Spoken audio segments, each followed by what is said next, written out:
Chapter 241. Individual Study, Group Study, 6. Fush. Jean regained consciousness once Tess returned to the Fire Kingdom. But controlling his body was not easy due to immense fatigue. "Hey, you're awake, kid. This seems like a disaster. Is this the work of Tess?" Jean spoke after reactivating the Myelta rune and taking a look around. During the few minutes he had been unconscious, the unidentified elephant-shaped golem, hundreds of people, half-orcs, and biological golems had turned to ashes.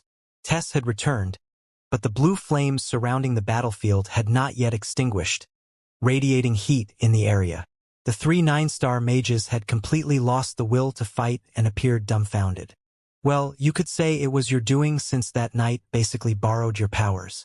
Only, he used his divine knowledge and experience to explosively utilize that power and— No, that's not the point now. Take a look at this." Jean lifted his head and looked towards the outer wall. A humanoid figure stood there and began descending slowly to the ground. "What is that supposed to be now?" He tilted his head in puzzlement. The 9-star mages followed the couple's gaze and looked towards the same area. They immediately tilted their heads upon seeing the faint figure, wearing an expression that said, "We're saved." "Greetings to our leader. Greetings to our leader." The mages kneeled down and shouted. It was a shocking declaration for Jean and Murakan. Is that supposed to be the leader of Kinzalo? Encountering this mysterious figure was completely unexpected. Jean had never spent much time imagining what they might look like. But what he had imagined was not this. It didn't seem to fit in with a terrorist organization like the Kinzalo. In fact, it emitted light. It was as if a deity had descended to Earth. The leader's faint spectral body had a glorious light shining around them. "What's with that faint glow? It's like watching a giant firefly." Murakan expressed his bitter appreciation, to which Jean shrugged. "Yeah, you're right." Despite their casual exchange, both of them were nervous. If they were the leader of an organization that even the Zippel hesitated to wage war against, they undoubtedly had enough skills to prove their worth.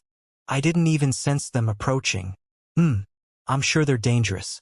But there's something that doesn't feel real to me. There's no sense of weight in them, as if they were a spirit or a ghost." The leader stood in the midst of the confrontation and did not move for a while. They didn't even spare a glance at their mages. Their head was turned towards Jean. There were about 30 steps between them. A skilled master could always launch an attack at that distance in the blink of an eye. Murakan stood in front of Jean and raised his shadow energy to be able to counterattack immediately in case of an attack. "At last, I meet the most wanted celebrity by the Zippel and the Vermont. Nice to meet you, Bamel." The voice sounded deep. "And as for you, Murakan, long time no see. I heard you woke up from your slumber. If you're guarding him, it seems Bamel is from the Run Candle." It seemed strange that such a big figure would suddenly emerge out of nowhere. "What's your problem? Do you know who I am?" "Of course I know. I saved your life." "Kohaha, you crazy bastard. You saved my life? Who do you think you are, you miserable fool? Is this some kind of comedy? How ridiculous. When Timar tried to kill you after you lost control due to overload, I was the one who stopped that guy." "Murakan, don't you remember who I am? Timar Runcandle." The mere mention of his name painted Murakan's eyes with a murderous rage. Murakan fiercely gathered his shadow energy, as if he was about to attack but soon dismissed it. "Bastard! Whose name are you trying to bring up here? You may seem like an old demon, but there's no way Timar would have joined people like you. An overload? You must have heard something. Huh? The one who lost control that day was not you but Timar? Is that what you're trying to say?" The leader displayed a soft smile. To be precise, it wasn't exactly a smile. The faint portion where their lips should be opened in the shape of a crescent moon. "Forget the fact that you don't recognize me. To think that you remembered that day was Timar's fault. I can't even imagine how disappointed the late one would feel if they ever found out. Bring up Timar's name once more, and I'll kill you and send all those scum called Kinzalo to hell." The only reason Murakan held back from launching an attack was Jean. If Jean had been fine, Murakan would have lunged without a second thought. "That would have been impossible for you, even at your best. But I'm curious. Did your memory reconfigure itself in a more convenient way for you? Shut your mouth. Your reaction tells me that it's probably the latter. Murakan was about to transform into his true form, but Jean grabbed his shoulder. From the conversation, Jean could deduce that the leader knew Murakan quite well. This man understands perfectly what Murakan's weakest points are. Murakan's breath sounded rough due to his anger. Jean could feel him trembling through his hand on the dragon's shoulder. Jean decided that Murakan had fallen into the leader's game. It's just a provocation. Don't fall for it. That bastard, how dare he? Murakan's eyes seemed dazed as he spoke, as if he was enchanted. Calm down. It's the leader of Kinsalo. If we fight without preparations, it's more likely that we'll lose, especially when you're emotionally unstable. Murakan wasn't exactly the rational and calculating type, but Jean had never seen him crumble so much over nothing but words. I understand. We all have something we hate to admit. Whether with reconfigured memories or not, your sorrow for losing that guy, Timar, would still be genuine. In a way, I pity you. Arg. Murakan. Bam. Jean hit Murakan on the back of his neck as hard as he could.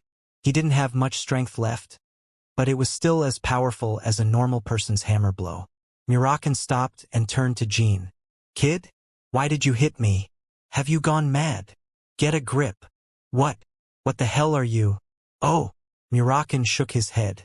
Damn it. I was enchanted by that snake. Sorry for being a mess. The leader of Kinsalo hadn't resorted to any hypnotic or psychic spells, but sowing confusion in Murakan's unstable memories was much more effective. Oh, look at that. It would have been nice to be able to stop your atrocity so easily back then. Jean spoke before Murakan could get angry again. Look, you're not making much of an impression blabbering since you arrived.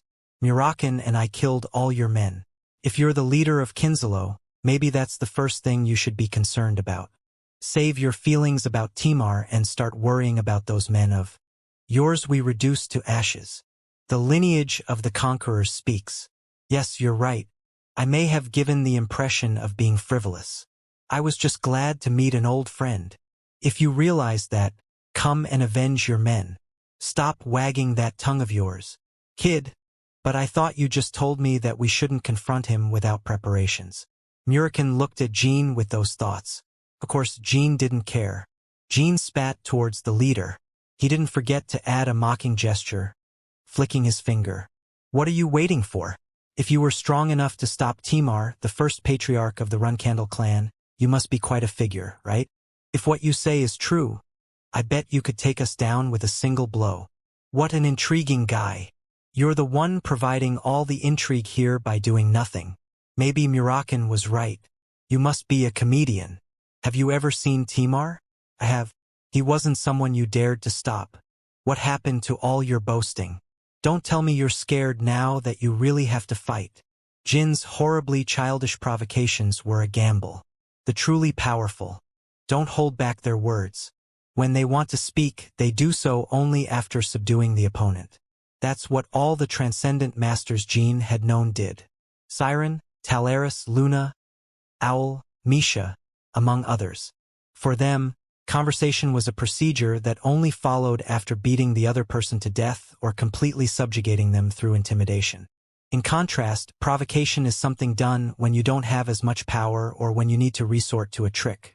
In that sense, the leader of Kinsalo's approach was not that of the transcendent masters. They acted as if they would only agree to fight if Murakan attacked first. Just like a man who had a trap prepared and waiting. All right, it seems we're going to have a session of charlatan psychotherapy since you've been making random comments about Murakan's memory before. This time, let me take a look into your mind. You came here to save those three and set some kind of hidden trap for them. But you're starting to get quite anxious because it doesn't seem like we're falling for the trap. Ha ha ha. What's so funny, asshole? Tell me I'm wrong. You didn't think this would be so easy, did you?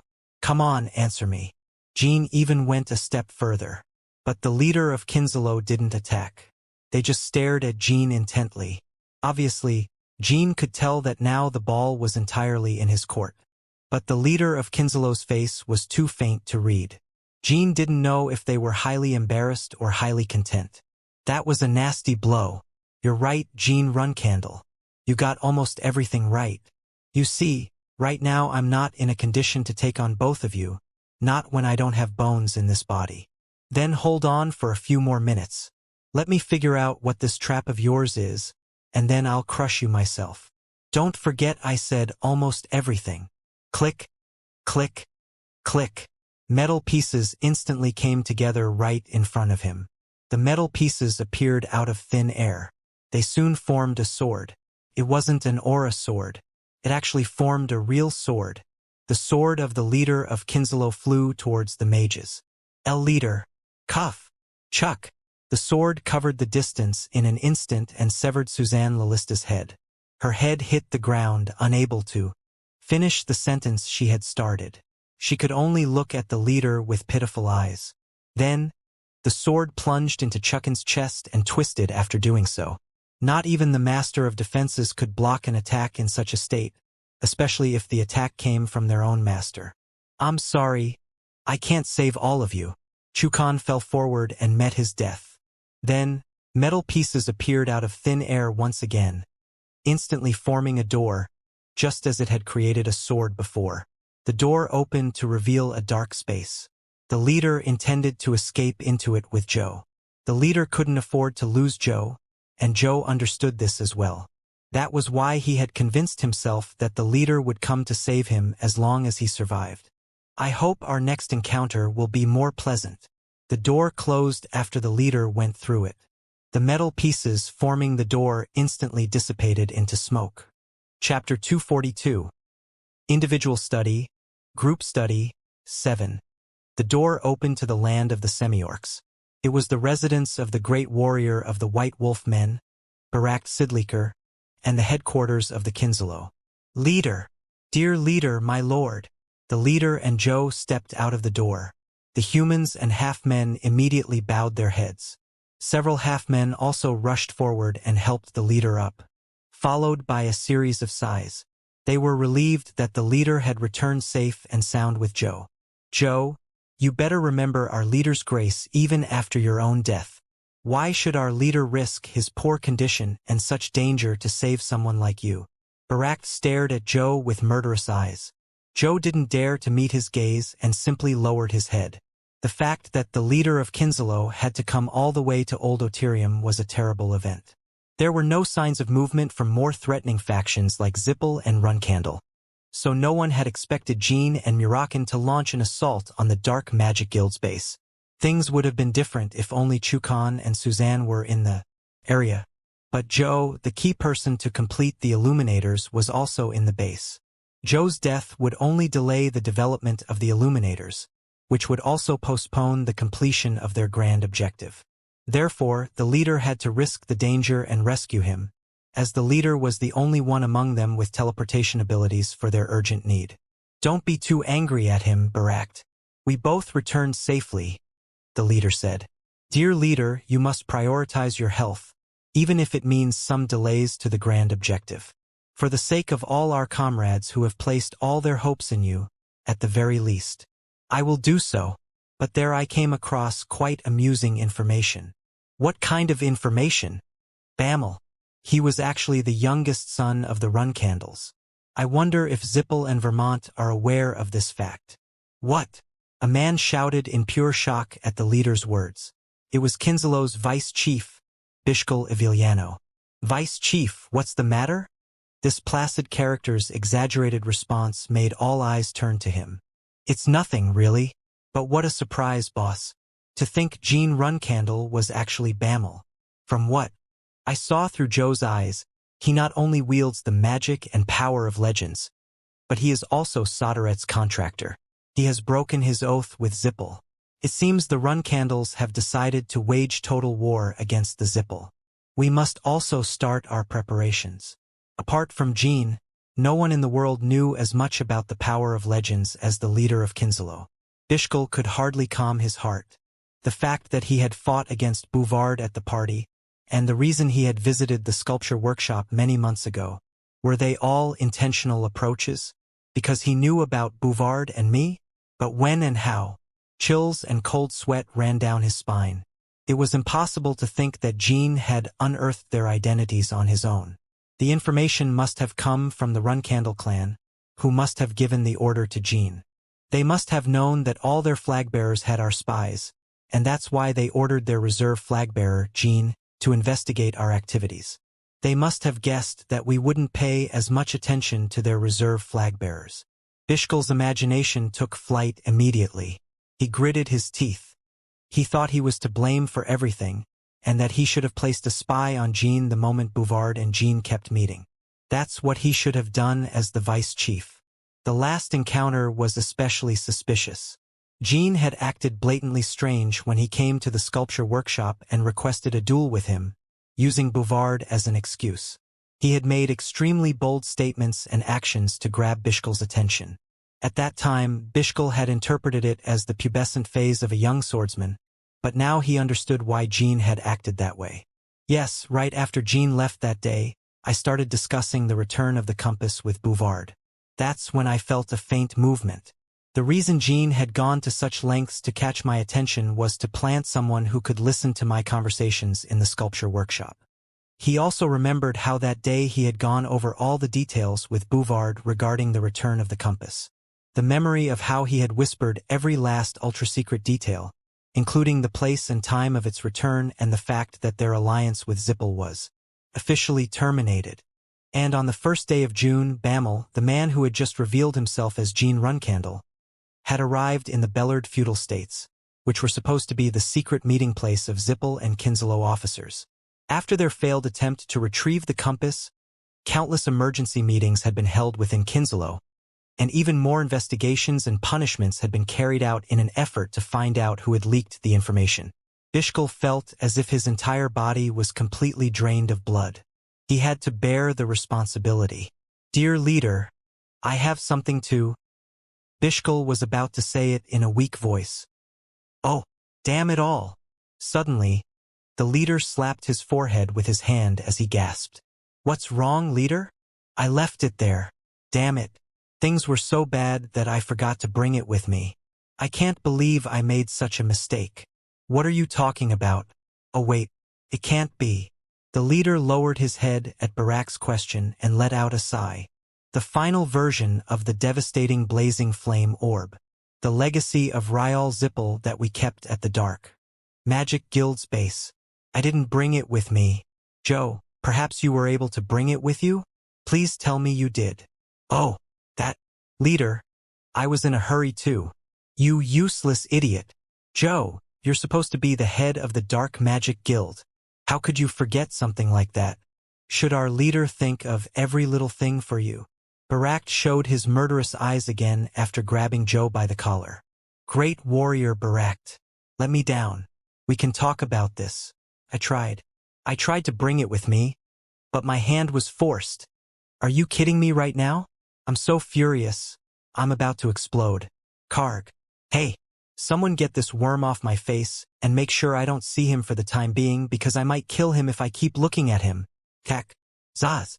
Barak threw Joe to the ground and immediately lifted his foot. He wanted to crush Joe's skull. He was so angry. "Oh no. Great warrior. Lord Great Warrior. Our leader has done everything possible to save you and bring you back. Please, control yourself." Joe's head was spared from becoming a smashed watermelon thanks to the other half-men who jumped in to stop Barak. The great wolf man was unable to contain his anger and continued to smoke with fury, even after launching an attack of rage. "This is a great loss. I have lost a precious card that could have been used against the Zippel. It's even more frustrating because I am planning to meet with Kiliak soon to negotiate the final version of the devastating blazing flame orb. Damn it! These humans, they never get anything right. Damn it!" Barak's gaze fell on Bishkel, who remained frozen. "Of course, that doesn't include you, Vice Chief. If these human worms had even a quarter of your qualities, I would never have felt so frustrated. You are all humans, but how can you be so different?" The leader nodded, his eyes fixed on Joe as he was being dragged away by the other half-men. Bishkel felt his heart about to burst. "This incident is partly my fault as well, and there is nothing we can do about it. The damage has already been done, so we must find ways to control it. Pact, send the swiftest half-men to Oterium. There may be a chance that the brat, Jean, didn't take the magic tome. It is highly unlikely that he knows the magic tome is there. So let's keep our hopes on that. Yes, dear leader. I will have them sent immediately. Bishkel, you will be in charge of Karl Zippel from now on. If we cannot retrieve the magic tome, we will have to use it as a negotiation tool. Bishkel nodded. And didn't you say you also had something to tell me, Bishkel? In the brief instant their eyes met, 1,000 thoughts crowded Bishkel's mind. Was it the right decision to admit his own mistakes in such a dangerous climate? He found his answer in what the leader had mentioned 10 seconds ago. The damage has already been done, so we must find ways to control it. It will be of no use if I admit and reveal my error. For now, we must extinguish the urgent fires threatening Kinslow. Bishkel fought against the weight of his conscience and spoke. I wanted to talk to you about the Holy Kingdom. That boy, Jean, might expose the Oterium incident to bring the biological golem experiments to the surface. For the run candles, it would be their best excuse to intervene in the current situation of the Holy Kingdom. Oh yes, nothing less from our vice chief. You're right. They will definitely try to use it to their political advantage. That's what humans do best. Isn't it? That makes sense. He wasn't an ordinary reserve flag bearer. He may coordinate with the Sword Garden to escalate the incident. What do you think we should do? I think his abrupt assault on Oterium may have been at the request of the remaining loyal forces of the Holy Kingdom. In the process, he may have discovered that the kingdom is divided under the influence of both the Zippel and us. Go on. From the Run Candle's perspective, they would prefer to drive the Zippel out of the Holy Kingdom before us. We are too anonymous in the public knowledge for them to attempt to drive out both factions. Therefore, no one would believe them even if the Run Candles claimed that we were conducting biological golem experiments. Are you suggesting that Jean might blame the Zippel for the biological golem experiments? Yes. You're right, especially since it has already been reported that the Zippel were conducting biological experiments in Colin. I think we should observe the progress from a distance and play along. If it goes as I think it would, I know it's frustrating, but we must support his claims if we want to maintain control over half of the Holy Kingdom. This was precisely why Pact appreciated Bishkel and found it difficult to manipulate him at will. Such sincere words and a deep understanding of motives. It soothed the anger that Joe had caused in him. The vice chief is right. It's ridiculous how we have to play along once again. But we have no choice. It seems to be the best option. Let's wait and see how Jean wants to play this. Patreon for advanced chapter. Patreon.com/levelingOdysseor. Meanwhile, Jean and Murakin continued to stare at the still-burning blue flames in the area with lost looks in their eyes. What was that steel door? Did they really escape? Did they really teleport? They were about to ask the same questions. But a bright white light shone amidst the blue flames and caught their attention. Since neither of them knew the abilities of the Kinslow leader, they naturally thought it was an offensive spell, or a trap that he had left behind. But it was none of that. The light took the form of an ordinary shield barrier. Jin's eyes widened in surprise, and he quickly ran towards the light. It was the final version of the devastating blazing flame orb. The magic tome that Misha had told him to find was emitting its light amidst the blue flames. The light surrounding the magic tome was a protective spell, placed by the matriarch of the Zippel 2 generations ago, in case their magic tome was ever damaged or lost. It's going to burn. Murakin, do something about the blue flame, Jean shouted. Murakin quickly leaped and rolled over the flames, near the magic circle. Ouch, it's so hot. It was a pity that some of his hair got burned, but thanks to his effort, Jean secured the magic tome before its protective barrier burned down. Chapter 243. Individual Study, Group Study 8. These flames are as unpleasant as their master. I almost went bald, Murakin complained as he gathered a handful of shadow energy and brushed his hair. Surprisingly, the burned hair absorbed the shadow energy and returned to its original state. Why did you put out the fire with your body instead of using shadow energy? Jean asked. Good question. Why did I do that? I guess I was in a hurry. Damn it. Ah well, thanks anyway. You just did something that will be remembered forever in the history of magic, even if I'm the only witness to it. If someone offers to write your biography in the future, make sure to tell them to include this anecdote. Of course. It was the final version of the devastating blazing flame orb. Jin's eyes gleamed as he held the magic tome. In his past life, Valeria had introduced him to all kinds of rare magic tomes. In his current life, he even inscribed Chunmi's and Kittard Hall's magic tomes into his body.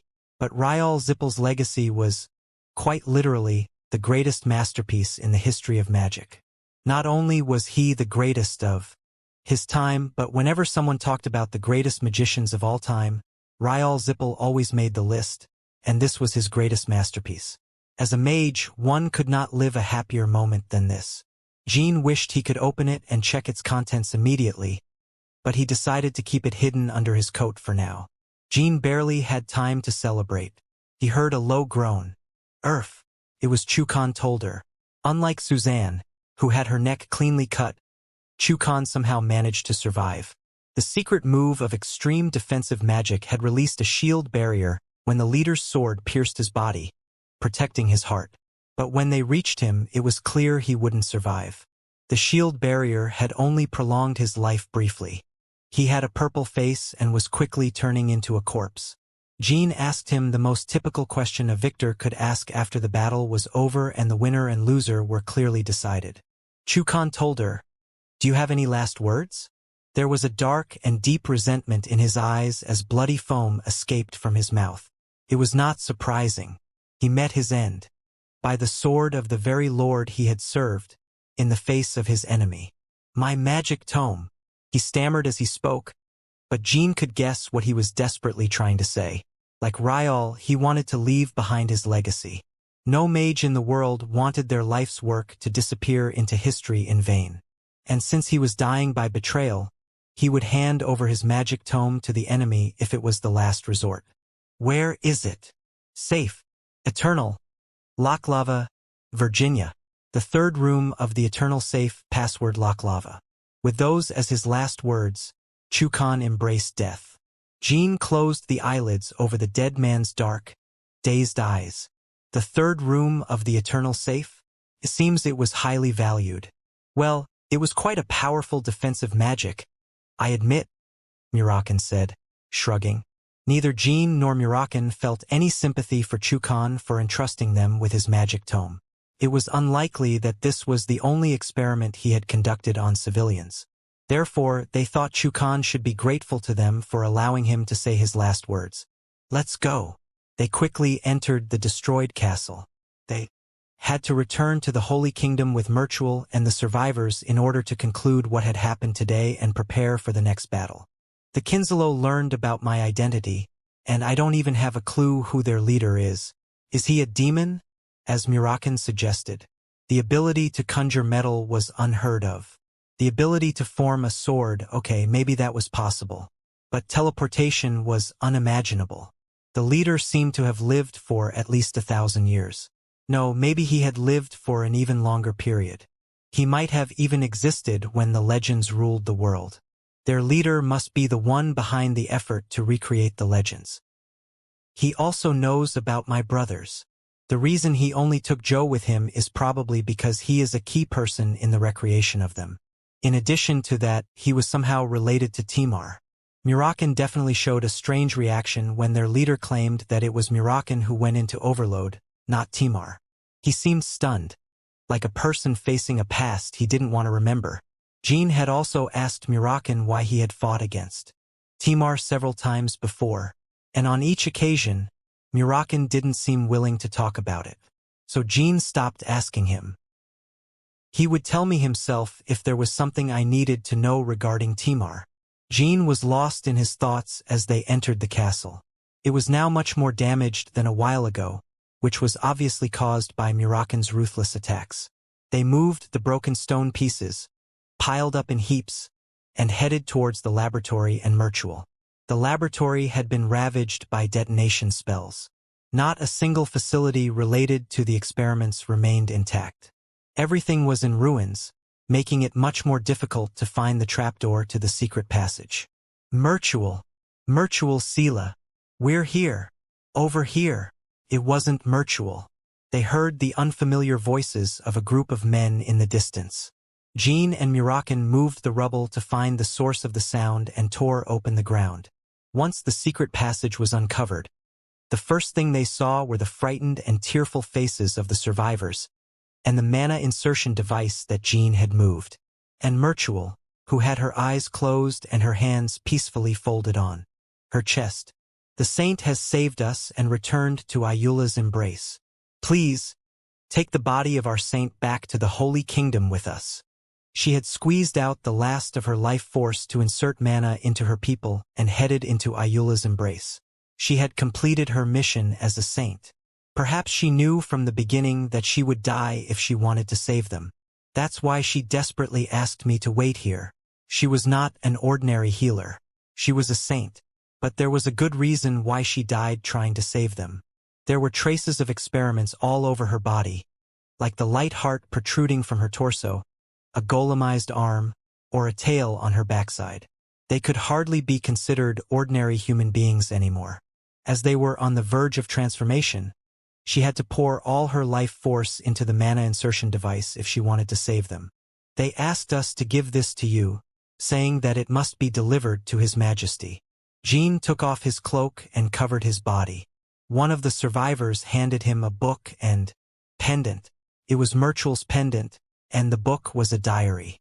She had been recording everything that happened in this place since she infiltrated the Dark Magic Guild as a spy by order of the Holy King. Every day. Please leave. Let's go back now. Patreon for advanced chapter.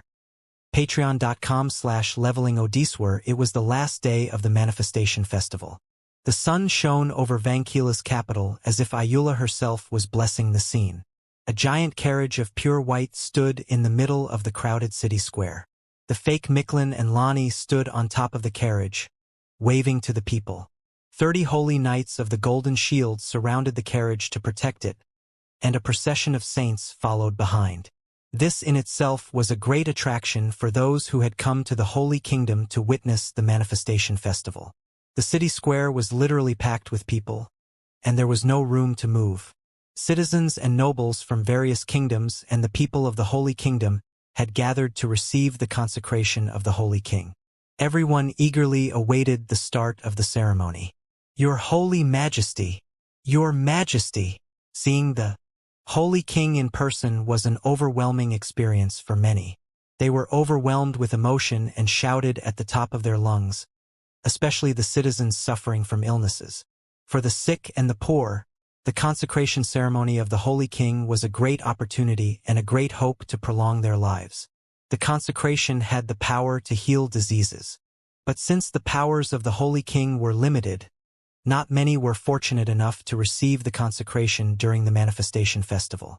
Only about 50 people received the true consecration each year through the divine powers of the Holy King. The rest were simply blessed with words.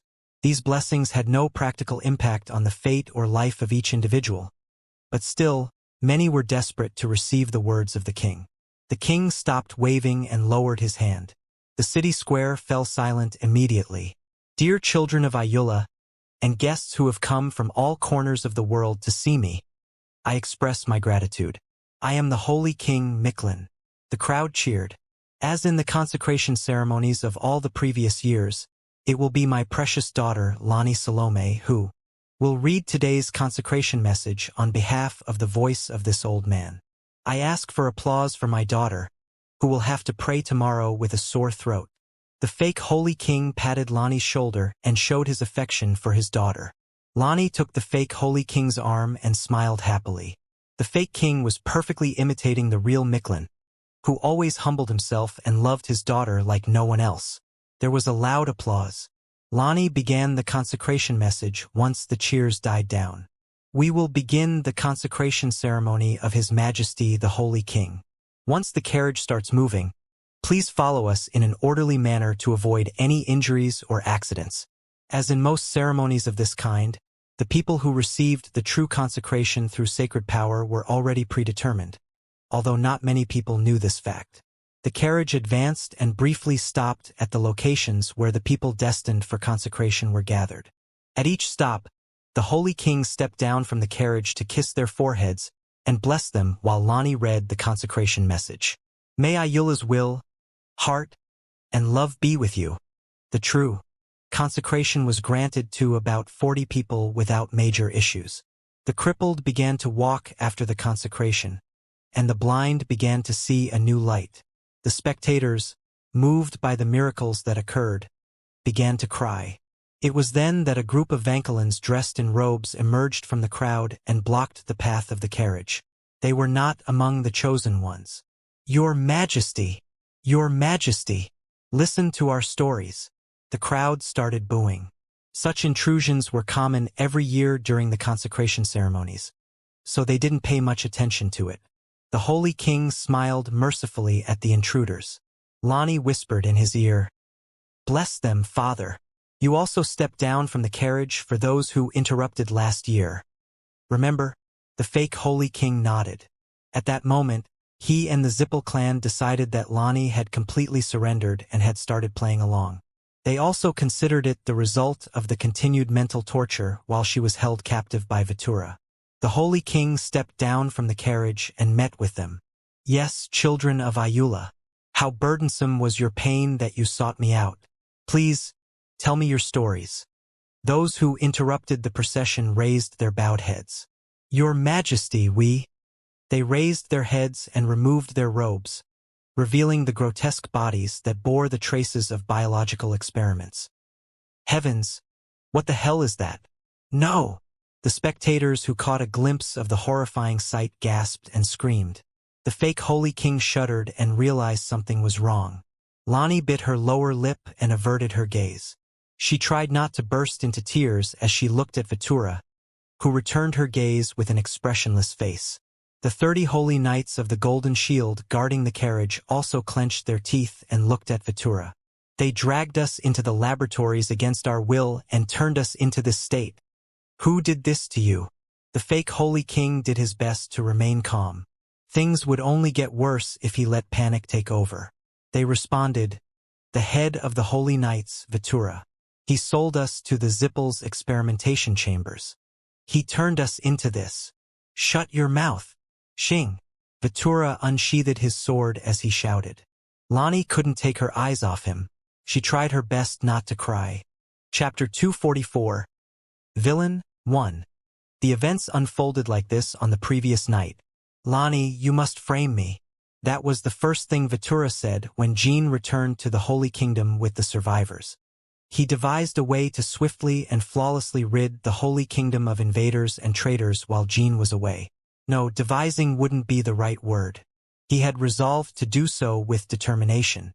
"Lord Vitura, what do you mean all of a sudden? Lord Jean has brought us witnesses and evidence. And right now, more eyes are watching the land than ever before due to the Manifestation Festival. This is an opportunity we will never have again. If we want to eradicate them once and for all, we need a villain to bear the blame." "Are you joking?" Lani asked with a trembling voice. But Vitura shook his head. "No, I have already made up my mind. Why do you have to do this? We have undeniable witnesses and the record from the Holy Society of the Dawn Carriage that martyred herself in suffering. There's no need for you to go down with them, Sir Vitura. We have enough already." "Those are wishful words, Lani Salome. Did you truly believe it would be so easy to reclaim the kingdom from a giant clan that has the world under their control? Did you think that would be enough? And why not? Whether it's the Zippel clan or Kinselo, or no matter how powerful they may be, how can they deny the state of the survivors that will be revealed to the world? And if Lord Jean is correct, the Zippel clan will undoubtedly act accordingly, if only for the sake of Karl Zippel and Dash. Of course, Lord Jin's assistance alone would be enough to give them trouble. But what will happen afterwards? They will pull out a few key individuals as scapegoats and devour this land once again like pests. Even if that happens, I can't let you be branded a traitor, Sir Vitura. That is unacceptable. Silence followed. Lonnie's anxious breath was more noticeable in the absence of sound. Lonnie Salome, what do you think the Holy Kingdom needs right now? Lonnie couldn't answer. The kingdom needs a leader. Someone to help them believe that the Holy Kingdom is not yet finished. They need a symbol of hope. We need a leader to arise at this moment. One who will punish the traitors in front of everyone and proclaim that the Holy Kingdom should only be ruled by the children of Ayula. And you're telling me to assume that role? Yes, Sai. I understand what you mean. If that's the case, then you should mark me as the traitor and become the leader, Sir Vitura. Lonnie, let's be frank. If we're going to compare the two of us, I haven't contributed anything to this land. All I did was receive the love of your people solely for being the daughter of the Holy King. What right do I have to lead the people? I have no such capacity. My dear friend, Micklin. He adopted you to raise you as the Holy Queen from the very beginning. My father has never mentioned anything like that to me. I can swear on the name of Ayula. Micklin received the prophecy from Ayula that you will become the Holy Queen. What do you mean by that? Take a look at this. Vitura pulled out a notebook from his inner pocket. It was Micklin's diary. There was not a single mention of governance and state in the diary. It only contained his personal feelings and religious reflections. Somewhere in the middle of the pages, there was an anecdote related to Lonnie and Ayula's prophecy. Lonnie sighed. It was impossible to mistake Micklin's handwriting. So, if you can't accept my words, then take it as the will of Ayula and accept it. You have always obeyed Ayula's word better than anyone else. Even if our God himself has chosen me, this is not right. This cannot be. I am already well known as the longtime advocate for the Zippel clan, and indeed I have pretended to do their bidding for a long time. Overthrow me, and with that, show them that Ayula's volcano still grows strong. There must be another way, Sir Vitura. It was much harder for Lonnie to accept this plan because she had always disliked Vitura before the Holy King was kidnapped. In her eyes, Vitura was not a loyal subject of the kingdom. He was the first to defect to the side of the Zippel clan, the greatest political enemy of her father, and a plague to the Holy Kingdom. But in reality, Vitura was a friend of Micklin like no other and the most loyal of men who volunteered to play the villain and keep watch over his enemies inside and outside the kingdom. Lonnie could never thank him or earn his forgiveness enough even if she had her whole life to repay it. But to ask him to allow her to continue playing the villain and bear such a heavy burden to the end? I can't do it, Sir Vitura. No, you can. In fact, you should be the one to come to your senses here. You also know that there is no better way, don't you? Even Lord Jean, who has no affiliation with us, fought a difficult battle for the sake of the Holy Kingdom. Ending me is not difficult compared to what he has done for us. But who will know of his sacrifice besides us? Instead, they will only point and jeer at you. Your name will go down in history as a horrible traitor. Must we desire rewards for doing good, seek reputation for defending our beliefs, or calculate our gains when choosing martyrdom? Ayula and the great saints have never taught such lessons. But, Lonnie Salome, stop acting like a child. Don't disappoint me any further. Endure your suffering as I do. Don't mock my determination out of fear of minor hardships. Lonnie eventually dropped to the ground and broke into tears. She clutched her chest in frustration, banged her head on the ground, and screamed. At that moment, Jean and Murakin saw Lonnie's body glow with its own light. It was so brief that they almost thought it was an illusion. Vitura patted her back and then turned his gaze to Jean. Jean and Murakin did not interrupt their conversation. While they listened, they also racked their brains to see if there was a better solution than the one Vitura had proposed. If they found one, they would mention it. Unfortunately, Vitura's sacrifice was clearly the most powerful way to stabilize the Holy Kingdom. Jean was only an unrelated outsider.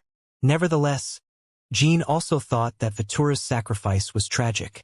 For his own sake, it would have been much better for him to seek asylum in Huffister after exposing the truth or fully side with the Zippel clan once and for all.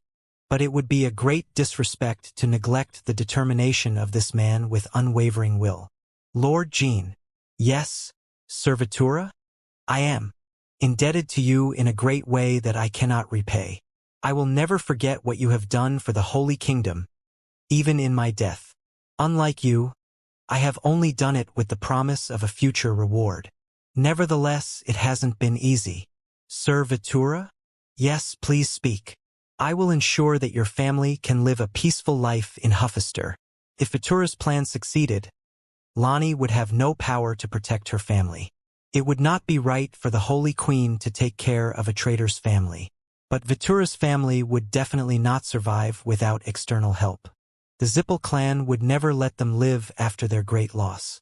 The people of the Holy Kingdom would show Ayula's mercy and refrain from throwing stones at them, but they certainly wouldn't volunteer to protect a traitor's family. I wanted to express my gratitude, but here I am, indebted to you once again. I am a martial artist born and raised in the Garden of Swords. Please take it as my show of respect to a great martial artist. Patreon for advanced chapter. Patreon.com/levelingodiswer. What are these horrible heretics blaspheming about? Society of Creed. Guardians, bring them down once and for all. Vitura shouted with anger in his voice.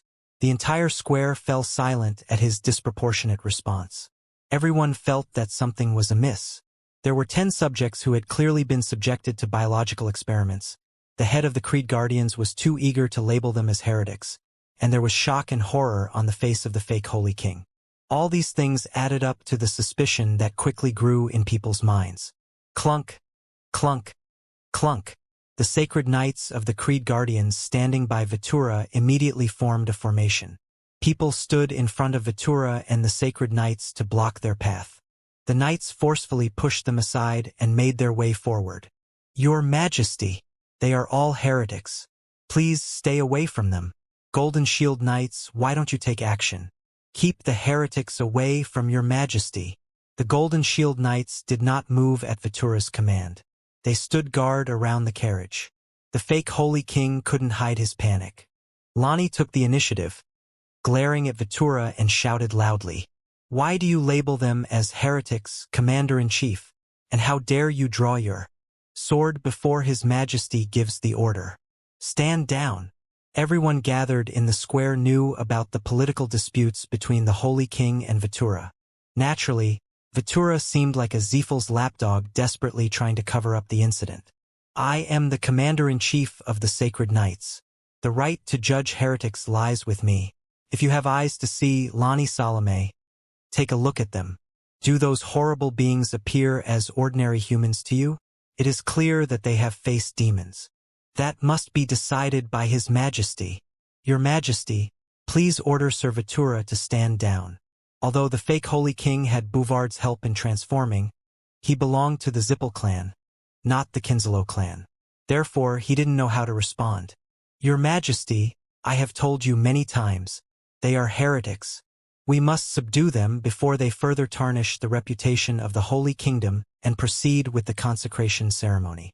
Sir Vitura, if you beat around the bush, you will be considered a heretic as well, Lani Salome. Get out of my way. Make way. Vitura and the sacred knights of the Creed Guardians headed towards the survivors. When they were close enough, the Golden Shield Knights drew their swords and stood in their way. Do not come any closer, Sir Vitura. How dare you? You are under my direct command. How dare you stand in my way? Under his direct command. Unlike the ones brought down when Vitura met Jean, these 30 Golden Shield Knights had remained loyal to the kingdom. Their hearts felt heavy like a man cutting his own tongue when they had to raise their swords against Vitura. Drawing a weapon without His Majesty's order itself constitutes treason. Sheathe your weapon immediately, Commander-in-Chief. Ching! Vitura fiercely swung his sword against the Golden Shield Knights. Immediately, the Creed Guardians also began attacking and blood splattered. Vitura lunged at the survivors like a demon possessed, as if he could handle the aftermath of the incident with ease as long as he killed them. Vitura and 50 Creed Guardians Knights, against Lani and 30 Golden Shield Knights. It seemed like the battle would end in a draw, but Vitura soon displayed formidable skills befitting his position as Commander-in-Chief. He forcefully pushed back the Golden Shield Knights and approached the survivors. Heretics, I will have your heads. The 10 survivors gathered and closed in around the fake Holy King as Vitura approached. Everything had been planned in advance. After a few seconds, the 10 survivors yelled and surrounded the fake Holy King. Lonnie stood in front of the king, and, of course, it was Vitura who reached Lonnie first.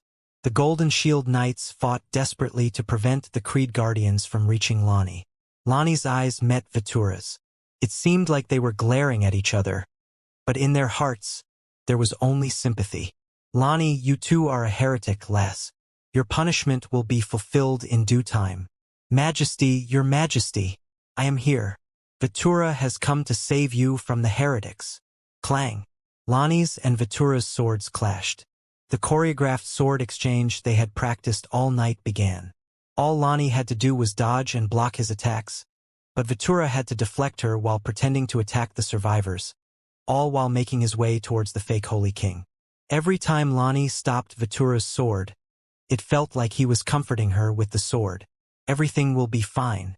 Everything will be fine, Lonnie. Vitura's thrust sent Lonnie flying through the air and rolling on the ground. At that moment, the fake Holy King, the survivors, and Vitura were only 2 steps away. Vitura passed by Lonnie and stabbed his sword again with madness radiating from his eyes. What followed made it seem like Vitura had made a terrible mistake. Vitura's sword pierced the fake Holy King's neck. He trembled as if unable to believe the mistake he had just made. Still, he tried to swing his sword towards the survivors once again. But before he could do so, Lonnie stood up. Her sword quickly approached Vitura's neck. Chapter 245. Villain 2. The sound of a sword piercing a neck was heard. It was followed by a dull thud. Vitura's head fell to the ground. Lonnie stood frozen in the same motion she had finished swinging her sword. Her head was tilted. It had only been a second, not even half of it. But the brief moment after completing the motion felt like an eternity to Lonnie. Oh, Sir Vitura. She wished this eternity would never pass. She wished everything would come to a complete halt. Because now she would have to mourn the horrific puppet of the Zippel clan. Not the man who had gloriously sacrificed himself for the children of Ayula. Hot blood splattered Vitura's neck onto his face. Some droplets fell into his eyes. Blood and tears ran down his eyelids. Father! Lonnie cried out with a hoarse voice as she looked at the fake Holy King. But her cry had actually been for the true Holy King, Miklin, who was probably in Ayula's embrace now. Father, Father! No, this can't be happening. This can't be happening. Father, why is this happening? Lonnie lunged forward and embraced the fake Holy King. She immediately began her sacred healing spells, but the damage to the fake Holy King's neck was beyond any human effort. Undoubtedly, Vitura had ended him for good. The crown of the dormant volcano lay on the ground, completely drenched in blood. Amidst the clash of swords, the grunts and shouts of the holy knights, and the gasps of the anxious crowd, Lonnie's desperate cry stood out above all. Both loyal knights and traitors, as well as the people, felt a dreadful premonition at Lonnie's cry. It didn't matter whether they knew the Holy King was a double or not.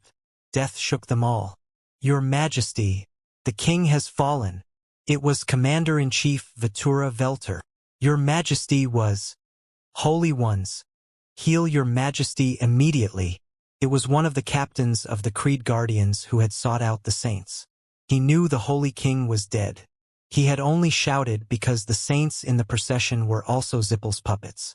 Now that Vitura and the fake Holy King were dead, there was only one way out for those who had sided with the Zippel. They had to secure the survivors of the biological golem experiment at all costs.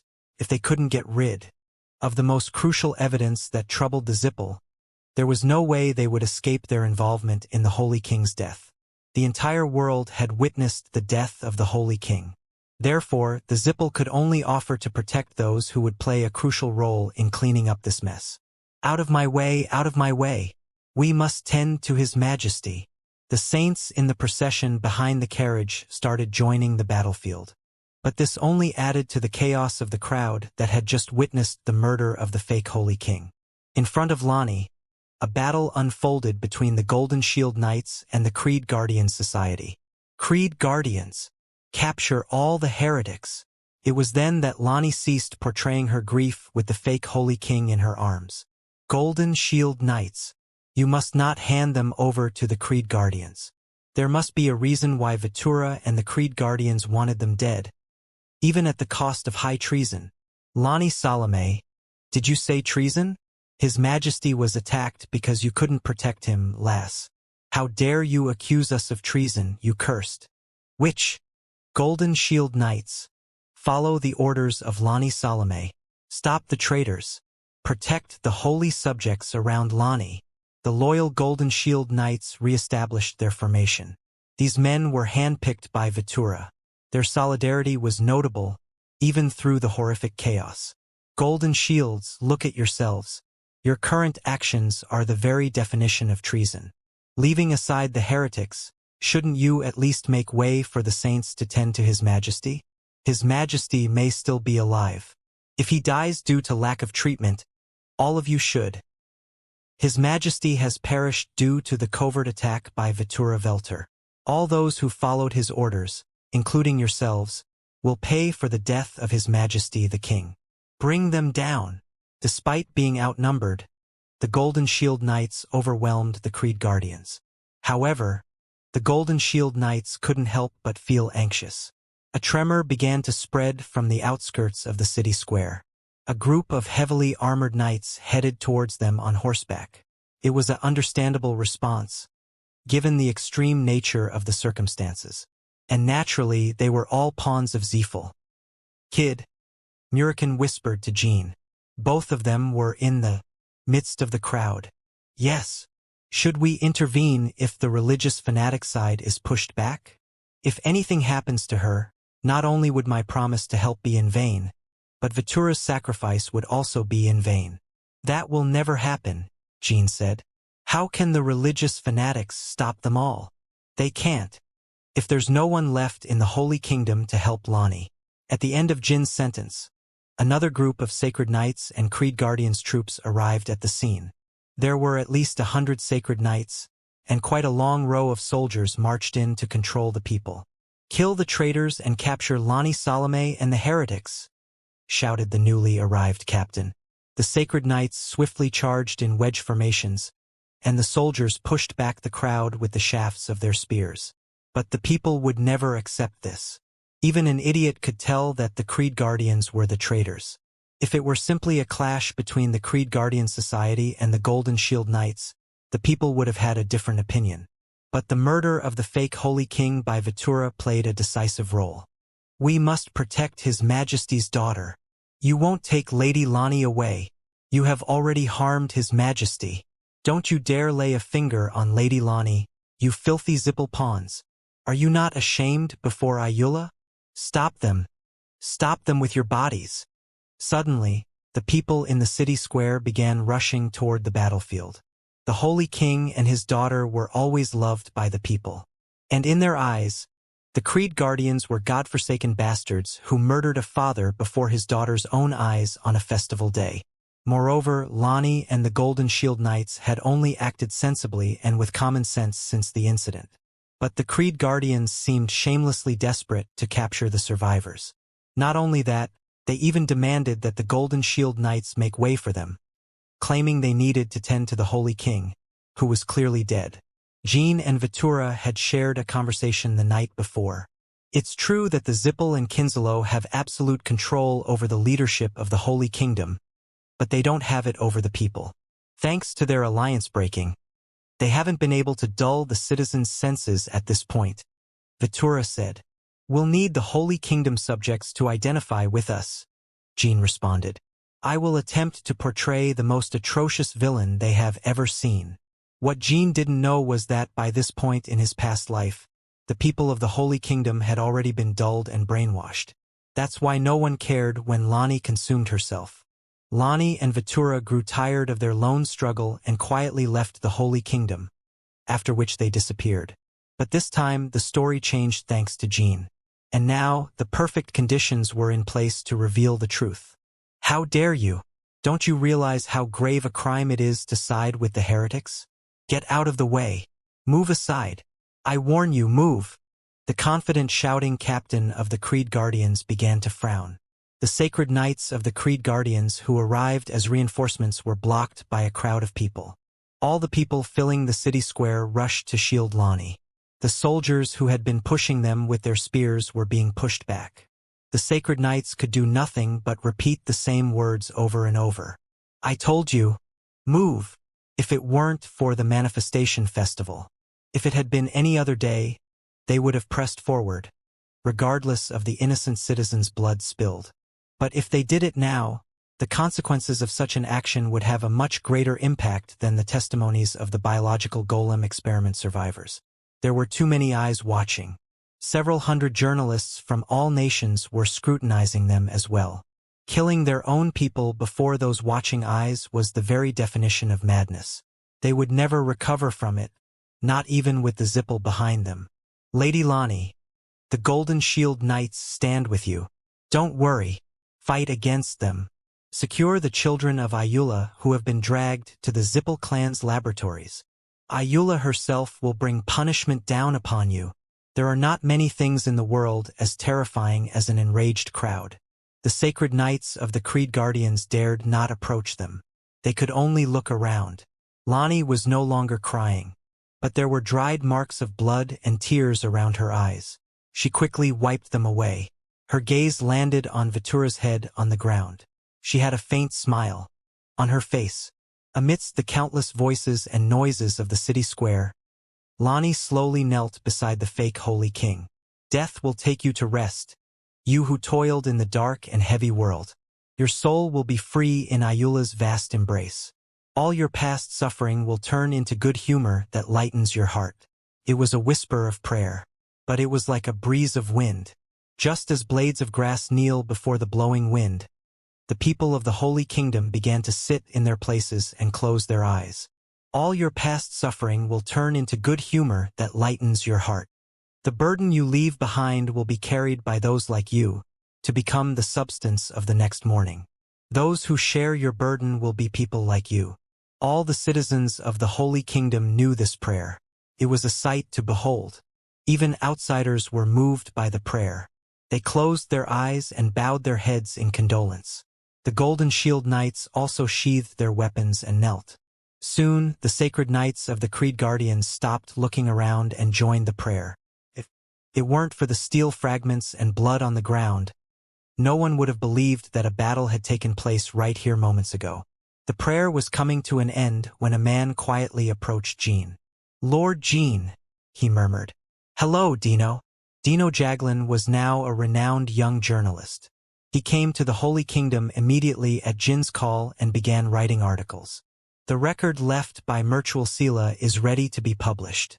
I highlighted its similarities with the tragedy of Colin and focused on the real losses of the Holy Kingdom, Dino said. Good work. Any chance the Zipple will slip away? None. There is too much evidence we can use to establish the involvement of the Zipple leadership. A few scapegoats won't save them. The fact that Kinslow has Carl Zipple in custody is the key point, as you said, Lord Jean. Dino gave a faint smile and continued. This incident may well put an end to the days when people considered the Zipple clan benevolent. Chapter 246. Villain 3. The prayer initiated by Lonnie ended at midnight.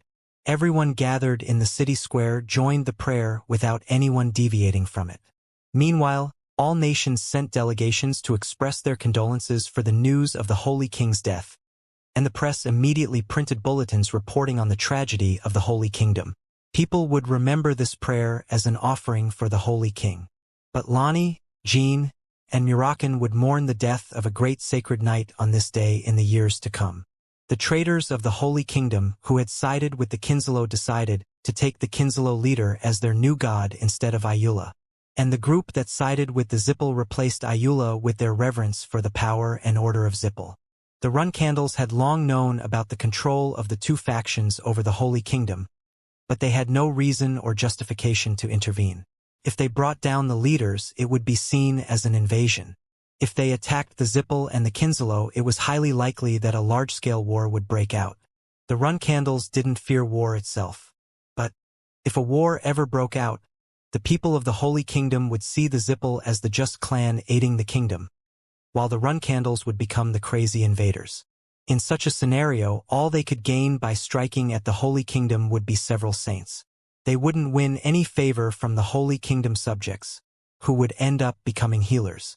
Therefore, the Holy Kingdom had been a headache for the Run Candles lately. But now an opportunity presented itself.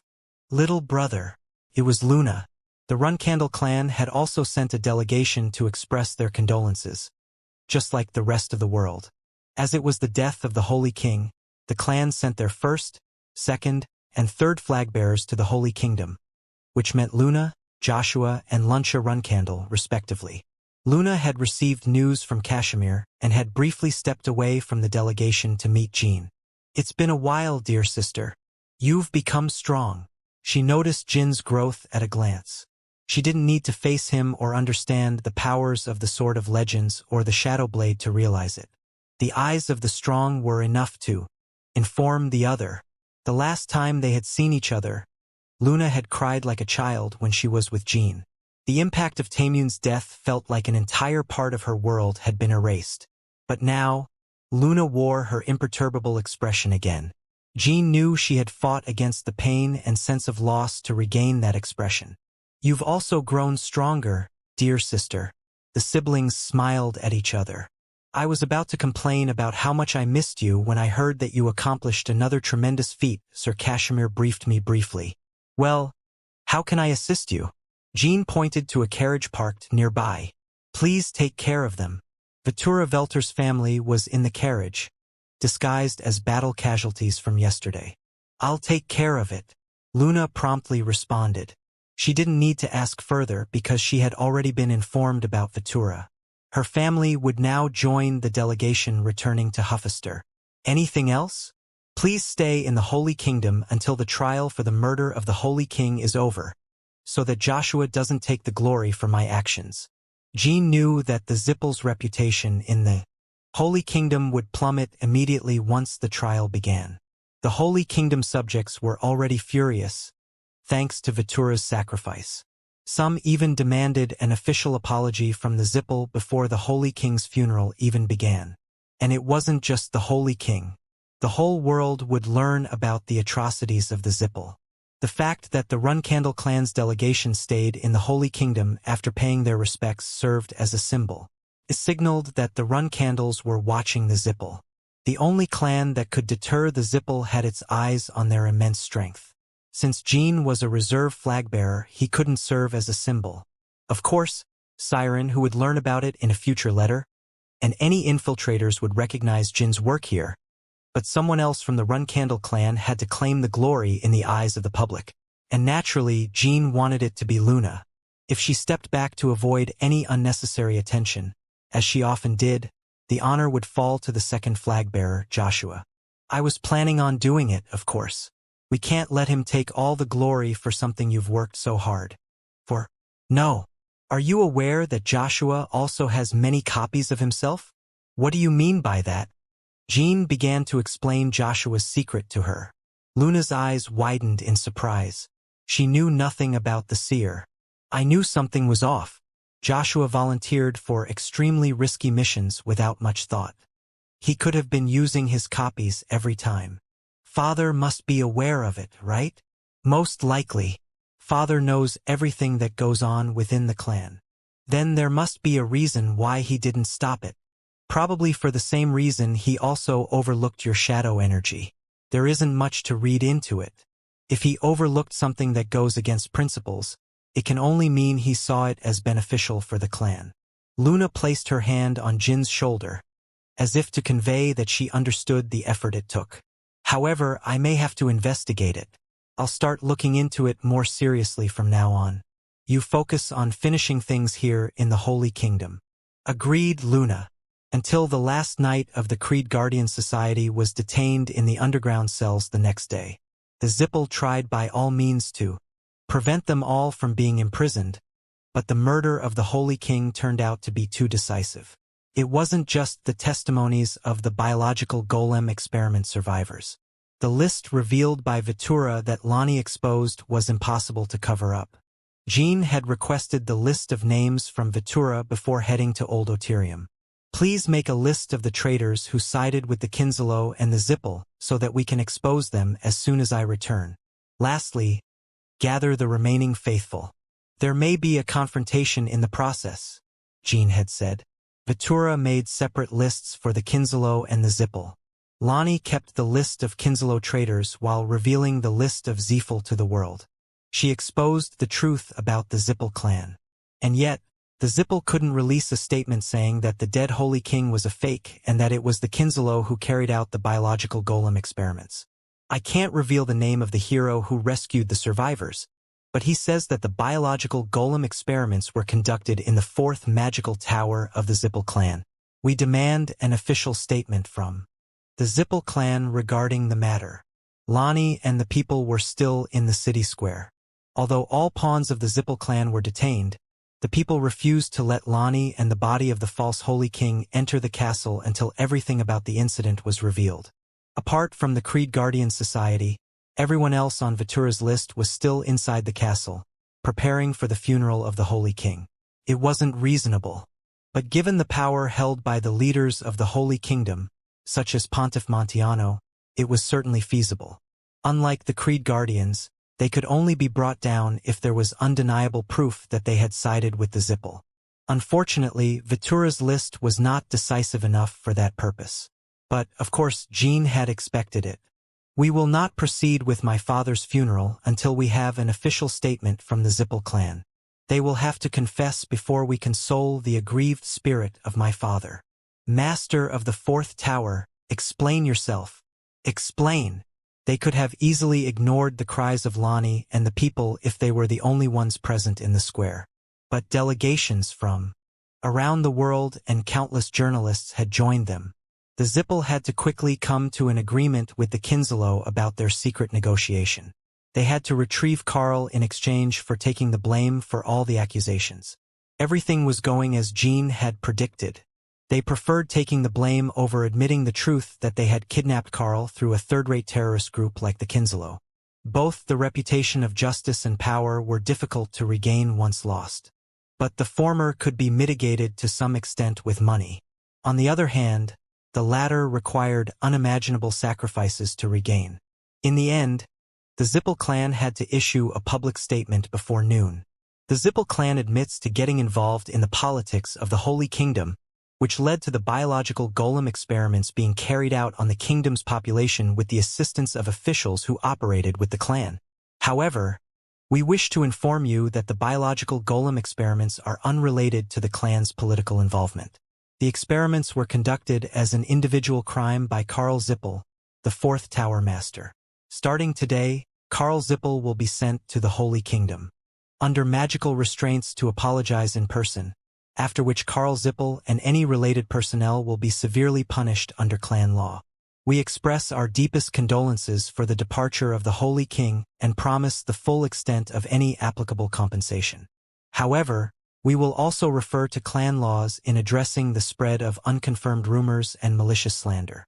The clan's political involvement has always been limited to cases requested by officials of the Holy Kingdom and was not driven by the clan's political ambitions.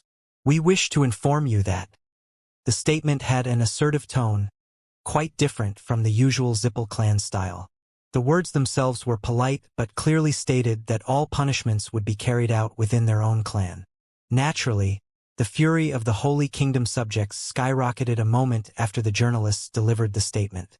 They are intentionally trying to enrage the Holy Kingdom subjects so that Karl Zippel gets stoned to death when he arrives here to atone for his crimes. It didn't matter how or why. If Karl Zippel were to die on these lands, the Zippel could reverse the situation and hold the Holy Kingdom accountable for everything. Objective evaluation based on the common perspective of the world would never value the life of the Holy King above that of the 4th Tower Master of the Zippel clan. If a war ever broke out between the entire Holy Kingdom and the 4th magical tower of the Zippel, the tower forces would always win. So that's how much they wanted to get out of this situation. Enough to give up Karl Zippel, whom they had just snatched back from the Kinzalo. And I wonder how much they paid to have Karl back. The Zippel still favored the scapegoat. But it wasn't an ordinary sacrifice. The scapegoat was a pure-blooded Zippel. Unlike Myron, who was already dead when the Colin incident became known to the world, this time the Zippel blamed one of their own.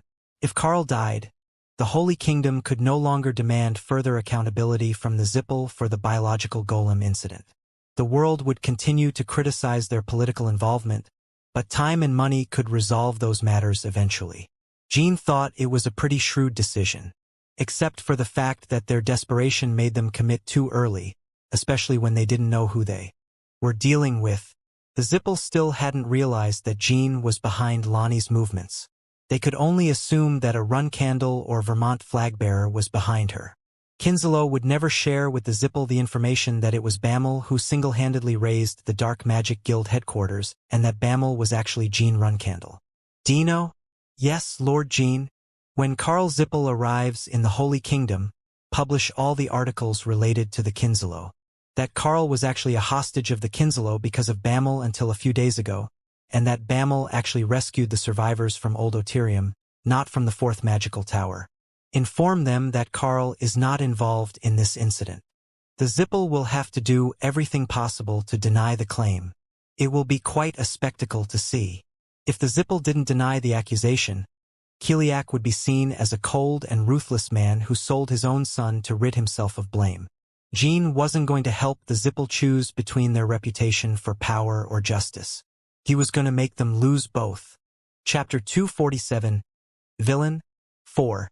Given the usual circumstances, Jean would have never been able to win against the Zippel in a media coverage battle. Even if he hit them where it hurt the most, there was a huge difference in the control they had over the media. The Zippel always portrayed themselves as the good guys, and their control over the press was an impregnable fortress. But at this moment, Jean wielded so much power. It wouldn't be an exaggeration to say that the entire world's press was gathered in the Holy Kingdom right now. Several renowned journalists had also come, including Dino. Most of them belonged to major factions like the Runcandles, Zippel, and Vermont. But some belonged to neutral news agencies. It almost feels like I'm looking at a barrel full of oil, Jean thought as he observed the journalists gathered in the city square. The oil barrel called the press would soon burst into flames when it encountered Dino's sparks, to the point where even the Zippel wouldn't be able to control it. Both the Zippel and the Kinslow, come to think of it, have always been my enemies, ever since I left Storm Castle. He suddenly remembered how he was attacked by Zippel extremists with the assistance of the Kinslow when he left Storm Castle. Perhaps the fight against them was destined from then on. Besides, he had to defeat them anyway once he reached the top of his clan. It was 3 in the afternoon. What's that? The question made the enraged crowd look into the distance in the sky. The gigantic Zippel clan's frigate, the Kozek, flew in the sky above the capital. Jean unconsciously clenched his fists tightly as he saw it. The Zippel elite mage squadron, the White Knight Asterisk, and Karl Zippel were aboard the ship. Asterisk, formerly known as Twilight Mages. Kozek? Damn. What is that thing doing here again? Murakan glared as soon as he spotted the frigate. The flag-bearers of the Runcandle clan are staying in the Holy Kingdom, so the Zippel probably wanted to show off their power too. In fact, they're sending a message to the Runcandles to forget about assassinating Karl Zippel. They're here for an apology, but here they are, flaunting their power. Arrogant bastards. This reminds me of all the suffering I went through in Colin. I feel angry. If only I could crush that thing here and now. Lord Jean, I'll go prepare things now, Dino interrupted. Sure. I wish you luck. Dino left. The shadow of the Kozek fell over the city square. The Holy Kingdom subjects gazed at the gigantic frigate that obscured the sun with anxiety and rage in their eyes. Soon, a wide beam of light sprouted from the bottom of the Kozek, creating a staircase that extended to the ground. The people on board started descending the steps. They could see Karl Zippel with his entire body bound. Karl looked extremely distressed and wore a gray fabric that only low-born prisoners could wear. He approached the ground. The angry people shouted at him. Boo! What have you done to our brothers and sisters? How dare you experiment on humans? Are you not afraid of the gods? You're a mad sorcerer, bastard. People hurled all sorts of insults at a tower master of the Zippel clan, a pure-blooded Zippel at that. Nothing like this had happened in the past few decades. It didn't matter if the problem came from the clan or an individual. The Zippel had always designated representatives to handle any incidents, not the pure-blooded Zippel themselves. The anger in the voices of the people was contagious. The crowd that had been intimidated by the sight of the Kozak was now shouting, ready to tear Karl apart at any moment. Karl bowed his head and said nothing. The White Knight mages behind him showed no emotion. Lonnie had instructions from Jean, so she didn't attempt to calm the people. A person in the crowd observed Lonnie's response and threw a fist-sized stone at Karl. It hit him on the forehead and splattered blood. The voices of the crowd suddenly fell silent. Karl remained with his head lowered. Blood dripped down his forehead, but the White Knight mages behind him did not react. Their silence was a tacit permission that the Zippel clan would not intervene, no matter what was done to Karl Zippel. As Jean expected, the Zippel were going to start making their moves after Karl was killed or severely injured. Say something. Thud. Thud. Thud. Stones started flying as Karl completely stepped off the staircase of light formed by the Kozak. The stones knocked him down, but he got back up. The sequence repeated 5 more times. Reporters were busy writing this rare scene of retribution. In articles, "Dear people of the Holy Kingdom, please stop for a moment," Lonnie shouted as she slowly stood up. The stoning abruptly stopped, and Karl hesitated as he got up again. "Karl Zippel, before you confess your deeds, there is something I must ask you. What is it? Were the biological golem experiments truly carried out under your leadership?" Karl could only hear the question as, "Are you the only one behind it, not the entire Zippel clan?" Therefore, he could only respond in the way his father, Kiliak Zippel, had ordered him. "Yes, that's correct. Can you swear to it? You sound like you want to blame the sins on the entire clan, but that wouldn't be right." "Sure. I understand that you might think the Zippel are scapegoating me, but I am the 4th Tower Master and a pure-blooded Zippel. There are many others who could have served as scapegoats. Then why did you come down here yourself? You could have easily assigned others as scapegoats. Because my death is the only way to regain the honor of my clan that I tarnished with my actions. Even if you choose to show mercy, my clan will never have me back. So kill me in their place. You ask for a comfortable death that you don't deserve. The number of our holy subjects who unjustly died due to your experiments amounts to 3,000. Karl Zippel, you will never enjoy death until you testify with clear details about your actions." Lonnie performed healing magic on Karl's wounds. The scars healed immediately. "But Karl, doesn't it seem strange to you?" "What's strange? The number of ours who were captured is not 3,000. It was 823. Karl clearly deserved to be the 4th Tower Master. He fell for Lonnie's trick and didn't demonstrate it at all. "Did Vitura Velter send that many people?" "I had no idea." "Sir Karl Zippel."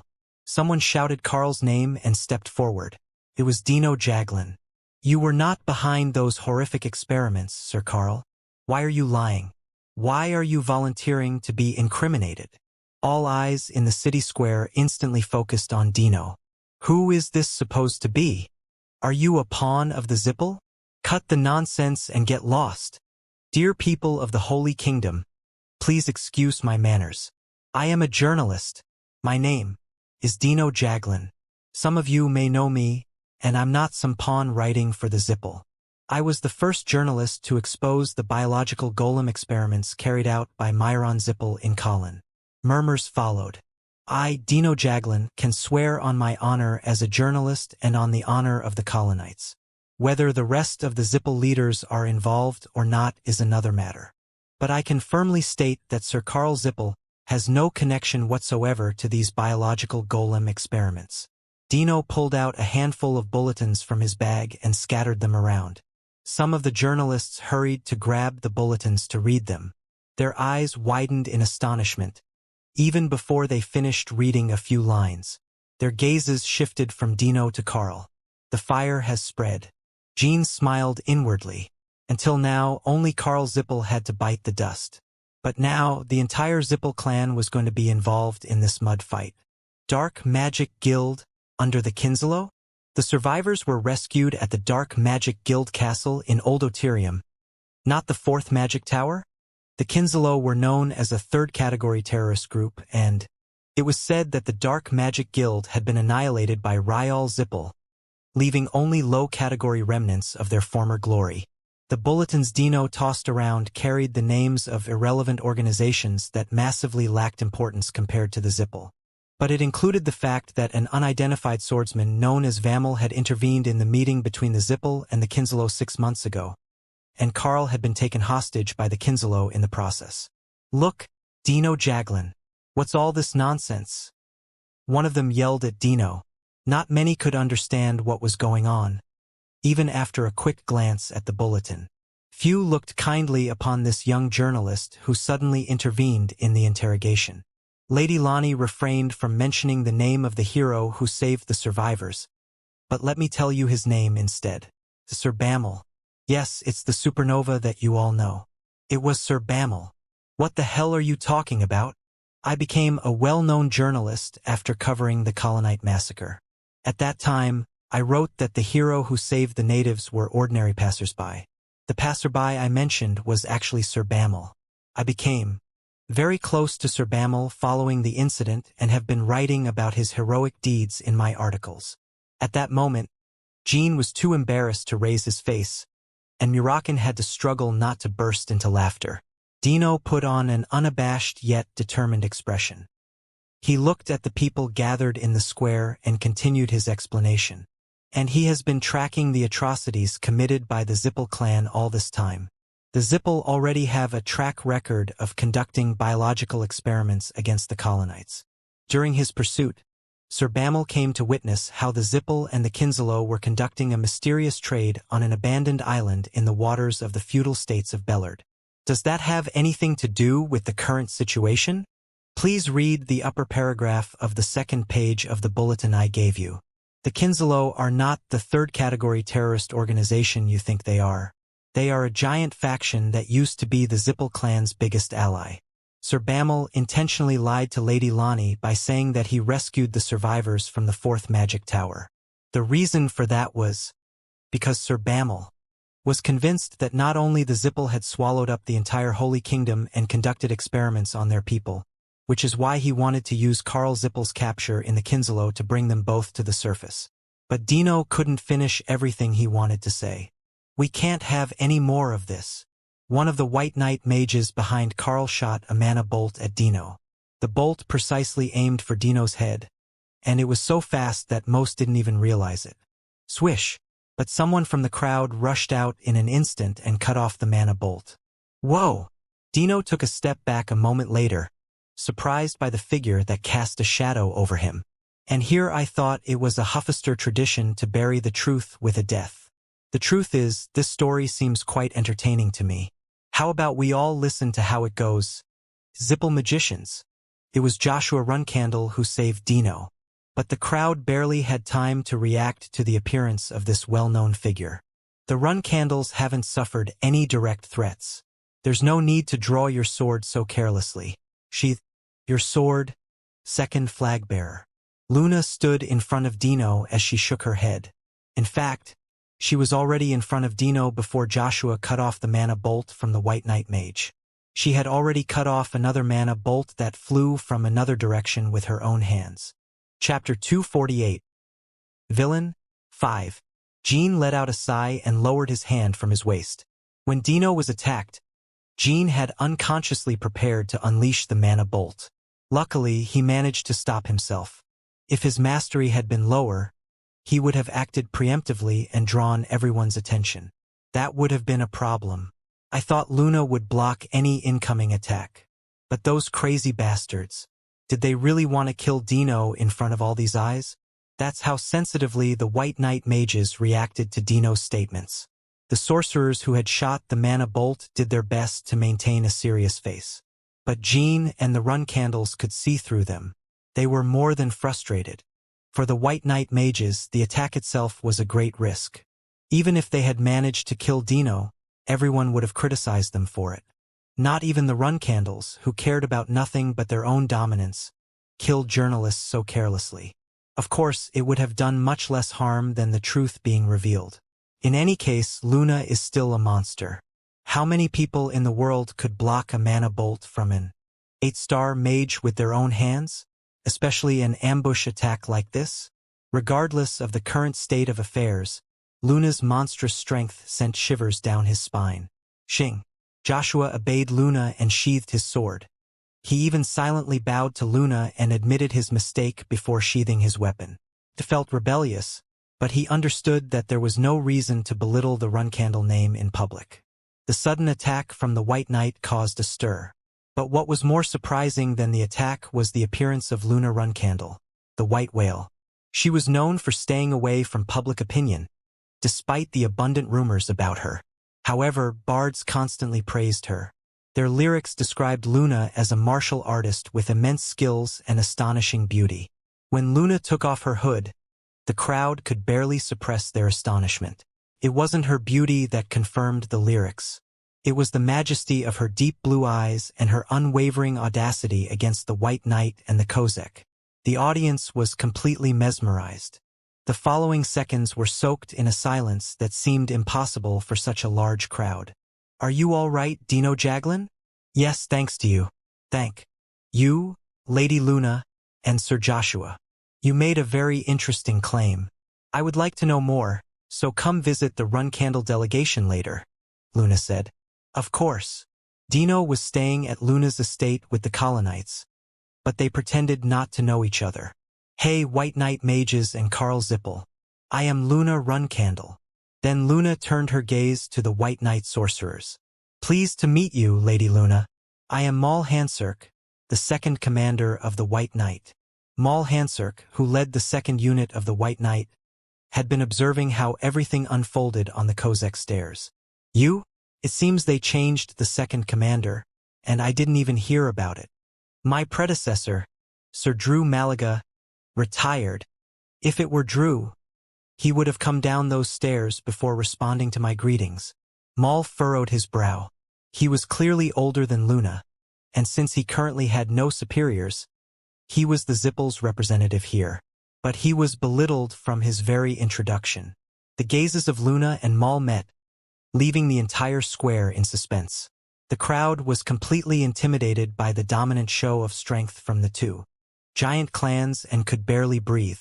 It wasn't just the crowd. Even the White Knight mages were tense. The only ones who remained unruffled by this scene were Luna, Jean, and Murakin. There was a good reason why they weren't nervous. Mal Hansirk, to think he would show such blatant disrespect towards my sister. It seems the second unit of the White Knight will have a new commander tomorrow. He should have shown his courtesy to Luna before answering. Although he was older than her and belonged to the Zippel, a lowly second commander of the White Knight had no right to belittle the first flag-bearer of the Runcandle clan. He couldn't show manners to someone he couldn't even defeat in battle. Joshua now looked at Mal with eyes that blatantly revealed his desire to kill. He had even shown respect for Luna against his own wishes. This despicable second commander of the White Knight belittling his sister was infuriating. "Sir Mal, if you find it difficult to resign, I can help you completely get rid of those stairs.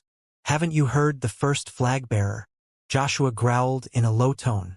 Mal's face turned red. Shame and a sense of defeat made his body tremble with anger.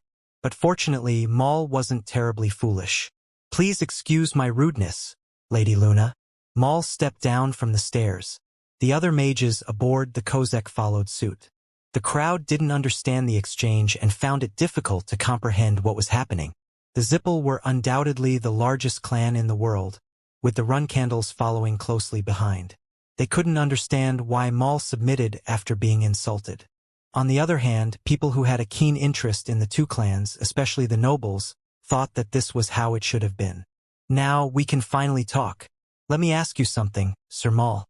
Why did your subordinates attack this journalist?" Carl Zippel received orders from the Patriarch to atone for his sins here. The fourth Tower Master of the Zippel clan has come to pay the price for his crimes with his own life. That man insulted the Zippel clan by obscuring the truth. Obscuring? I admit that I have belittled you, Lady Luna, but you are also interfering in Zippel's affairs. It will only cause mutual harm if it escalates between our clans, so we would like to take this journalist named Dino with us. Maul spoke after fixing his gaze confidently. Whether he was ashamed or not of Luna's intimidation, that didn't change the fact that he still represented the Zippel clan. If he backed down for no reason, his shame would become the least of his concerns. I cannot allow you to do that. On what basis do you countermand it? Haven't you heard me before?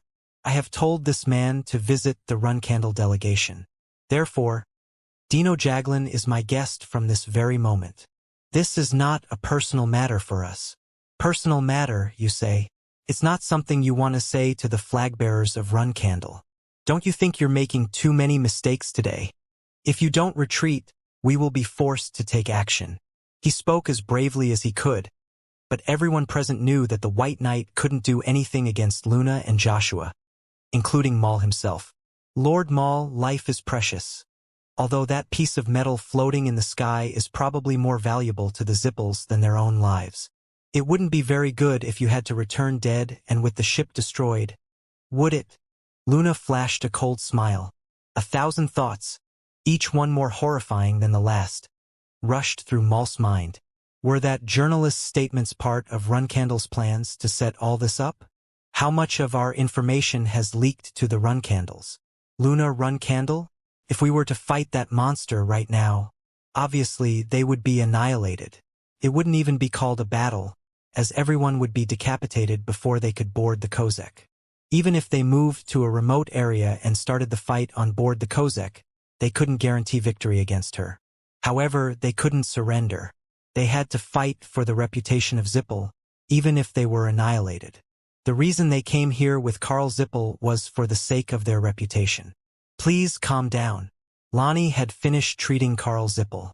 Both the Runcandles and the Zippels are much stronger than the Holy Kingdom, and everyone knows it. But let me remind both of you that we haven't even started the state funeral for His Majesty. Please respect the mourning of this land. Lonnie's words were a saving grace for Maul. It gave him an excuse to back down. He was about to genuinely feel grateful to her. But you have achieved something great, flagbearers of the Runcandle clan. We nearly chased an innocent man. An innocent man? Look, Lonnie Salome. Our patriarch has sent the 4th Tower Master, his own son, fully aware that he could be stoned to death. Do you think that insignificant journalist's claims can nullify the decision of the Zippel Patriarch? Bang. Jean punched Murakan in the side and muttered under his breath. What do you want? Murakan whispered. Yell at him. Tell him to stop with the nonsense and leave. What? Everyone is on edge right now. If someone starts, everyone will go crazy. The faces of the crowd turned red with anger as Maul began yelling at Lonnie.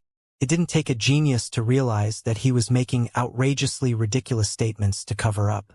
The problem was that the Zippels were certainly capable of covering things up with ridiculous statements. You could do it yourself. I'm a dragon. Okay? Joshua will recognize my voice. People will stare at you when you yell, so I'll step aside for a moment. At that moment, a woman suddenly shouted. Shut up, dirty bastards from Zippel. When? Will you stop mocking this land blessed by Ayula? She seemed to have a disability in one leg. She was in a wheelchair and wore a robe with a large representation of the dormant volcano shield. It seems I won't have to do it, Murakan hissed. Yes, she did it at the perfect timing, Jean said. The rest of the crowd followed suit and started voicing their opinions as well. Don't kill the journalist who spoke up for the Holy Kingdom. You can't let this happen before the whole truth is revealed. If you kill him, kill us too. Not even the Runcandles would do something like this. Jean observed the scene for a moment but felt that something was off. He shifted his gaze to the woman who had initiated the commotion. Something about her seemed quite familiar. That woman. Where have I seen her before? Or does she just resemble someone I know? Jean stared at her intently. It was impossible for her to feel his gaze from the crowd, but she also slowly turned her head and met his eyes. Did you like it? There was a smile on her face that seemed to say those words. Jean remembered who she was. She's Bishkel's little sister, Margiela Iviliano. She was the one who made Bishkel fight against him at the enemies of the Runcandle clan party. Jean didn't recognize her at first because of the disguise. But those mischievous lips and the characteristic childlike gaze on her face could only belong to Margiela. Lord Jean was too cruel against a weaker opponent. The man on the ground is our friend. Are you just going to stand there and watch? Brother, I'm completely disappointed. Are you telling me to fight against Lord Jean? Yes, maybe you could teach Lord Jean a lesson, in a more honorable way than Lord Jean just showed, of course. He even remembered Margiela and Bishkel's conversation at that time. Bamel, the Kinselo will help you, so don't go too far with us, all right? All's well that ends well. Isn't it? Margiela smiled with her eyes as she uttered those words. Chapter 249. Villain? 6. Jean never liked how Bishkel was put in a difficult situation at the enemy's celebration and enjoyed watching it unfold. At that moment, I thought she was just a petty character. So, she's also part of the Kinselo. It was unexpected. She had no combat skills or magic. And given her disabilities, her belonging to those terrorist groups, those third-rate cult fanatics, that's how Jean defined the Kinselo, was a surprise. And what was the reason she chose to reveal herself at that moment? So, the Kinselo want to help me, and in return, they ask me to be lenient with them? If that was all she wanted to convey, she could have sent anyone to deliver the message. It wasn't simply due to the inconveniences caused by her disability. Bishkel was a leader of the Kinselo, and she was his beloved sister. The Kinselo were clearly aware that Jean had eliminated anyone he crossed paths with from their ranks. But why would they send him such a valuable person? Jean couldn't accept this logic. I don't know what their deal is, but I have a feeling she may have some special abilities like Yona or Bouvard. He could always investigate it later. There was no point racking his brains now. First and foremost, Jean decided to respond. Not by speaking like her, but with a gesture that everyone could understand. Me? Jean pointed to himself with his index finger. He was going to pretend he didn't understand what Margiela was saying. Kinselo will help you. Margiela pronounced the words again. Jean made the "Are you talking to me?" gesture again, looked around, and then shrugged as if he didn't understand what was going on. Margiela pounded her chest in frustration. Come on, don't they teach lip reading in the Runcandle clan? She tried again several times, but with the same result. On the fourth try, Jean didn't even look at her anymore. Margiela concluded that she hadn't successfully conveyed her message to Jean. She didn't expect this at all and wished she could approach Jean and speak with her own voice instead of lip-syncing. But her wheelchair made it quite difficult. Jean had a reason for pretending not to understand her. The Kinselo will have to help me, no matter what I do. If they're so eager to help, there's no need for me to play along. And the reason they offered help was quite obvious. The Zippels were taking all the blame, so they wanted to be careful. Jean, what is it, Mirakin? That woman in a wheelchair seems to be trying to tell you something. Don't stare blatantly, but observe her carefully. We'll have to get to know her later. Is she your type? No, she's from the Kinselo. Quietly capture her when the crowd disperses. This love was destined to fail, huh? You can do it, right? Why are you even asking? Of course, it's a piece of cake. Don't kill the journalist. Give us the truth. The enraged mob continued their demands. Half of them cursed the Zippels, and the other half cheered for the Runcandles, who were blocking the Zippels. Luna and Joshua pressured the White Knight mages with just their gaze. The Zippels couldn't force the situation or retreat. Jin's gaze fell on the people busily jotting things down in the midst of the crowd. They were all journalists. It was a strange sight. The Zippels, who were normally the symbol of benevolence and justice, were being criticized, and the Runcandles, the symbol of evil and domination, were gaining support. This was exactly what Jean wanted. Although for now, the scene was limited to the central square of the Holy Kingdom, Jin's ultimate goal was to change the world's perception. Of course, he didn't want the Runcandles to replace the Zippels and become the new symbol of justice because he didn't believe in them either. However, that didn't mean he wanted to see those hypocritical Zipples ruling the world. Those idiotic Zipples will have to retreat for now if they don't intend to fight Luna and massacre the crowd here. Maul shook his head. He thought the same as Jean. There was no justification for pushing the Holy Kingdom to kill Karl Zippel and call it a day. White Knight! Let's return to the clan! Maul shouted angrily. The White Knight mages shared his feelings. They had never been so embarrassed since joining Zippel's elite mage group. A wise decision, Sir Maul. Luna smiled broadly and waved her hand toward Maulsback. Maul and the White Knight mages began ascending the staircase of light that extended from Kozek. Luna also turned around. Let's leave the scene as well, second flagbearer. Understood. Dino, see you later. The two hooded figures slowly made their way through the crowd. Luna didn't say anything to Lonnie because she knew that anything she said would be seen as an attempt by the Runcandle clan to intervene in the Holy Kingdom. And also because the Runcandles would look much better that way. The clan that would surely be ruled by her younger brother someday. The screams and cries of the people turned into joyous cheers. It was for the Runcandle flagbearers and the victory they achieved by pushing back the forces of Zippel. Amidst all the cheers, Karl Zippel remained silent, shackled. The White Knight didn't take Karl with them when they left. It was the rational response. If they ever took Zippel back to the clan, the Zippels would effectively be admitting the fact that he was a scapegoat. Sir Karl, allow me to ask you one last time. Are you truly involved in the biological experiments? Lonnie asked as she looked at Karl. Kill me. I don't want to make excuses. Clearly, we will if it is revealed that you are indeed guilty. But if it turns out to be a false accusation, you will rot for eternity in the Holy Kingdoms. Underground cells. Knights of the Golden Shield. Lock Sir Karl away. Every single journalist present in the plaza that afternoon got the scoop of their lives. Consequently, the entire world was bombarded with various breaking news stories in the afternoon. Karl Zippel's confession, the details revealed by Dino, the identity of the Kinselo, and the confrontation between the White Knight and the Runcandles, among others.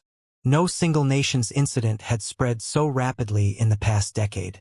The Runcandle-affiliated journalists represented by the allied kingdoms of Huister and the Zippel-affiliated journalists represented by the Ludero-Magical Federation were at war.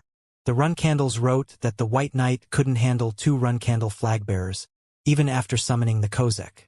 Meanwhile, the Zippels wrote it off as the mercy of the White Knight. But the battlefield tilted in favor of the Runcandles from the beginning. It wasn't surprising, given that the first whistleblower, Dino, belonged to Huffister and the White Knight had returned home empty-handed. Neutral press outlets published articles predicting who might be behind the biological golems. It was essentially a plagiarism of Dino's bulletins, but that in itself was more than enough information. However, the name Bammel generated the most intrigue. Of all, who the hell was Bammel? Why was he exposing the corruption of the Zippel clan? People around the world expressed more curiosity about him than sympathy for the Holy Kingdom's suffering. The fact that their attention for others' pain didn't match their wild enthusiasm for intriguing stories was a bitter truth to swallow. But it still helped the Holy Kingdom in the end. Uncovering Bammel's previous actions was the best way to reveal the truth. Damn it, that human. What was she supposed to be? Meanwhile, Murahin was furious ever since they left the city plaza. He lost track of Margila. I was following her closely, no problem. But when she turned a corner, she vanished like a wisp of smoke. All right. No one's blaming you. There's no need to be so mad about it. For some reason, it hurts my ego. I regained 40% of my strength. How could I lose track of a simple human? To make matters worse, disappearing like that can only mean she knew I was tailing her from the start. Damn it! I think Margila also has a special power, just like Yona, Bouvard, or that leader of the Kinselo. Those guys aren't even deities. Why do they keep showing up with weird powers? The Demon God Stone was Kinselo's doing, remember? Maybe they're trying to become deities. It was a shame they lost Margila. But Jean hoped Murakin would lose her. They must have had some security measures in place when sending such a valuable person. Anyway, this effort to repay the favor is reaching its final phase. The process of revealing the whole truth will have some bumps along the way, but the conditions are set for Lonnie to ascend the throne after the trial and investigations come to an end. Lonnie had been at the center of all the Holy Kingdom's operations that took place after the false Holy King's death. The corrupt officials hadn't fully rallied to her side yet. But now that the Zippel's deeds had been revealed, they no longer had much power in the kingdom anyway. Power belonged to the people. Vitura's list spread worldwide through bulletins, and the Holy Kingdom's sacred subjects memorized each traitor by name. The Zippels could no longer hold them. They were practically finished. Instead, every last subject of the kingdom supported Lonnie. Lonnie still remained in the city plaza, and more sacred subjects had filled the plaza, even more than when Karl Zippel was sent to Vankila. To be precise, people were gathered in the capital of the Holy Kingdom, not just in the central plaza. People from all over the kingdom had come to protect Lonnie, and the plaza couldn't accommodate them all anymore. And it wasn't just the Vankilans. There were many outsiders who had come to genuinely sympathize with the Holy Kingdom's sufferings. There were still people willing to look beyond the intriguing tales. That may be true, but the religious fanatic, that girl, I'm not sure if she can pull this off. The events that unfolded were too big for a person like her to handle. Make sure to take care of her when you become a flag-bearer, Murakan said. If she needs to be taken care of, then they shouldn't make her queen in the first place. I think Lady Lonnie will do well. She held onto her faith amidst a group of people excluding her. Remember, goodness, you're so cold-hearted. Well, I suppose you're right. That's what it means to be a monarch in the human world, although most of the kings and queens I've seen in my 3,000 years of life weren't true ones at all. The trials were about to begin. It was a trial to judge the traitors, including the Pontiffs Montiano and Canu. As the trials were presided over by loyal officials who never yielded their will, it was unlikely the traitors would escape a death sentence. Vitura lost his life and his honor, including his future after death. Those guys deserve at least the same. After the trials, a good 90% of the Holy Kingdom's officials would be executed. The state funeral and memorial service for the victims of the biological golem experiments would only take place after the executions.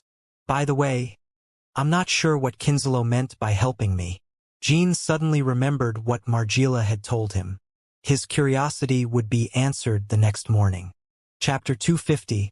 Almost 500 ships approached the eastern port of the Holy Kingdom. It was a fleet that should never have appeared by surprise. In fact, the fleet wasn't even led by an ally of the Holy Kingdom.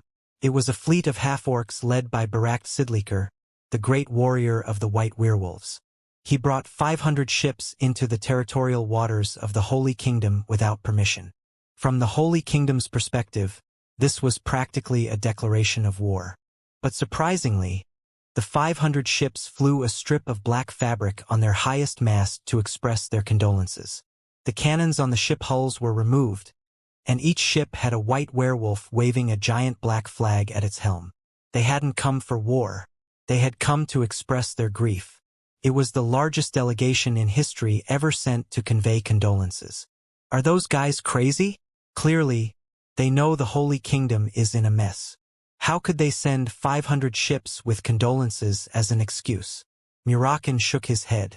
Now that their name was brought to the surface by Dino, the Kinslow are trying to show off their magnitude, that they're not a third-rate terrorist group. I don't know whose idea it was, but it's a clever move. A clever move? The Kinslow said they would help me, remember? But if the world considers the Kinslow nothing more than a bunch of riffraff, no one will trust anything they offer to the Holy Kingdom.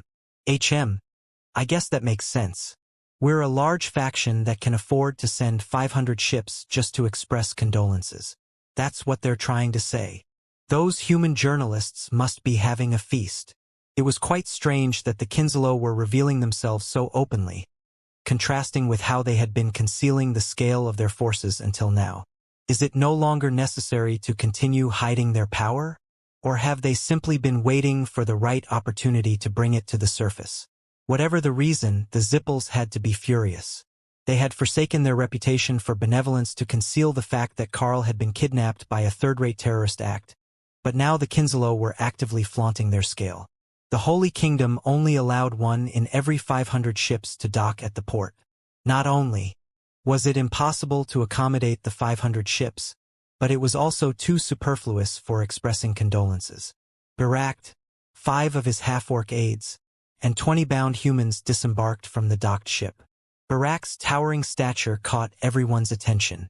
His aides were also renowned white werewolf warriors in the world of half-men. But they couldn't match the strength radiating from Pact. They immediately headed to the portal gate to reach the capital. Once in the capital, they made their way to the central plaza where Lonnie was. Every step Pact took made the crowd around him tremble. They couldn't even look directly at him, like animals facing their natural predators. Pact didn't show them any courtesy, but the crowd was too intimidated to begin booing. It was very different from when the White Knight had arrived at Kozek. Pact finally reached Lonnie and stood before her. The Golden Shield Sacred Knights were on high alert as they waited for him to speak. Jean and Murakan also observed the scene. "Boy," Murakan said. "Yes, that guy is pretty strong. I'm not sure if even your older sister can handle him." That was Murakan's assessment of Pact. "I am Pact Sidleker, the great warrior of the White Werewolves and the commander-in-chief of the Kinslow Revolutionary Forces. I have come to mourn the death of Miklin, the Holy King." "Thank you, Pact Sidleker. Lady Lonnie, you may not know, but I owed a debt to the Holy King about 30 years ago. I was gravely wounded in battle. Miklin was meditating in our lands and healed me. I remember my father telling me how he performed penance in the lands of the half-men around that time, but I didn't know about this particular incident. He was the finest human I've ever known. I offer my deepest condolences." The crowd was completely shocked.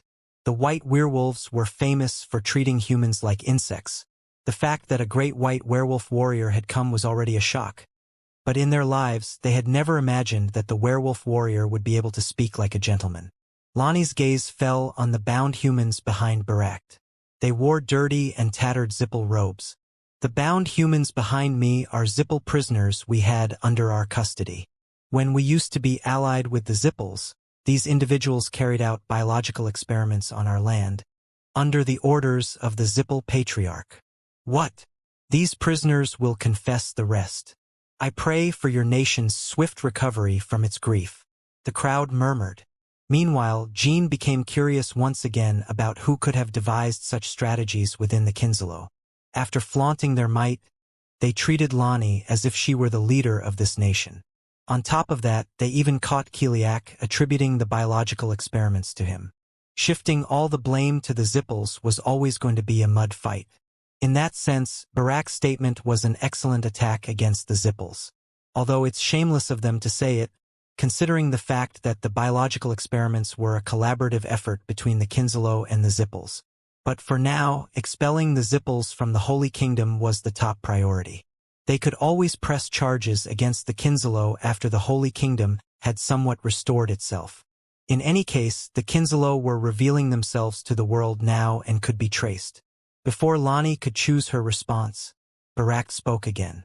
"My prolonged presence will only disturb others, so I will depart immediately. It is true that we were also allied with the Zippels, so we will take responsibility for our part at a later time." It was confirmed that all the prisoners handed over by Pact were Zippel Academy mages. They revealed all the experiments the Zippels had conducted on the people of the Holy Kingdom. Their confessions matched most of the records left by Mertual Sela, and they also revealed some experiments the Zippels had carried out without anyone's assistance. And through their confessions, the world learned that there were more experimentation facilities within the Holy Kingdom. The Zippels had built secret laboratories in the northern part of the capital and in some other cities. That was the conclusive piece. Lonnie and the sacred subjects of the kingdom were shocked and horrified to discover that the Zippels possessed experimentation facilities even within the kingdom. Jean thought the same. "I thought the ideal outcome after revealing that Karl Zippel was nothing more than a scapegoat was to expel the Zippels after ruining their reputation. But this changes things. And to think they even made facilities within the Holy Kingdom. No one in the Holy Kingdom considered the Zippels a benevolent and just mage clan anymore. But despite all these things, The Zippels had yet to make any additional statements. The Kinselo helped you a lot. No, that wouldn't be correct. Boy, maybe I should say you got a lot out of them, Murakin said. That would be correct. I'm not going to let them off either. At this rate, Kinselo won't lose anything with this incident. They only gained in reputation as a successful organization capable of abducting Zippel mages and tower masters. Although the Dark Magic Guild was completely annihilated, and they also lost Ryal Zippel's magic tome, that's true. That's not enough.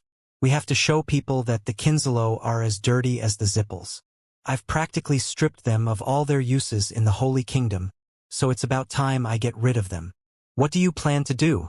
Jean was about to respond when someone abruptly knocked on the door of the room they were in. Mr. Jean, an urgent voice. It was Kashmir. Mr. Kashmir? What's the matter? Karl Zippel has been murdered. Jean and Murakin immediately stood up. What did you say? Weren't the underground cells guarded by the loyal Golden Shield Knights? The killer broke through the Golden Shield Patrol.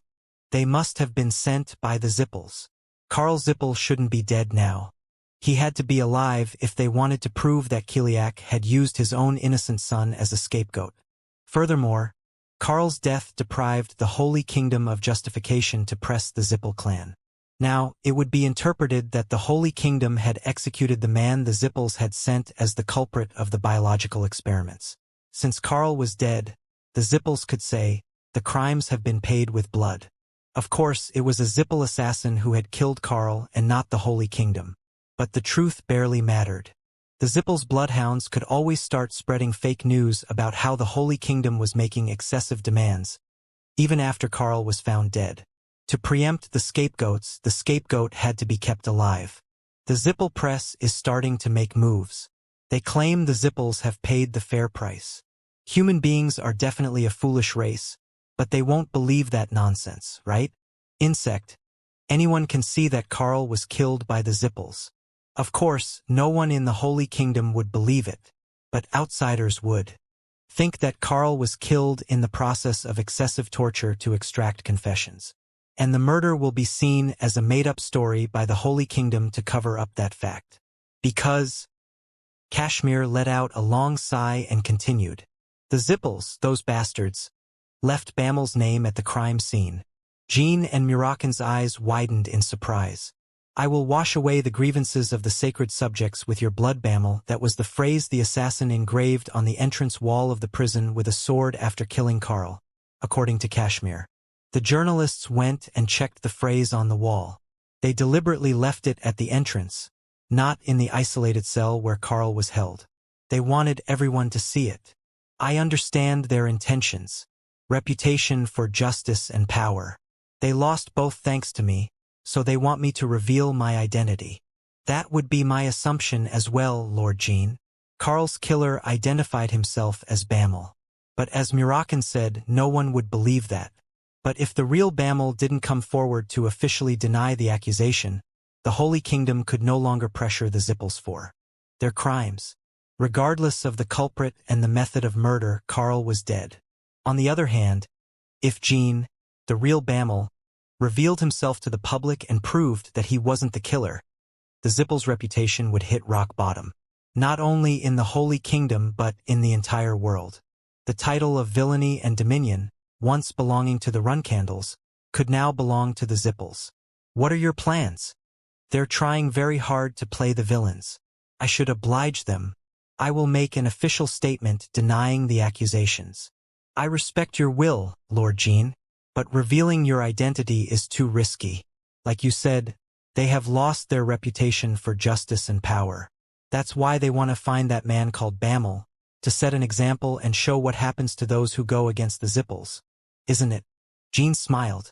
On the contrary, if the one who rebelled against the Zippels remains alive without much trouble, that would be a great loss on their part itself. Turned out for the better. I will reveal myself and mess with the Kinselo too. Chapter 251. The Zippels' objective was to kill Bamel to regain the clan's dignity. Their reputation had hit rock bottom. Too many of their atrocities had been exposed to the world by Vamel. And if they couldn't eliminate Vamel, the dignity of the world's most powerful clan would plummet once again. Of course, if Jean decided not to reveal himself, the Zippels would simply downplay it using Carl's death as an excuse.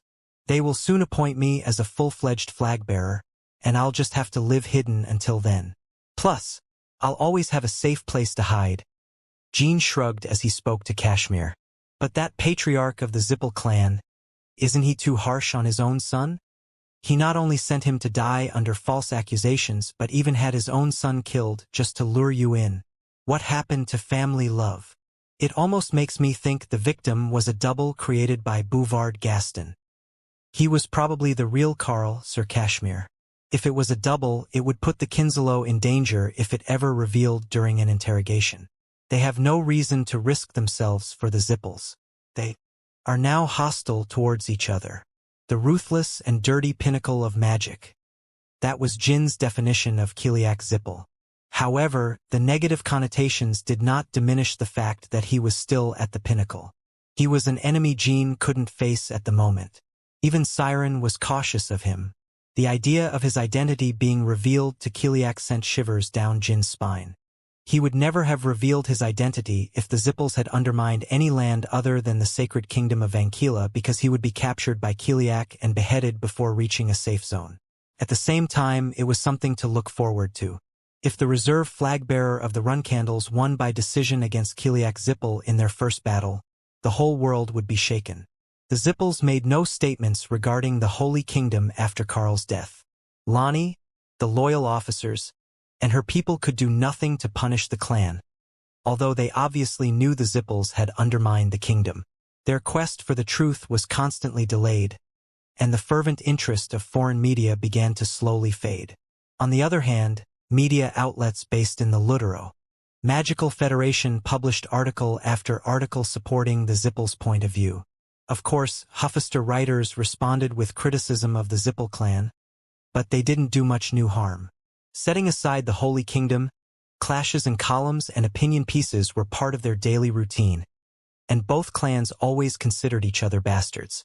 The fury of outsiders quickly subsided. Nobles from visiting nations no longer came to the plaza where Lonnie and the sacred subjects of the kingdom gathered after realizing it wouldn't be prudent to side against the Zippels. The way the Zippels pretended to pay a false price by killing Karl Zippel was certainly unreasonable. But major factions like the Zippels could always make situations even more unreasonable. If they really put their minds to it, they could always dismiss the protests of weak victims and even bring down third parties involved. The press and neutral organizations understood this very well. They had to watch how the Zippels received their actions. Of course, the third parties also had other benefits in mind. The incident in the Holy Kingdom would be remembered as a major blunder in the Zippel clan's history. But every major power always had some kind of flaw. Once the tempers cooled, the Zippels would use their wealth and manpower to line the pockets and sweeten the mouths of neutral forces. Turn a blind eye, then we'll make it worth your while. That's how the Zippels consoled neutral factions with each incident. On the other hand, the Runcandles always clung to their rule of fear. The two clans had very different ideologies that affected their way of governing the world. And clearly, the Zippels' way was more likely to be effective in dealing with the incident in the Holy Kingdom. Zippel ships entered the territorial waters of the Holy Kingdom, and each one was filled with gold to the brim. This was the compensation the Zippels rewarded for the political interference carried out by Karl Zippel's followers, regardless of his death. The amount of compensation was unimaginable. The Holy Kingdom could easily fund the national budget for the next 30 years with the gold, should they accept the compensation. Lonnie rejected the offer, of course, and the loyal forces of the kingdom were infuriated by the Zippels' maneuver. Those bastards. Don't they have any consideration for the Holy Kingdom? No. Do they have any consideration for others? Even the common people expressed their anger towards the clan. The Zippels ignored them and simply unloaded the gold at the harbor. They seemed to not care who took it, and in fact they were inciting people to covet it and steal it. As proof of their intentions, no one was assigned to guard the abandoned gold chests at the harbor. Gold ingots piled up in the middle of the harbor, shining like a castle made of wealth. Neither the common folk nor the kings had ever seen so much gold in their treasuries. The massive pile of riches not only incited greed but was also intimidating. The Zippels would never retrieve the gold even if the Holy Kingdom didn't accept it. They're showing off, all right? Jean inspected the pile of gold with his arms crossed. He could see what would happen to the Holy Kingdom if they didn't accept the wealth. Not even in the dens of gold-crazed dragons is there this much gold. Wow. How many limited edition Eki illustration books do you think could be bought with that? Murakan joked. You're crazy. What did you just say? Eki books? How do you come up with these things? It just came to me, I guess. Jean shook his head. That gold is enough to cover the Holy Kingdom's annual budget for 30 years. Or even 50 if spent wisely. That seems right. If they reject the gold, the Zippels will starve them for the next 50 years. If the Holy Kingdom accepted the gold, willingly covered up the incident, and turned a blind eye to the truth just this once, then the Zippels would bring prosperity to the Holy Kingdom. If not, they would cut off all sources of income for the kingdom. That's what the gold at the harbor meant.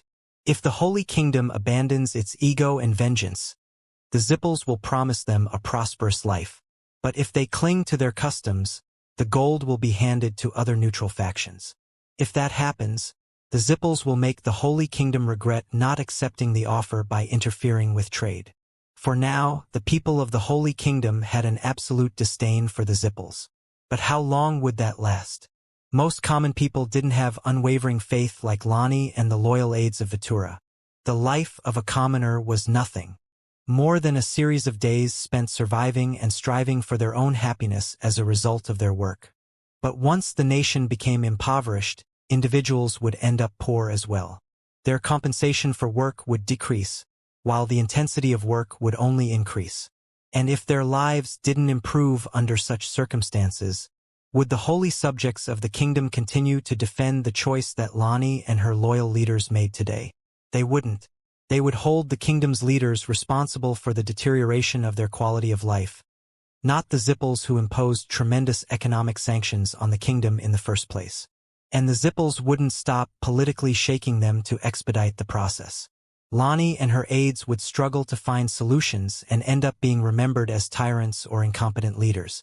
I didn't want to think about all those bothersome circumstances, and that's why I thought about nude portraits. Oh sure. Of course, they still had the Runcandle clan. The Runcandles would certainly do something if the Holy Kingdom encountered such turmoil. But would they splurge as much money as the Zippels to stabilize the Holy Kingdom? Not only that, they lacked justification. Many lands in Huffister were grappling with poverty. The Runcandles couldn't afford to prioritize the Holy Kingdom over their own, as it could cause divisions within the faction.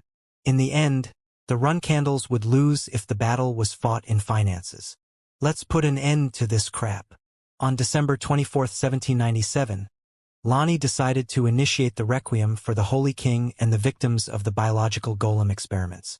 The trials had not yet concluded, but they couldn't delay the requiem any longer. The saints tried to maintain the integrity of the deceased false Holy King's body with their sacred powers, but it was starting to decompose. Vitura's body, which had been hung as a warning, had already rotted away. Furthermore, they had to finish the requiem before the neutral press abandoned the kingdom. And the fact that the trials for the murder of the Holy King had not yet concluded provided an extra layer of protection for Jean. The requiem was scheduled to last 3 hours. As usual, Lonnie recited the prayer for the departed souls. "Please be seated," Lonnie said as she ascended the podium. She spoke softly, but everyone present knelt down and closed their eyes. "Dear Ayula, your most humble daughter, Lonnie Salome, stands here today for the evils of the late Holy King Miklin and your holy subjects. Please answer my prayer, so that we may commemorate their final moment on earth with your voice." The requiems of the Holy Kingdom were often referred to as the Milky Way prayer by the narrators. The prayer gathered the sacred powers of all participants in the requiem into a single combined energy, allowing the prayer to resonate and emit the characteristic yellow sacred light in all participants, including those without sacred powers. The amount of light emitted by the participants was determined by the sanctity of the person leading the prayer. That's why Jean and Murakin were completely impressed. Lonnie Salome. He knew she had a considerable amount of sacred energy when she managed to protect Murakin from those toxic vapors. But the entire plaza was glowing yellow. Lonnie's body trembled as she recited the prayer. She infused her sacred energy into the bodies of the several thousand holy subjects gathered in the plaza. It was exactly as the narrators had described it, as if the Milky Way flowed here on Earth. The journalists thought it would be the last major scoop they would get from the Holy Kingdom. It was the largest requiem the kingdom had seen in many years. Therefore, I pray that Ayula's children may return to your embrace. I pray that our light reaches you and blesses their eternal lives. After finishing the prayer, Lonnie stumbled and clung to the lectern. It was a perfect requiem. But no one noticed that Lonnie's requiem went beyond perfection and was, in fact, a miracle. It restored Vitura's body, which had been completely rotten and now buried underground, to its original state. Not even Lonnie was aware of this fact. It was a secret known only to Ayula and the soul of the deceased Vitura. Lonnie took several deep breaths. After catching her breath, Lonnie looked at the crowd. The requiem has ended. But today, I, Lonnie Salome, would like to introduce a man who has made a great sacrifice for the Holy Kingdom despite being an outsider. The crowd looked around as Jean approached slowly. He took off the hood covering his head, revealing his blonde-dyed hair. Jean spoke without hesitation. I am Jean Runcandle. Chapter 252. No one expected his name. When the elegant blonde hair was uncovered beneath the hood and the layers of decadent makeup were revealed, everyone thought that Bamel would finally show up. But Jean Runcandle? The entire plaza fell silent. People questioned their own ears as they waited for Jean to continue. Jean Runcandle? Wasn't it supposed to be Bamel, not Jean Runcandle? The reserve flag-bearer of the Runcandles? The journalists were dumbfounded. They exchanged bewildered looks among themselves. On the other hand, the Runcandle delegation, paying their respects in a corner of the plaza, couldn't believe their eyes. Jean, that crazy rascal. He could have given me a heads up. Did he expect me to follow along by myself? Not even Luna had any idea. But she thought that he must have some solid plan in mind if he decided to cause such trouble. She was about to curse out loud but didn't forget her promise to become a sword for Jean. Her most reliable sword, one that he could wield at will whenever and wherever. That was the role she had accepted to play. Therefore, she calmed herself and decided to read Jin's moves and react accordingly. Joshua, standing next to Luna, looked at Jean with his face completely red with anger. Jean, you bastard. You just had to create more problems. Joshua thought that revealing Jin's identity at that moment was literally a suicidal act. The Zippels had given up a lot for Bamel's death. They had discarded their dignity and reputation, resorting even to a false killer for their cause. They were determined to kill him no matter the cost. They had already suffered too much harm to let him be. Joshua clenched his teeth. Veins bulged on his neck. He could understand why that damn brother of his revealed himself at that precise moment. You seem so sure that I won't let you die, even if it goes against the clan's laws, just because of that contract of yours, the power of shadows, the same power that Joshua coveted. If Jean died, Joshua would never be able to steal the Soderet's contract for himself. Therefore, Joshua thought that Jean intended to involve him by endangering his own life. There was nothing that could be done to prevent other people from recognizing Runcandle's reserve flag-bearers, but reserve flag-bearers were strictly prohibited from revealing their own identities. The same rule applied to everyone in the Sword Garden. They were not allowed to assist the reserve flag-bearers. The clan clearly warned against using the clan Runcandle's reputation to make a name for oneself. It was a well-known rule, even to outsiders of the clan. But what would happen if a reserve flag-bearer and a flag-bearer broke this rule with so many eyes watching? The strict interpretation of the rule would clearly demand the death or excommunication of both. But this particular flag-bearer was Joshua, known to be the patriarchal successor. It's unlikely that Mother would punish me severely, and if they don't punish me for it, that cunning boy must know that he won't be punished either. The Black Panther, Rosa Runcandle, would resort to any means to protect Joshua. And even Rosa herself couldn't find justification to punish Jean without also punishing Joshua. Joshua felt extremely frustrated. He could clearly see Jin's plan, but he knew he had to play along. I may accept your tricks for now, but I won't let you fool us all the time. Joshua thought it over and calmed himself. Guardian Knights, prepare for combat. Joshua whispered his order to the knights. Standing behind him, his intention was to protect Jean if the Zippels launched an attack. Loyalty to the clan. Loyalty to the clan. The Guardian Knights whispered their acknowledgement courteously and sharpened their senses. Jean then glanced at Joshua, who was obviously doing his best to hide his anger. Joshua's and Jin's eyes met for a moment. Jean flashed a smile and thought to himself, "You're trying to keep a straight face, Joshua, but I can see through you. You must be very frustrated after realizing that you have no choice but to help me. You're not my rival." Jean maintained his smile and continued speaking to the crowd. "As you all know, I am the reserve flag-bearer of the Runcandle clan. I began my training as a reserve flag-bearer in 1795 and have since used various false names. Today, I stand before you as Bamel, one of my false identities. Are you really Jean Runcandle?" We were told that Jean Runcandle has black eyes and jet black hair. A journalist shouted. Then Jean took out a handkerchief from his inner pockets and wiped his face and hair. Each stroke of the handkerchief erased his makeup and hair dye. The blonde hair returned to its original black color. Bamel was clearly depicted with elegant blonde hair and a pretty boy face, but not much was known about Jean Runcandle's appearance, even after the enemy's celebrations. However, everyone knew that the youngest son of the Runcandles had black eyes and jet black hair. People were left dumbfounded, but some recognized him. "It's Jean Grey. Oh, look at that. It's the champion of the Cosmos Arena, Jean Grey," shouted some of the nobles from Bellard who had come to pay their respects. In particular, the excited one had made a lot of money thanks to Jean back then. "I'm sure of it. It's that young man we saw then in the Kingdom of Middle." Likewise, the mercenary delegation visiting the Holy Kingdom, the Black Kings, also recognized him. "I knew Lord Jean would become the sensation of the world someday. He was also quite a spectacle at the enemy's celebration." Kuhaha. Johnsina Farrell of the Dragon King's Knights laughed out loud upon recognizing Jean.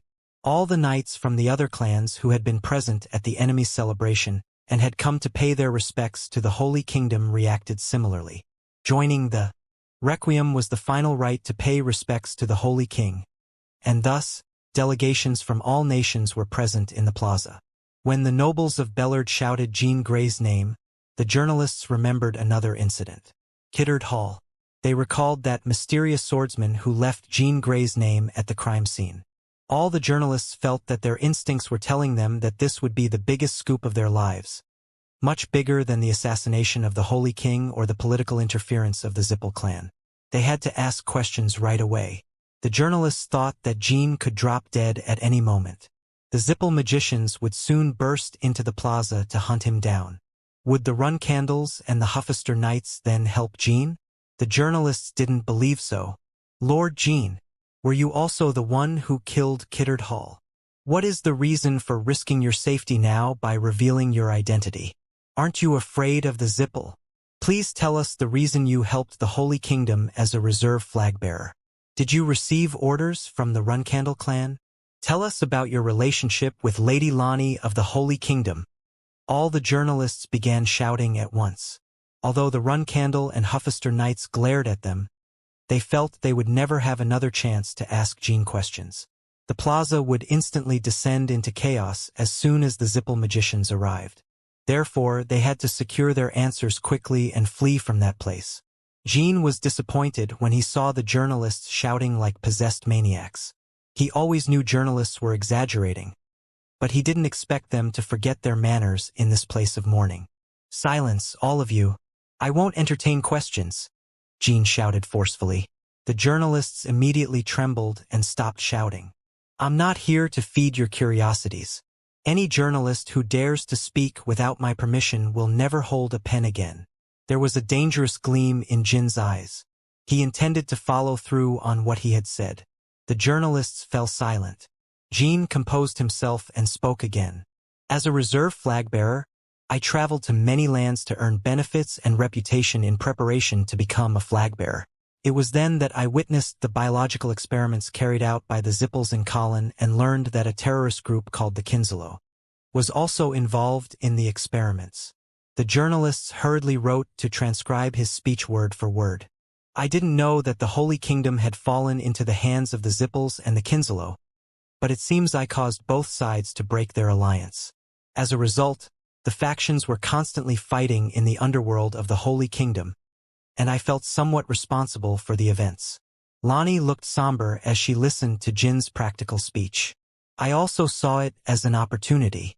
As a reserve flag-bearer, what greater achievement can I carve for myself than exposing the corruption of a nation and, in the process, sticking it to the rival Runcandle clan?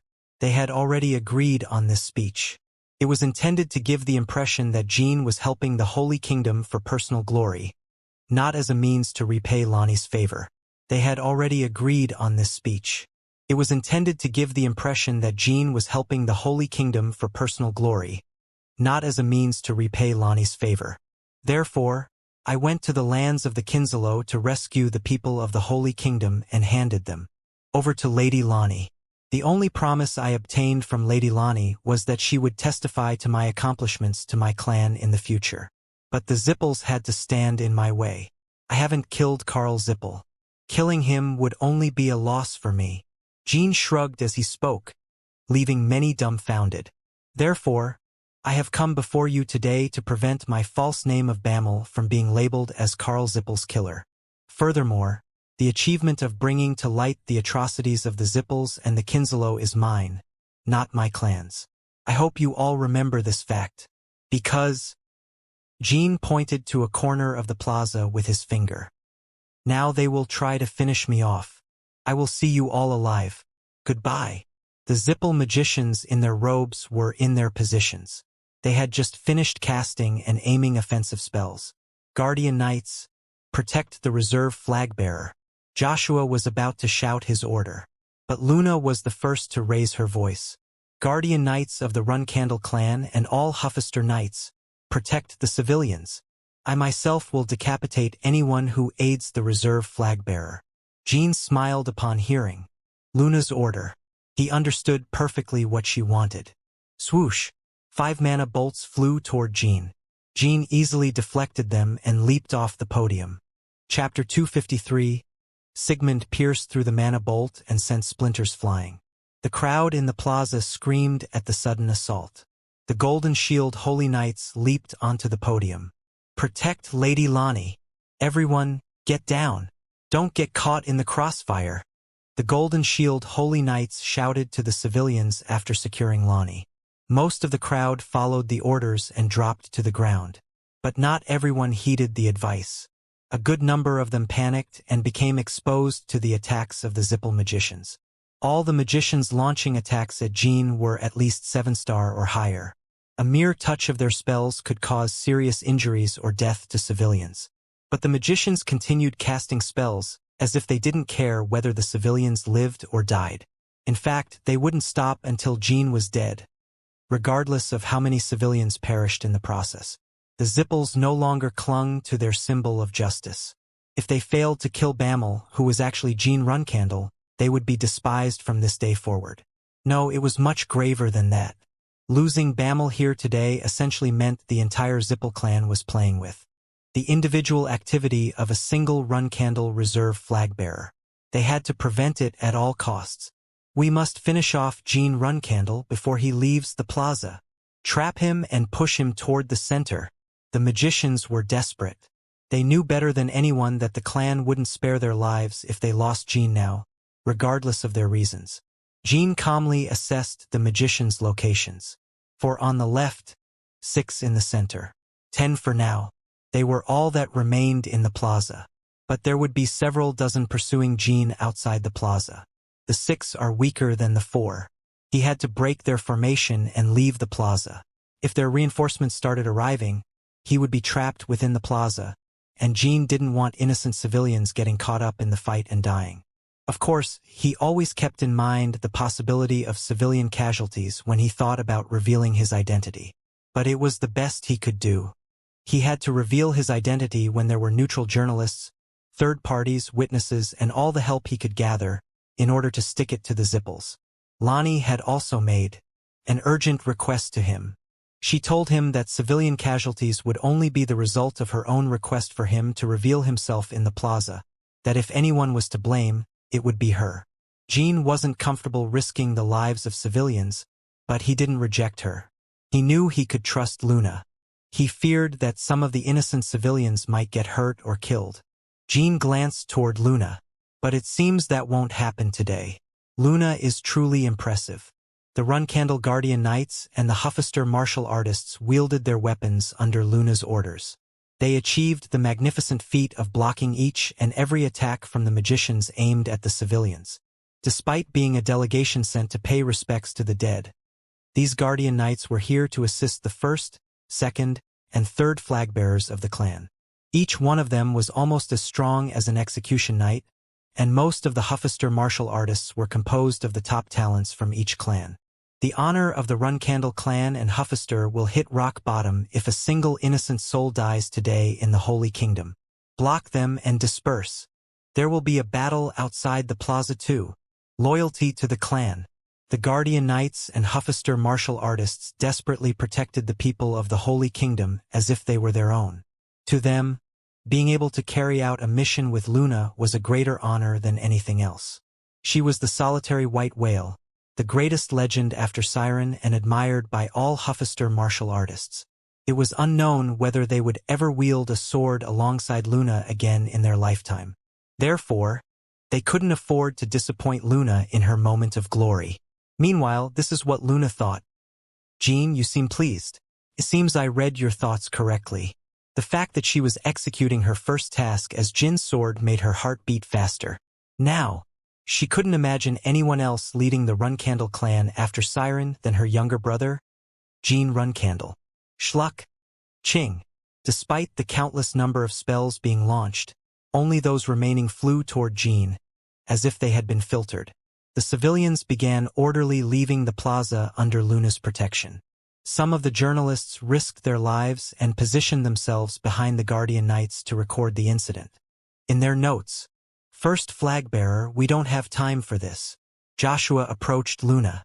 "What's the matter? Don't you think we should save the reserve flagbearer? Even if he broke the clan's rule, what will become of our reputation if our reserve flagbearer dies at the hands of the Zippels? Second flagbearer, what does the death of a reserve flagbearer have to do with the reputation of the Runcandles? The flagbearer himself must bear the weight of his actions. Our relationship with the Holy Kingdom takes priority over his safety. Then don't you think we should be the ones to punish the reserve flagbearer ourselves? That should be a higher priority than protecting civilians. Please choose wisely." Immediately, Luna's eyes gleamed dangerously. "Your Black Knights aren't here now. How dare you defy me? Step up your game if you don't want to be humiliated in front of everyone." Joshua's face instantly paled. It was as Luna said. His Black Knights weren't here, but he had secretly brought execution knights with him. They were disguised and hidden at various points in the plaza. Therefore, he could afford to go against Luna's orders. Those knights would always prioritize his orders, regardless of what Luna had commanded. In that case, it would be Luna who would be humiliated, not himself. But Joshua decided not to rebel against Luna. "I shouldn't let my momentary embarrassment undermine the reputation of the Runcandle clan, as it will soon be mine. Besides, if I go against Luna right now, I'll lose the trust of the other martial arts clans. Rank wars should stay within the clan. Challenging Luna's authority on a public occasion like this would only undermine the dignity of the Runcandle clan." Luna's selfishness frustrated him greatly, but it wasn't the time to act like a fool. "Understood," Joshua replied bluntly. He had acted preemptively out of fear that Jean would die and prevent him from securing the Soderette contract. But when he turned to look, none of that seemed likely. A blue electric bolt descended from the clear sky.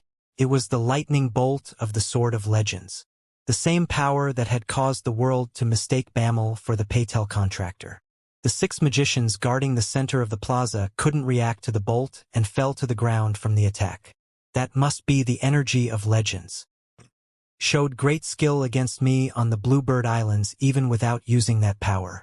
It will be difficult for them to catch him unless the Tower Masters arrive to create formations to trap him. He couldn't understand why the heavens favored Jean when the prophecy had chosen him, Joshua Runcandle. Flash, crack. Each lightning drop caused square ground blocks to jump, sending rocks and magicians flying. Now that Jean could see Luna perfectly guarding the civilians, he had no reason to hold back. Only an instant passed before the 6 magicians lost their lives. This is what I like about the Sword of Legends. Unless one is truly gifted, they won't escape its initial burst. Of course, the 6 magicians in the center were worthy of being called geniuses elsewhere. Otherwise, they wouldn't have made the cut to join the Zippel clan. But from Jin's perspective, they were nothing more than mediocre talents. Compared to the powerful opponents he had constantly fought against, they were mere minor subordinates. Respond with caution. Consider him a lightning-based mage. Place spells around the area, so he can't get close. The 4 magicians on the left had considerable talent, even by Jin's standards. They properly blocked the advance of the lightning by casting shield barriers and approached Jin. They even modified various ice-based spells to dazzle Jin's vision. Ice pillars surrounded Jin, making it difficult for him to aim the lightning. He could always cut through all the ice pillars with blade waves since the Huffister Knights would protect the civilians. But he didn't need to waste more time in the plaza now that he had eliminated the center forces. Shuri. Jin took the red ruby out of his inner pocket. The red ruby emitted light and released Shuri from within. What's that supposed to be? A cat. Even the expert magicians took a step back, surprised. Anyone would react that way if they encountered a cat larger than a horse-drawn carriage for the first time in their lives. The fact that the giant cat shot mana lightning from its eyes didn't improve the situation for them. Shuri leaped and screeched while firing lightning bolts at the magicians. Jin leaped onto the ice pillars created by the magicians to jump onto Shuri. Jin climbed onto Shuri's back. Meanwhile, the magicians desperately tried to protect themselves from Shuri's lightning bolts. Shuri landed softly on the ground and screeched again. Then, the civilians still standing and the desperate witnessing journalists all fell to the ground. Their legs couldn't withstand the ferocity of Shuri's screech. The sound was controlled in a way that only trained martial artists would be able to endure. Is that really the power of a Runcandle Reserve flag-bearer? Everyone thought the same, from the Huffister martial artists, the civilians who were now all on the ground, and even the surviving Zippel magicians. It was a scene straight out of a fairy tale, only it was unfolding before their own eyes. There was plenty of maneuvering space once all the civilians fell to the ground. Shuri pounced lightly and began running toward the open path. It moved extremely fast, but not a single civilian was harmed by Shuri's steps. Maya! Shuri asked which way to run. Jin pointed toward the portal gate. He wanted to head to the port, where there were mountains of Zippel gold. Jin's ultimate goal was to melt all the gold and throw it into the sea before escaping. It didn't take long to reach the portal gate. The Zippel magicians outside the plaza couldn't catch up to Shuri. Loyal. Officials of the Holy Kingdom awaited Jin and Shuri at the gate and opened access for them when they arrived. Thank you, Lord Jin. I wish you luck. I also wish you luck. When Jin arrived at the port, he encountered the last person he expected to see. Jin? Look, it's Jin. The white-haired teenager's eyes widened in surprise upon recognizing Jin. It was Baradin Zippel, the successor to the Zippel clan patriarchate. It seemed that he had just arrived at the port as well. But behind Baradin, something was burning wildly. They had set fire to the gold. Chapter 254. Baradin. Jin had his eyes just as wide with surprise as he dismounted Shuri. What is this idiot doing here? And what's with the gold on fire? The flames over the gold were massive and worthy of being called a conflagration. Since the amount of gold was enough for the entire Holy Kingdom for decades, the fire engulfing it was equally grand. Is this your doing? Jin was about to ask Baradin this when he heard another familiar voice. Baradin. The fire has broken out even at the back. We should escape now and... Huh? Jean? Is it really you? A small physique and a husky voice. Dante ran. He had been checking if all the gold was completely aflame, which is why Jean didn't notice him at first. Dante? You too. Even Jean had to stammer as Dante joined them. How is it possible that these idiots always show up in the most unexpected places? Whenever they met, it was like this.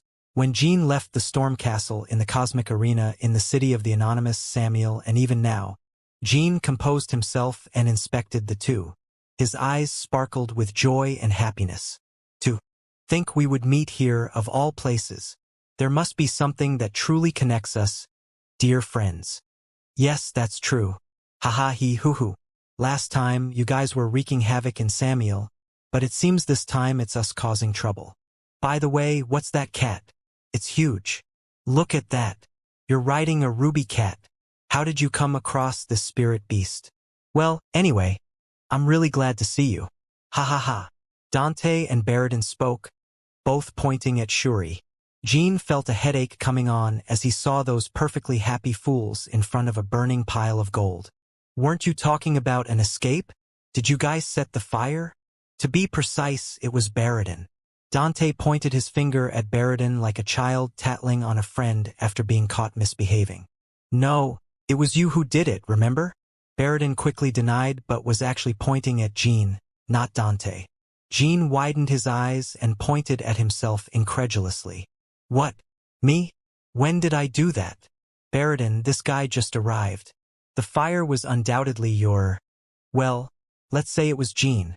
He is a reserve flag-bearer of Runcandle, so I might as well count it as one of his achievements. Dante was waving his hand to scold Baradin, but a gold ingot suddenly fell out of his pocket and dropped to the ground. Jean abruptly stopped and glanced from the gold ingot on the floor to Dante's face. Guys, come on. This is insane. Don't tell me you just looted a bar. It's a misunderstanding. Baradin told me he would give me some money if I helped him. That's why I followed him here. Dante, did you really steal a gold ingot behind my back? Baradin reprimanded him. Dante's eyes widened so much in surprise they were almost popping out. Baradin, why do you keep changing your words? You set the fire. Don't you remember? Baradin quickly shook his head. But he was actually pointing at Jean, not Dante. Jean slapped his forehead and took a deep breath.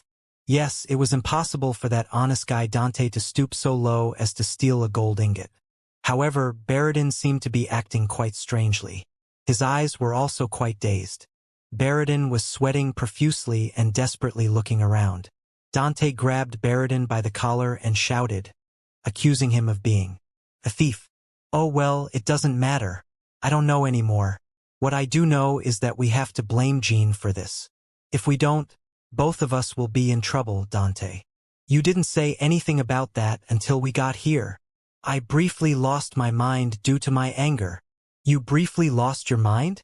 We were together on that ship for 3 days until we got here. You were perfectly fine the whole time. Are you telling me you were faking that determination when you said you couldn't forgive the atrocities of your clan? Urgrafaf. Baradin writhed like a broken wind-up toy. Baradin, just shut up for a moment. Dante, tell me what's going on. We don't have much time. The Zippel magicians pursuing my life will arrive soon. Jean, what do you mean by that, my friend? I was the one who exposed the incidents in the Holy Kingdom. I just revealed it in the Capitol Plaza, and am now fleeing after fighting against the Zippel magicians who opened fire on me. What? Does this mean you're Bamel? Are you Bamel? Dante and Baradin brought their faces closer to Jean. The three of them were in a state of shock. Jean could barely keep himself sane. If he also joined in this foolish charade, the situation could become infinitely more absurd. Besides that, I even revealed the fact that I'm the reserve flag-bearer of the Runcandle clan, so the Zippel have no choice but to kill me right away. The reason I chose to escape this way was to get rid of the gold that the Zippel provided me with feigned goodwill. Jean, we are truly meant to be friends. Dante clenched his fists, his face overwhelmed with emotions. Our intention is the same, Jean. Baradin seems to be out of it right now, but he asked for my help after telling me he couldn't forgive his own clan. He wanted to take responsibility as the successor of the Zippel Patriarchate. In other words, the three of them were at the port for the same purpose. Baradin and Dante were furious after reading about the situation in the Holy Kingdom. Baradin, in particular, decided to correct the wrongs, even if it was his own clan that was responsible for the incident. As pure-blooded members of important clans, Jean and Dante knew how difficult it was to make that decision. Setting aside Baradin's request, it was this understanding that made Dante, the successor of the Hiran Patriarchate, assist Baradin. Dante was moved by his determination. Of course, now he was less impressed after seeing Baradin spout nonsense while carrying out the act. That's why you can blame me for the fire. It doesn't matter. If you hadn't set it on fire, I would have done it myself. Jean. Baradin composed himself and looked Jean in the eyes. You said my magicians attacked you? To hide the truth and protect the dignity of the clan. Jean didn't respond but nodded. Baradin's face darkened. And not only that, they are pursuing you right now? Yes. Those bastards. Don't they have any shame? I'll kill every single one of them myself. Baradin's hair stood on end as if blown by the wind. His mana was increasing. He was an 8-star or maybe even stronger. Jean gasped as he felt Baradin's mana. How did he become so strong? It was said that he reached 9 stars at 30 years old in my past life. Jean thought Baradin's powers were of 7 stars. Since Baradin was capable of extremely fast, simultaneous spellcasting, he was stronger than 8-star magicians at his 7 stars. But he was mistaken. The mana that started rising in Baradin was close to a 9-star level, even at a glance. Calm down, Baradin. Clan's dignity? Who cares about that? How many innocent lives must be taken to protect something like that? Jean suddenly remembered the first day he met Baradin. Well, it's not bad. Impressive. But let me give you some advice as someone who's a few years ahead of you in this line of work. If you encounter another Zippel who offends you, try not to rush and cut off their fingers. Don't you think that would create a lot of trouble for our two clans? Baradin had said. You're quite the jester too, Baradin Zippel. What makes you say that? If my clan and yours went into a bloodbath over every little dispute, the whole world would already be demolished. I gave you that advice so you would consider the suffering of the citizens in war. That had been the conversation with Baradin at the Middle Kingdom's portal when he nearly cut off Baradin's finger. Jean always thought Baradin was the mischievous type and was so sure he would be well aware of the Zippel clan's illicit activities. But right now, Baradin didn't seem aware of the atrocities committed by the Zippel clan at all.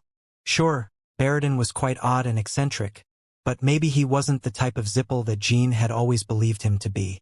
Do you know the meaning of this gold, Jean? Basically, my clan threatens to plunge the Holy Kingdom into poverty for several decades if they don't accept this gold and turn a blind eye to the incident. Essentially, that means we will starve over 1 million civilians. Baradin regained the determination that had once moved Dante. Jean understood why Baradin swung from one extreme to another. He must be scared. He was furious at the atrocities of his own clan, but on the other hand, he was also terribly scared of the events that would follow his actions. But when he learned that Jean had been attacked by the Zippel magicians, his anger triumphed over his fears. The fact that Jean was attacked left nothing but anger in his mind. All other emotions and reason dissipated. Things would have been very different if Jeremias had made the same decision in similar circumstances. The run candles wouldn't care about the reason. They would incapacitate him and excommunicate him from the clan. They would never tolerate a mere son of the clan sabotaging the efforts of the whole clan to safeguard their dignity, especially if it was for a petty sense of justice. I realized that too. That's why I tried to destroy the gold even after my identity was revealed. Then how do you expect me to calm down? It's different when I do it and when you do it. All I have to do is give the Holy Kingdom a reason to reject the gold and flee, because I'm just the third party involved. And you? What are you going to do after staining your hands with the blood of those magicians? My father will understand my intent. It's not pleasant for me to say this, but look at your brother. Even Karl Zippel was killed by an assassin sent by your father. Karl, the master of the fourth tower, was used as bait to lure me, understand? Do you think you could? Fire. The gold is burning. It must be him who set it on fire. Catch him. You must not fail. They heard shouts from afar. The magicians pursuing Jean had just arrived at the port. Wait, Jean, Dante, you go ahead. I'll be the one to stop them. Baradin spoke quietly. The mana in his hands ignited a different kind of fire, the first version of the flame-wrought decimator orb. This time, the spell worked, unlike the previous time in Samuel. Baradin, my friend. It's been fun, guys. Jean let out a sigh. Has puberty come late for him? I understand how he feels, but this is too reckless, angry or not. What does he think he is? A moth to a flame. Jean can think of 1,000 better and more efficient ways to resolve this situation. Well, we'll go ahead, Baradin. But Jean, if we escape alone, what will happen to Baradin? Dante turned his head and shouted. But in return, let's say you were horribly defeated while trying to stop me. Bam! Jin's right fist landed squarely on Baradin's chin. Uff! Crack! Jean followed up with a front kick to the solar plexus. Baradin fell forward, blood gushing from his mouth. When Baradin fell to the ground, Jean even stepped on the back of his neck to bury his face completely in the ground. The sudden ambush even caused a mana reflux in Baradin. They could hear Baradin gurgling blood. Jean, you don't want him to be punished in his clan either, right? The same goes for you. Come here. Jean wrapped Dante in his cloak as if it were a gift box. It might hurt a bit, but keep your mouth shut until I give the signal, all right? Shuri, bite him. Jean climbed onto Shuri's back, and the cat shoved Dante into its mouth. Chapter 255. Jean was only able to wrap Dante because he was small enough. If he had been as big as a normal man, he would never have managed to hide his shoe inside the cloak. Was that a piercing sound? I must be mistaken, right? Even if he heard it correctly, he couldn't afford to let Dante out now. Jean looked at Baradin, who was on the ground. He was convulsing and seemed like he would faint very soon. The best way to break through a barricade of Zippel magicians was to keep Baradin as a hostage. But waving Baradin as a flag to drive away, the magicians would leave an official record of defeat against him because countless journalists would come to witness the event. If anyone had to find out, ideally, the fact that Baradin was knocked unconscious should be confidential information known only to the Zippels as much as possible. He won't cause trouble in his clan after regaining consciousness, right? And here I was thinking that Dante was the only one who would die for his beliefs. There was a good reason why the two were so close. Dante and Baradin were two reckless types, who would risk their lives for their beliefs rather than for efficient exits. The fire grew stronger as it melted the gold. The molten gold alloy flowed in the opposite direction from Baradin, toward the sea. It's him. We've located Jean Runcandle. The magicians immediately turned their eyes to Jean. But unlike their hurried voices, they were not panicked as they had been in the plaza. They were forming formations. Some cast shield barriers over themselves to defend against his Sword of Legends, while others prepared effective combinations of offensive spells. There were 20 Zippel magicians behind Jean, but he didn't feel tense at all. Since he had just revealed his identity as a Runcandle and his fake name Vamel in the plaza, there was no need to hide that he was a swordsman anymore. Of course, the Zippels could always press charges against the Runcandles for breaking the pact. But this was what Jean thought about it. That's my clan's problem, not mine. If he thought the Runcandles weren't powerful enough to handle such a problem, he wouldn't have revealed his identity. No, in fact, he wouldn't have wished to become their next patriarch upon his return to life. Mana gathered in Jin's palm. The Zippel magicians clearly saw as the dispersed mana in the air instantly condensed into concentrated mana in Jin's hand. They couldn't believe what they were seeing. Mana? Did he just gather that much mana? The captain of the magicians trembled as he spoke. There was a reason for their surprise. Jean wasn't just gathering mana. He was casting spells at an alarming speed, even for those magicians who were constantly praised as prodigies before joining the Zippels. In fact, Jin's mana was much more concentrated than the mana accumulated by the Zippel magicians. They thought only pure-blooded Zippels were capable of handling such mana.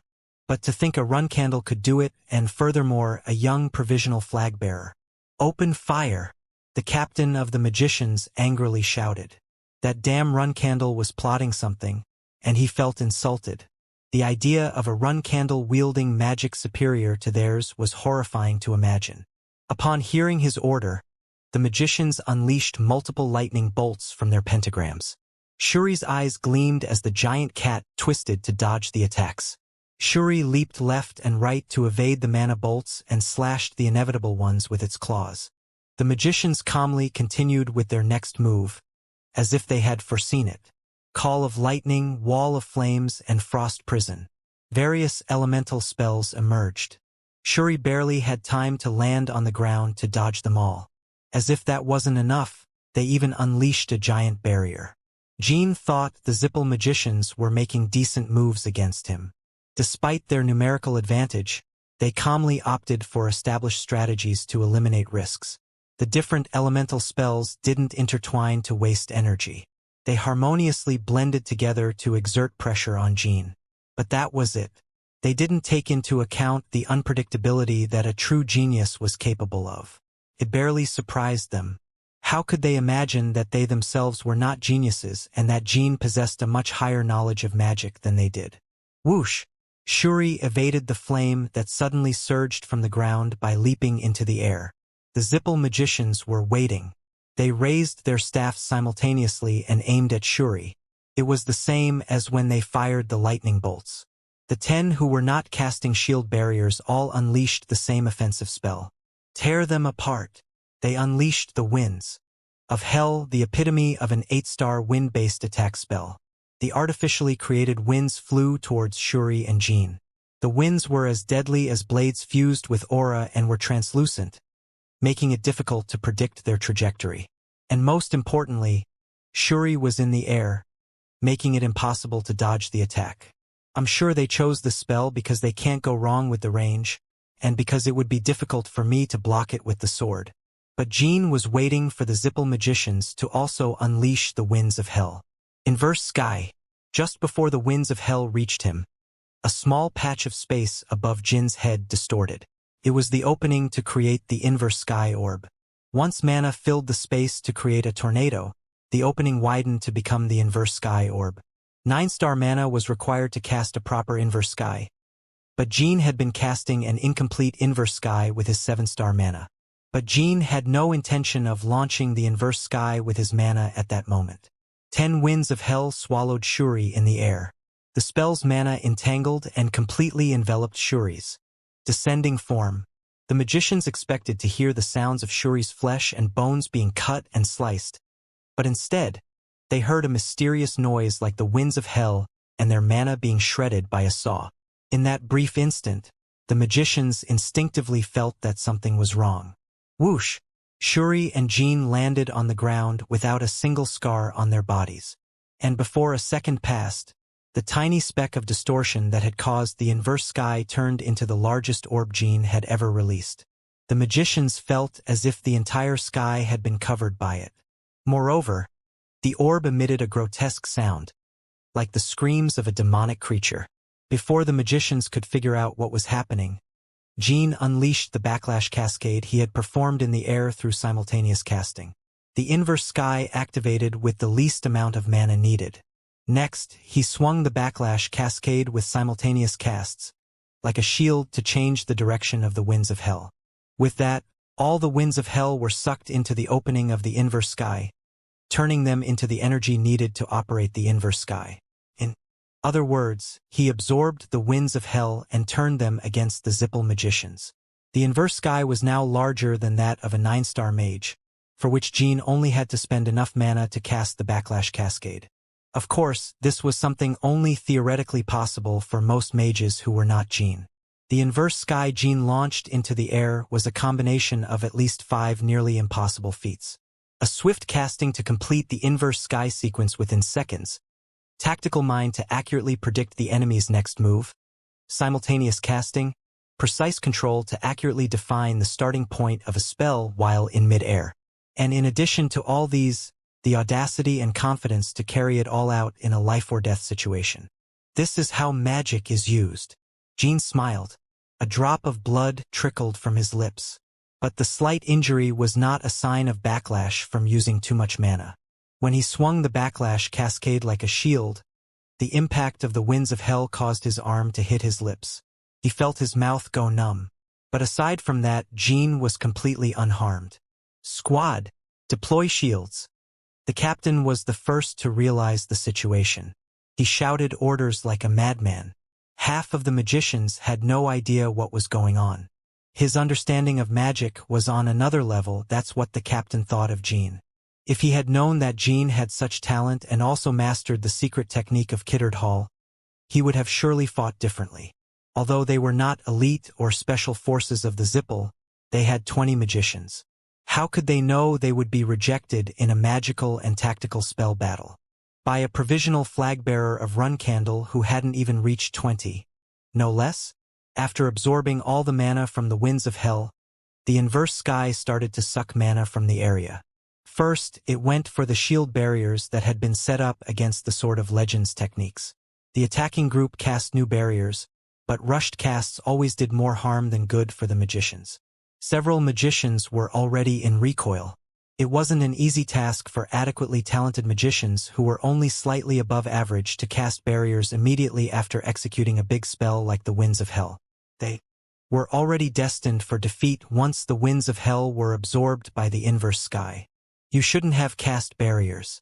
You should have withdrawn your mana and fled. That way, one or two lucky ones might have had a chance to escape. In his past life, Jean constantly felt a sense of inferiority and defeat compared to his brothers and the knights of the Runcandle clan. But he had never felt envy for the Zippel magicians. Jean only started learning magic at the age of 25, but he reached 5 stars within 3 years. The so-called talented magicians didn't surpass him even then. The only person who made him feel inferior in terms of ability was Baradin. But Jean always thought that he would have surpassed Baradin too if he had started with magic earlier. And in this life it was now a reality. And not only that, Baradin became the only Zippel that Jean genuinely liked. Shing! Sigmund emerged from its sheath. The blade gleamed brightly in the sunlight. The magicians felt like they were in the corridor of death. The inverse sky had them shackled and left them with no means to defend against it. Pierced through their defenses, Shuri lowered its stance and lunged forward like an arrow.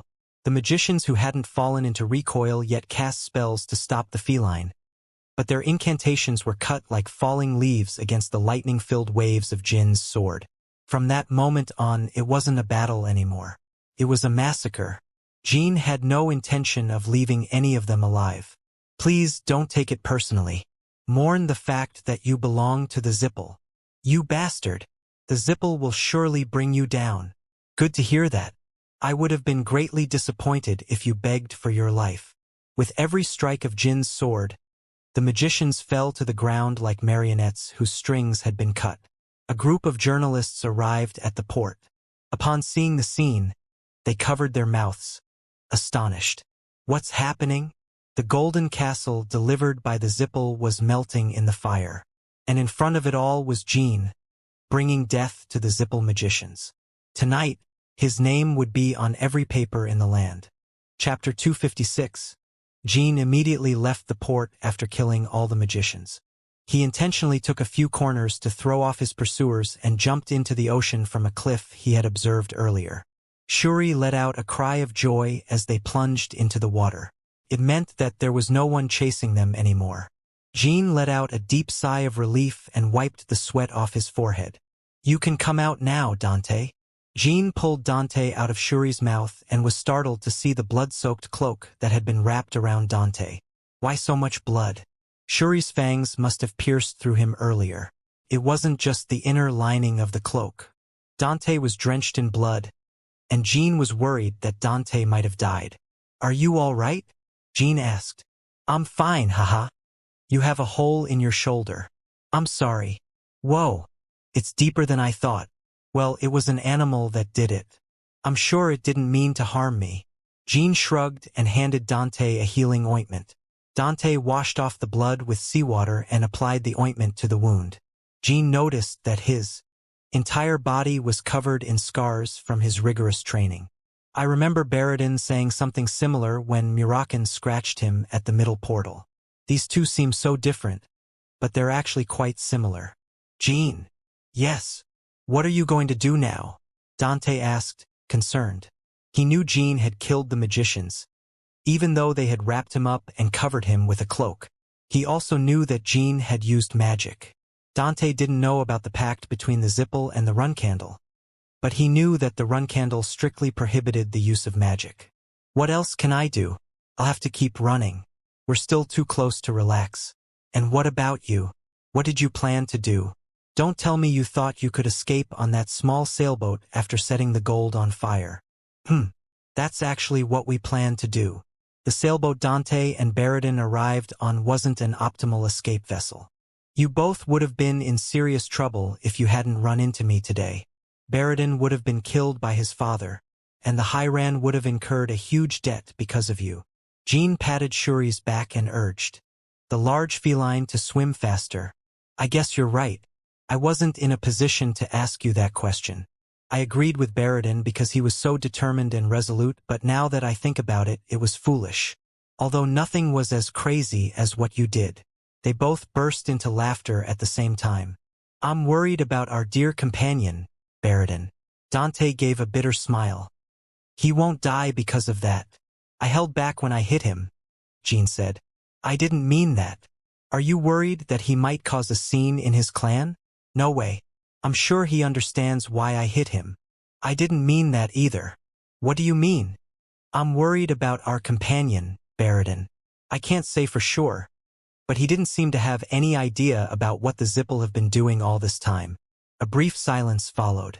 Of course, every clan must have its own dirty secrets if you dig deep enough. But the Zipple took it too far. I actually wasn't so sure about him until now. I thought he might have been involved in some of the clan Zipple's atrocities. Do you still think the same? No.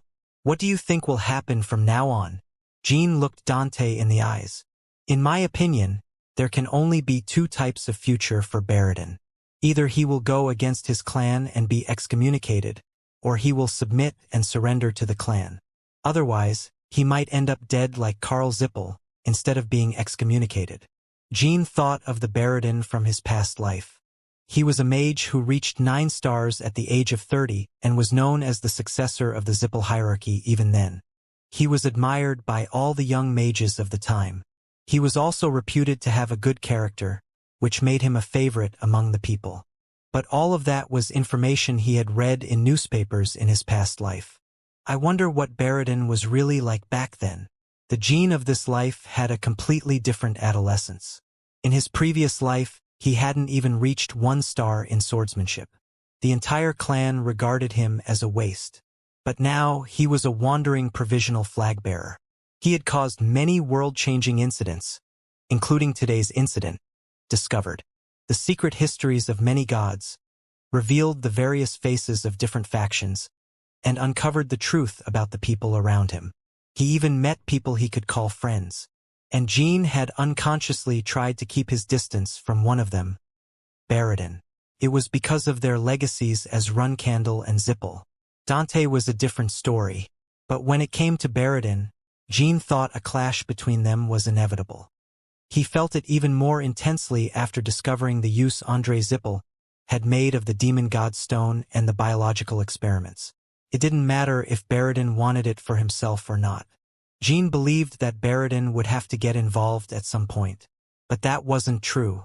In fact, Baradin set the gold on fire out of shame for his clan. He risked his life and attempted to kill the magicians from his own clan. The catalyst for his impulsive decision was simply the fact that his friend, who exposed all these truths, was attacked. But we can't let that happen, Jean finished his sentence. Dante blinked in surprise. He expected Jin's response to be colder and more calculated. Perhaps because of what Jean had said the previous night in the arena when the three of them were drinking together. But you know what? Maybe it's not so bad to remain allies once we're done fighting. We'll settle who the winner is and try to remain friends, Baradin had said. I never imagined that the successor of the Zippel Patriarchate would make such a weak statement. Maybe there's a reason why Jean can't talk about it yet, Baradin. We should probably stop discussing the topic. You always distance yourself from us. Did you ever consider that maybe you're the strange one for not distancing yourself at all? But now, Jean was saying that he couldn't let those things happen to Baradin. Why are you so surprised? Jean asked Dante. I mean, it's nothing. I'm just a little surprised that you volunteered to save Baradin. First, I need to hear what Baradin thinks about this, so let's go there. There? Our secret hideout. Shuri, speed up. By the way, what did you need the money for? I was horrified when I saw the gold ingot coming out of your pocket earlier. You're the successor of the Hyran clan. Why would you need that measly gold ingot? About that.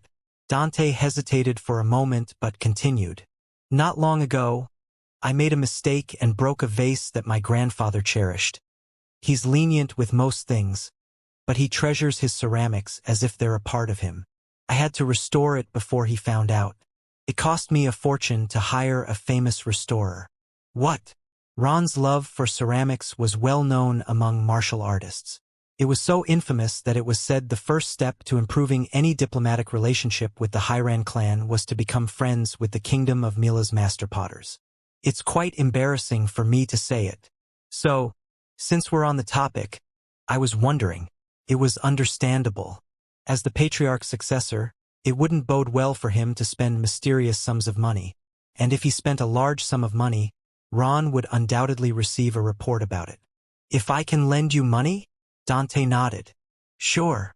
You're the best, Jean. They crossed the sea for 6 continuous hours. Fortunately, no one found any trace of them. The sea was dark, without a single lighthouse after sunset. The glimmer of Dante's eyes was the only thing emitting light in the distance. On January 1st, 1798, a new year dawned. For most people, the first day of the year was spent giving blessings to their loved ones, facing the first sunrise of the new year with their lovers, or if not, sleeping in since it was a holiday. But this man, the guardian knight Khan, was dousing himself in the blood, organs, and bone fragments of demonic creatures, just like he did on the first day of 1796. He was slashing through demonic creatures at an alarming pace. He didn't even take the briefest of breaks. He charged through the dark sea for 3 days and 3 nights straight, with an anxious look on his face. Patriarch! Siren had sensed Khan approaching for some time, but he only slowly opened his eyes after Khan let out his urgent call. You seem to be in a hurry. What brings you here? Young Master Jean has really done it this time. Surprisingly, Siren merely nodded without changing his expression much. It seemed like he had expected something like this to happen. Khan pulled out papers from his inner pockets and politely offered them to the Patriarch, but they weren't letters from Kashmir. They were rolled-up bulletins. Reserve flag-bearer of the Runcandelas demolishes the golden castle of the Zippels. This hybrid Runcandle uses both magic and lightning. Who is this Jean Runcandle? Youngest son of domination reveals the ugly side of justice, atrocities committed in the name of the Zippel clan. The biological experiments of the Zippel Golem and Kinselo. They are preparing for war. The first Runcandle of the 1700s breaking the strict rule of reserve flag-bearers. Will the demigod let him live? Lonnie Salome refers to Jean Runcandle as a friend 3 times in the sacred coronation ceremony. But she seems steadfast in her determination to close the nation's borders for all activities other than civilian rescue. However, the Holy Kingdom announced their renewed periodic missions of the saints to the Runcandle clan. This is the victory of the reserve flag-bearer. The bulletins were filled with such articles. Siren maintained a mysterious gaze as he read through all the articles. He really did it this time. Lady Rosa has called for an emergency meeting of the flag-bearers, sir. She said she would wait for your decision, Patriarch. But she seemed ready to deploy all the flag-bearers to capture young Master Jean immediately. Khan then handed him the bulletins from the Lutero Magical Federation. They had a very different tone. Kiliak Zippel declares holding the Runcandle clan responsible. The Zippel clan sanctions the embargo of practical magic items to the allied realms of Huffister. Embargo to persist until Jean Runcandle is delivered. The worldwide arrest warrant for Jean Runcandle goes into effect today. The Zippel clan has promised 100 million gold coins and lifelong protection to anyone who captures. Kinzelo is the mastermind behind the biological experiments, not the Zippel clan. Alliance links proven false. Fake news born from Runcandle. Zippel Tower Masters reveal official resolution for total war. The reserve flag-bearer of domination threatens world peace. A faint smile blossomed on Siren's face after reading the bulletins from the Lutero Magical Federation. This is a great achievement. Khan bowed his head and awaited the Patriarch's words. I sent him to make a name for himself, but not only did he do that, he also raised the reputation of the Runcandle clan and trampled on the honor of the Zippel clan. This is worthy of being called a great achievement. Khan let out a sigh of relief to himself. He hadn't expected Siren to turn a blind eye to such a big incident, regardless of how much he treasured Jean. But what Siren said next made Khan nervous again. But aside from the achievements, Jean always knew how to take responsibility for his actions. Khan. Yes, Patriarch. Issue a priority arrest order for Jean. From this moment on, capturing Jean should be a constant mission for every flag-bearer, Guardian Knight, and Cadet. Promise 300 million gold coins and absolute protection from the Runcandle clan to anyone who captures him, dead or alive. Note: these families really? Chapter 257. The patriarchs of the two major factions each promised 300 and 100 million gold coins for his capture. It was the first time in human civilization history that a figure of 100 million was promised for the capture of a man. The world, already buzzing with news of the Holy Kingdom incident, was stirred by the news of the arrest warrants. Elite mercenary groups like the Black Kings and the Spectres started their independent searches, while smaller groups joined forces for the hunt. Even state military forces and cavalries of smaller kingdoms eagerly searched for Jean. It was the expected response, as 300 million gold coins were more than enough to boost the economy of an entire kingdom. But their pursuit contributed little to the search. No other group searched for Jean as eagerly and desperately as the two major clans, the Runcandles and the Zippels. Thousands of Guardian Knights, mages, the armies they commanded, and allied clans from both factions formed exploration parties to search for Jean. Young Master, I wonder if he'll be okay, Gilly sighed. She held a wanted poster of Jean Runcandle, the reserve flag-bearer. All her companions were gathered, in Tychon, watching the situation unfold. The promise Jean obtained from Siren in the past still held. No Runcandle could set foot in Tychon without Jin's explicit permission. Thanks to that promise, the Runcandle Guardian Knights didn't enter Tychon, but there were about 50 of them waiting in the vicinity of the island. On the other hand, the Zippel mages thoroughly searched every inch of Tychon before departing. They searched the records of every portal in the world for cases involving Jean Grey and Bammel, which pointed to Tychon as their base of operations. Of course, the Zippels didn't glean much from their search there. They completely disregarded the fact that Tychon was a neutral state. They even forced their way into Cashimir's mansion but didn't find Jean. The reason was simple. Jean wasn't there. He'll be fine. Don't worry too much, strawberry shortcake, said Murakan. Gilly weakly nodded. Seeing that, Murakan made a face. He wasn't disgusted. Literally, he was contorting his face back and forth to make her smile. That's it. Don't be so sad because of that foolish boy. You should keep smiling like that. It's nice to see you smile. Gilly couldn't help but laugh, and soon she burst into loud laughter, making Murakan smile along with her. All these crazies. How can it be funny? Varys secretly cursed while watching the two and frowned. Note: Varys before, Varys now. And, surprisingly, Kazan mimicked Murakan and started contorting his face. Varys desperately tried to hold back laughter this time. Now it was Yulian's turn to share his thoughts. Kazan and Varys. Those lunatics are having a good time. But even Yulian had to smile when Yuria suddenly approached him and nudged him in the side, asking him to play. In other words, the whole world was busy with people trying to hunt down Jean, but Tychon was quite peaceful.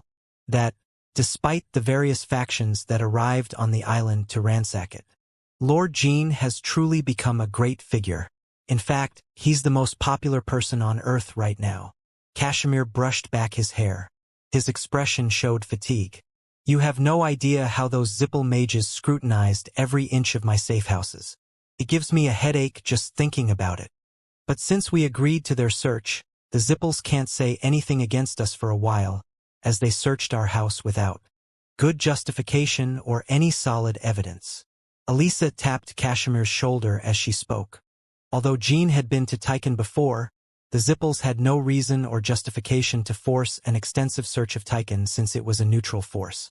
Therefore, the Zippels couldn't meddle in Tychon's affairs for a while. As Elisa just mentioned, the Zippels were certainly powerful, but that didn't mean they could get away with everything concerning neutral factions outside of the Literary-Magical Federation. I was really surprised when the royal guards from Vermont arrived. This time it was Enya who spoke. Quick-and-Tell nodded as well. Although the Vermonts didn't search Tychon as thoroughly as the Zippels, the two were still unofficially wanted by the Vymonth. Especially now that Jean Grey's name had been revealed to the world, the Vermonts were also tracing the identity of Austin Grey, Enya's fake name she used in the incident with the remains of the Dark Magic Guild.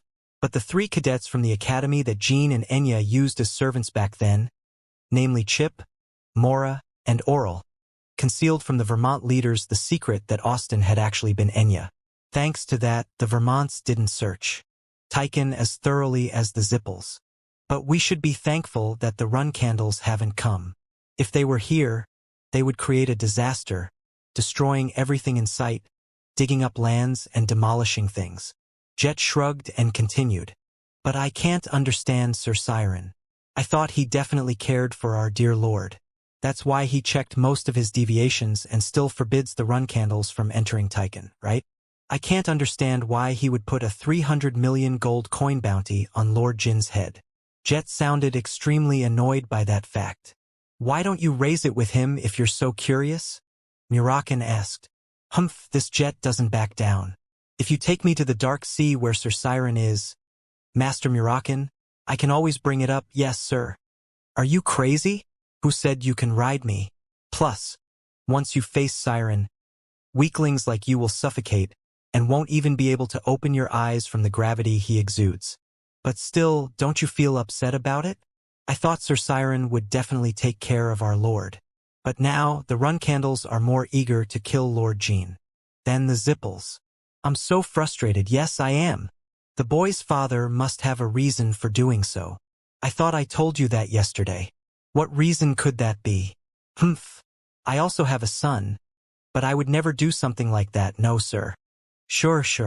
I understand how you feel, but wait a moment. Why is this guy taking it out on me? Hey, insect. Haven't you been disciplining your lackeys? Murakan asked.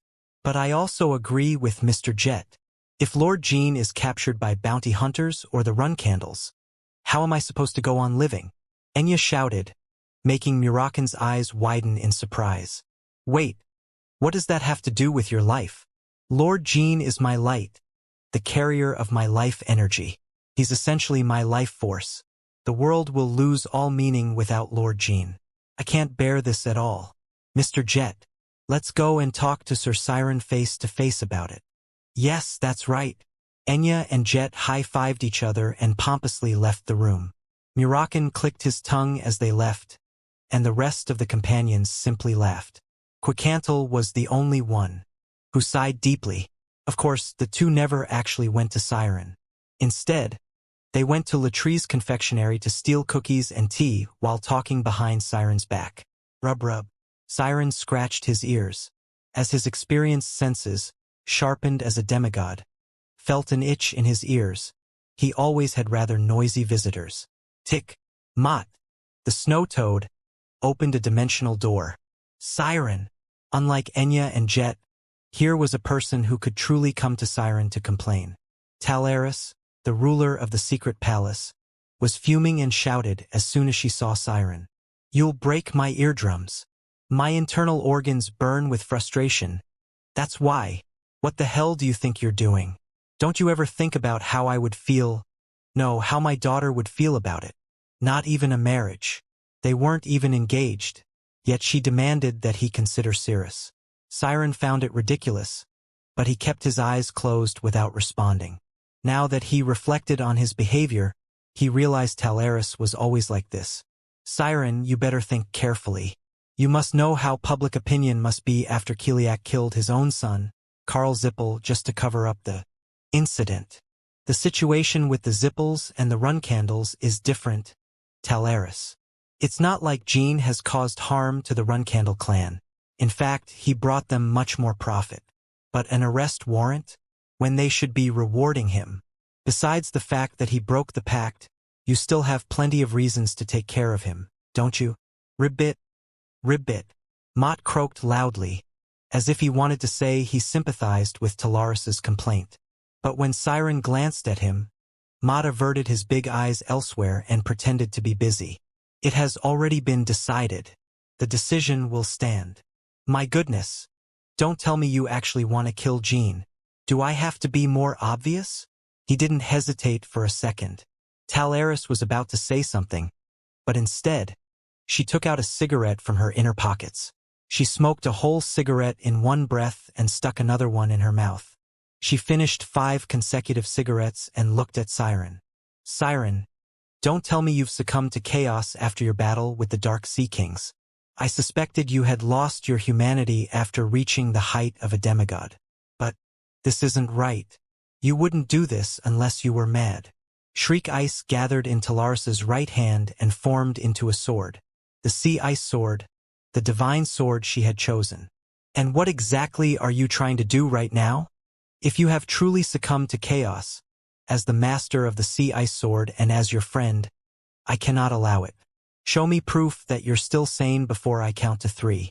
If not, I'll stab you. 1, 2. Siren gave a faint smile as he watched Talaris. You haven't forgotten our promise. Withdraw your sword, Talaris. You guessed wrong. Their conversation up until now was Siren's test for Talaris. On the other hand, Talaris had also unsheathed the sea ice sword as a gamble to hear Siren's innermost thoughts. She knew he wouldn't reveal his true intentions because she was a stranger, whether an old friend or not. She had considered the possibility of Siren succumbing to chaos. Talaris sheathed her sea ice sword. The plains in the central region of the Black Sea froze into a fan shape behind her. A vast area was frozen due to her powers, and one couldn't even see where the frost ended. I have no idea what happened to that charming lion of the run candles. Now, all that's left is this peculiar old man. Very well then. Tell me, what is your intention? My father has given me another chance. How can you interpret it that way? I didn't know you had such a carefree side. Just like the Zippels, the patriarch of the run candles, your own father issued the arrest warrant. It can't be a publicity stunt. Dante replied as he handed him the bulletin. Even if I hid you within my own clan, I can't say we would last more than 2 months. I'm sure this place, Baradin's vacation home, is no different. If the Run Candles and the Zippels were putting all their forces into finding one man, there wasn't a single person who could escape their clutches. They would track them down everywhere, no matter where they hid. This was even more impossible for a celebrity like Jean. You're right, and I'll never survive if they catch me. Well, if they catch me, that is. On the other hand, if I'm not captured for over a year and I return to my clan, of my own accord, my reputation will skyrocket as the reserve flag-bearer who played not only with the Zippels but also with the Run Candle clan. The way Jean made fools of the Zippels was a genuine embarrassment for them. But for the Run Candles, although it would still be a disgrace, ironically, their reputation would also increase. Are you saying Sir Siren would retract his arrest warrant in that case? He won't retract his arrest warrant for Jean Runcandle, the reserve flag-bearer. But there was never an arrest warrant for Jean Runcandle, the flag-bearer, at all. Whoa, I feel like you'll somehow make it happen. If anyone could. But honestly, I'm not so sure. Are you sure you can hold out against the Runcandle and Zippel clans for a whole year? Even for Jean, it would be an impossible feat if he had to hide in the human world. However, it was a different story if he could hide in his brother's land. My father must know that I would hide in La Ferosa because he has the report from Sir Kashmir. But Dante didn't need to know that. He was about to respond with a smile when he saw the private portal door of the vacation home shining with light through the window. Duck! Jean and Dante pressed against the window and ducked. There was always the possibility that the person coming out of the portal wasn't Baradin but other Zippels. Chapter 258. A single person emerged from the portal. But the person wore a hood and a mask, making it difficult to distinguish a face. I don't think it's Baradin. I thought the same. Jean and Dante spoke. Though they couldn't see the face, the build was too different. The person coming out of the portal had the physique of someone who had trained in martial arts for a long time. In fact, the person carried a long sword at their waist. Couldn't be Baradin. Jean recalled what Baradin had said when they made the pact to use the property as a safe house. This is the address of my private vacation home. My clan never watches over me or interferes with anything that happens here, Baradin had said.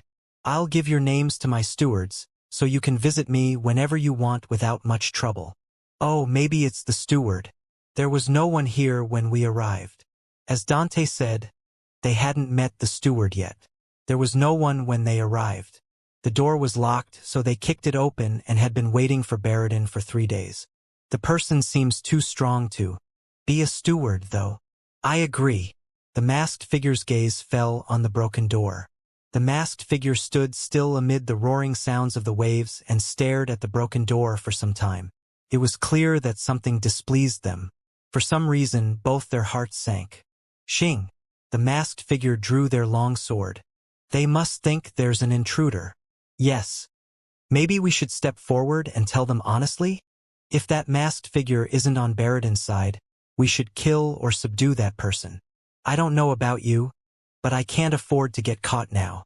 They had to consider the possibility that the masked figure was there on the Zippel clan's orders. Jean unsheathed Bradamanti and activated the Myalta rune. Dante was lost for a moment but soon tore his robe to cover his face and followed Jean. Silently, they stepped out into the hallway. They concealed their energies and took their positions. They hid on either side of the hallway, in the left corridor and the right room. Soon, they felt the masked figure moving.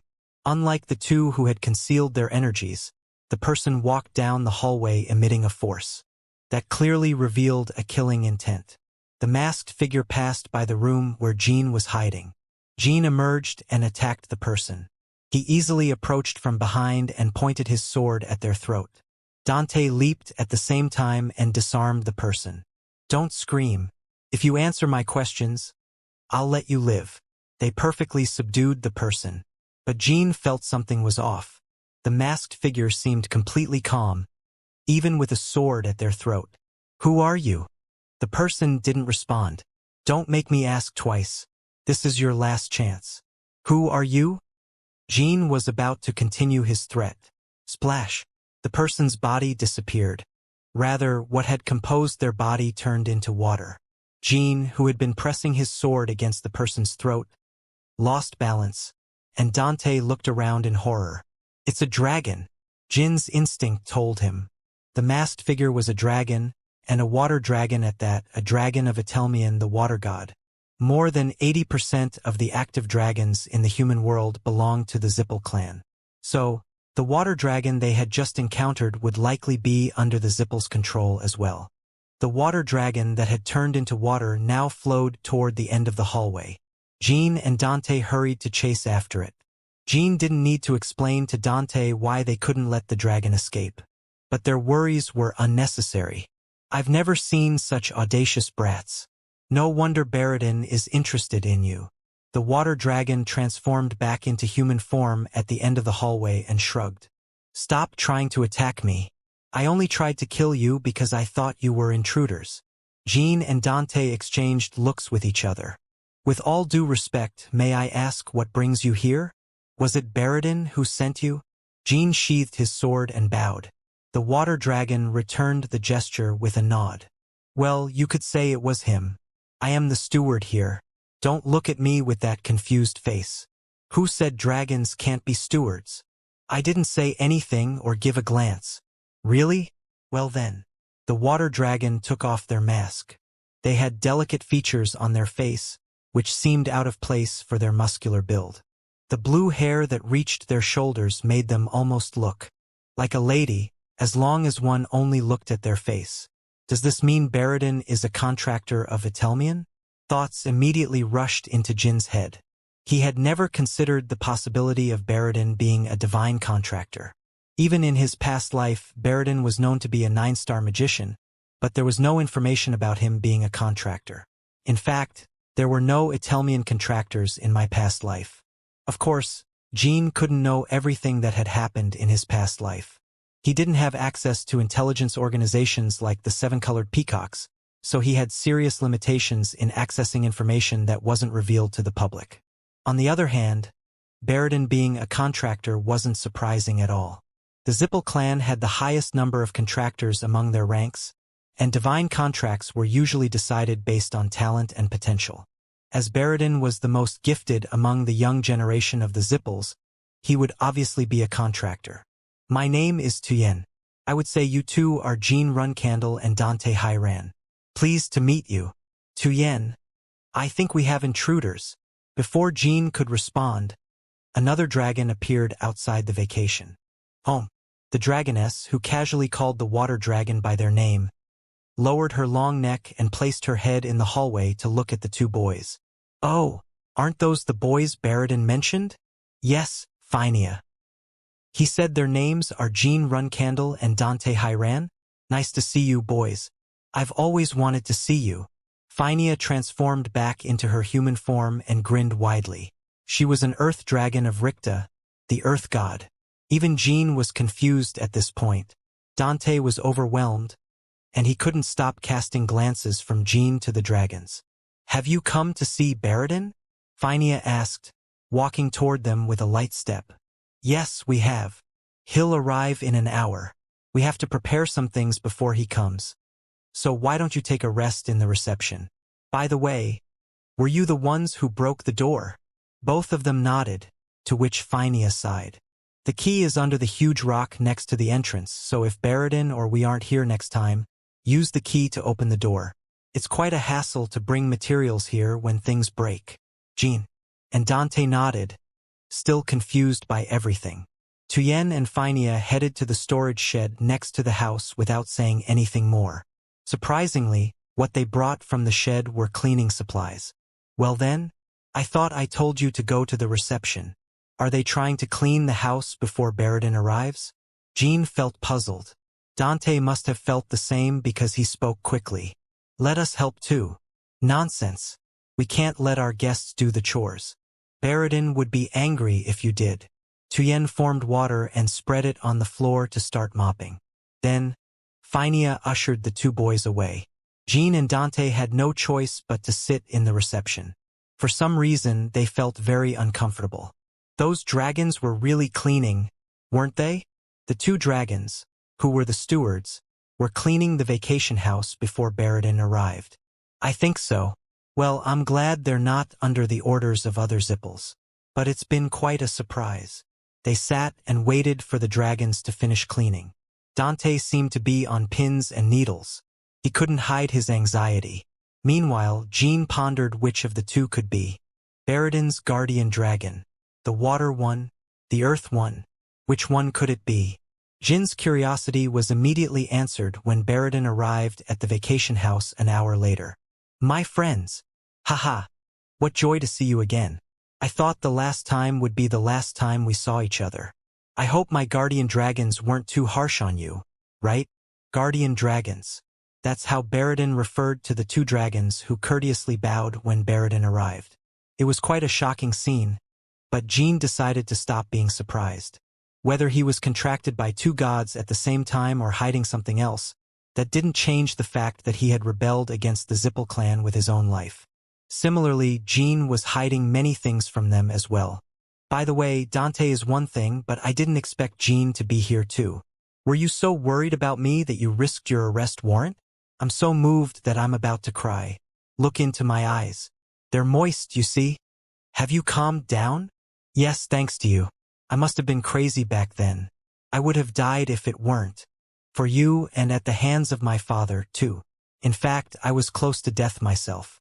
The mana reflux was so severe that I still have migraines. Baradin responded casually. The three of them silently looked at each other for a while.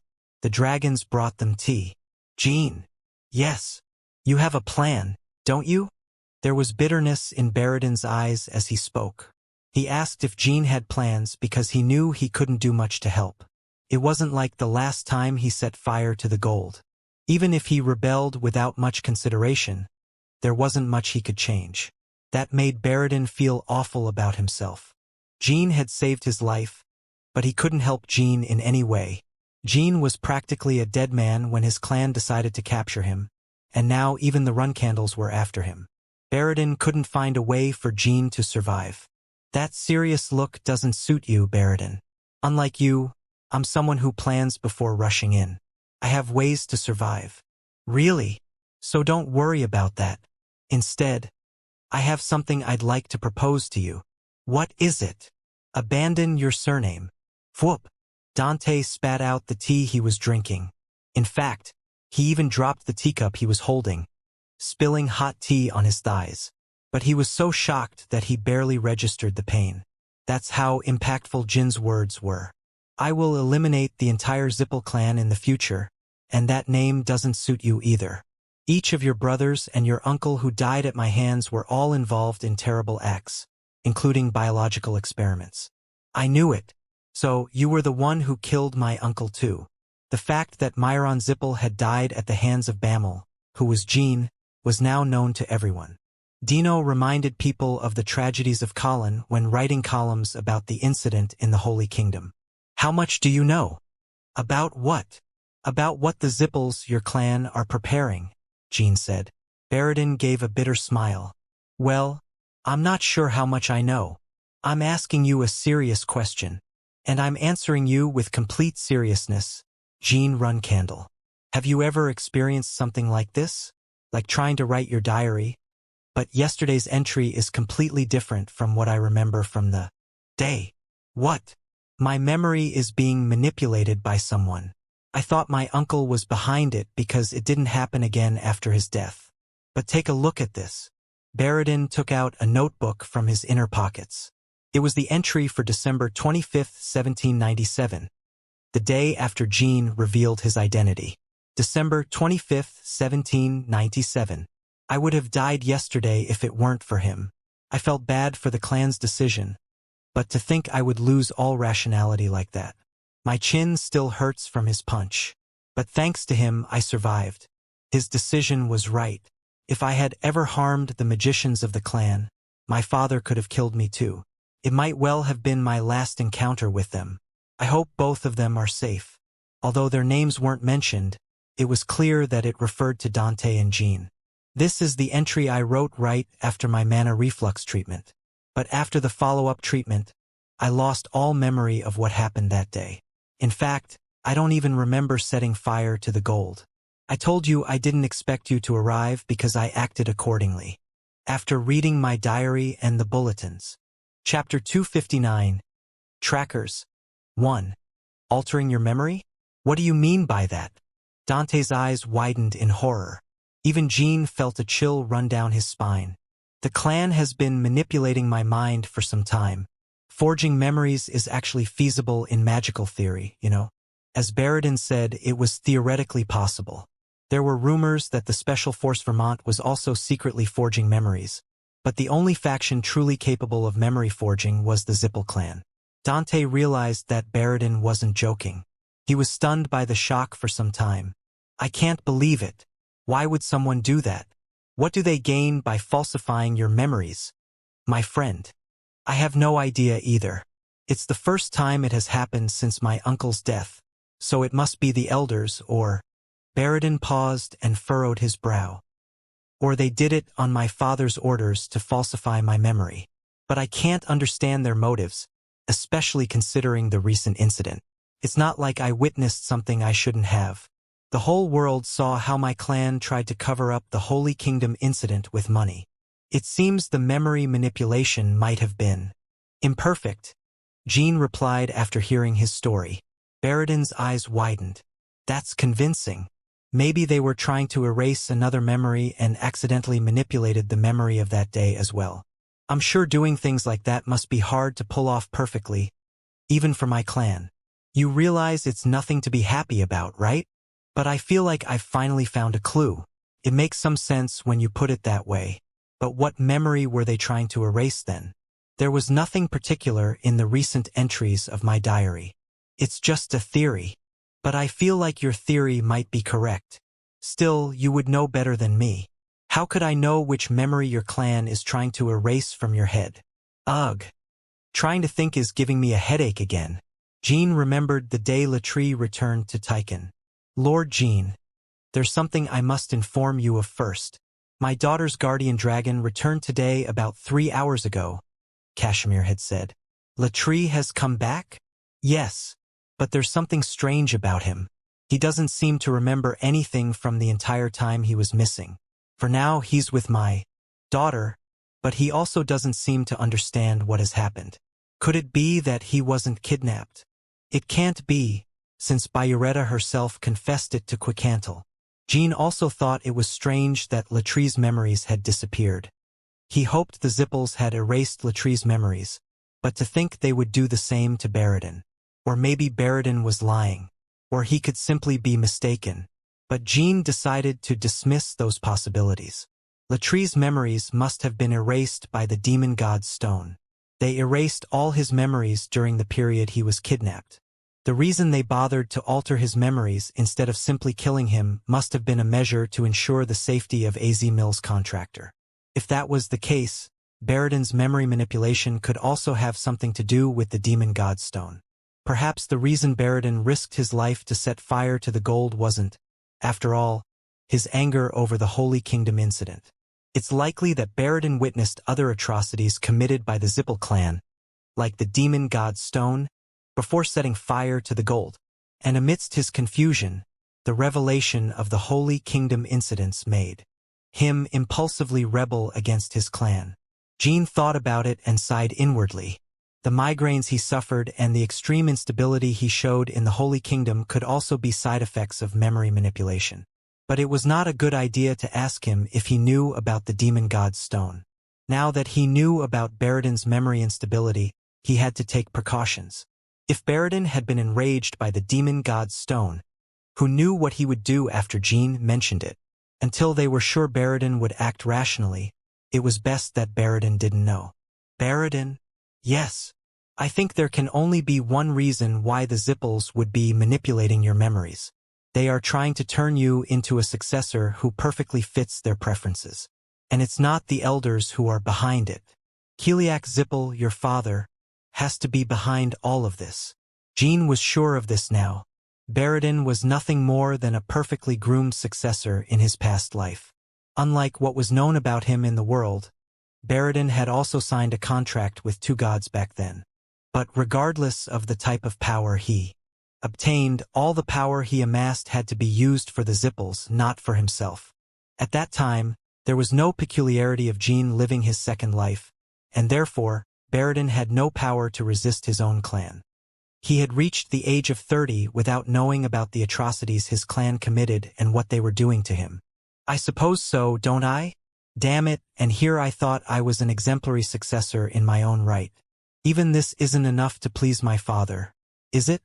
I'm contracted to two gods, and my magic skills are about to reach 9 stars. Tuyen and Phinia said nothing. They had finished cleaning. They sat by the window on the other side and drank tea. No human in history had ever signed a contract with more than one god at a time. Baradin was the first human to do so, but Dante was so shocked by the memory manipulation that he barely even reacted. Jin's gaze briefly fell on the dragons. Baradin smiled when he saw it. By the way, why don't you ask? Ask you what? How I entered into a contract with two gods. You must have had so much potential, I suppose. Plus, it's not a question to ask at this moment, right? The fact that you're a magic swordsman is much crazier than the fact that I signed a contract with two gods. Wait, but that's quite annoying when you think about it. See, you keep saying that it wasn't you who killed Kiddard Hall. Not only did you kill him, but you even took his inverted sky. Jean was about to respond when Baradin continued. Furthermore, you were the one who impersonated me in the kingdom of Arkan. Hey, Dante, what do you think? I'm more scandalized that he took us for fools all this time than by my own memory manipulation. He's a swindler, that's what he is. We'll have to turn him in to the police. There they were, saying whatever came to their minds. Jean shrugged, and Dante nodded clumsily. Baradin, my friend, you don't have to try so hard. Try hard at what? You're forcing yourself to sound cheerful and bright. Jean felt a shiver down his spine as Dante spoke. Baradin must have felt the same. He seemed stunned as he blinked, but quickly shook his head. No, that's not true. I'm actually fine, you know? How can someone be fine after having their memories manipulated? And by your own clan, the one you trusted. You can be honest with us. We're friends, aren't we? Yes, the truth is, I'm fine with everything. An uncomfortable silence followed. Dante could only fake a few coughs, his ears reddening with indignation. But it seems they didn't touch the diary, even when they manipulated your memories. Those guys take care of the diaries, that's why. Baradin pointed to the dragons. Do your guardian dragons know about the memory manipulation? Yes, they do. In fact, it's the opposite. Not many people in the clan know that I'm a divine contractor and that I have 2 guardian dragons. But why don't they do anything about it? Because Itelmian and Ricta haven't said much about it. The 2 gods must have decided that it doesn't harm me. In fact, they seem eager to see me tamed soon, so that I can become the patriarch as soon as possible. Becoming the patriarch of the Zippel clan meant becoming the most powerful figure in the whole world. It was the best thing that could happen. To the 2 gods who chose Baradin.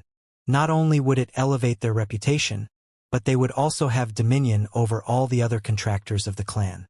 Although Jean couldn't see the true motives of the 2 gods at the moment, it all seemed too repugnant to him. The dragons, strange and overly courteous, also got on his nerves. Puppets. The word struck him.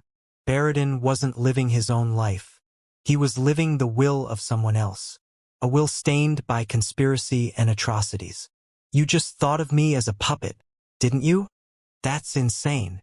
How did you figure it out? Startled, Jean and Dante looked at each other. Dante thought the same as Jean. So, what are you going to do now? Jean composed himself and asked. About what? Leaving the Zippels. That. I suppose it won't be easy. The only realistic way to do it is to wait for you to become a flag-bearer and capture me as a hostage. But that could easily lead to a full-blown war. Besides, there's no telling how much your brothers could torture me. The Run Candles and the Zippels fight each other all the time, regardless of you. That may be true, but Jean, I also have my share of responsibilities. If my clan is going in the wrong direction, I should be the one to stay and correct it, don't you think? I'll restore everything. I'll make the Zippels the clan I've always been proud of again. That's the most unrealistic goal of all. Not if I have the help of you too. Friends or not, there are some lines we cannot cross. The Run Candles can't help the Zippels. That's very cold of you. I'm starting to feel disgusted again. Of course, I suppose I could personally help you. But what will happen afterward? Helping you will cause a division within the Zippel clan. If we succeed, the division will be so immense that the clan has never faced such a crisis. Do you think the Run Candles and the other clans will just sit back and watch? That would never happen. Once Baradin created a division within the Zippels, all factions would seize the opportunity to destroy the clan. And before that, Baradin's determination was impossible from the start. Moreover, do you think you'll still be the person you are now by then? They will continue manipulating your memories. Are you sure you can maintain your identity? I don't think it's something you can control by will or belief. You must leave the Zippel clan, Baradin. So, you think I would succumb and change my way of being if I don't, right? Yes, I do. That might be the case. I can't deny it. But Jean, you would have made the same decision as me if you were in my shoes. I'm not leaving the clan. No, if I were you, I would leave the Runcandle clan if I were forced to live a life where my own will was slowly taken away from me without my knowledge. Jean. Baradin smiled and continued. I'm not an extraordinary guy like you. There was a tone of resignation in his words. Jean didn't know what to say. Baradin wasn't a fool either. He knew better than anyone how terrifying the idea of memory manipulation and altering his personality was. The discrepancy between his diary entries and reality, and the resulting confusion, were things he had been struggling with for years. Jean, I understand Baradin too. I'd like to support his opinion, Dante said.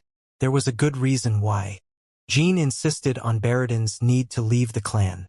He didn't want to face a future where he or his Runcandle brothers had to kill him. I know it's shameful to say this, but as long as you two never abandon me, I think I should be able to change clans. I don't care if the clan's powers diminish in the process. Ha! After Baradin expressed his opinion, the portal door outside the vacation house suddenly lit up. Someone was coming to this place. The only people who could come at this precise moment were members of the Zippel clan. At that very moment, the two guardian dragons who had been having tea jumped to their feet and stood before Baradin in a fraction of a second. They seemed to be protecting him. Tien? Finia. Unlike their courteous attitude before, the two dragons didn't respond. They raised their energies without much emotion. A group of magicians emerged from the portal door. They wore gray robes without crests. They had no markings of the White Knight, nor of the special and elite classes of the magicians. The gray robes didn't even inform others of their Zippel status. Jean didn't know what this meant, but he could deduce it from the way they handled mana and the speed at which they cast chain spells as they emerged from the portal door. They must be like the Black Knights of the Runcandle clan. Whoever they were, one thing was clear. They were here to capture Jean. Jean, I didn't call them. Baradin desperately shouted. Jean nodded. Baradin. It wasn't me. Believe me. Really? I know. I won't hold it against you. So stop panicking and order your guardian dragons to protect Dante as well.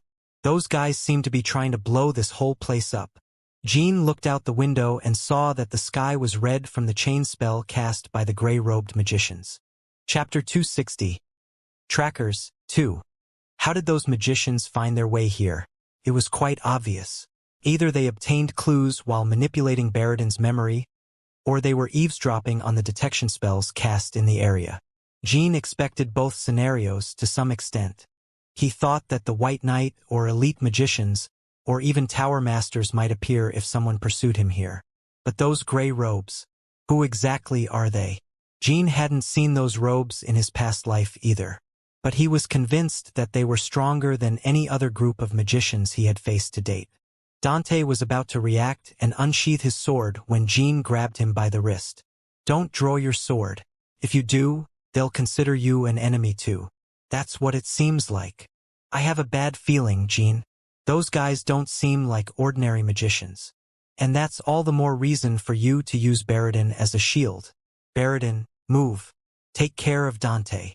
Jean, those guys are magicians directly under my aunt's command. My aunt must have come with them, so I'll try to reason with her. I don't have to knock you out again, do I? What do you think would happen if you spoke on my behalf here? Damn. Shit. I'm sorry. Don't be sorry.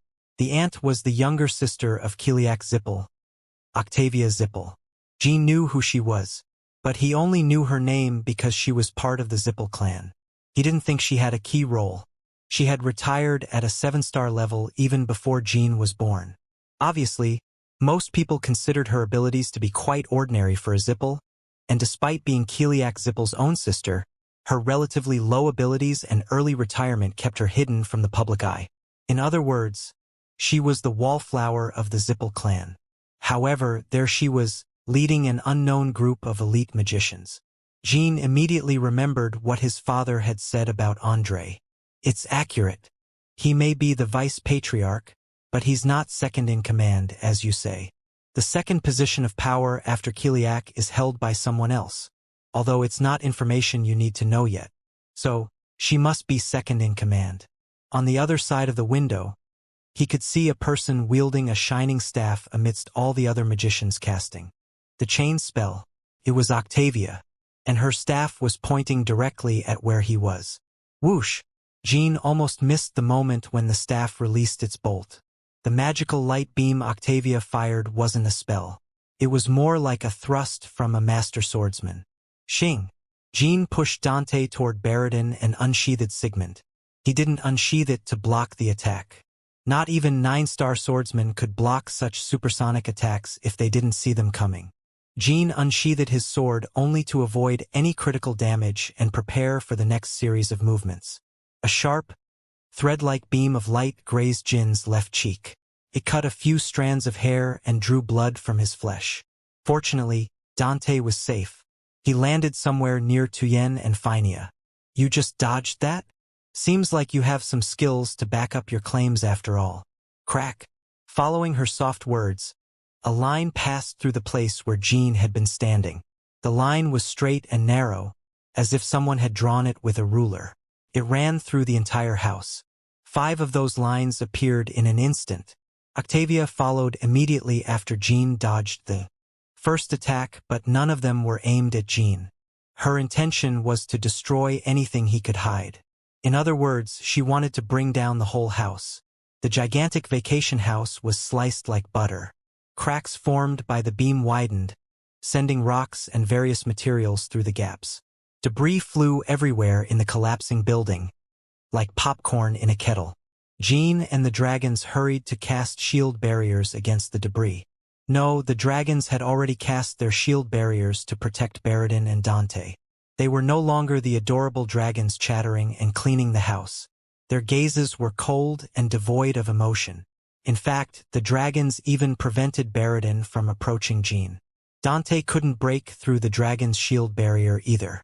When Octavia appeared, the dragons understood that Baradin and Dante would die for sure if they left their shields. Similarly, Octavia felt more at ease using all her power to capture Jean because the dragons were present. As Jean had predicted, Octavia and her followers, the specters, didn't care whether they blew up the entire island or not. This was definitely no joke. Chills ran down Jin's neck as he saw the countless debris shatter upon contact with the shield barriers. It had been a long time since he felt such a crisis. However, Jean directed the following words to Dante and Baradin, who were desperately trying to leave the dragon's shield barrier. It's impossible for them to capture me. I'll see you later. The entire house collapsed. It caused a dark cloud of dust and blocked their view. Beat him half to death and bring him to me. The specters raised their staves immediately after Octavia gave her order. Then the red sky swirled, and countless mana particles rained down.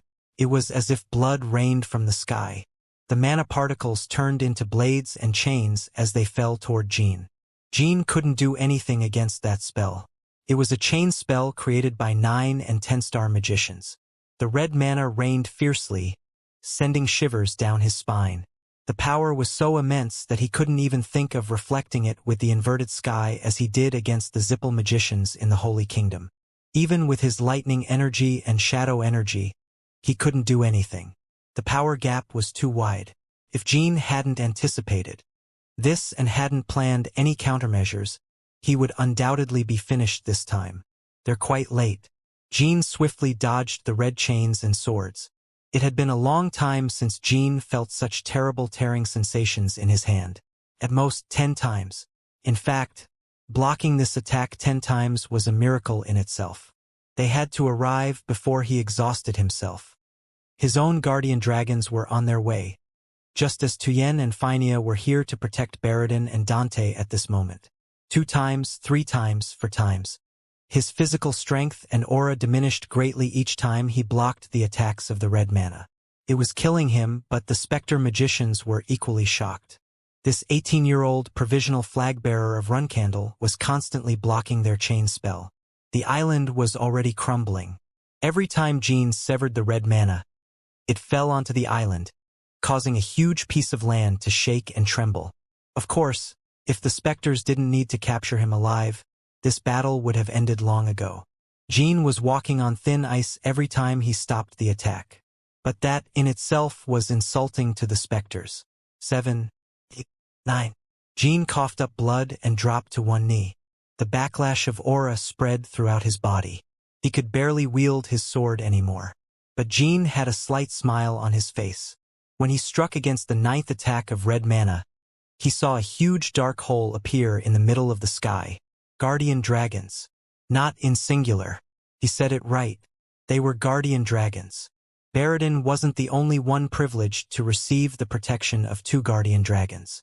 The last 2 dark dragons remaining in the human world emerged from the dark hole, piercing through the exclusion zone formed by the specters. Watch as the champions of humanity plunge into the red abyss to capture a little boy. The previous generations of specters will rise from their graves in shame. It was Misha. Her voice resonated. The swords and chains of the chain spell, red abyss, immediately stopped pursuing Jean. It wasn't the specters who halted the spell. It was the shadow energy. The shadows blending with the red mana were overpowering the red abyss. It was the power of Misha. Jean heard Muraken's voice. "Kid, how did it go? This time it was really close, huh? How else were we going to teach you to swim, if not in moments like this?" He was turning the red sky into darkness. Whirlwinds of various sizes swirled as he flapped his wings, just like when he crushed the dark magic guild. It was as if a dark sea had unfolded where the sky should have been. Meanwhile, Jean pondered Muraken's greeting. How was he supposed to learn to swim? Don't tell me that crazy dragon intentionally arrived late. Actually, Muraken and Misha were delayed due to the strong exclusion zones set up by the specters. But Jean would never find out the truth. Cruer. Muraken breathed down toward the ground before the specters could even form their formation. The specters had cast a gigantic chain spell like the Red Abyss and were now erecting shield barriers, but they remained calm and serene. None of them showed the slightest sign of retreat. Octavia's lightning bolts shot up toward the sky before Muraken's breath could hit the barriers. Surprisingly, the lightning cut through the breath in half and shot toward Muraken's neck. The dragon returned the lightning with his wings instead of dodging it. Misha descended slowly toward Jean while holding the red abyss. Muraken and Misha. I didn't expect to encounter the legendary dark dragons here. So Jean Runcandle was your contractor after all. How is the wound Cadden inflicted on you?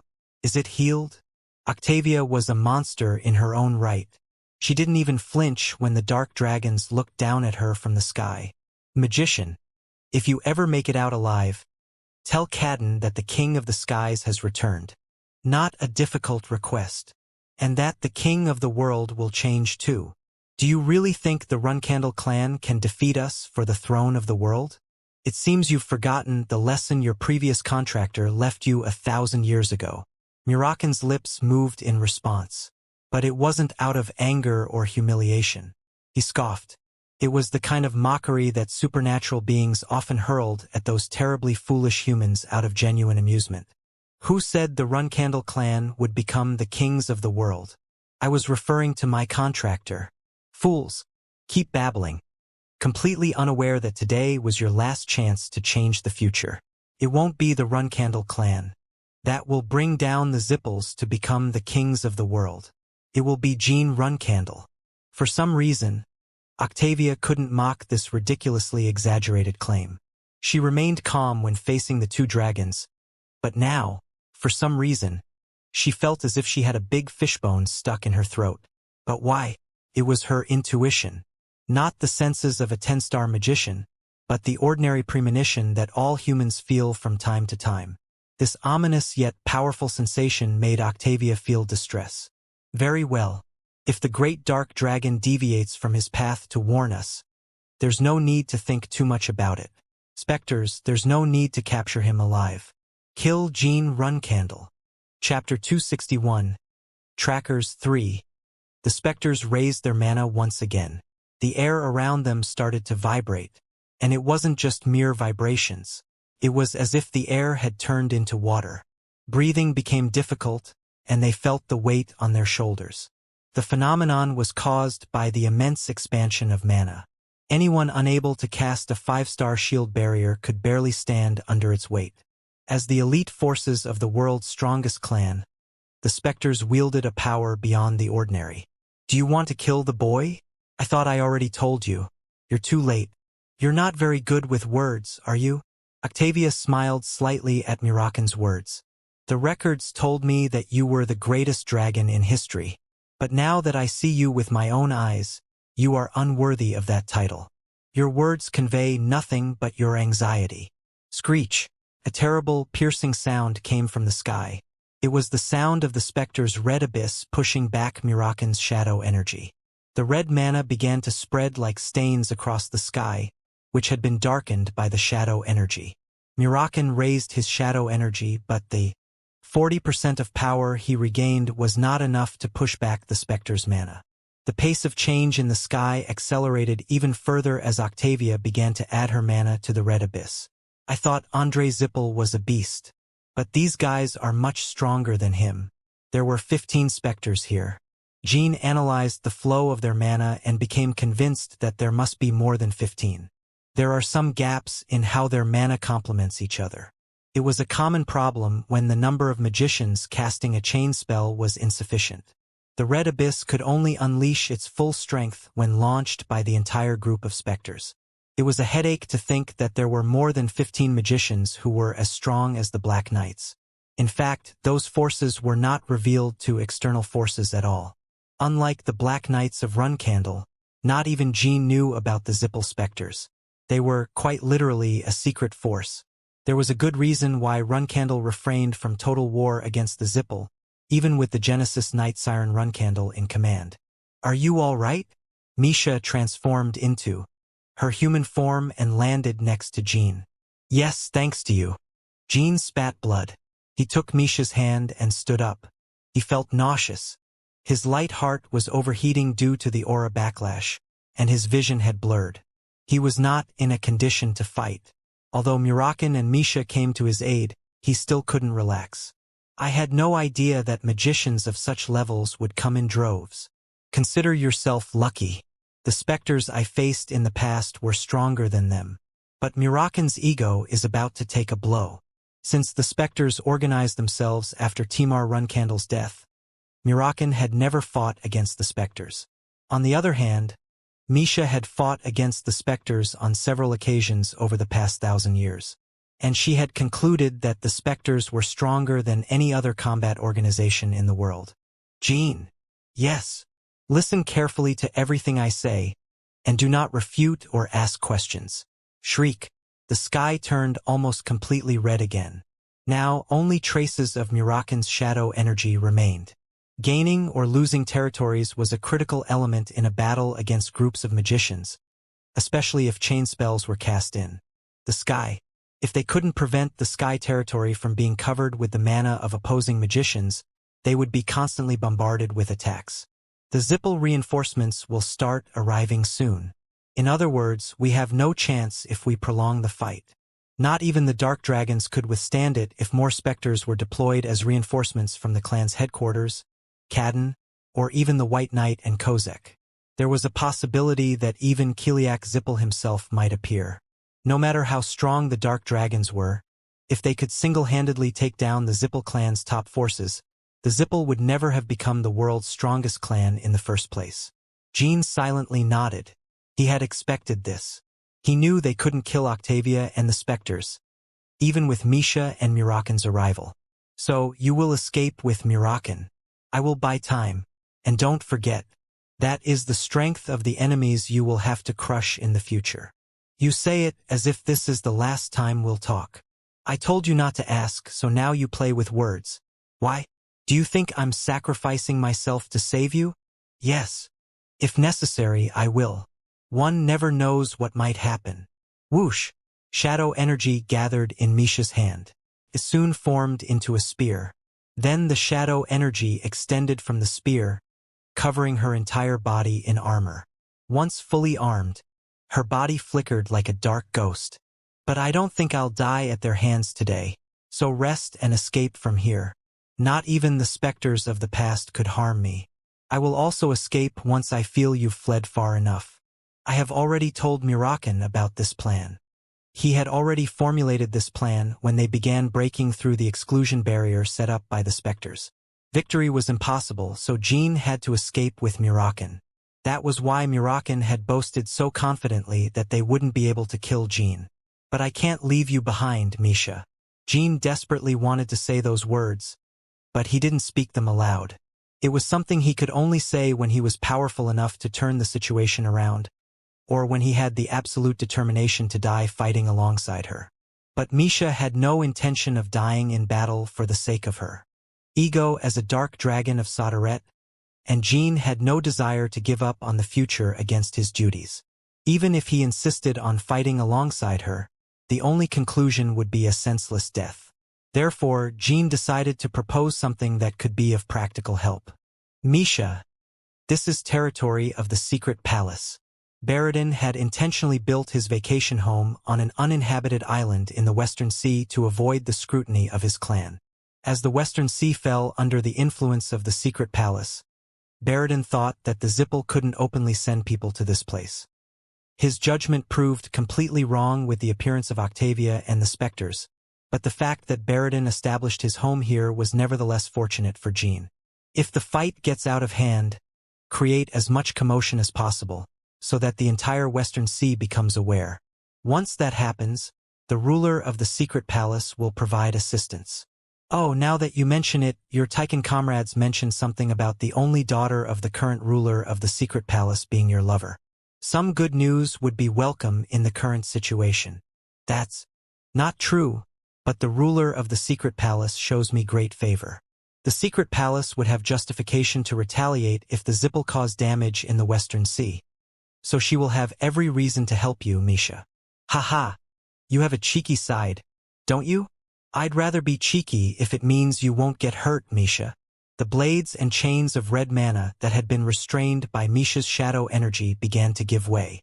The shadow energy holding them seemed like it would soon shatter. Murakan and Octavia had been fighting for a while now. Octavia continued to unleash her lightning bolts against Murakan, while he only defended with his breath.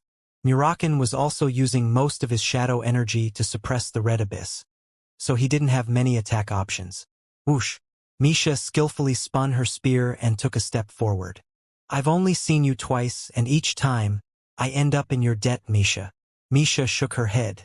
No, it's that foolish one and I who are in your debt. You are the last hope of the shadows. Jean tried to respond, but at that moment the shadow energy accumulated at the tip of Misha's spear. Jean was surprised by the magnitude of the shadow energy gathering at the tip of her spear. It was incomparably deeper and denser than the shadow energy Murakan deployed when facing Petal's manifestation in Yulian and decimating the Dark Guild magicians. It only took a second to gather such a compressed amount of shadow energy at the tip. Misha employed a variation of the shadow blade using the spear. Timar had called it the shadowless spear, but ironically, the technique required much more shadow energy than the shadow blade. I will clear the path. Shadowless was just a metaphor. It referred to how fast it was, so fast that even Timar struggled to keep up with its speed. It also referred to how it was capable of destroying everything without leaving a trace if it so desired. The technique swept away everything to the point where not even a shadow of its target remained. So stay put here. Don't follow me. Jean tilted his head. The tip of Misha's spear cut through the air. It was then that Octavia flinched and turned her head, refraining from casting spells on Murakan. Octavia had missed Jean and Misha due to the battle against Murakan and the dust cloud that rose after the island's destruction. That's why her reaction was slow. Her delayed reaction also meant that the entire squad of specters didn't react, as no specter was more skilled than Octavia. The wave of dark blades that emanated from Misha's spear struck the specter's barrier. Crack! What? A single strike from her spear shattered the center of the thick barrier as if it were an egg. Even Octavia had to gasp at the spectacle. The specters inside the barrier felt their hair stand on end. Even Jean swallowed. He thought Misha was incredibly strong when she struck Murakan after healing him. But this went far beyond his imagination. He almost felt embarrassed for thinking they could kill her while he was saving her. Even with reinforcements arriving, it was unlikely that Misha wouldn't be able to escape from this place. I guess I was exaggerating. For some reason, he felt a smile on Misha's back and asked her a question. Did you think that bunch would defeat me? The time has come for your proud tongue to be humiliated, magician. Murakin spoke as he looked down at Octavia from the sky. Then he pretended to sigh. When Octavia took a defensive stance, he immediately descended hastily towards Jean. Octavia realized then that the dark dragons had no intention of fighting them. The reason it seemed like they intended to fight them head-on had only been a smokescreen to rescue Jean. Block Murakin. Don't let him reach Jean. Run, Candle. Wahaha. And can you? Murakin sneered at Octavia. Then he withdrew the shadow energy that had been suppressing the red abyss. The blades and chains of red mana immediately flew towards Murakin, but Misha was faster. Thought you'd go for other targets when I'm right in front of you. Seems like your predecessors didn't make a note of me. The waves of blades shooting out from her spear slashed through the frenzy of swords and chains from the red abyss. She wielded the spear faster than the eyes could follow, making it appear like a dark orb. Time to go, kid. Jean kicked the ground forcefully and jumped onto Murakin's back. Once Jean safely landed on his back, Murakin shot up into the sky at full speed and flew towards the hole in the exclusion zone that he had made earlier. Chapter 262. Departing, 5 days had passed since their successful escape. Jean walked alone through the forests on the southern borders of the kingdom of Jin. Murakin had left him there 2 days ago and returned to Taiken. The entire world was in a frenzy to capture Jean. And since the kingdom of Jin was close to the allied kingdoms of Huffister, if anyone recognized him, hordes of Runcandle Guardian Knights would storm in. Of course, Jean wouldn't be stopped by mere travelers or border defense guards, but encountering them meant he had to subdue them. That's why Jean had to be cautious. This is getting slightly confusing now. Was it this way? Wandering through the forest was a tedious ordeal. Jean searched his memory to locate the secret passage used by the half-orcs with fishtails. Jean couldn't head towards established roads and was unfamiliar with the region's geography, which provided the perfect reason for getting lost. But he wasn't anxious. There were many streams flowing through various corners of the forest, so he always had water to drink. There were also plenty of animals, so he wasn't worried about a shortage of food. The next morning, Jean smiled as he caught the scent of roasted fish. There was only one tribe that roasted fish for food in such a remote place. He cautiously approached the source of the smell. Before his eyes unfolded a beautiful scene that could only be found in fairy tales. About 6 half-orcs with fishtails were roasting the fish they had just caught by the stream. They cheerfully sang songs among themselves, completely unaware that Jean was approaching. Hello! The fishtails froze upon hearing Jin's voice. They thought he was a hunter. Although such trade was strictly prohibited by international law, there were still people who hunted and sold dried fishtails at exorbitant prices. Sorry for startling you. By any chance, do you know? Ah, there it is. Jean commented as he raised his open hands and bent his knees to match their height. Fortunately, there was a familiar face in the fishtail tribe. Long time no see, Dark Flame.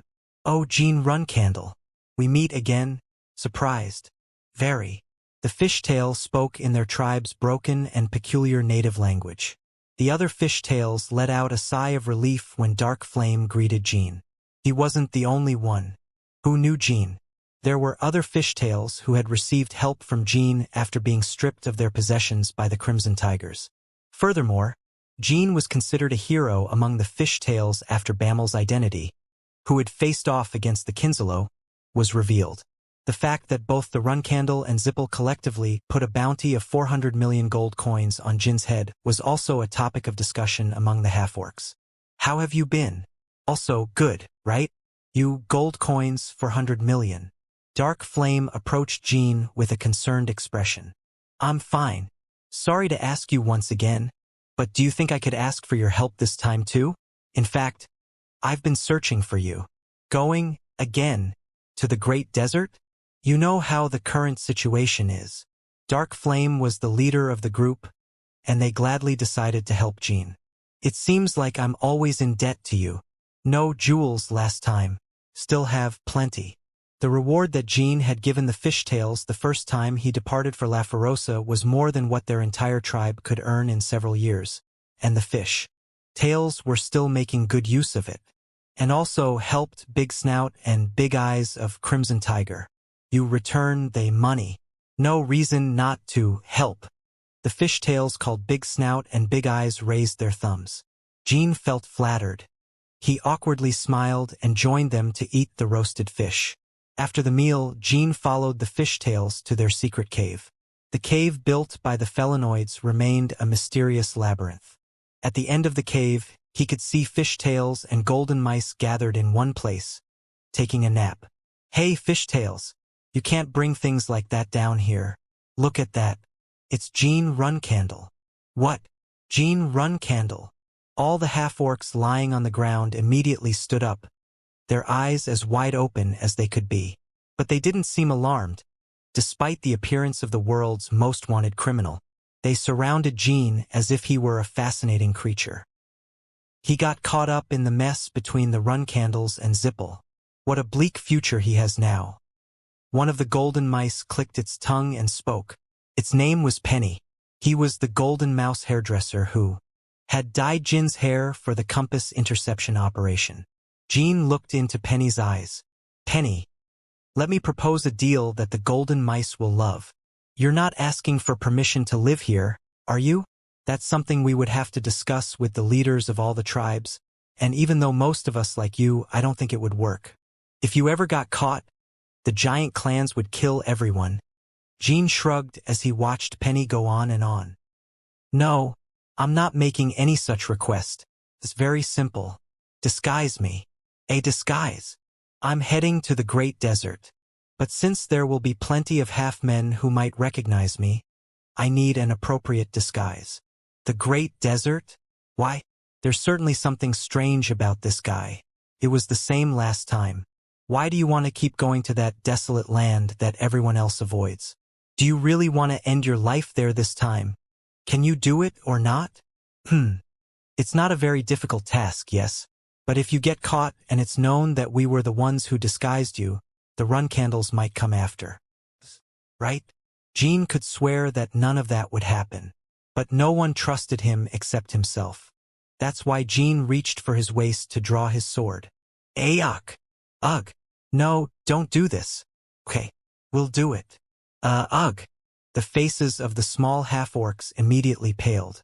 But instead of unsheathing it, Gene untied one of the two swords he had at his waist and laid it on the ground. You've gotten on my nerves. I thought you were threatening us. We were also shocked. Yes, well, sorry for scaring you. Your compensation for the disguise will be this sword. Gene had left Bradamanti on the ground. Are you giving this to us? The golden mice's eyes gleamed as they lifted the sword to inspect it. Bradamanti was a glorious sight to behold, even for those who knew little about swords. The golden mice were obsessed with money, so it was no wonder that they were now enchanted by it. When the rumor of my death starts spreading in the world, contact the Runcandle clan and deliver this sword to them. You will be generously rewarded. It's one of the finest swords in my clan. Tell them you found it in a remote location south of the Kingdom of Jin. Do you think the Runcandles will believe us? They will believe you, and even if they don't, they certainly won't harm you. In any case, the clan will be grateful that you found the sword for them. It wouldn't be good for the clan's reputation if they don't offer you a huge reward.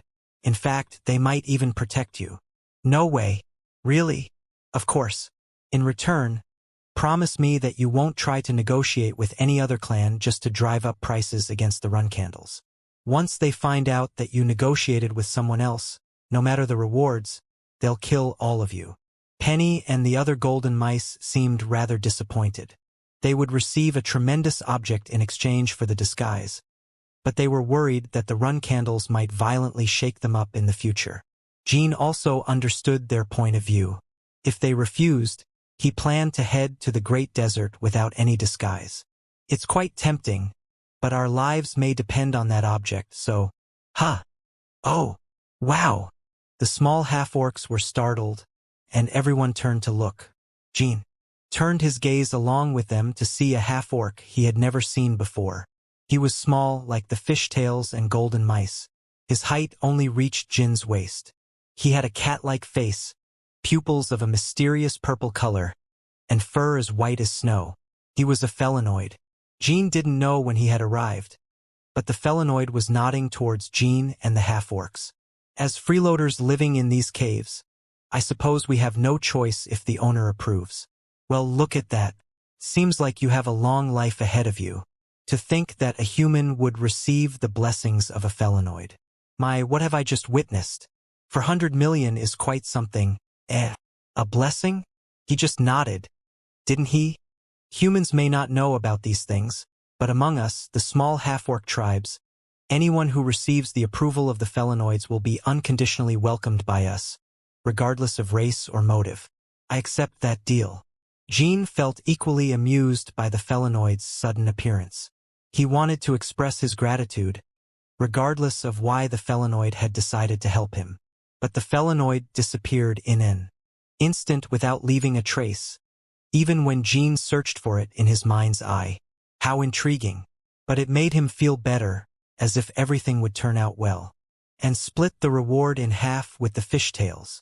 Penny pondered for a moment and replied, "No, 80-20, 50-50, 70-30, 60-40. That should be enough, don't be greedy." "Humph, fine.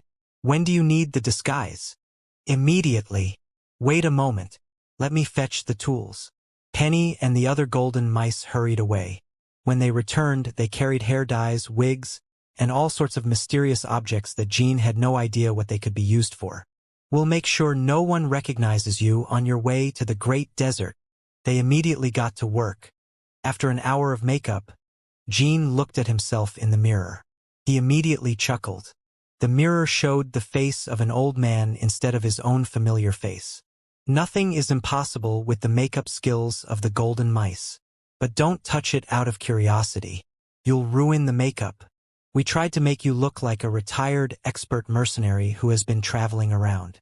I like it.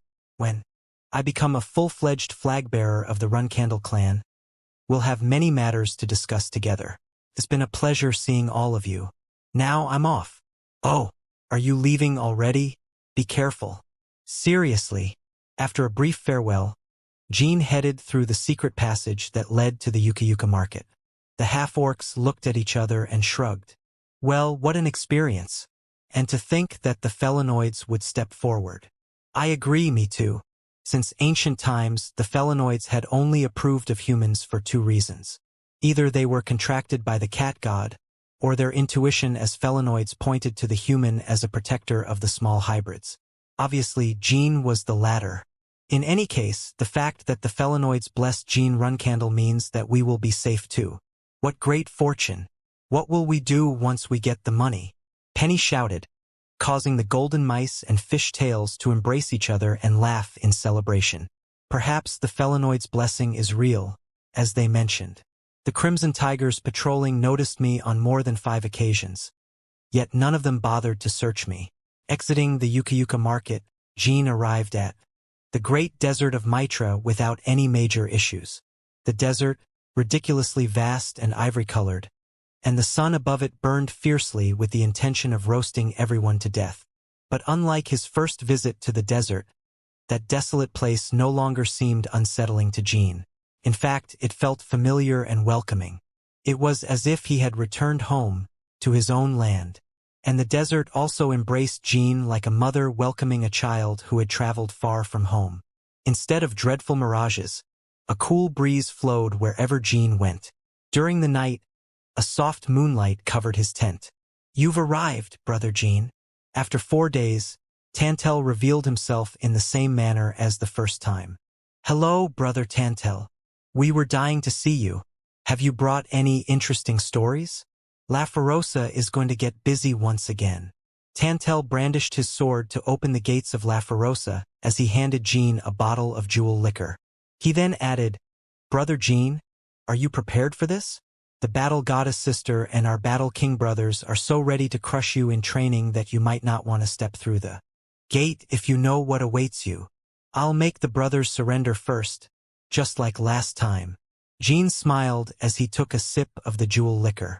6 months later, the golden mice went to the Runcandles to deliver Bradamanti and received their reward. Rumors of Jin's death began to spread throughout the world. Chapter 263. Returning to the Garden of Swords. Ouch! Ouch! My shoulder still hurts occasionally from the battle against those lunatics. Honey, why don't you come here and give Mom a shoulder massage? Talaris whined as she rubbed her left shoulder. As Jean had predicted, he joined Misha and the Spectres' battle in the Western Sea to protect their territory. 100 uninhabited islands were wiped off the map by the battle, and the surrounding sea route was completely blocked. Even 6 months after that battle, shadow energy, frost energy, and mana caused tornadoes that created treacherous winds and surges. No one witnessed the combat, but the tornado caused major nations to send investigators to the area, who later concluded that a great battle had taken place. Thanks to the presence of shadow energy, frost energy, and mana in the tornado, the investigators deduced that the Zippel's magicians, a dark dragon, and the ruler of the secret palace had fought there. The whole world wanted to know the cause and outcome of the battle. The secret palace was known as a neutral force, and people considered Sodaret a god who mostly made blood pact contracts with pure-blooded Zippels. In fact, most of Sodaret's contractors before Jean and after Timar belonged to the Zippel clan, including Ryal Zippel himself. It was also Ryal's overwhelming magic and accomplishments that gave people the impression that Sodaret was a Zippel god. But now, with these forces fighting each other in the middle of the Western Sea without much preamble, the whole world clamored to know more. I don't want to, said Cirrus, Talaris' daughter. MMMH. I ended up in this state after trying to help your future boyfriend. Don't be so cold to me now. I know you're exaggerating. I'm not exaggerating, all right? My arm hurts, and it feels like it's going to fall off. I can't even lift a spoon. Kek. Mott, the snow toad, nodded in agreement with Talaris' words. Cirrus had a reason for acting relatively indifferent to Talaris' usual self. Mother, I still don't understand. Why did you make a statement saying that we lost? Talaris recently gathered journalists to make an official statement about the battle in the Western Sea. She told the journalists, I don't know why the Zippels and the Dark Dragon were hostile to each other, but I only joined the battle to protect my territory since they were fighting in my land. People seem curious about the outcome and the whereabouts of the Dark Dragon. I don't know what happened to the Dark Dragon, but the Zippels were the winners of the battle. Therefore, I hope there is no misunderstanding involving the secret palace. The cause of the battle, the combat outcome, the relationship between the Zippels and the Dark Dragon. The world's people had no access to these details before Talaris' statement because the Zippels remained silent, but Talaris revealed everything they wanted to know. Naturally, the fact that the Zippels won the battle caused the greatest impact. It was believed that the Zippels had defeated Talaris and the Dark Dragon in the absence of the Patriarch, regaining some of the dignity they had lost due to Jean, while the secret palace experienced the opposite. But it wasn't the truth. Mother, you killed 3 specters with Misha, the Dark Dragon, and it was the Zippels who retreated when the Dark Dragon made its escape. That should be considered a defeat for someone as tremendous as me. With the Dark Dragon present, I should have killed at least 10. Moreover, if I really killed that many, Kiliak could personally attack the secret palace. After you announced the secret palace's defeat, all kinds of despicable scum are looking down on us now, Mother. The merchants of the Lutero-Magical Federation are already bullying the Western Sea merchants. And that's not all. Perhaps my sweet and dear daughter could cut off the limbs of that scum and feed them to the sharks? And tell the warriors to reinforce the protection of the people in the Western Sea. There are too many of them. You can kill them all. We made the Zippels happy, so they won't be able to complain about such insignificant matters. This is what politics is about, Cirrus.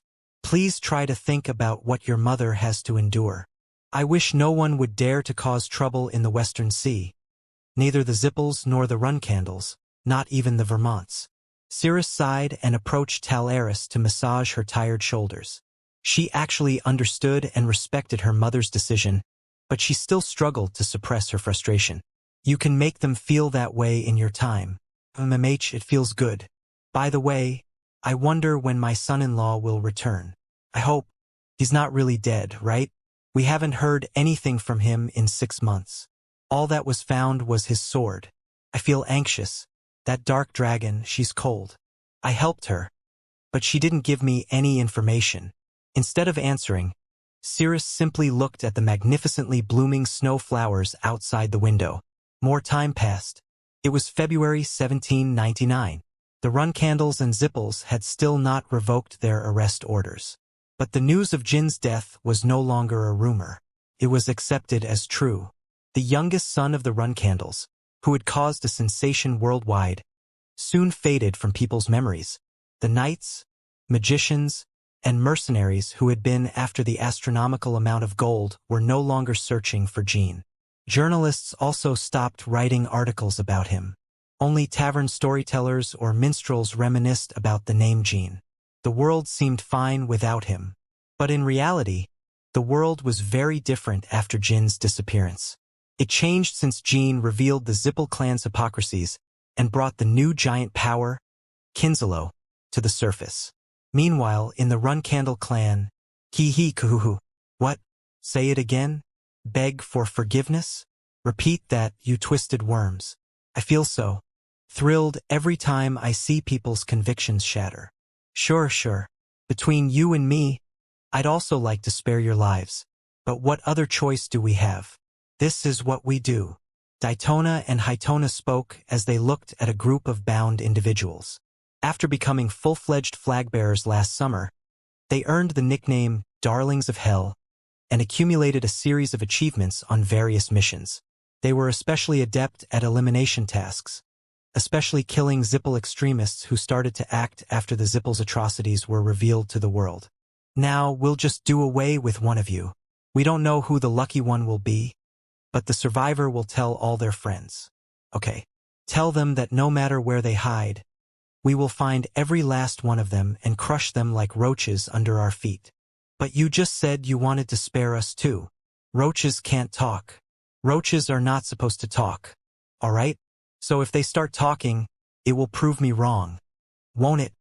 The long saber and the chain sword mercilessly sliced through the bodies of the Zippel extremists.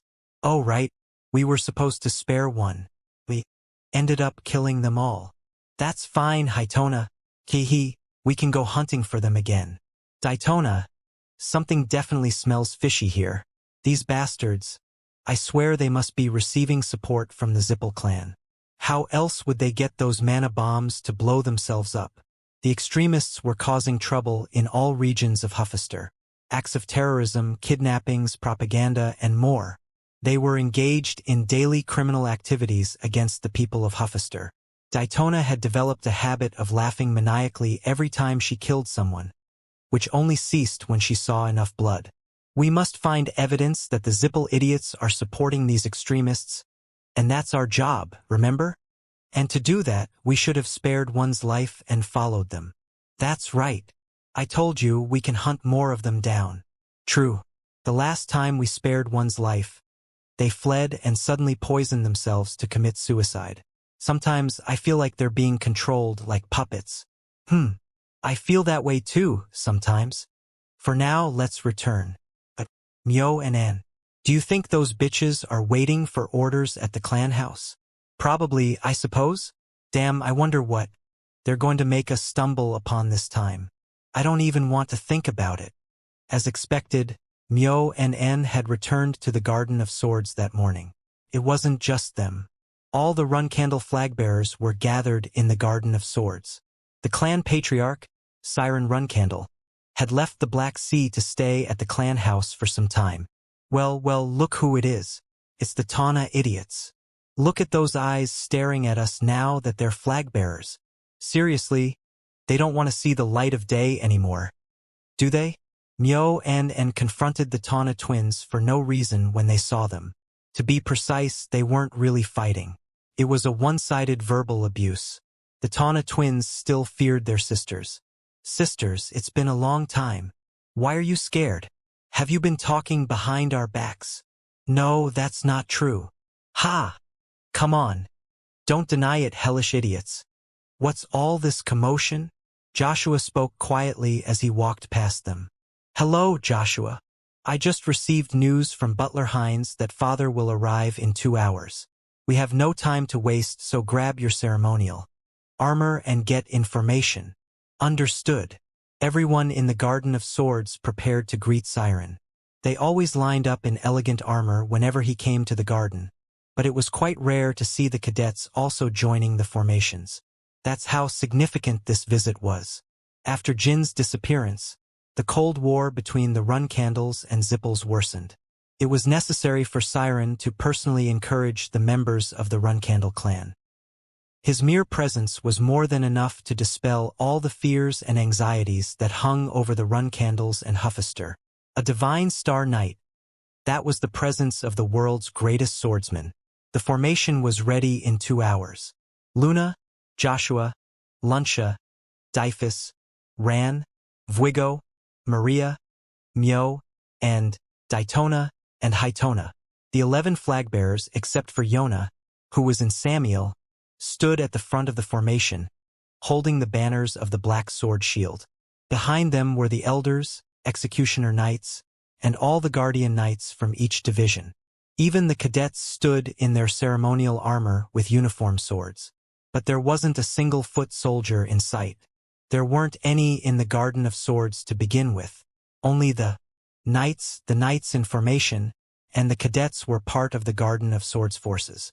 Siren's entourage soon arrived. The Patriarch has entered the garden, Luna shouted as she stomped her foot. The knights stomped after her in a square formation. Formation sword tombs. Formation sword tombs. The flag-bearers and knights repeated Luna's command. Sword tombs was a ceremonial formation exclusive to the Runcandle clan.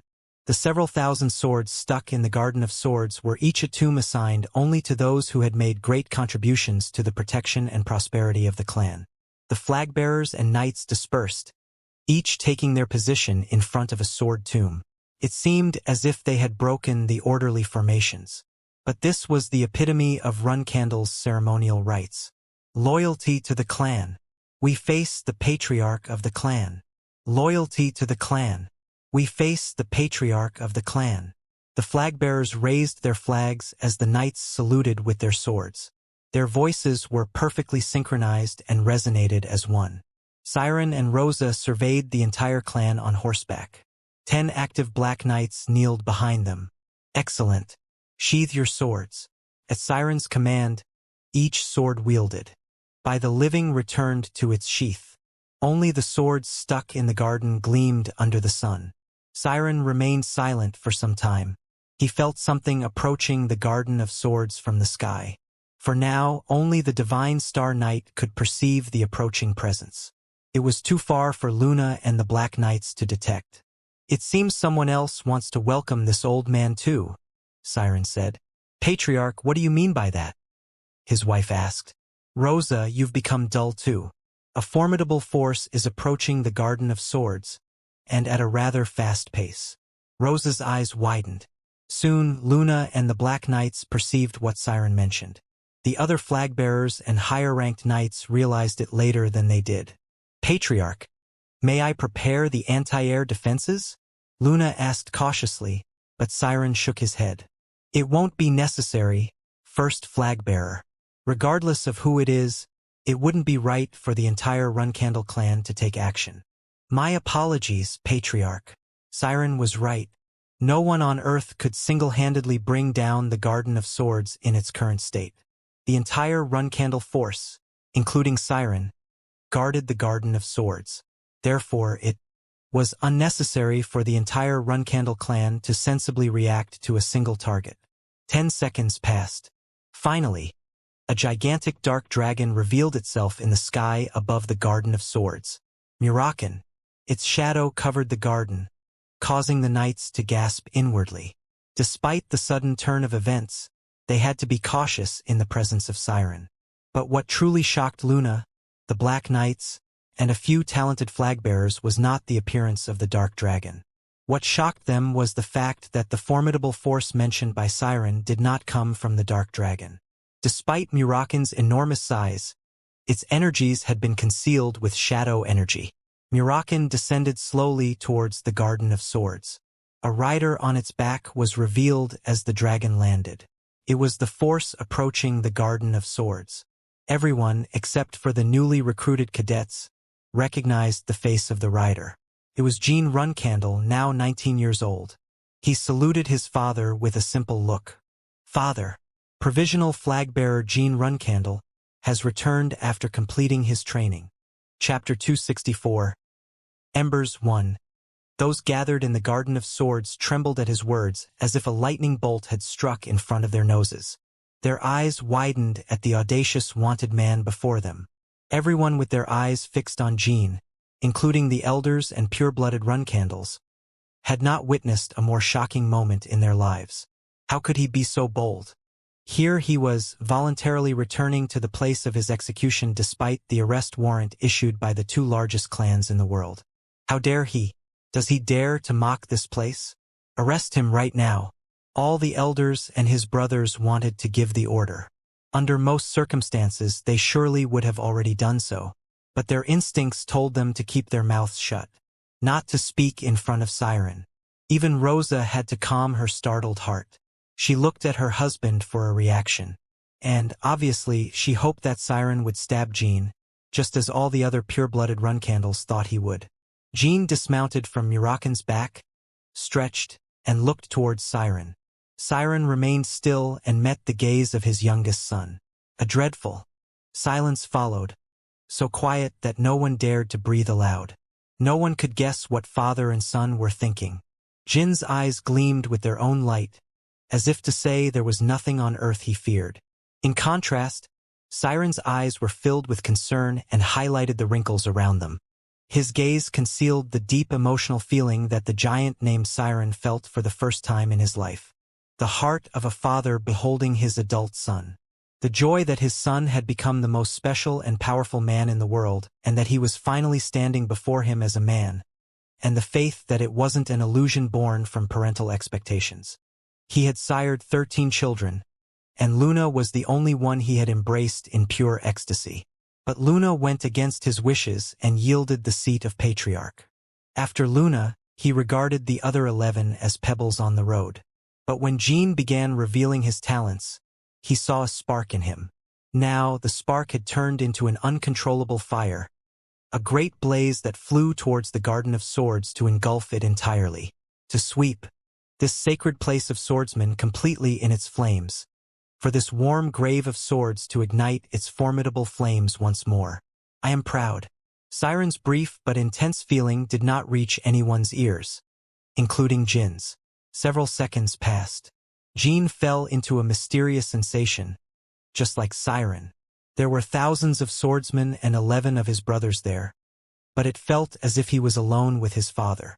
Only his father, Siren Runcandle, among all those gathered there. He was the only one worthy of defeating him. Of course, many present were stronger than Gene. Luna, Rosa, the Black Knights. However, they were people Gene was destined to surpass someday. But the same couldn't be said of his father. Surpassing his father required the determination to overcome his own destiny. "I will surpass myself over and over to surpass you, father." Both father and son made a comment to themselves. Siren was the first to move. After dismounting his horse, he unsheathed his sword. It was the same sword Gene had chosen in the selection ceremony in both his past and present lives. The pale blade of Balasada, the sword of the first patriarch, Timar Runcandle, reflected the sun. Siren then raised his strength, causing all the cadets to immediately fall to the ground. All their legs gave way. Siren's strength was impossible for the cadets to resist. Low-level Guardian Knights trembled as they struggled to maintain their stance, and even mid-level Knights exerted great effort to fight against the force. Falling to the ground before Siren was a disgrace only allowed for young cadets. Rosa, the elders, high-ranking Guardian Knights, Execution Knights, Black Knights, and all the flag-bearers except the Tana twins showed no change in expression. Meanwhile, Gene gathered all his energy and prepared to respond to the attack. "Here it comes. My father's sword is descending. I can withstand a single strike from my father." It was the confidence he had gained from his first visit to La Ferosa. Indeed, Gene realized he could block a strike from Vaughn, the battle god. After 90,000 deaths, and he even demonstrated it against Vanessa Olsen, a retired Black Knight. But Siren chose a very different move from the usual. It wasn't a simple horizontal or vertical cut. This strike carried the weight of all the achievements of a demigod named Siren Runcandle. The sword, gradually, descended in such a way that even a 3-year-old child could notice its movement. Its incremental descent made it seem like anyone could dodge it with just a light step. Continued to fall towards Jean. No sound of slicing through the air was heard. Balasada leaned forward like a frigate sinking gently into the sea. But who could say that the sword was slow? One didn't need to be a martial arts master to conjure up the only phrase that could fully describe the movement Siren was making. Divine strike. Something only possible with the powers of a deity. An incredible technique that was far beyond the comprehension of men and the laws of nature.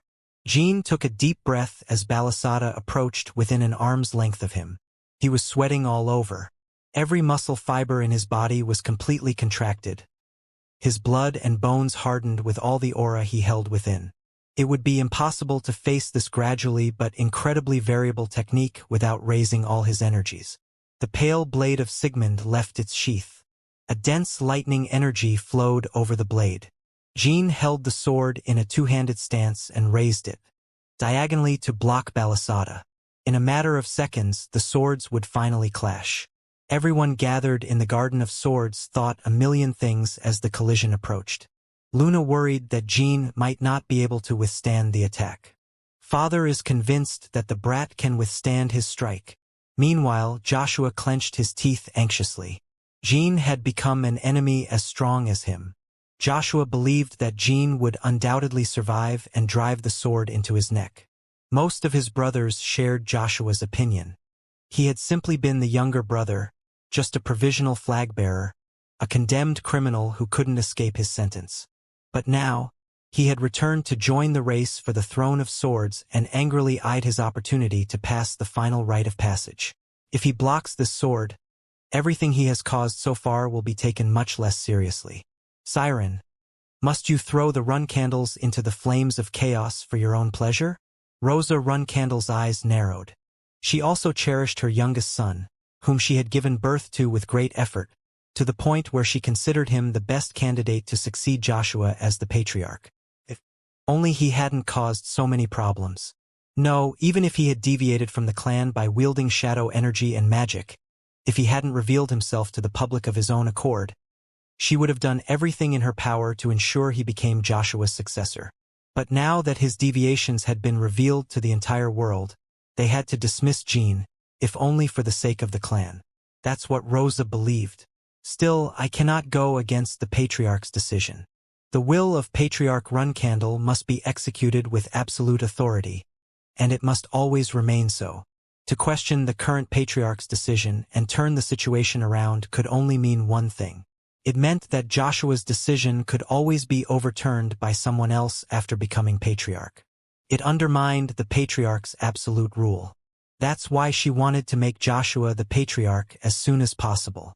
Rosa saw him as the ideal candidate to safeguard this gigantic sandcastle that was the Runcandle clan.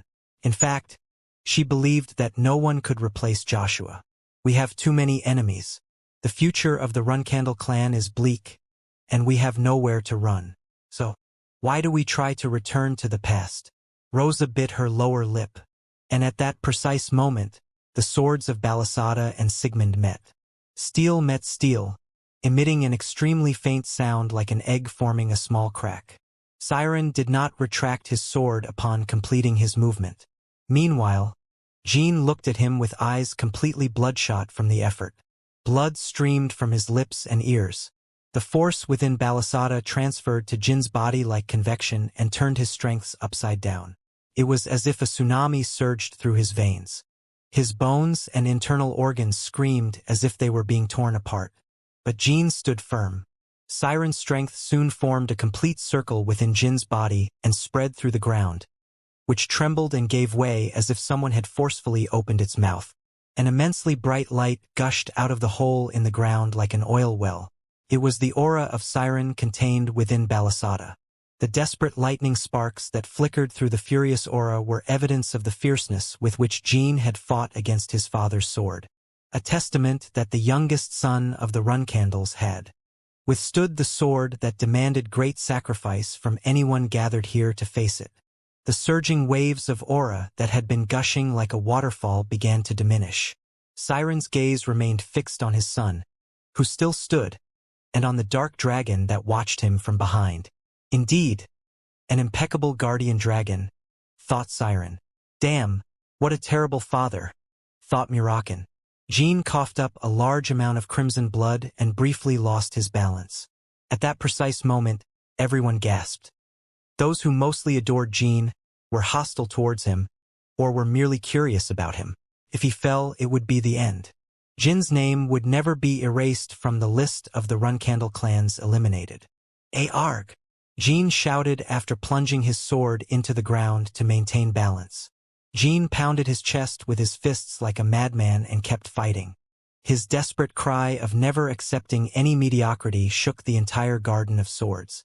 Finally, Jean stood up and faced Siren once again. He was a mess, but it was clear that he clung to his consciousness.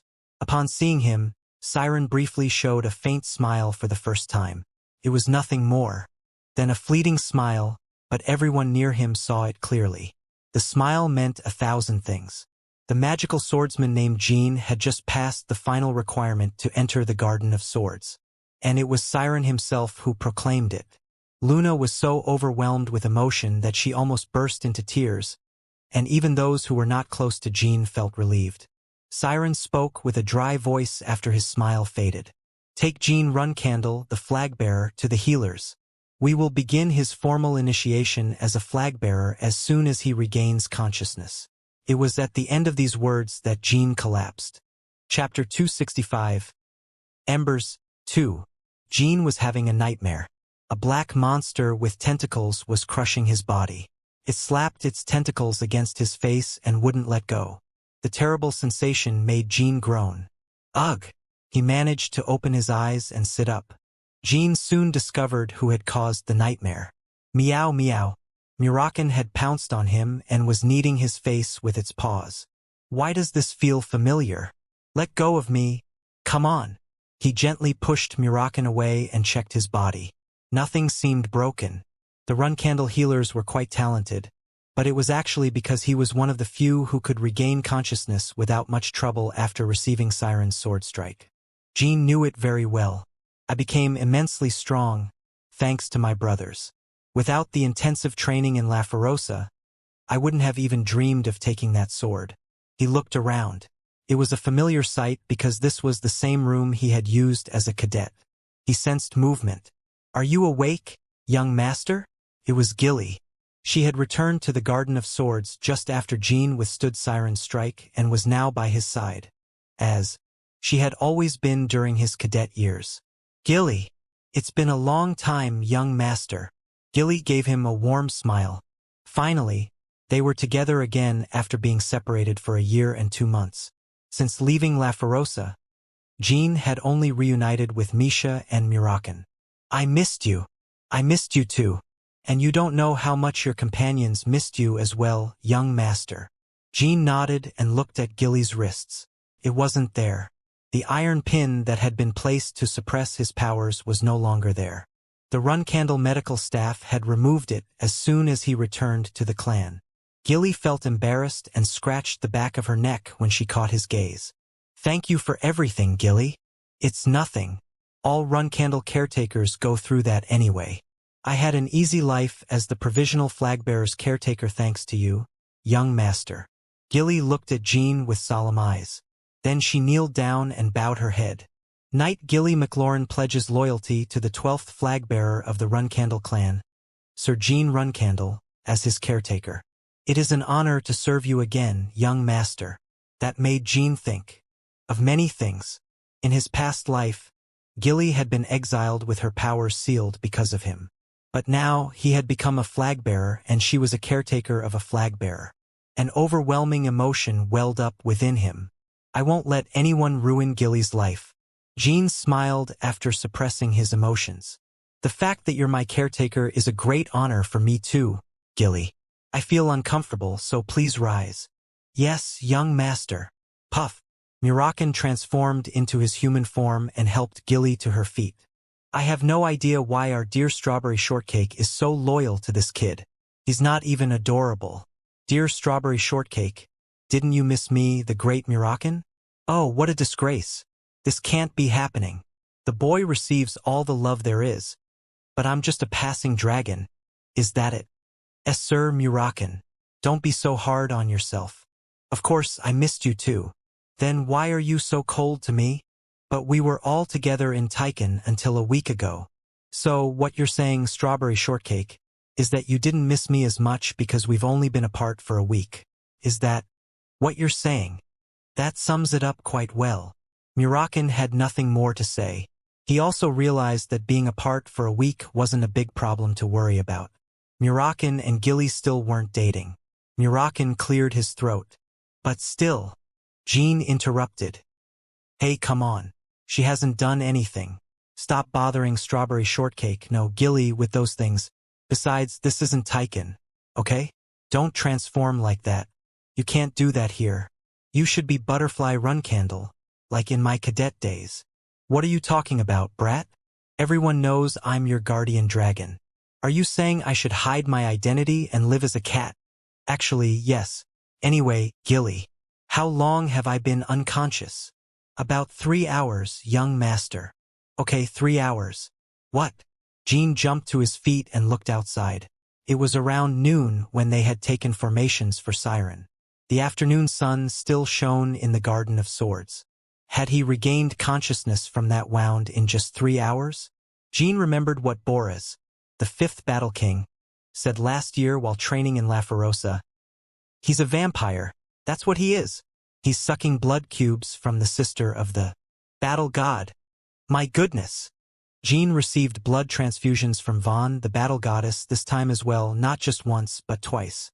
Vaughn weakened slightly every time she donated blood because she was performing something close to a miracle. But it fortified Jin's blessed body and illuminated heart. That's why it took Jean only 3 hours to regain consciousness after withstanding Siren's strike. The Garden of Swords will be surprised when they learn that you've already regained consciousness. The head of the medical staff seemed to expect it somehow, but most people said it would take at least 3 days for you to wake up, young master. And the appointment ceremony for the Knight Flagbearer? Since it was a direct order from the Patriarch, it's likely to be held today. I think you should go see the Patriarch, young master. Gilly opened her wardrobe. She had prepared the ceremonial uniform of the Runcandle Flagbearer. The black coat had elegant designs stitched with golden threads. Tears welled up in her eyes as she took out the coat and handed it to him. Oh wow, please forgive my foolishness. It's just that I got emotional seeing you finally putting it on. Young master, good luck at today's ceremony. Oh, and is there anything I can do for you? Bake a strawberry cake for Murakan.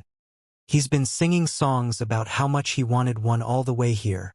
Understood. Jean washed his face, brushed his hair, straightened his collar, and stepped out into the hallway. Once there, he felt everyone's gaze on him. The servants passing through the halls, the guardian knights, even the cadets. None dared to look at him brazenly, but they all cast curious glances his way. And right at that moment, some of his siblings passed by. Long time no see, sisters Myo and Anne. They were passing by Jin's room on their way to deliver the flag-bearing mission reports to Rosa. They immediately stopped and turned their heads. I wonder how sarcastic they'll be now. Or maybe they won't despise me as much as before. They looked at Jean but remained silent for a while. They even blinked as if witnessing something they shouldn't. Has he awakened? After receiving that strike from Father? Am I seeing things correctly now? Their gazes went back and forth between Jean several times to confirm what they saw. It didn't take them long to realize that Jean was real, obviously. No, it doesn't matter. Come on, Anne. Myo was the first to speak. She frowned, but it seemed like she didn't want to talk to Jean. Myo? And was startled by her reaction. She was also surprised to see Jean, but she thought they might as well despise him since they had encountered each other. They were now legitimate contenders in the ranking war, and thought there was no chance they would lose against him. Although Jean had become stronger, there were many ways to win in the ranking war besides individual combat. We can't just leave after encountering this brat who was a criminal this morning and wearing the flag-bearer's coat. Let's go. Let's beat him up real dash.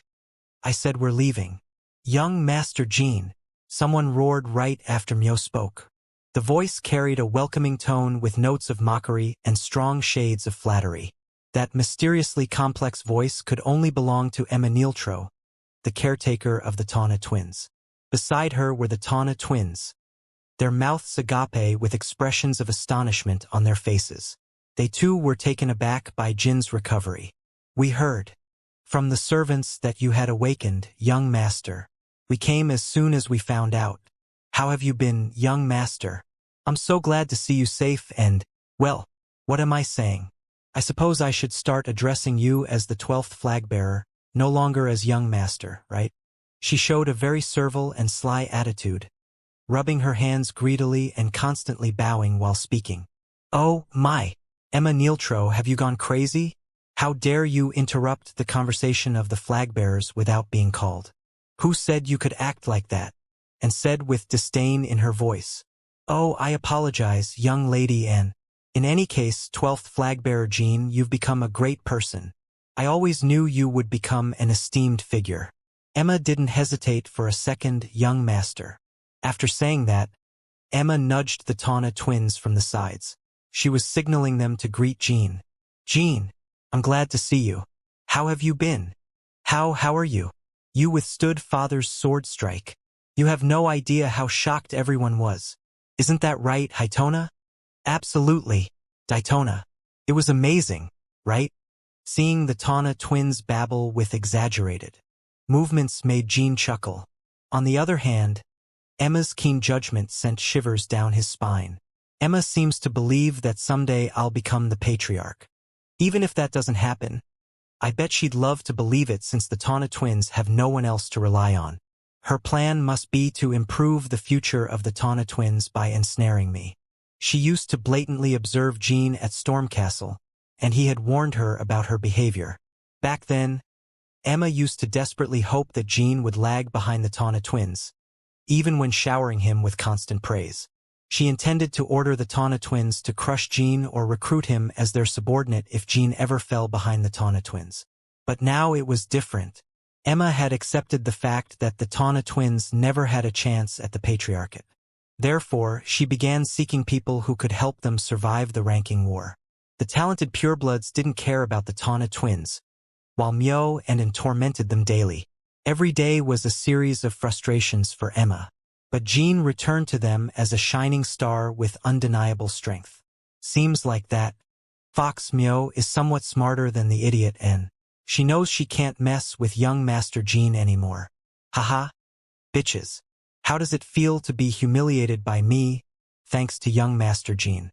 Although it wasn't anything too humiliating, the fact that Emma had interrupted Myo and Anne's speech under Jin's gaze was already a tremendous victory for her. If she could, Emma would have killed Myo and Anne for tormenting the Tana twins all this time. I swear all my loyalty to you.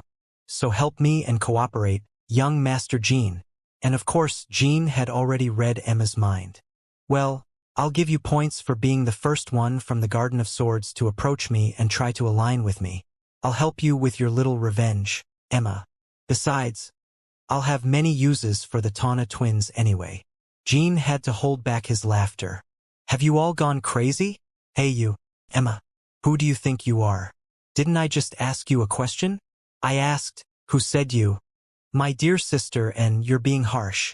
She overstepped a bit, but please don't forget that Emma is the caretaker of the 10th and 11th flag bearers.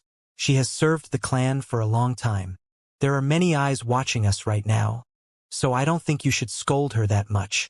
Anne's eyes widened when Jean interrupted her. Chapter 266. Embers, 3. Anne was about to raise her hand to slap Jean, but Myo grabbed her by the shoulder. And, I told you we're leaving. Her tone conveyed an order. Anna understood very well that going against Myo's word in such situations would do her no good.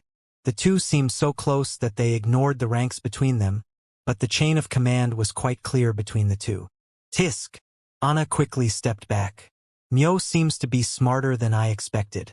Hitting Jean or trying to pick a fight with him right now would be foolish. The fact that both of them understood little about Jin's abilities was a problem in itself. But above all, Siren had declared the immediate start of the flag-bearer appointment ceremony following Jin's recovery. What would happen if Jean got injured or delayed? It would be disobedience to Siren's orders. In fact, in the past, Myo and Anne had once sent Jean on an excessive mission intended to kill him just before Siren offered the banquet, so they had more reasons to monitor his actions. Myo gritted her teeth. She was actually angrier than Anna, but her resolution to stay out of Jin's cunning plans was stronger. I can't say I congratulate you. Go on and go to father. I will. See you, sisters. And as for you, Emma Nieltro, it's better if you refrain from doing things you'll regret. This will be the first and last warning. Myo and passed by Jean and continued walking. The Tana twins dropped jaws lowered even more. Are those psychopaths really struggling to deal with Jean? What did I just witness? It was followed by Emma's struggle to contain the laughter that erupted like fireworks from the depths of her heart. Brothers, at this rate, your jaws might fall off. Oh right, we'll close them. Thank you. The Tana twins took turns hugging Jean after a moment of hesitation. Both of them understood that Myo and En had been humiliated thanks to Jean, and that was something they had only dreamed of experiencing. And how have you been, brothers? Jean asked, gently pushing the Tana twins away from him. This reminds me of the day I cut them in the mirages in the Great Desert. Although he didn't want to admit it, Jean felt something akin to brotherhood with them. Although it was nothing compared to what he shared with Luna and Yona, it was probably all those years they spent together at Stormcastle, despite all their problems back then. It seemed quite adorable to Jean how they attentively watched his reaction. Well, we've been fine, except for the fact that Myo and En have been giving us a hard time. I thought we wouldn't see you alive again, Jean. I'm so glad. Me too. Really? I'm not as glad to see you. Jin's cold response made the Tana twins shrink and hunch their shoulders. Oh, I see. I'm sorry. We must have rushed ahead. Jean had a reason to say this. But let's try to get along little by little from now on. It's not like I hate both of you. He needed to get the message across to Emma. No matter who the target was, she must never try to use them without his permission. And he encouraged her to show clearer signs of loyalty. Emma, being the cunning woman she was, immediately tilted her head in acknowledgement of Jin's intentions. On the other hand, the Tana twins felt moved by the way Jean mentioned, getting along, and nodded enthusiastically. Now we bid farewell, 12th flag-bearer, sir. You can still call me young Master Jean, Emma. All right, young Master Jean. Please pay me a visit if you ever crave a good tea. I'll have a precious tea prepared for you that can't be found outside the Garden of Swords. She was inviting him to visit to gain insider information about the clan. Her offer pleased Jean. He looked Emma in the eyes. I suppose I'll come in a few days. I hope you have some tea leaves that satisfy my taste. Emma and the Tana twins departed, and the servants lurking nearby dispersed to their respective places as well. The Guardian Knights saluted Jean and walked away. Now that Jean was a flag-bearer, his rank was officially higher than that of ordinary Guardian Knights. Siren's office was in the main building, but Jean planned to stop by another place before heading to the main building, the underground sacred chambers of the innermost cloister of the Garden of Swords, the crypts. Paying my respects to the heroes who have safeguarded the Runcandle clan is the first thing I must do before meeting with Father.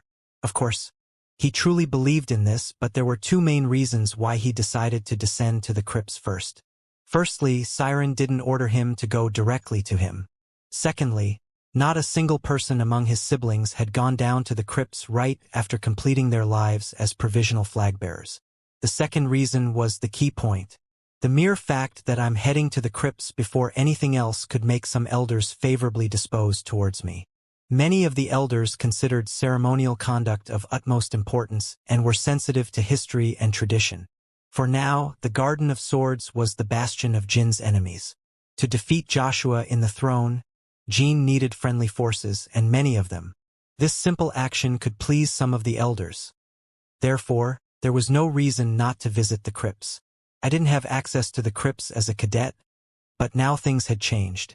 More eyes followed Jean as he walked out of the hallway and headed towards the inner cloister. But he didn't cross paths with any more of his siblings and reached the crypts without much trouble. Stone tombs filled the completely dark underground mausoleum.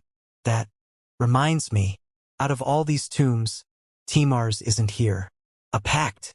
The Runcandles made a humiliating pact against the Zipples after Timar Runcandle's death.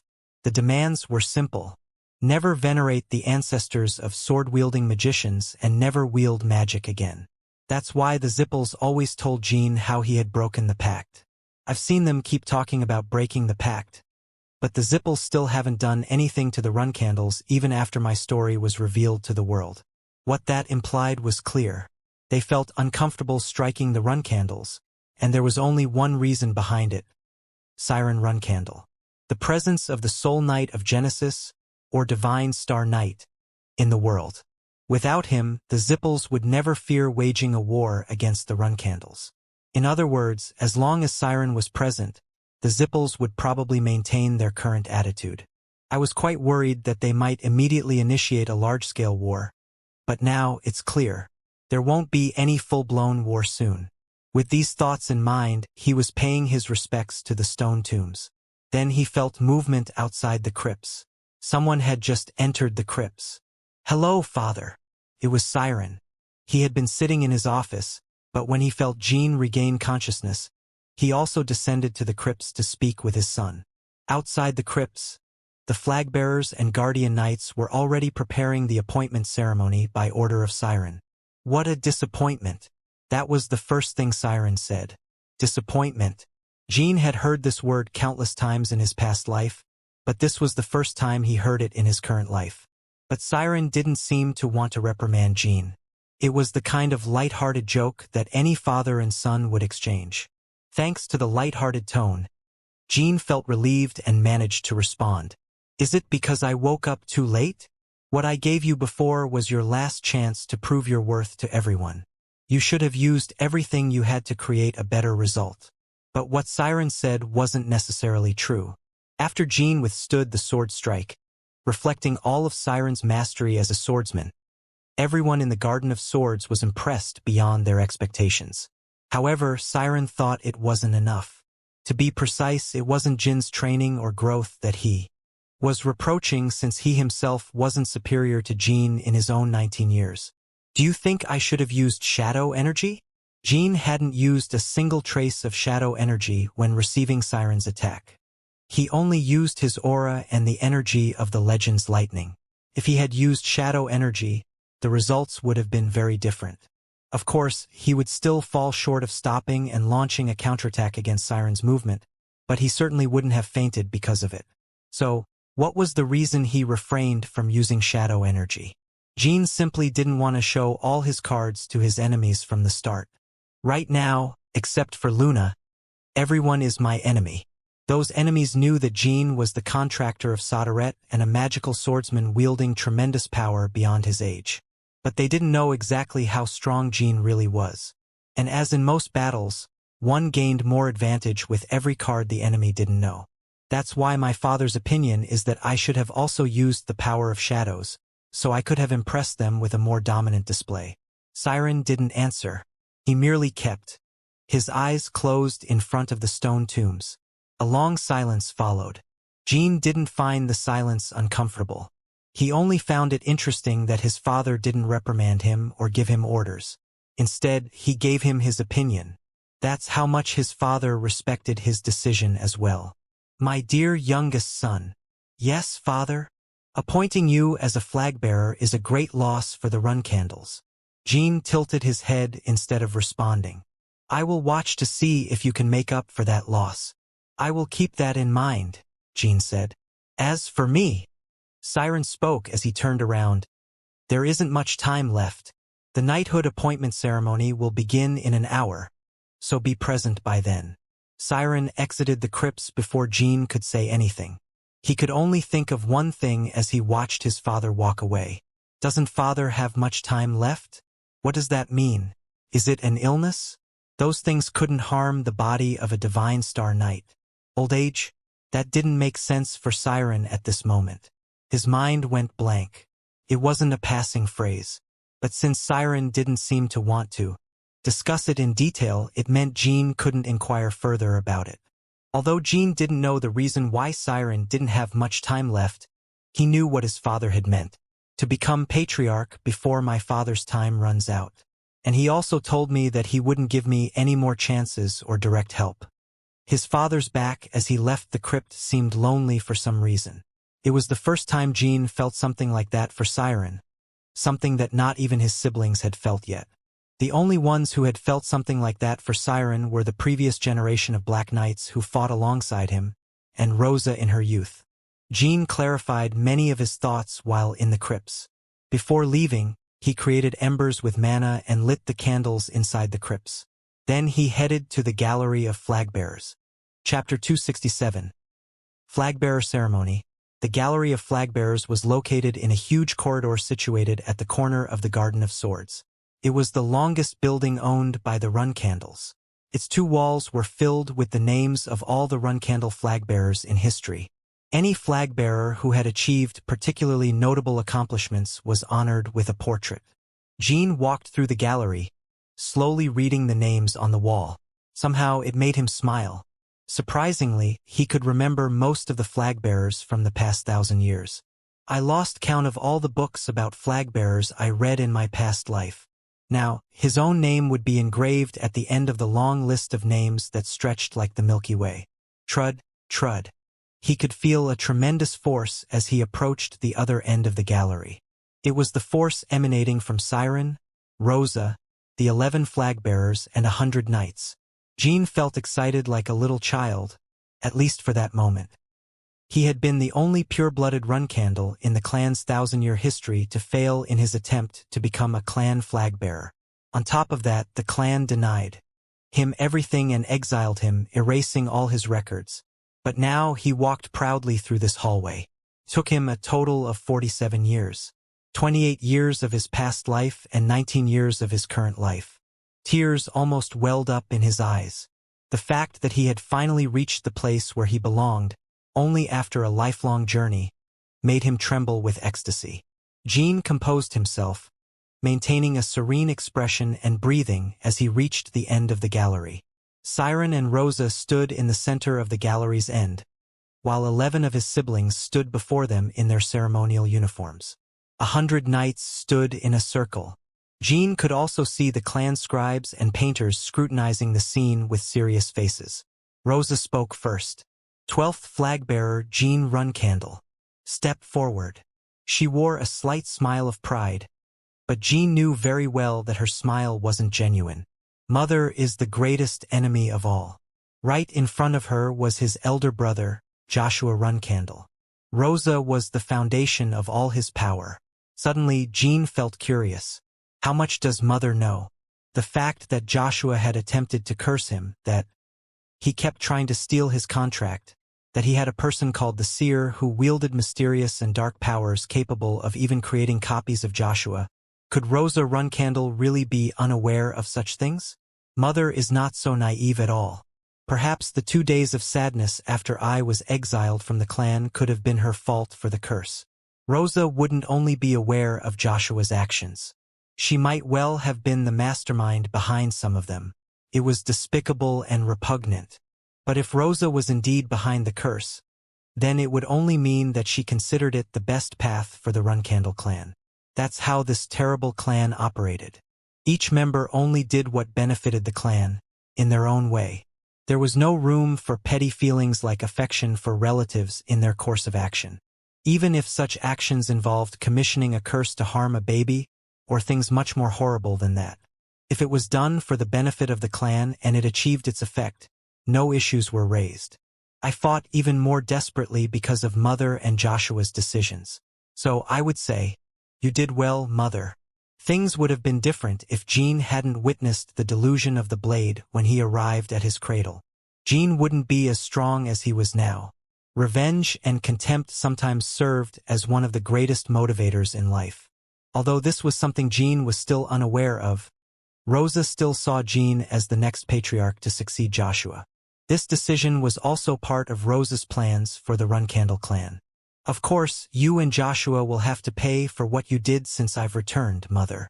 Just as I've decided to respect your repugnant decision, Mother, it's time for you to respect mine. It didn't matter if Rosa was directly involved in the curse or not. It mattered little to Jean.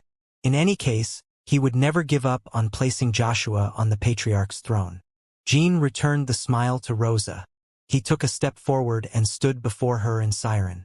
The flag-bearers immediately drew their swords and raised them in the air. The flag-bearers lined up on both sides of him and created a path. Luna, Joshua, Luncia, Dyphus, Ran, Vwigo, Mary, Myo, and the Tana twins. The 11 siblings hid their feelings toward Jean as they gazed at him. You will become the king of this terrible clan. I will make sure of it. In the end, everything will follow the course of the prophecy, Jean. Luna and Joshua. A magical swordsman. Huh? I had no idea he would grow to be someone capable of shaking the Runcandles to their core. I hoped he would challenge me someday. But now, it might be me who challenges him. Dyphus and Mary. There was a reason Joshua was always sensitive to him. Myo and N are going to be in a tight spot now. Ran and Vwigo. Damn it. We'll need Joshua's help to crush him now. I knew it. We should have killed him back then. Myo and N. But Jean is the 12th flag-bearer. Does that mean his official rank is below ours? He won't intimidate us like Myo and N, right? I guess we should follow Emma's words and try to get on his good side for now. The Tana twins. Jean felt like he could read all their thoughts except for one person. Luncia. He really couldn't tell what Luncia was thinking day by day. She was the only sister Luna had a hard time dealing with. But in reality, Luncia's thoughts consisted of only 3 words. This is troublesome. Luncia found it difficult to imagine the bloodshed that would occur in the clan now that Jean had returned. At best, she hoped Jean would lead a peaceful life like hers, if that was even possible. I wonder how Yona is doing. I guess she would have made a big fuss after my disappearance. She was the only sister not present at that moment. As she gazed at the lion's den, she felt reassured knowing that Yona was on her side. Siren looked Jean in the eyes. Step forward. Jean slowly entered the path created by the flag-bearers' swords. A pair of swords fell every time Jean passed, as if a door closed behind him. At the end of the path, Luna lowered her sword alone. All the flag-bearers lowered their swords and maintained their posture. This time, the knights standing in a circle raised their swords simultaneously. Jean Runcandle has finally earned the right to raise the clan's flag wherever he goes. As the 12th flag-bearer of the clan, Jean Runcandle will now bear the mission and privileges of his title. However, remember that everything can be taken away from you when you bring dishonor to the clan. I, Jean Runcandle, the 12th flag-bearer, will keep that in mind. Go and place the swords of the flag-bearers and the knights in their correct positions. This was the most important part of the flag-bearer appointment ceremony. Raising the lowered swords of the flag-bearers and lowering the raised swords of the guardian knights. Jean had to strike the flag-bearers' swords upward and bring down the guardian knight's swords with his own sword. Becoming a flag-bearer even if he failed would tarnish the beginning of his life as a flag-bearer with failure. And for the sake of the ceremony, it was customary for the siblings to receive the incoming flag-bearer's strike without much resistance. Jean turned around and slowly unsheathed the signet. The first sword he had to raise was Luna's Crantle. For some reason, the massive axe sword seemed to have a lot of strength. Luna wore a playful smile as she played a small prank on him. She decided to play a prank because she knew that Jean would obviously be able to lift the Crantle despite her pressing it with force. Clang! A loud explosive sound resonated as Jean struck his sword against the signet. Luna calmed her startled heart as she raised the sword. Come on. You didn't have to hit it so hard. My wrists hurt, you know? The Crantle was raised, and Jean returned the smile to Luna as he passed by her. This dissuaded any other siblings from attempting to break the tradition. Myo and Anne had clearly planned to sabotage him, and even Mary had been so eager to feel Jin's strength that she was willing to break the tradition. The remaining 10 swords didn't need to be struck with force. They were gently raised to their correct positions. Now, it was time to bring down the 100 swords of the Guardian Knights. They filled the entire circle with high-level Guardian Knights. The custom of letting the new flag-bearer gently move their swords did not apply to the Guardian Knights. Instead, the level of the Guardian Knights typically reflected the level of the flag-bearer. In the Tawna twins' case, more than half of the Guardian Knights were low-level knights, which was only slightly below the average of most. Run-candle flag-bearers. The Guardian Knights gripped their swords with all their strength and maintained a motionless posture. Jean had to lower 100 of those swords. But Jean had already passed the Garmin test on his first visit to La Ferosa. This wouldn't be a major issue for him. Ching! Clang! Bam!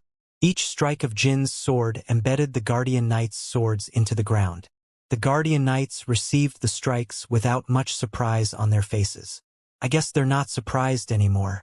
But contrary to what Jean thought, the Guardian Knights were truly surprised by him. Some struggled to withstand the sword strike, finding it hard to believe that Jean was just a teenager. A little over 10 minutes passed until the flag-bearer's swords were once again in the air, and the Guardian Knight's swords were fully lowered. When Jean returned after completing the ceremony, Rosa smiled satisfied. We conclude the appointment ceremony of the flag-bearers. Jean Runcandle, you may now traverse the gallery of flag-bearers and proceed to the Council of Elders to face the clan elders. The ceremony had ended. Jean was officially the 12th flag-bearer of the Runcandle clan and had earned the right to meet with the elders as a flag-bearer. Meeting with the elders as a flag-bearer was entirely different from meeting with a cadet or a provisional flag-bearer. This was because the elders were responsible for instructing Runcandle flag-bearers on the clan's secret techniques and final moves. I'm sure things will get ugly in there because Mother and Joshua will instruct the elders. I would be grateful and never forget to reward them if only one of them would volunteer to instruct me. Chapter 268. Reliable but Unwelcome Flagbearer 1. The Council of Elders was quite similar to the Supreme Court of the Vermont Empire. There were 3 huge and imposing wooden podiums in the center of the Grand Council Hall. On each podium were the Chief Elder, the Vice Chief Elder, and the Council Secretary. All the other elders sat behind them in an arched formation. The 3 individuals on the podium were respectively the leaders of the organizations affiliated with the Council of Elders: the Black Sword Guild, the Lawkeepers, and the People's Guard. They were the pillars of the Council of Elders.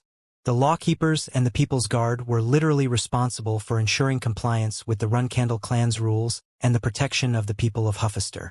Meanwhile, the Black Sword Guild oversaw the general identification of friends and enemies.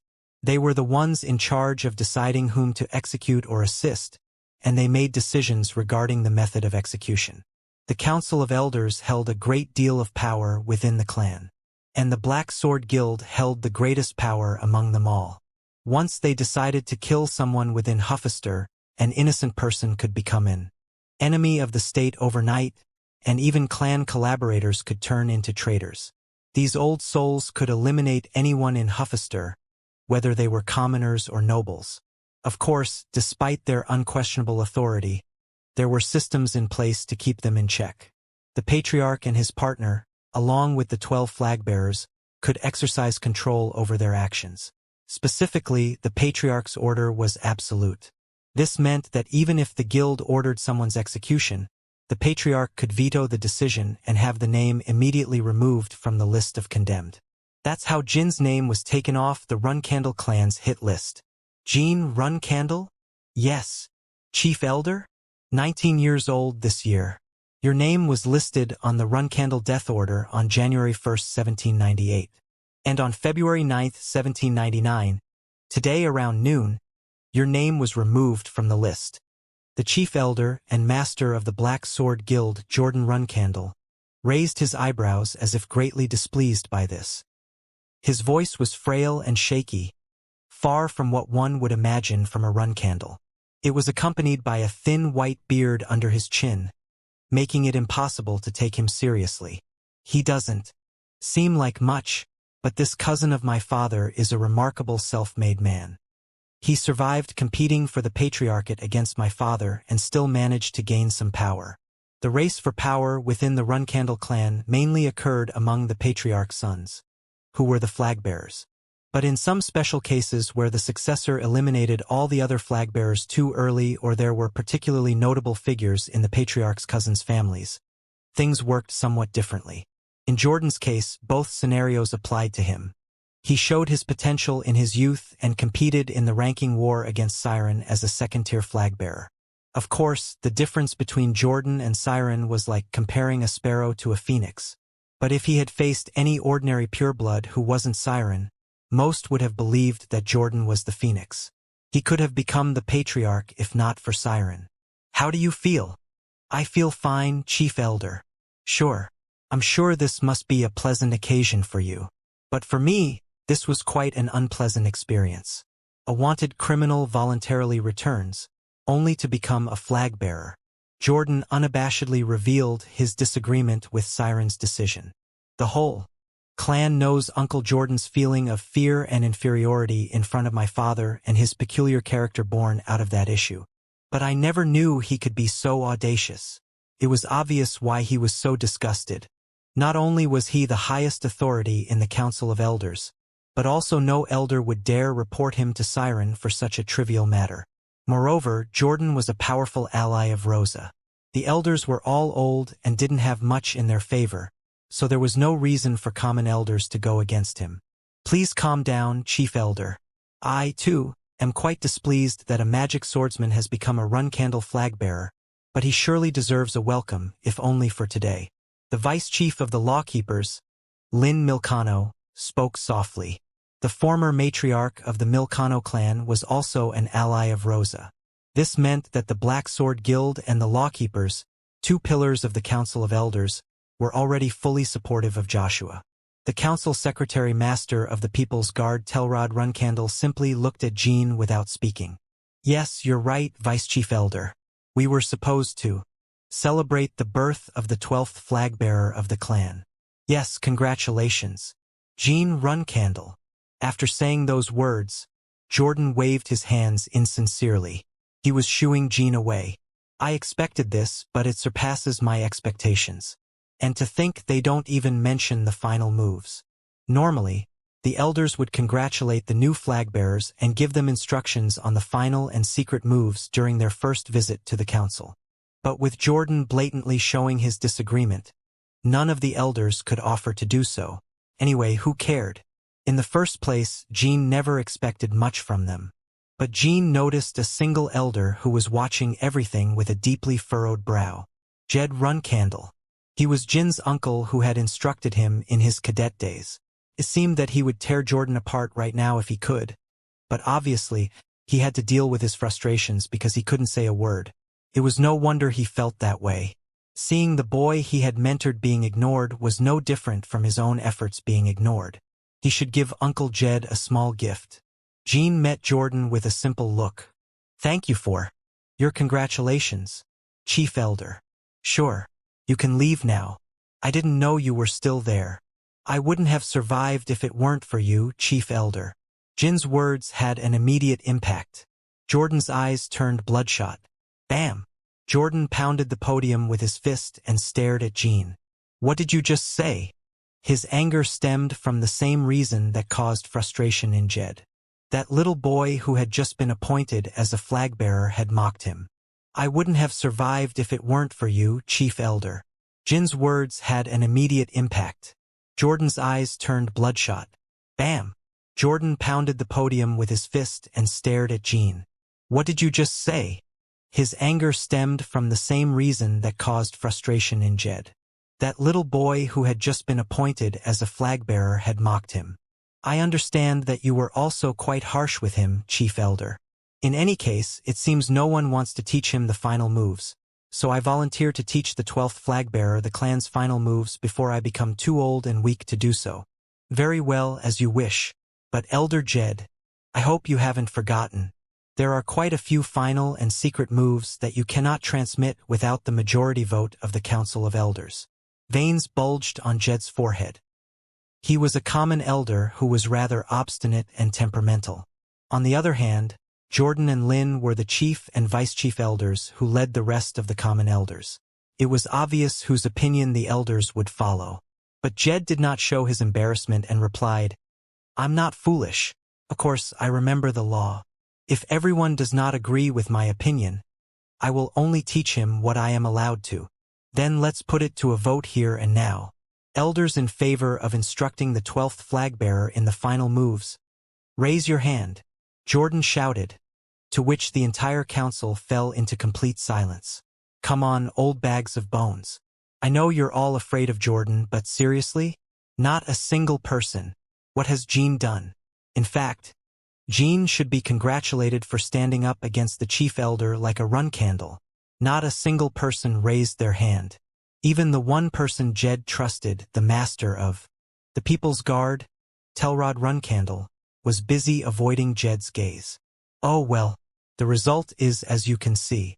It's a shame, Elder Jed. I suppose we can release the 12th flag-bearer now. You can do whatever you want with the remaining final moves that do not require the approval of the Council of Elders." The Runcandles had 10 final moves, 7 secret moves, and 3 profound mysteries. But the profound mysteries were not something the Council of Elders could teach.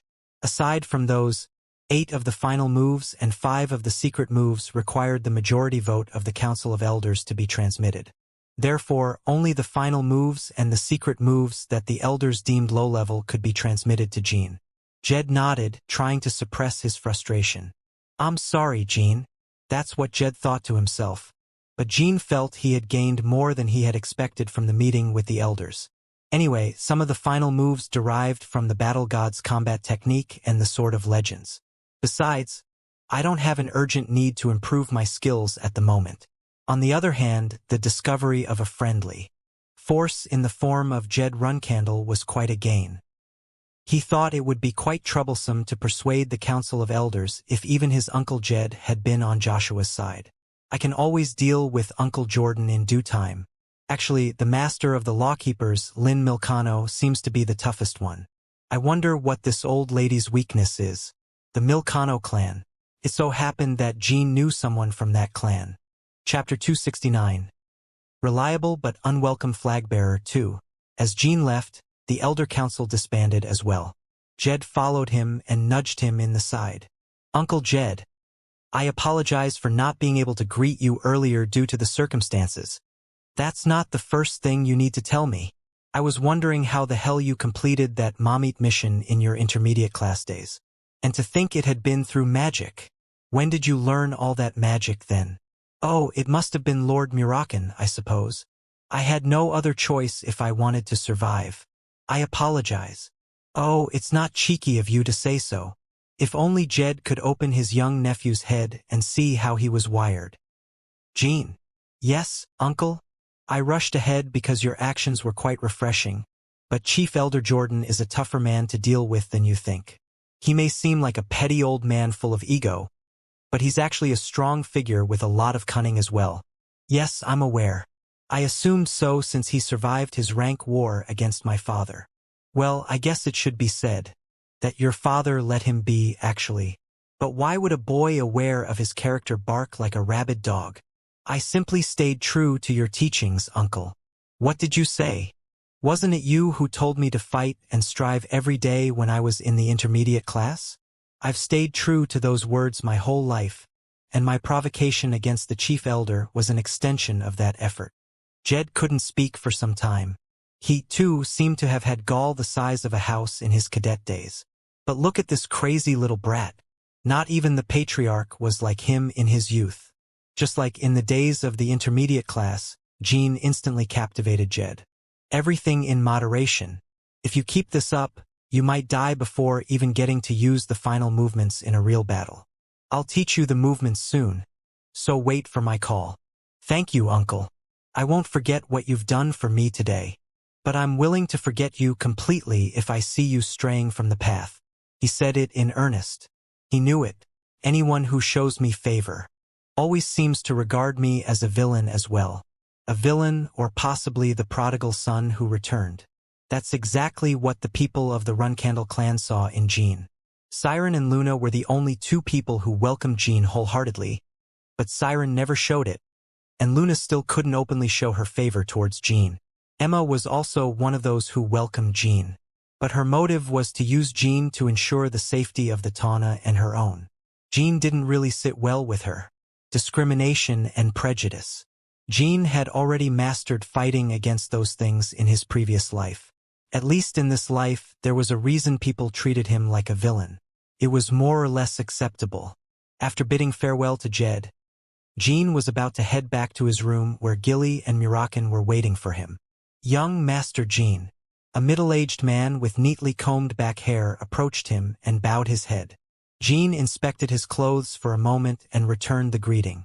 Congratulations on your promotion, Petro. I see you've been promoted to first-class butler. Thank you. I just wanted to inform you that the Patriarch has called for a flag-bearers meeting. I must congratulate you as well, young master. It's your first flag-bearers meeting. Please head to the Patriarch's office. Just returning to the clan, Jean endured Siren's sword strike, went through the appointment ceremony, met with the elders, and now had to attend a meeting. By this point, Jean was starting to feel like his first day back was quite eventful. I see. I'm very glad you've returned safe and sound. I hope I can be of great use to you in the future, young master. Thank you for welcoming me. It was the first time someone from the Garden of Swords warmly and sincerely greeted him since his return. But for some reason, Jean had a bad feeling about the way Petro spoke. It wasn't because he thought Petro meant something different than what he said, but rather a random bad feeling about what was about to happen. As Jean arrived at the office, the gazes of his siblings, who had been waiting for him, fell upon him. Jean looked at them and didn't notice anything in particular, aside from the sadness on Luna's face. Has something happened to Luna? He had a feeling that Petro was acting in a way that hinted at something bad. Petro was on Luna's side. Everyone is here. Please have a seat. Yes, Patriarch. Jean sat in the last seat. Without any explanations or preamble, Siren began with these words. Starting today, I will be returning to the Dark Sea, Black Sea. There have been several occasions that made me return to the clan lately, but this time, I intend not to leave the Dark Sea until some significant progress is made. The flag-bearers nodded with heavy hearts. No one dared to ask what kind of progress he sought in the Dark Sea. In addition, the first flag-bearer and 3 Black Knights will accompany me on this mission to the Dark Sea. That was why Luna looked so down. Jean intentionally avoided looking at her. Luna's sudden call to the mission was quite a shock. But showing concern for Luna in front of Siren would prove to be a critical mistake. His father could always interpret those slight actions as, I can't do anything without my older sister Luna. To say that I've had many occasions to return from the Dark Sea means that the flag-bearers have not met my expectations so far. I hope you all improve on this. We apologize, Patriarch. We apologize. All the flag-bearers bowed their heads. Rosa spoke next. With the sending of the first flag-bearer on a long-term mission, you will all experience an increased workload. But with our new 12th flag-bearer, we hope that part of that burden will be covered. Flag-bearers, therefore, stay alert. But there is no need for great concern. With that statement, Rosa downplayed Luna and predicted Jin's future. Rosa's words made the 1st and 12th flag-bearers sound equal and essentially meant that Luna's tasks would be passed on to Jean. It seems she is determined to bleed me dry. Jean was glad. It was better to be assigned impossible tasks and somehow deliver results than to be given no mission at all. Sabotage and intentional misinterpretations would come later, of course, but he just had to carry out all the tasks assigned to him without ever failing. Once that continued, Jean would eventually gain control of the situation. Mother and Joshua would resort to all sorts of dirty tricks to ensure that day never arrived. Rosa's methods were not much different from how Joshua, Myo and pressured Jean. But even if they resorted to a similar trick, Jean had to stay on guard if it was Rosa executing it. She was much wiser and stronger than Joshua. For several decades now, she had commanded the Garden of Swords in Siren's absence, who was always in the Dark Sea. She had the entire clan in her hands. As always, Rosa takes supreme command of the clan in my absence. Deciding ranks among each other is important as well, but always keep in mind that these are not good times. It was quite surprising to hear Siren tell them to be calm in the rank war due to the current state in his own words. He basically strengthened Rosa's words and also reminded Jean that there were heaps of things he didn't know in the world of flagbearers. Third flagbearer? Yes, Patriarch? How many Zippel spies do we have in the Garden of Swords at the moment? As confirmed so far, there are 97 servants, 20 low-level Guardian Knights, 12 medium-level Guardian Knights, 5 high-level Guardian Knights, 15 second-class or higher butlers and scribes, 2 second-level flagbearers, 5 execution knights, 7 elders, and 1 black knight. We estimate there are at least another 20 who may have access to critical information. Jean almost let out a gasp of astonishment after hearing Lunch's report. A black knight as well? Seriously? Second-level flagbearers and execution knights were already quite shocking, but it was truly astonishing to hear that a confirmed spy was a black knight. How many spies do we have in the Zippel clan? In the Zippel clan's household, we have 40 servants, 10 low-level magicians, 5 medium-level magicians, 1 elder, 1 magician in the magic tower. That's all, sir. For a moment, Jean wondered if this conversation was some kind of initiation ritual meant to scare the incoming flagbearer by exaggerating the current states of the information war. But Siren Runcandle wasn't someone who cared for such petty games. As you can see, they maintain a high level of security with different enchantments and artifacts. On the other hand, the Garden of Swords seems to be literally within their crystal ball's reach. It's all my fault, Patriarch. I can only lament the fact that our enemies still have the upper hand even after all this time since I reached the Divine Star. It's not your fault. However, we would need to get rid of that Black Knight spy immediately. I plan to assign the task to the 12th flagbearer as her first mission. The only ones who remained unfazed by his words were Jean himself and Joshua. The rest of his siblings startled for a second. Some thought it was too much. Some were glad that Jean was given a difficult task, and some feared that he would use the power of Mirakin, his guardian dragon, to successfully complete the mission. Even accounting for the secrets of his shadow energy and magic, Jean had always returned triumphantly from every mission where they thought he would surely die. That's why his siblings were anxious to see if he would truly be able to kill a Black Knight. I'll leave that to your discretion. Rosa made a slight bow, and Siren directed his gaze at Jean. However, he didn't say anything in particular to his son. Siren's personal guidance and instruction, both given directly and indirectly, had come to an end. But that also meant that Jean had truly earned Siren's trust. The meeting has concluded. The first, second, third, and fourth flagbearers will stay behind. The rest may leave and await further instructions from Rosa. The flagbearers left the office and dispersed to their respective residences. Ran and Vuigo gave some instructions to their butlers, who were outside the office, and left the hallway.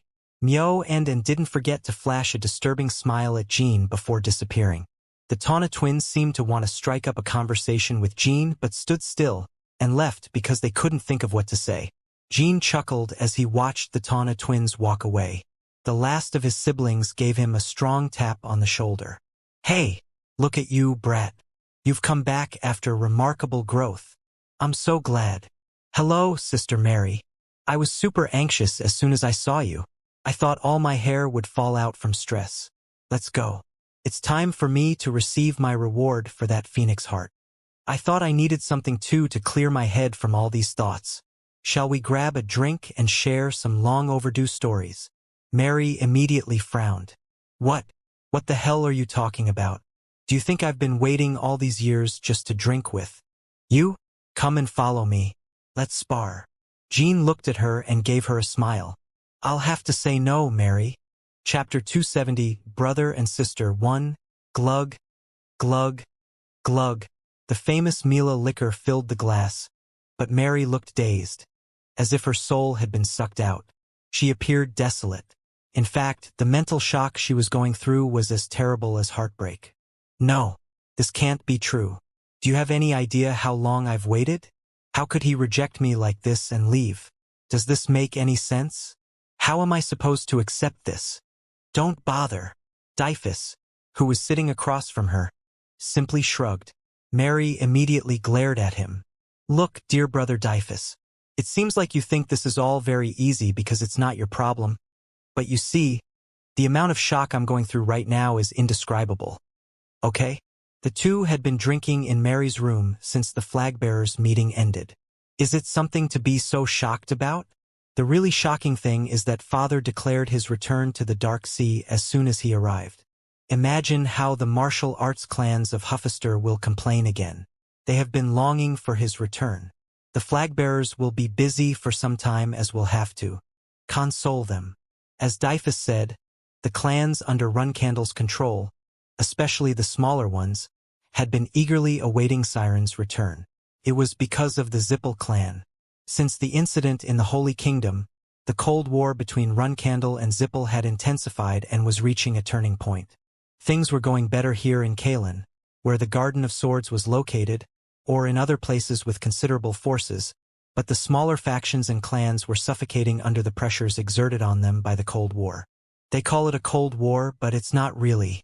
These kinds of things don't get reported in the press. But there are clashes with the Lutero-Magical Federation every day in various places. The smaller clans thought Father's return would give them a respite. But finding out that Siren was returning as soon as he arrived was extremely disappointing news for them. Therefore, the Runcandle clan's flag-bearers would have to visit all of Huffister, starting tomorrow. The role of the flag-bearers was to alleviate the concerns of the smaller factions in place of Siren and take necessary measures for their problems to satisfy their physical and mental needs. Arg! That ungrateful brat! How could you do this to me? Mary cried out in sadness and clenched her fist. The glass, which had been carefully crafted by the master craftsman of Corano, shattered and ended up on the floor. Are you even listening to what I'm saying? Dyphus brought his hand to his forehead as he handed Mary a handkerchief. Listen to me, Dyphus. The clans under our control and the Lutero-Magical Federation are always fighting. It's nothing new. It's the norm. How is it that the norm is more important than what I'm feeling right now? Yes. Let's forget about it. Mary grabbed the bottle of liquor from Dyphus's hand and started gulping it down. It had been a while since she felt so agitated. By the way, Mary, about our younger brother. Yes. He arrived riding on Murakan, the dark dragon guardian of the clan. So that must mean he's also Soderet's contractor. I'm sure he was involved in the West Sea battle between the Secret Palace and the Zippel. Whoa, you're right. The West Sea battle was a three-way battle between the ruler of the Secret Palace, the Zippel, and the Dark Dragon. Right? As I see it, the ruler of the Secret Palace was protecting Jean in the West Sea battle, which means he must have stayed in the Secret Palace since then. But the Zippel won that battle. How could Jean stay in the Secret Palace? There must have been a negotiation. This is my theory. The winner of the West Sea battle was actually the Secret Palace, not the Zippel. And by declaring the battle as their defeat, the ruler of the Secret Palace negotiated with the Zippel to ensure Jin's safety for a year. Mary nodded with great intrigue. Oh, that's a very convincing theory. After Jean exposed their atrocities in the incident in the Holy Kingdom, the dignity of the Zippel was plummeting day by day. It was no wonder, considering they were not waging all-out wars after being completely humiliated by Jean, a provisional flag-bearer, and they still couldn't capture him even after putting 100 million coins on his head. Not only André, Myron, and Karl died, the incident in the Holy Kingdom also happened. And now they even lost to the Secret Palace? They can't afford that. The Zippel would have wanted to prevent their volatile dignity and reputation from further plummeting, even if it meant giving up on Jean. I was curious about how Jean managed to stay alive, away from the Zippel and our efforts to find him. But if the ruler of the Secret Palace was protecting him, that would make sense. But does she have a reason to protect Jean? Don't you remember? The daughter of the Secret Palace kissed Jean at the banquet, remember? Yes, I remember. But what about it? The Secret Palace is very different from how things are in our clan. The ruler of the Secret Palace values her daughter more than her own life. I investigated it after the banquet and found out that the daughter of the secret palace had no romantic interests before. She's different from her mother. Jean was her first. So she helped Jean because her daughter would be saddened if Jean died. Is that it? That's right. If what you're saying is true, then the ruler of the secret palace must think of Jean as a potential son-in-law. Yes, and father must also be behind some of this. What? Don't you think father accepted Jean as a flag-bearer too easily? Too easily? You also saw Jean withstand father's sword strike with your own eyes, right? Mary. Father must have known the moment he laid eyes on the boy that he had the ability to take the sword with all his mastery behind it.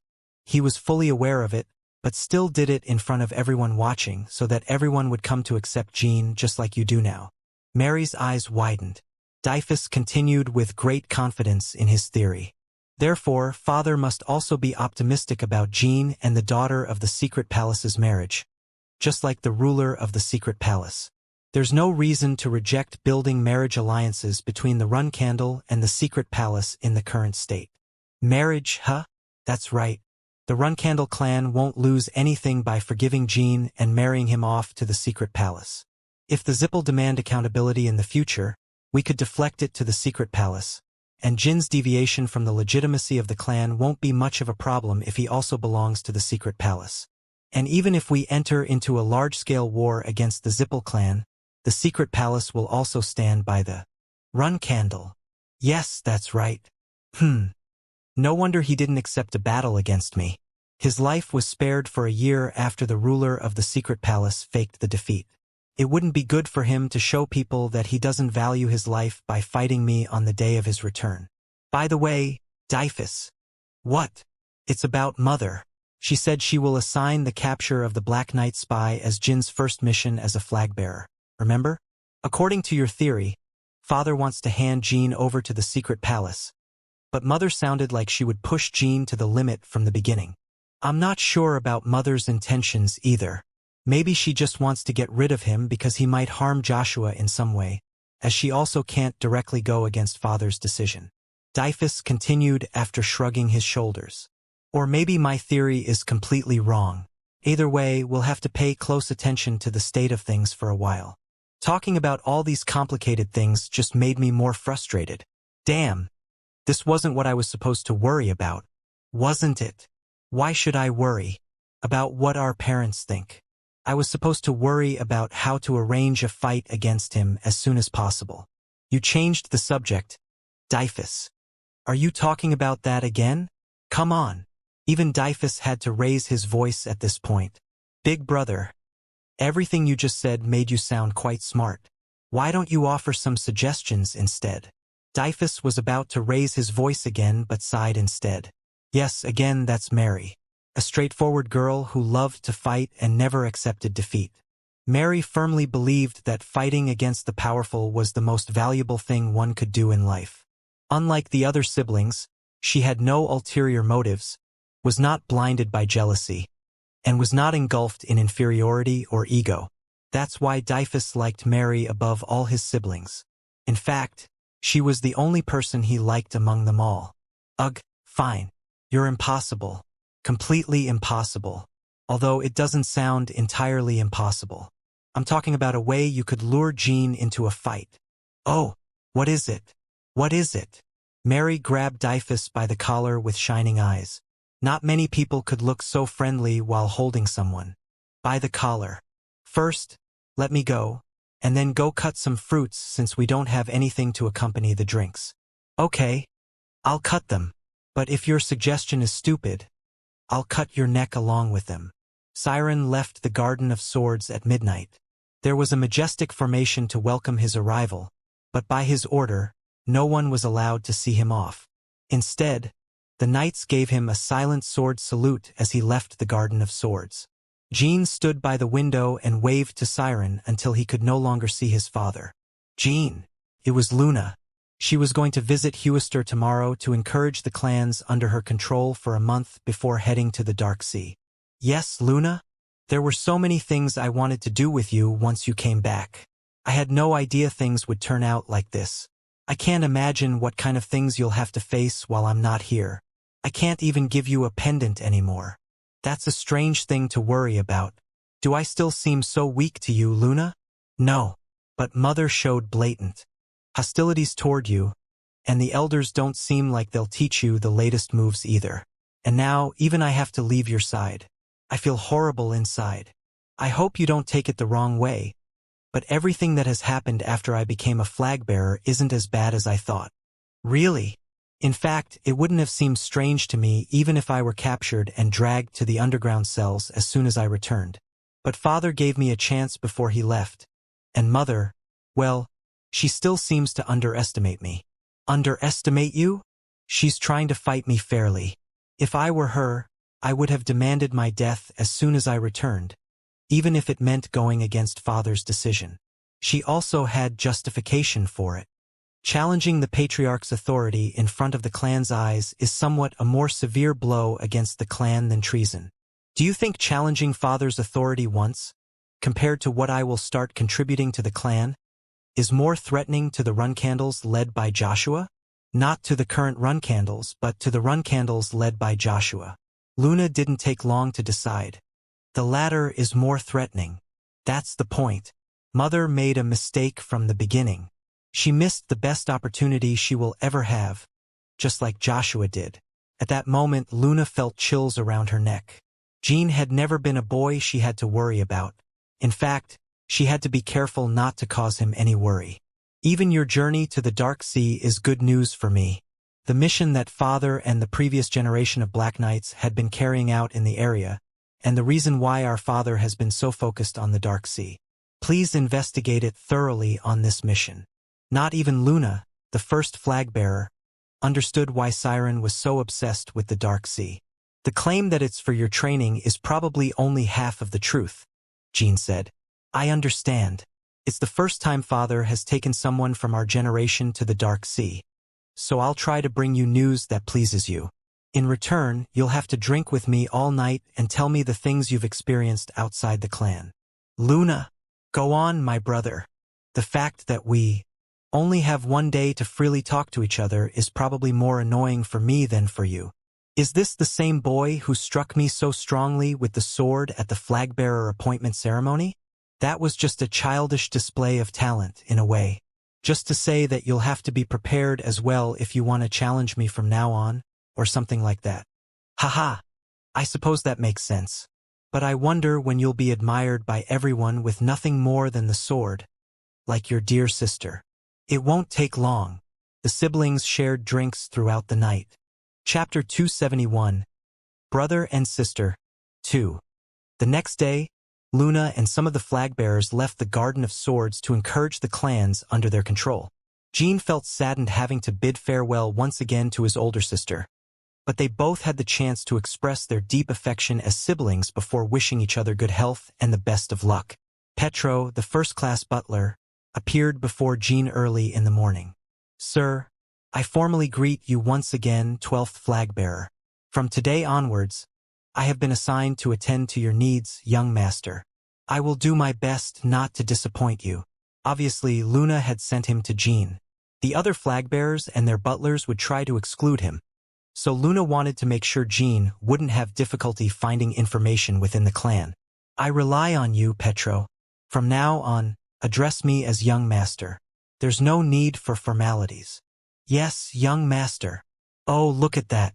So, this guy is your designated butler. Huh. Poof. Murakan transformed into his human form. Petro bowed his head. Murakan inspected Petro from head to toe several times. Lord Murakan, is there something you want to ask me? From today onwards, your name will be Mono. Pardon, sir? Petro wore a monocle. So listen here, Mono. Not only do you have to listen to the kid, but you also have to fulfill my wishes. Understand? Of course, Lord Murakan. Petro could hardly believe that the black cat he saw during Jin's cadet days turned out to be this man. Well, very well. Bring your ear here. Petro approached cautiously and lent his ear. Murakan whispered something to him. Petro didn't believe what he heard for a second, but soon nodded his head. Do you understand? Yes, of course. What did you tell him? That's none of your concern, brat. Petro, inform me if this dark dragon makes any strange demands. As you wish, young master. Regarding the matter at hand, Lord Murakan instructed me to obtain the complete collection of Eki portraits from the top experts of Mila's Artists Guild. Mono! Murakan shouted loudly, causing Gilly to let out a soft chuckle. Jean shook his head at that lost cause of a dragon but didn't necessarily tell Petro not to fulfill the order. After all, it was a small and precious pastime for his guardian dragon. Of course, Murakan glared at Petro with murderous eyes and clenched his teeth tightly. Petro, investigate how those comrades who were in my faction during my cadet days are faring and report back to me, Jean said. Oh, I've been monitoring the younger faction even before you returned, young master. Out of the 10 cadets, 1 has already become a guardian knight, and 2 are undergoing the final trials to become guardian knights. The other 7 are training as advanced cadets. Oh? 1 of them has already become a guardian knight, huh? It must be Mesa Milcano. Jean obviously thought that Mesa, the leader of the younger faction, would be the first to become a guardian knight among them. But Petro gave a different response. No, young master. Mesa Milcano is undergoing her final trials alongside Scott Raimon. It's Velop Schmitz. That guy started standing out from the pack at some point. Velop Schmitz. In Jin's past life, his weak character led to his expulsion from the Garden of Swords. Eventually, he joined the Hiran and became a royal guard of the Vermonts. Velop was used as a tool to commit assassinations and was involved in many atrocities. In the end, he took his own life and left a remorseful letter for the killings he had committed. Velop, and to think it was that guy. Where is he now?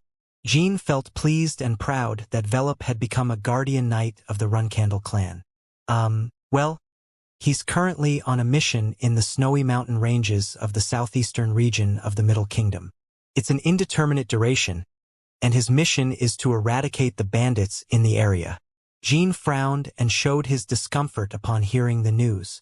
The southern snow crests of the Middle Kingdom barely had any citizens due to the harsh cold in the area.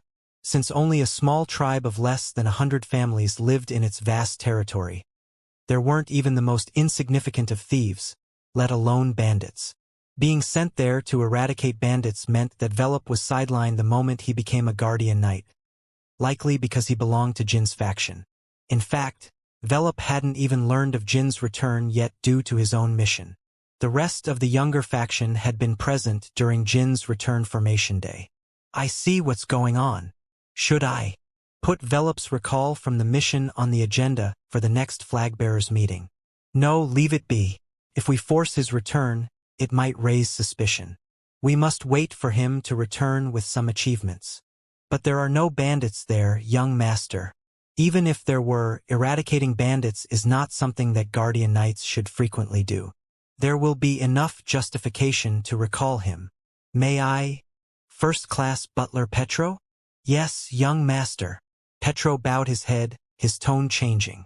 We should always deliver results that surpass everyone's imagination. It's not enough to offer flawless results occasionally. We must show unexpected results every time we face our enemies. If we can't, we will never be accepted. That means we can't do things the way others do. Small imperfections were critical flaws, and great achievements were mediocre feats.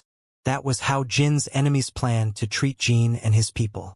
And Jin decided to earn the acceptance of his enemies and bring them to their knees. I will keep that in mind, young master. Do you have a prepared list of first-class wanted criminals and above that the flagbearers can access? Yes, sir. Bring it to me. Petro hurriedly fetched the document. Jean scanned through it and made a list of about 5 criminals. Fyric, the apostate knight of the Vankila, Jack Glow, the rabid dog of the Western Vermonts, Panta, the assault leader of the Crimson Tigers. They're all still active, huh? Jean smiled as he scanned their names and sketches. It reminded him of the conversation he had with Dante and Baradin in Samuel back in his days as a reserve flag-bearer. Those guys were excited about the idea of joining that adventure. I know Dante has been fine all this time, but Baradin, I'm worried about him. I wonder how he's been. He wanted to contact them immediately if he could. But he couldn't contact the princes of hostile nations right after coming to the Garden of Swords. He shouldn't make contact until there was an opportune moment to meet them without arousing suspicion. Take the list of wanted criminals I made and go to the free city of Tychon. Give it to two guys named Kazan and Yulian and tell them to search for the traceable ones among them and discreetly lead them to the snow-covered ridges in the southeast of the Middle Kingdom. Understood, sir. There must be no civilian casualties or damage in the process. They must also keep the criminals unharmed and ensure that they are not discovered for guiding the criminals. Not even by Velop. The achievement must be solely attributed to Velop. I will instruct them word for word. But would Velop be able to handle such major villains? He has just become a guardian knight. If it were possible to guide those criminals to a specific area, they would have been caught centuries ago. Petro refrained from asking because he felt a mysterious authority in Jean. He often felt a great power when serving the young Lady Luna, but the power he felt in young Master Jean was very different. There was an indescribable energy in his words, as if they were bound to come true. It was quite similar to the strength in Patriarch Siren Runcandle's words. Of course, the power in Jean was not as strong as Siren's, but Petro perceived that Jean shared a similar kind of authority to his father's. Starting today, journalists from all over Huffister will begin to spread articles about me. Make sure that all the articles circulated by the press, that you can control go through a final check by Dino Jaglin, each and every one of them. Understood, sir. What should I instruct Dino to focus on? Tell him to emphasize the fact that I am Soderette and Tessa's contractor. Make sure he uses simpler words and phrases than the rest of the bulletins. Delete anything that mentions clan traditions. It should be easy enough for children to read, but it should have a certain class. Jean wanted to promote the fact that he was a magic swordsman in the simplest way possible. Another thing, different clans and organizations will start sending delegations to congratulate me starting next week. Make a list of all those who show me special favor. The Holy Queen will visit the clan in person, and we must receive her with the utmost courtesy. The Holy Kingdom has been closed to any foreign diplomacy since Lani ascended as their Holy Queen. But now that the kingdom's hero, Jean, had become an official flag-bearer, Lani would undoubtedly pay a visit. It will be the first time the current Holy Queen leaves the Holy Kingdom. It will be a historic moment. The right thing would be to have an honor guard procession composed of high-level guardian knights. But currently, you don't have any high-level guardian knights under your control, young master. Jean gave Petro time to think. If you allow me, young master, to prevent the honor of hosting the saintly queen from falling into the hands of other flag-bearers, perhaps we could gather a welcoming delegation composed of survivors from Colin. There will likely be survivors of biological golem experiments in the procession of the Holy Queen, so it will be a beautiful scene to behold. Jean nodded, satisfied. This was the response he wanted to hear from Petro. Excellent. Please organize it. Petro bowed his head again. And lastly, my sword. Who currently has the Bradamanti? After recovering the Bradamanti from the Golden Mice, it was directly sent to the armory of the second flag-bearer. Jean expected that, so he wasn't bothered by it. Besides, the process of recovering the Bradamanti was already underway. I wonder how long it will take. Do you mean the process of recovering the Bradamanti, young master? Petro asked carefully. He had no good suggestions on how he could retrieve the sword. No, I meant how long it will take until Mary appears with the Bradamanti in her hands. Petro was about to respond when furious footsteps approached quickly. The origin of the footsteps forcefully opened the door to the room. Jean spotted the unwanted guest, who glared at him with anger in her eyes. It was Mary, his third sister. Jean was about to burst into laughter upon seeing her. Jean, you brat. She seemed to have fought a lot before arriving. Her hair was disheveled, and she had scratches all over her body. She had two swords at her waist, her own long sword and the Bradamanti. What can I do for you, dear sister? Brat, this time you won't be able to reject me. Look at this sword. It's the Bradamanti. You surely want to get it back, right? Follow me right now. I'll give it to you if you satisfy me enough, brat. Jean would have danced with joy if he had been alone. Chapter 272. Brother and Sister 3. Take his sword, the Bradamanti. He'll surely fight you then, Dyphus had said. The Bradamanti?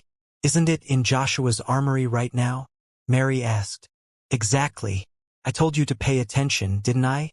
What did I just say? I said the flag-bearers would be busy because of Father, right? Joshua will be out of the Garden of Swords starting tomorrow. And you'll probably stay here. Oh, so, even if I steal his armory, I won't get into trouble right away. Is that it? Not right away, probably. Although he'll be furious once he returns. That's why they call it an afterthought. You think about it afterward. I'll think about handling my problems later. I have to go get that sword as soon as Joshua leaves. After all, it was worth peeling fruits for you. Deal with your own problems, all right? Don't worry about that. But if Mother tries to kill me for it, then step up, okay? I'm counting on you, dear older brother. See you later then. I'm off. What? Hey, come on. Mary. You idiot. I don't agree with your request. Did you hear me? Mary didn't stop at anything if she could fight the powerful, even if it meant stealing from the armory of the second flag-bearer and successor to the patriarch in broad daylight. As soon as Joshua left the Garden of Swords, Mary headed to the armory located within his independent residence. She subdued all of Joshua's guardian knights who didn't retreat and successfully stole the Bradamanti. In the process, over a dozen of Joshua's guardian knights were injured, and Mary herself suffered multiple cuts on her body. The guardian knights guarding the armory were in shock at this sudden tragedy. But now that Jean had returned, it was inevitable for something like this to happen. Mary had always been in Jin's plans to retrieve the Bradamanti. I didn't think she would bring it back so quickly. Well, Mary is truly something special. But what is that she's carrying on her back? It looks very heavy. Jin's gaze fell on the unidentified large cloth sack she carried on her back. Mary pointed at the Bradamanti hanging from her waist with her thumb. Don't tell me you're going to reject me again. I never said that Phoenix Heart was free. Aren't birthday gifts usually free? Normally, people return the favor. Mary, actually, the reason I didn't want to fight you was that I didn't want to draw too much attention right after arriving. What? Well, it's hard to explain. Veins popped on Mary's neck. You're looking down on me right now, aren't you? Jean, you brat. Uncle Jed told me you were crazy, but I had no idea you were this cool. Another commotion was brewing in the hallway. We've found the seventh flag-bearer. Retrieve the object at all costs. Lady Seventh Flag-bearer, please stop playing around and return the sword. Oh, damn it. Have they caught up to me already? Hold it right there. I'll stab you if you come any closer. Jean didn't expect things to escalate this far. He predicted that Mary would confront him with the Bradamanti, but he had no idea she would also bring the pursuit of the Guardian Knights to his room. I guess it's not the time to act innocent. Jean infused mana into his red ruby. Room. Maya. Shuri was summoned out of nowhere. Mary's eyes widened. Let's go, Mary. Jean hopped on Shuri's back and reached out his hand to Mary. When Mary grabbed his hand, Jean realized that the sack on her back was much heavier than it appeared. Meanwhile, Gilly and Petro quickly opened the largest window wide enough for Shuri to jump through. Shuri leaped. In an instant, Gilly and Petro's collaboration in opening the window proved futile.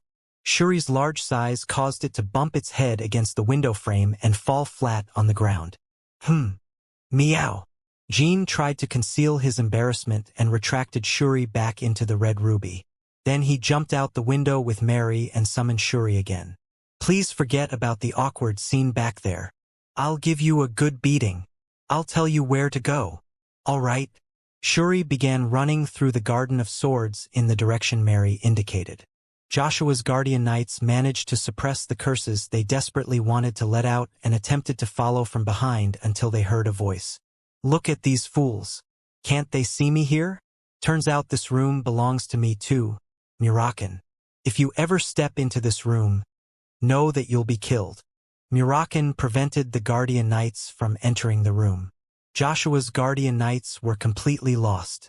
The chain of command in the clan they we're taught never included a dragon. Does the dark dragon outrank the 12th flag-bearer?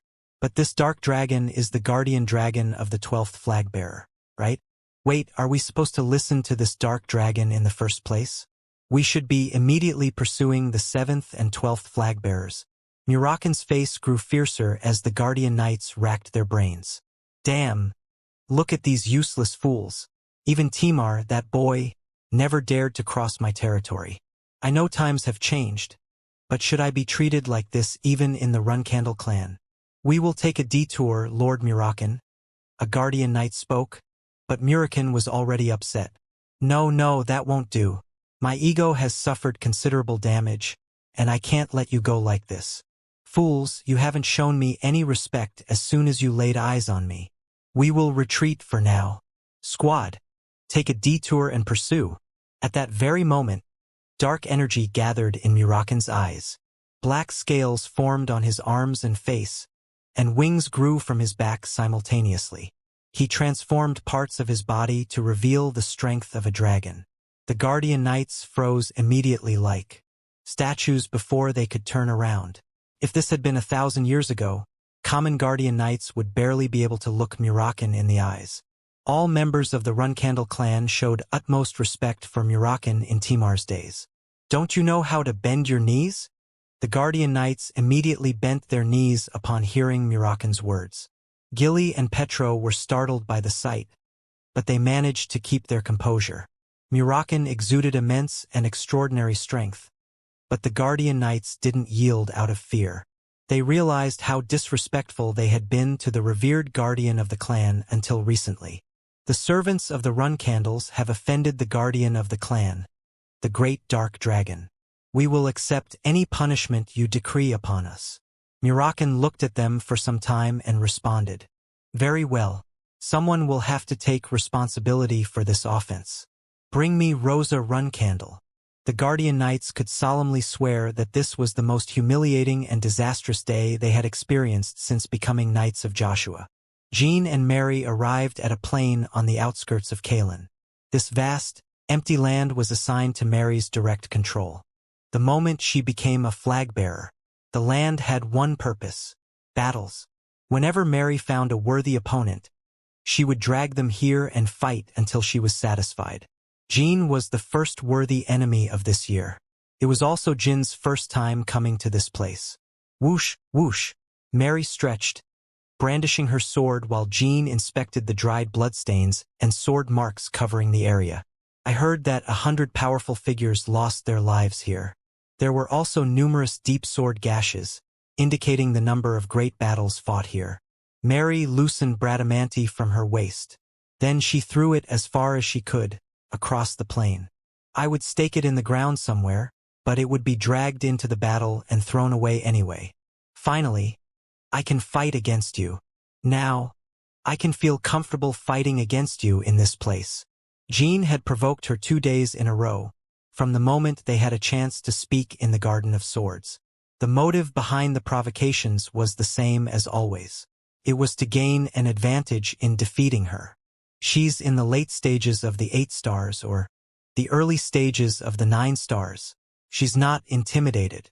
Jean wasn't the only one who had grown stronger in the past 4 years of his reserve flag-bearer stage. All the flag-bearers had made tremendous progress, including Mary. In fact, Mary even knew the finishing moves. She's not going to use the finishing moves, is she? What a pity. I did everything I could to provoke her until now, but she regained her composure along the way. No veins were popping on Mary's neck anymore. She looked at Jean calmly. Dear brother. Yes, Mary? Did you know? Know what? Mary burst into laughter. I killed you at least 30 times along the way. That's very strange to say. How is that possible? She revealed the dagger she had hidden in her sleeve. While riding that cat behind you, this little dagger could have explored every nook and cranny of your body if I wanted it to. I didn't want our reunion to end in such a boring way. Jean simply observed his third sister speak triumphantly and didn't respond for some time. People used to have a misconception about Mary Runcandle, the fiercest person in Huffister. They thought of her as a martial artist who always sought to fight cleanly. But that couldn't be further from the truth. Mary did everything to win. She simply lacked talent for schemes and plots, so she stayed away from them. But she never hesitated to use veiled threats, poison, or ambushes. In that sense, Mary wasn't lying when she said she had been soft on Jean, although it was only half true. And that's exactly why I told you earlier. How strange. Did you think I didn't notice those little things? Jean had been aware of Mary's dagger throughout the journey. It was quite an exhilarating experience, and the threat was enough to make him break into a cold sweat. Mary licked her lips with satisfaction at his response. "Uncle, I'm proud of you. If those fools from Tana had said those words, I would have smashed their jaws. But you are genuine. You sound quite convincing. It doesn't seem like you're bluffing." "Thank you. Let's start now, my dear brother. Before we do, I almost forgot something." Mary finally let go of the heavy sack she had been carrying on her back. Even Jean couldn't believe his eyes as she began to unfold the sack. "This is insane. These are mana bombs, and they're anti-personnel type, the most powerful ones." Each of the blue clumps the size of an egg filling the sack was as potent as a 7-star attack spell. Mary scattered the bombs across the terrain without hesitation. They immediately rolled and filled the area between the siblings. They had safety locks that prevented them from detonating with a slight impact. But with the shockwaves their battle would cause, those safety locks meant nothing. "I've been waiting for this fight for too long. It wouldn't be good to have a boring scenario, right? I spent the whole night trying to think of how this battle could be more satisfying." "Haha. Come at me, Jean." Chapter 273. Brother and Sister 4. The mana bombs thrown by Mary rolled and scattered. Although they appeared to be small and innocent blue eggs, each one of them could end the lives of dozens of humans in an instant. How many of these are there? How is it that one almost forgets about these things? There were at least 200, according to a rough estimate. Certainly, there wouldn't be too many people in the world crazy enough to request a battle with such lethal things scattered all around. The plains, which until a few moments ago had been nothing but empty space, were now a death arena. "Don't tell me you're afraid now. We've come this far. Don't disappoint your older sister." "Xing." Jean unsheathed Sigmund. Mary grinned widely upon seeing it. Regardless of one's mastery, seeing him react like this would send shivers down anyone's spine. Fortunately, Jean was able to conceal his surprise. "Yes, that's right." Mary gradually raised her energy, causing her short and fluffy hair to flutter in the air. Her eyes shone as if she were looking at her beloved, but they were filled with the spirit of battle and killing intent. Indeed, Mary was not the strongest in the Runcandle clan, but in terms of pure reverence and enjoyment of battle and victory itself, none could rival her. "May I take the first step?" "Of course." "Really?" "Yes, I told you." "Thanks for the offer, then." Jean lowered his sword and assumed his stance. Mary was so ecstatic that she felt like she was flying. How long had she been waiting for this moment? Their own father described him as a formidable force. Yes, the energy is extraordinary. Oh, the thrill, the satisfaction, the ecstasy. "Jean, let's exchange blows all day until one of us ends up in the healer's care." While Mary suppressed her excitement, Jean slowly prepared his attack. His movement was extremely slow. It was so slow that Jean wouldn't have dared to make this move if Mary hadn't offered him the initiative. Jean and Mary's bodies were extremely strong, though not as unbreakable as Luna's. But even those bodies wouldn't last long after a full-fledged battle on the mana bomb-infested field they were in. It would be better to end this with a single strike. "I don't want to meet the healers twice in a row." Jean intended to execute the first maneuver of the Shadow Blade, the Soul Slash. He had trained the Soul Cut every day during the year he spent in La Ferosa. But, of course, he was nowhere near mastery, which would allow him to stab the enemy's soul itself. But Jin's Soul Slash had made a tremendous leap with training. He was skilled enough that he no longer had to tell himself to launch it like before, and the attack was now more deadly. But if they gave him enough time to repeat the phrase like before and align his shadow energy, he could do much more. He could even create a deadly force capable of threatening transcendent masters like Luna or Vanessa. Therefore, assuming Mary would wait for him to make the first move, Jean could bring her to the brink of death with a single blow. Sigmund's pale blade began to turn black. Shadow energy. It must be Soderet's power. This is quite dull compared to the excitement I felt when I first unsheathed the sword. No, it's not just dull. It's too weak. I don't feel anything at all. 5 seconds passed in that state. Mary still seemed to have detected no threat. After 10 seconds like that, she was about to get angry. She wanted to yell at him and reprimand him for doing nothing. It was her natural fighter's instinct that instantly told her that the shadow energy gathering in Sigmund was dangerous. That's an interesting sword technique. It emits no pressure at all, but it sends shivers down my spine. Mary's instincts were always right, and this is what her instincts told her. If she gave him just a few more seconds, she would be defeated in a single blow. Hey! Mary suddenly closed the distance between her and Jean.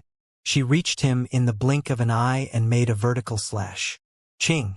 Jean had no choice but to stop the movement he was making and parry the attack. Mary, I thought you said you'd let me make the initial move. Don't push it too far, you shameless brat. I don't know what you were trying to do, but I know it was something beyond my capabilities. That's a misunderstanding. How could I know techniques like that if I haven't even been taught the final moves? Anyway, I'm not letting you start with moves you can't even use in real fights. Mary's eyes gleamed dangerously as she continued with more sword techniques. She dazzled Jin's sight with highly variable and destructive swordplay. TSK, that didn't work. She would never have felt the power of the shadow energy. Did she sense it by instinct? Jin's shadow energy was currently at 7 stars. Shadow energy was stronger than ordinary powers like aura or mana by 2 star grades, which meant that it could gather a destructive force of a 9-star aura or mana with just his shadow energy. But that wasn't the only advantage of shadow energy. Unlike other forces, highly concentrated shadow energy emitted no presence. It was the same principle by which shadows had no weight, regardless of their size. However, Mary sensed the tremendous power of the other side of the energy that didn't emit presence, and Jean was forced to change his plans. Come on. You're the one taking this too far, Mary. We're not fighting for our lives. Why would you scatter bombs everywhere? Haven't you heard of my old nickname? The crazy B***TCH of the southern continent? Jean asked. Yes, I really like that name. Much more than being called Mistral. Mary these days. Yes, the crazy B***TCH suits you better. Jean struggled not to add that remark and instead corrected his posture. Luckily, Jean had considered the possibility of interruptions, so he didn't end up with an overload of shadow energy. Shick! Swip! Mary began to release waves of blades around her. Jean took a step back and focused first on his defense. The mana bombs were getting on his nerves. If he didn't carefully neutralize the sword waves, the bombs would detonate. And if even one exploded, a horrifying chain reaction of explosions would start. Mary burst into laughter. Their auras projected a dazzling play of lights in the air. Every clash of swords caused sparks and shockwaves that spread through the area. For now, the shockwaves only scattered the bombs. But the unpredictability of their potential detonation sent chills down Jin's spine. Mary's alias of being the crazy B***TCH seemed quite fitting. Jean fought with a thick aura barrier around him, but Mary was busy launching fierce attacks as if she didn't see the bombs surrounding her. In fact, she almost seemed to want them to explode as quickly as possible. Is Mary the excessively sane type, just like Luna? Luna was unaffected after the initiation ritual with the singing stones. Perhaps the high-grade anti-personnel mana bombs only left scratches on Mary's body even if she received them without any shields. Ooh-hoo-hoo. Wahahaha. You blocked them so well. This is deadly. Swift, swip, crack. Mary's sword suddenly began to whip around like a whip. Her favorite sword, Viper, appeared to be an ordinary longsword, but by unlocking its internal mechanism with aura, it turned into a chain sword. The sword flew at a right angle and suddenly extended, bent, and twisted. Jean was dazzled by her attacks. The chain sword struck the ground every time Jean evaded or parried. It scraped the earth and rocks, sending them flying. Meanwhile, the bombs vibrated as if they would explode at any moment. The detonations were inevitable. Jean saw a bomb right under his feet, forming a tiny crack in slow motion. Damn it! Jean sighed and raised his aura. Due to the side effects of failing in his soul slash, he couldn't unleash the shadow energy. This would have been easier if he had brought the dark light armor. But the dark light armor was horribly damaged during training in La Ferosa. He had to rely on his aura barrier and the rune of Myalta. Once the bombs start detonating, Mary will also suffer the damage. I just have to recover before her and attack first. Huh! Jin's eyes widened. He saw it. The legendary silver armor hidden under Mary's coat. The silver light armor. This armor, created along with the dark light armor, was another masterpiece of the Minche Smithing Association. Indeed, Mary was sticking out her tongue with a euphoric expression on her face. From the beginning, she hadn't wanted to face Jean fairly. The mana bombs weren't placed just for thrills. You're not the only one who knows how to provoke others, Jean. Mary smiled pleasantly, and Jean clenched his teeth. The truth was, it had been a long time since Jean felt tactically lost and provoked against his will. He had no idea he would fall into such things against Mary. He was caught off guard. The chain reaction started with a deafening explosion. The bombs certainly lived up to their high-grade anti-personnel purpose. These bombs Mary prepared were not only highly explosive but also filled with metallic shrapnel, just like the Singing Stones. The Singing Stones had limited power since they were constructed for training, but these mana bombs showed no mercy. Boom! Clang! Swip! Pew! The explosions and flying shrapnel headed towards Jean at a speed intended to tear him apart. The metallic shrapnel pierced through the shield barrier and tore through his body. If he didn't have the blessed run-candle body, he would have been minced in a matter of seconds. And that wasn't all. He had to deal with Mary's continuous attacks once again. He had a relatively smaller area to protect, thanks to the armor, and could move relatively freely. Of course, the armor wasn't perfect. The shrapnel also lodged into his body.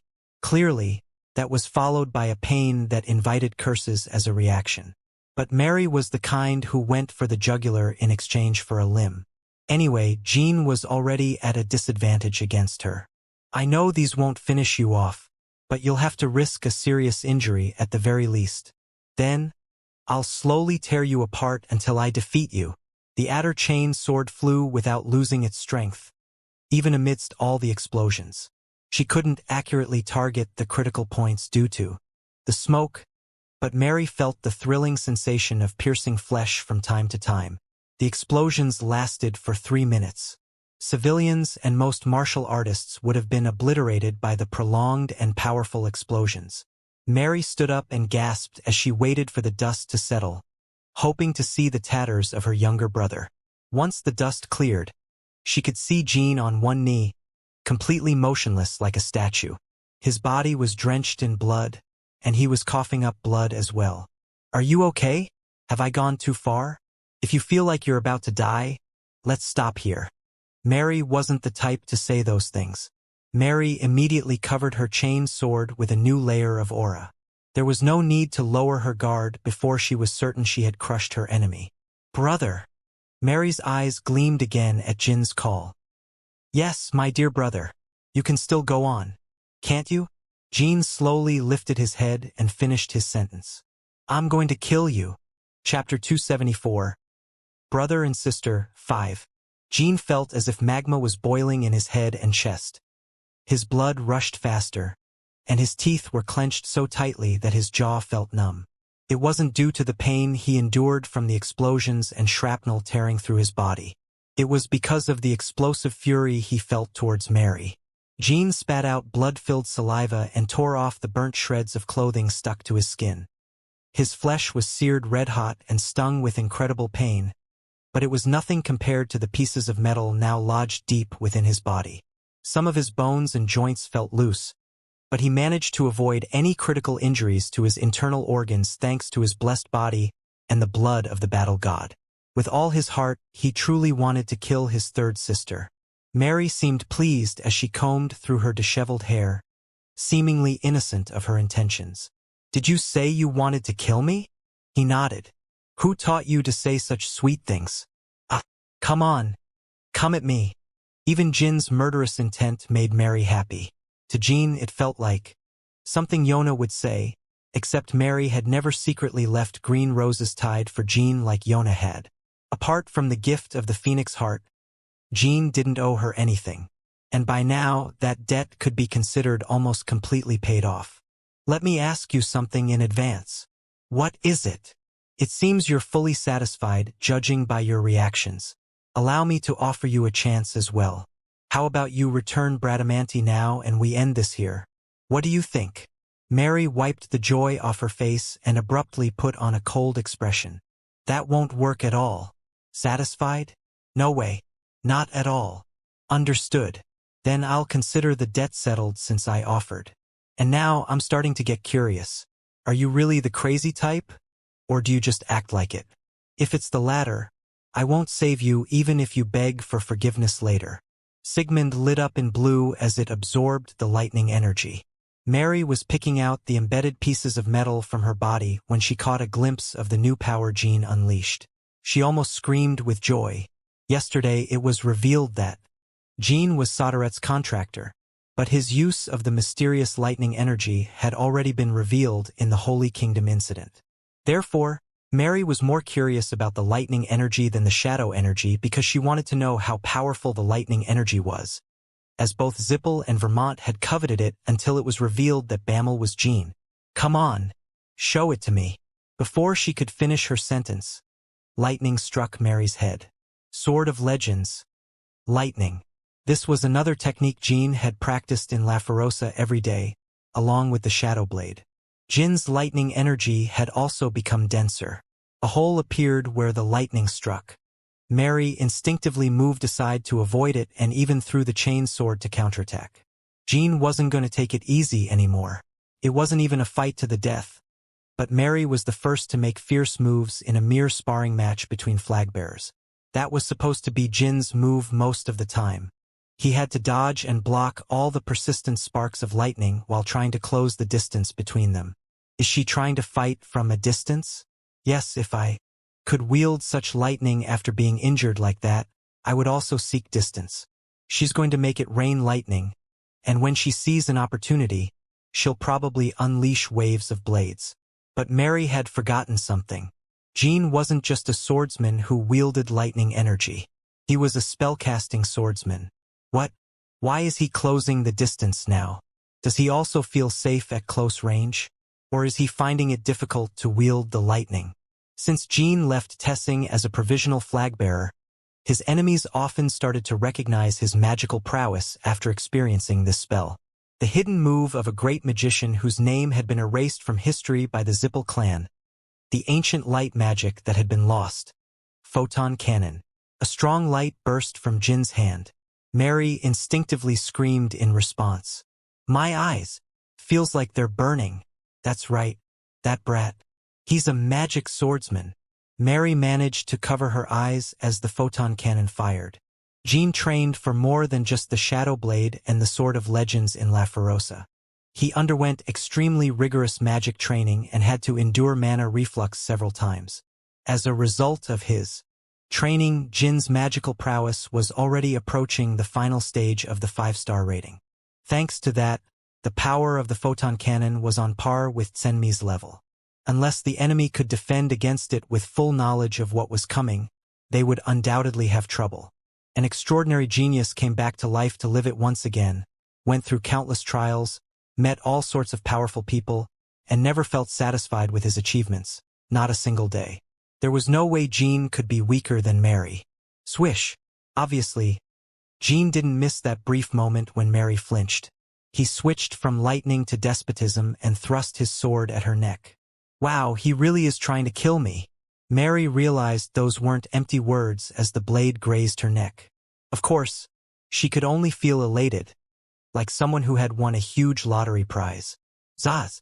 This time, Jin's low kick struck Mary's thigh. She stumbled a bit and lost her stance, while Jean immediately switched from despotism back to lightning.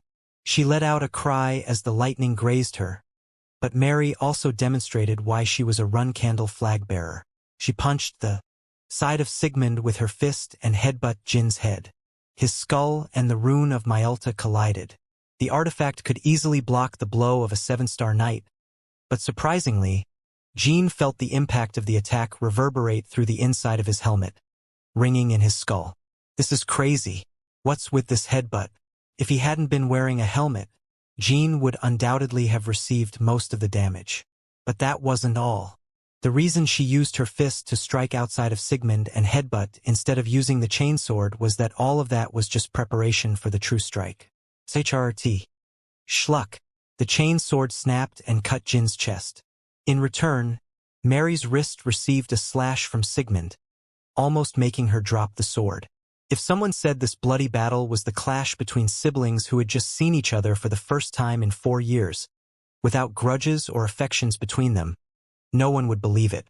But the additional comment that those two were run-candle flag-bearers could make people start nodding their heads.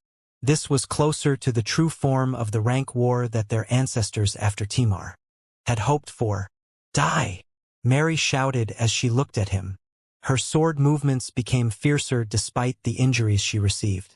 Jin didn't back down and wielded Sigmund with equal strength. Mary's sword movements sent sharp aura splinters flying, while Jin's launched energy bolts into the air. The fight was at a stalemate.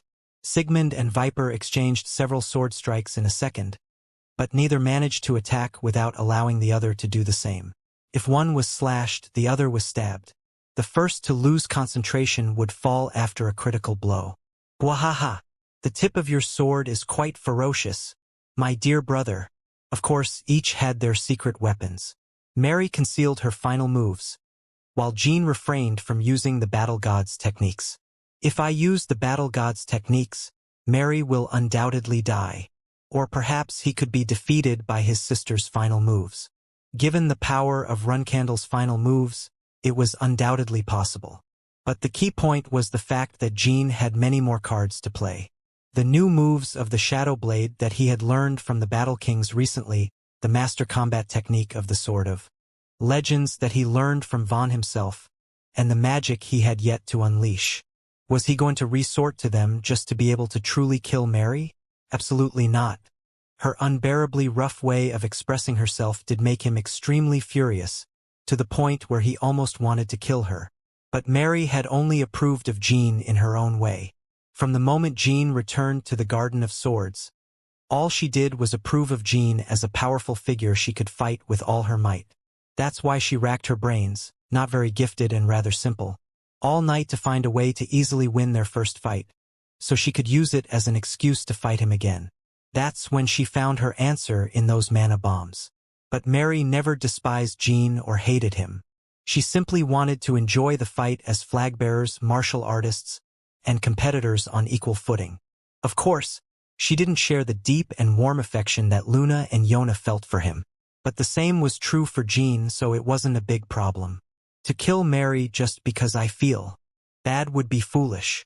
I have to win her over to my side and prepare for the battle against Mother. While Jin thought along those lines, this is what Mary was thinking. I would love to use the final moves to settle this fight, but it would be crazy to end such pleasures all at once. It would be a waste. The two briefly halted their swords. Hey, little brother.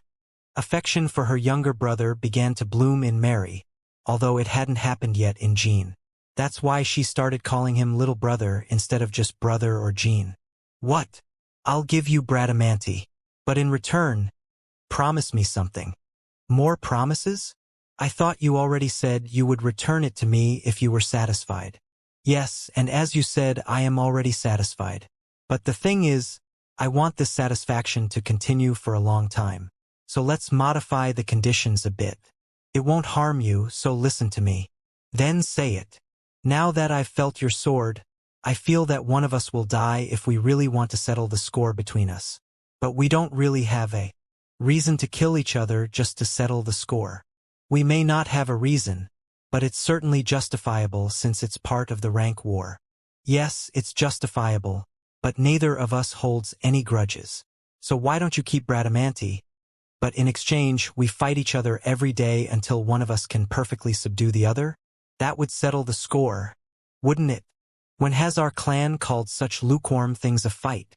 If we're going to fight, it's only fair that one of us dies. Besides, remind me, who shouted die first? And who scattered the bombs? I understand what you mean. I only did it because I like you, but I understand why you misinterpreted it. I only shouted die because I was excited earlier. How can I explain this in a way that you'll accept? Why are you asking me that? Because I'm desperate. I mean it. I don't want this to end. Not with just a simple fight. Little brother, don't you enjoy fighting with your older sister? He didn't exactly hate fighting with her, especially in the sense that he had to overpower the other or give them what they wanted to win them over to his side. But fighting like that every day was problematic. Well, let's do it that way then. Tell me, let's go. First, we can't fight like this every day. You can only fight with me when I want to. What else? Let's make knockout the condition for victory. The first one to be unconscious is the loser, and the loser must fulfill an order from the winner, no matter what it is. Of course, we'll sign contracts so that no one breaks the rule. I like that, although contracts sound quite cumbersome. And I assume you stole Bradamanti instead of going through the proper procedures, right? Promise me that I won't have to bear any responsibility for your actions after I recover my sword. I was going to do it even if you hadn't brought it up. But in return, fight with me at least once a week. Once a year. That's very shameless of you to ask. No, once a month. 5 months. 2 months. 3 months. Why don't we settle it here? Fine. Surprisingly, Mary calmly accepted the offer. In reality, Mary also understood very well that her body wouldn't hold up if they fought like that every day. She knew they would need at least a month of rest if they wanted to fight in the best conditions. In addition to that, they also had flag-bearer duties that made it more difficult to be in top shape all the time. Taking everything into account, once every 3 months was fair. So let's write that contract after we finish what we were doing, little brother. Agreed. The two continued their bloody battle for another 30 minutes. And they were both taken to the healer's office together and had to receive intensive care throughout the day. But when the treatment was over, Mary had an expression of ecstasy on her face, as if she had just woken up from a wonderful dream. Chapter 275. Congratulations, delegation. An unexpected encounter 1. I only greeted you after the clan members offended you. I should have been more present. Rosa spoke as she set down her teacup. She was in Jin's room after receiving the report from the Guardian Knights. Yes, you should have been more present. Don't you think you and your husband should have greeted me when I woke up and came to the Garden of Swords? But the patriarch left without acknowledging me, and the servants were rude. It made me feel upset in more ways than one. I will take measures to ensure that everyone in the Garden of Swords treats you on par with the great elders from now on, Lord Murakan. Murakan's eyebrows furrowed at the mention of being on par with the great elders. He was annoyed that he was only treated as a great elder. But Murakan decided not to dwell on the good old times. Not only had he not fully recovered his powers from his prime, but also 1,000 years had passed since Timar's death. When Timar founded the Runcandle clan, Murakan was closer to the heart of the clan than anyone else. But now he was almost a stranger. In fact, he was clearly on hostile terms with Rosa, who wielded most of the clan's power. Everything is different from 1,000 years ago, not just the landscape but also the people.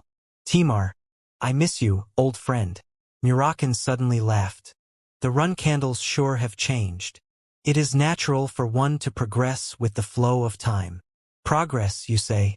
If the Runcandles achieved such progress, the Zipples would no longer exist on Earth. After losing magic, the clan has only lost its power over the course of 1,000 years. I am but a mortal and can only catch a glimpse of the power of the ancient Runcandles through records. I cannot dare to boast for myself how powerful the Runcandles of old were, so I can only adhere to the traditions and laws of the clan. And are you not aware that those same traditions and laws stemmed from the humiliating pact we have made with the Zipples?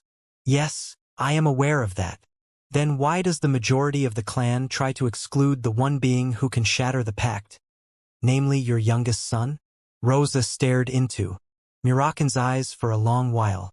The elders seem hesitant to pass down the final techniques to Jean, and I have been told that you have assigned him an impossible mission from the start. I hope you have an explanation that I can accept, she said. Lord Murakin, first of all, to say that Jean is the only person who can break the pact is not true. If someone had enough power to subdue the Zipples, they could always nullify the pact. There is a curse in the blood of the run candles. The curse seals all mana, and no spell or divine power can neutralize it except for Sodaret's power. If Sodaret is so all-powerful, why has he abandoned us for the past 1,000 years? In fact, he had been the guardian of the Zipples. Murakin had nothing to say to that. What made a god a god? One only answered to the definition of a god if they protected the humans who served them or did things that were beyond the powers of humans. In that sense, Sodaret had never been a god to the run candles after Timar's death. Isn't that why he made a contract with his youngest son? A contract may help Jean grow his personal strength, but I wouldn't say it means much for the greater perspective of the entire clan, unless he intends to descend upon us to rid us of the curse. In fact, it's only more likely that we will be pressured by the Zipples for breaking the pact, or that we will cause chaos within the clan by undermining our legitimacy. It's curious that you mention legitimacy before me. Rosa touched her teacup. That is why the elders hesitated to instruct Jean in the final techniques. Additionally, I believe there is a misunderstanding. I have never given Jean an impossible task to accomplish. Continue, Murakin said. Assassinating the Black Knight spy will not solely fall on Jin's shoulders. As it is of utmost priority, another competent flag-bearer will join him. The Patriarch has revealed his intentions, so I do not wish for the harm to fall solely on Jean. I am also aware of Jin's exceptional abilities. For some reason, it seems like you want to utilize those exceptional abilities before discarding him. In any case, Jean is in a position where he has to constantly create surprises and shocks. If he cannot, he will never be accepted in the Run Candle clan, even if he is already a flag-bearer. Does this explain enough? Murakin stared into Rosa's eyes for a while. All right, then let me ask you one last question. Please go ahead. Where is Timar's tomb? I don't know. Can I leave now? Rosa got up before Murakin could respond. I will impose severe punishments on the knights who have slighted you, Lord Murakin. Murakin clicked his tongue after Rosa left the room. She's not up to Siren's level, but she certainly has quite some strength. Then Gilly finally sighed and shook her head. Murakin, I had no idea you would directly summon the lady. I don't think you should do it again. The lady is acting on behalf of the Run Candle Patriarch at this moment. I know, Strawberry Shortcake. I just wanted to have a conversation with her myself to get an idea of what the boy's greatest enemy is like. You have no idea how terrified she was. I was worried the lady might reveal how offended she was. I knew she would have some class. Anyway, you need to stop embarrassing the lady in front of others. If something goes wrong, she could send you to the clan's courts, even if it's you, Murakin. Oh God! Gilly suddenly shivered and stopped mid-sentence as she looked out the window. She saw Rosa exiting the building and slashing the Guardian Knights. The blood of the Guardian Knights splattered in the intense sunlight shining in the Garden of Swords. They were the Guardian Knights who had offended Murakin in their pursuit of Mary. Rosa's face was expressionless as she took them down. Her sword was swift and precise as it cut off the arms and legs of the Guardian Knights. As for the leader of the pack, she severed his head. Fell to the ground, but Rosa didn't even look at it. Gilly covered her mouth in shock, and Murakin saw her only after it happened. Obviously, it was a warning to Murakin. She was warning him that he wouldn't be treated as the guardian dragon of the clan if he summoned her again. Rosa continued on as if nothing happened, and the servants hurried to retrieve the corpses of the dead and transport the wounded. Gilly told Jean about the bloody scene that had occurred during the day when he returned from his treatment. I have never seen the lady punish the Guardian Knights like that. I'm worried that everyone in the clan might feel intimidated for a while, she said. Anyway, they are Joshua's knights. In any case, they would have died or been injured by my hands at some point. But Mother was tough on them. They still served the clan faithfully. She treated them harshly for no reason. Do you think she did it out of anger for how Murakan treated her? No, it's not that. Mother's intention is clear. She is trying to warn others in the clan not to meddle with me. She's implying that they could very well be severely punished for the most insignificant things if it involves me. Murakan chimed in. I've been thinking about this for a while, but she's no mother, brat. Things were tough back in Timar's time too, but we still felt affection for our families and our people.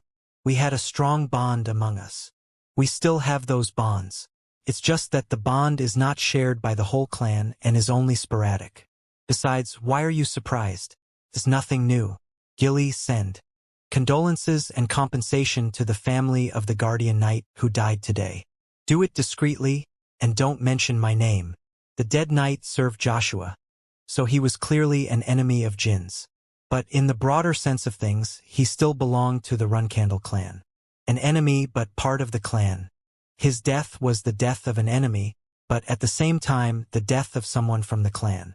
Therefore, Jin thought it deserved a certain level of respect. While he didn't need to pay attention to such matters when he killed Joshua's knights in Samuel because he was a provisional flag-bearer, now he was a flag-bearer. He had to take responsibility for the deaths of clan members, even if no one acknowledged him for doing so, nor did he desire it to be known. Of course, only in the case where the deceased didn't betray the clan or harm anyone in Jin's vicinity. Yes, young master, I will take care of it discreetly. And congratulations. I see you have recovered your sword. I had to go through mana bomb fields just to retrieve it from Mary. I even seriously considered killing Mary at one point. I believe young Lady Mary will become a strong ally by your side, young master. And also, Elder Jed sent a message earlier. He wants you to come after the congratulatory delegations leave, young master. All right. After that day, Jean focused on private training without getting involved in any particular activities.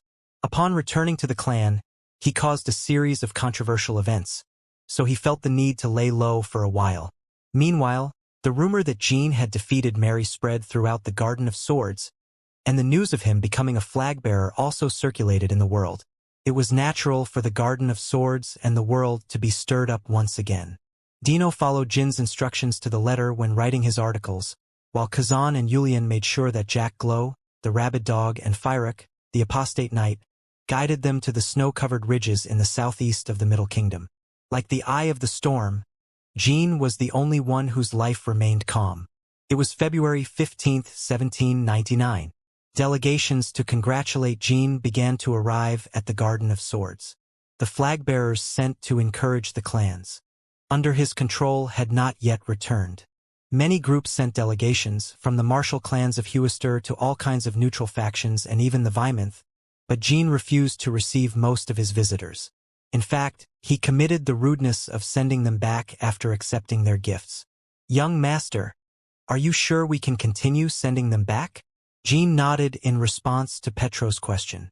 I have no urgent need to win favors from those who judge me based on such trivial actions, and those who show generosity despite my rudeness will understand my worth regardless. Above all, I have nothing to give them at this moment. Unnecessarily approaching someone will only accumulate unnecessary debts at this time.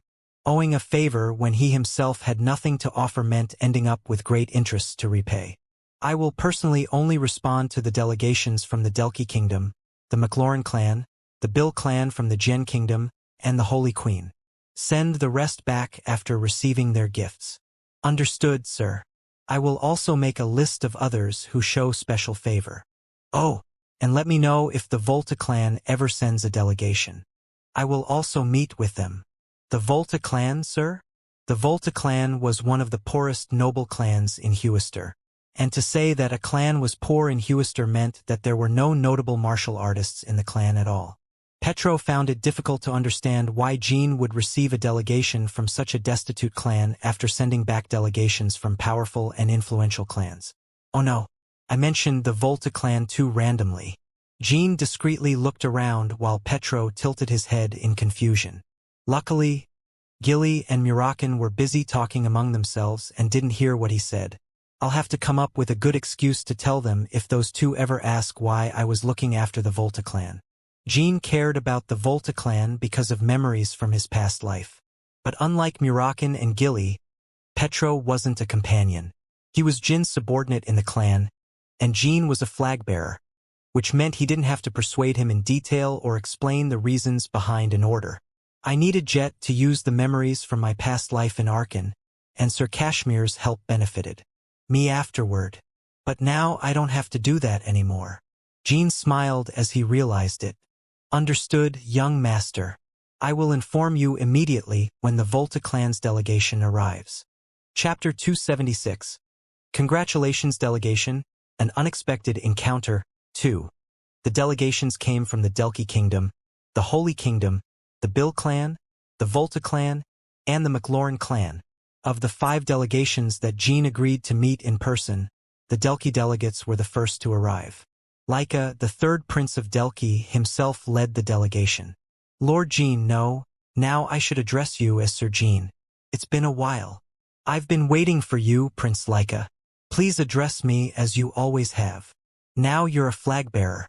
I can't continue addressing you as a lord. Jean recalled the exchange they had when he woke up in Laika's private house after his fight with Kazan. It seems there's something you want from me. Please go on, Prince Laika.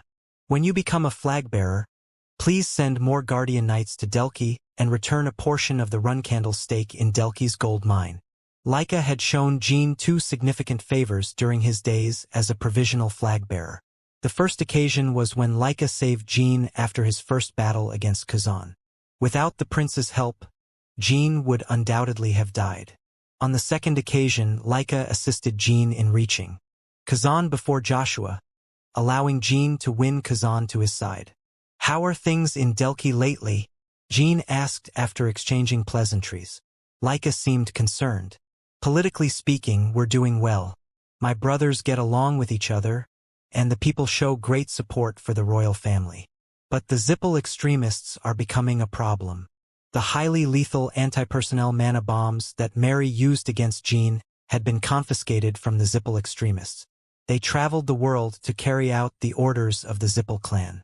In the past, terrorist acts had been independent crimes committed by fanatics who showed excessive reverence for the clan. But now, these extremists were believed to have direct support and funding from the Zippel clan. The tiny terrorist cells that used to cause random crimes suddenly began coordinating the distribution of mana bombs and launched attacks throughout Huffister with an established chain of command. In fact, talented magicians with more than 6 stars were also involved in these acts, which would be impossible without the support of a major faction behind them. But all of this was speculation. Huffister still couldn't establish a direct link between the Zippel clan and the extremists. We have 2 to several dozen civilian victims daily due to their activities. I don't know how they do it. They never betray their command group, no matter how much we torture them. They are proving to be a cause for concern. I'm sorry, Prince Laika. I can't deny my role in aggravating and influencing the Zippel to support the extremists. The rise of the extremists perfectly coincided with the revelation of Jin's identity. Many groups in Huffister were already talking about the losses they were suffering because of Jean Runcandle.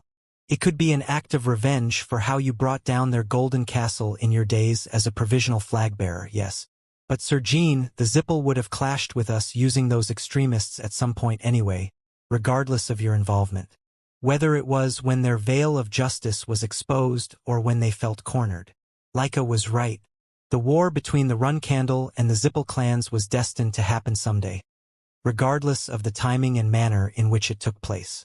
The rampage of the extremists was just the dawn of the battle.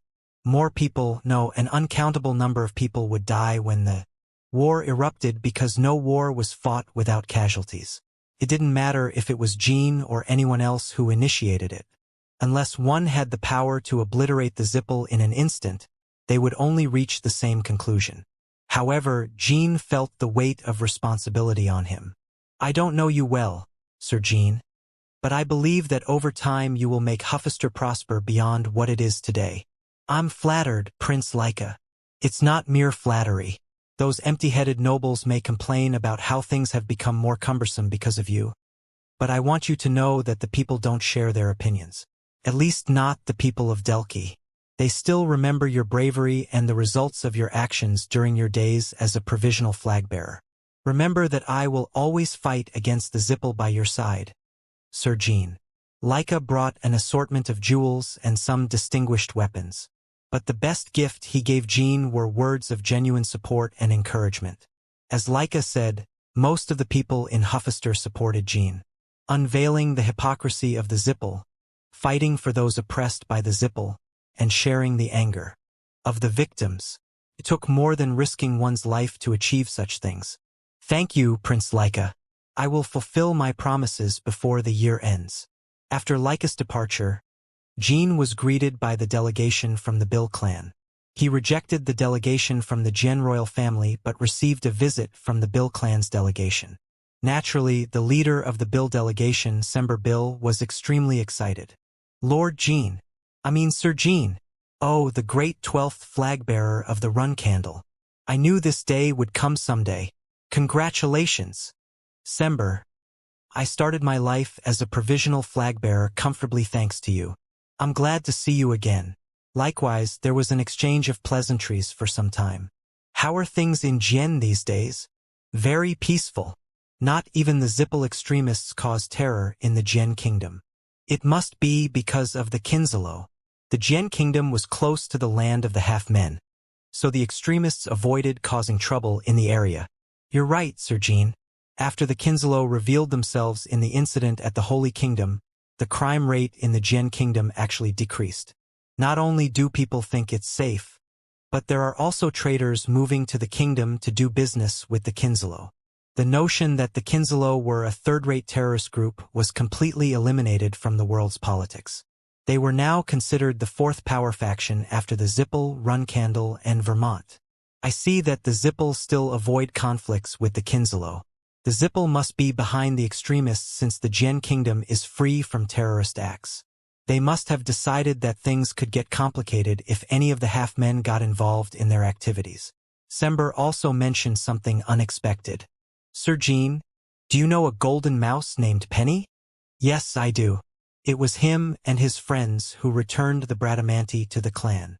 Recently, the golden mouse traders led by Penny have become the wealthiest group of traders in the Jian kingdom, surpassing even my own clan.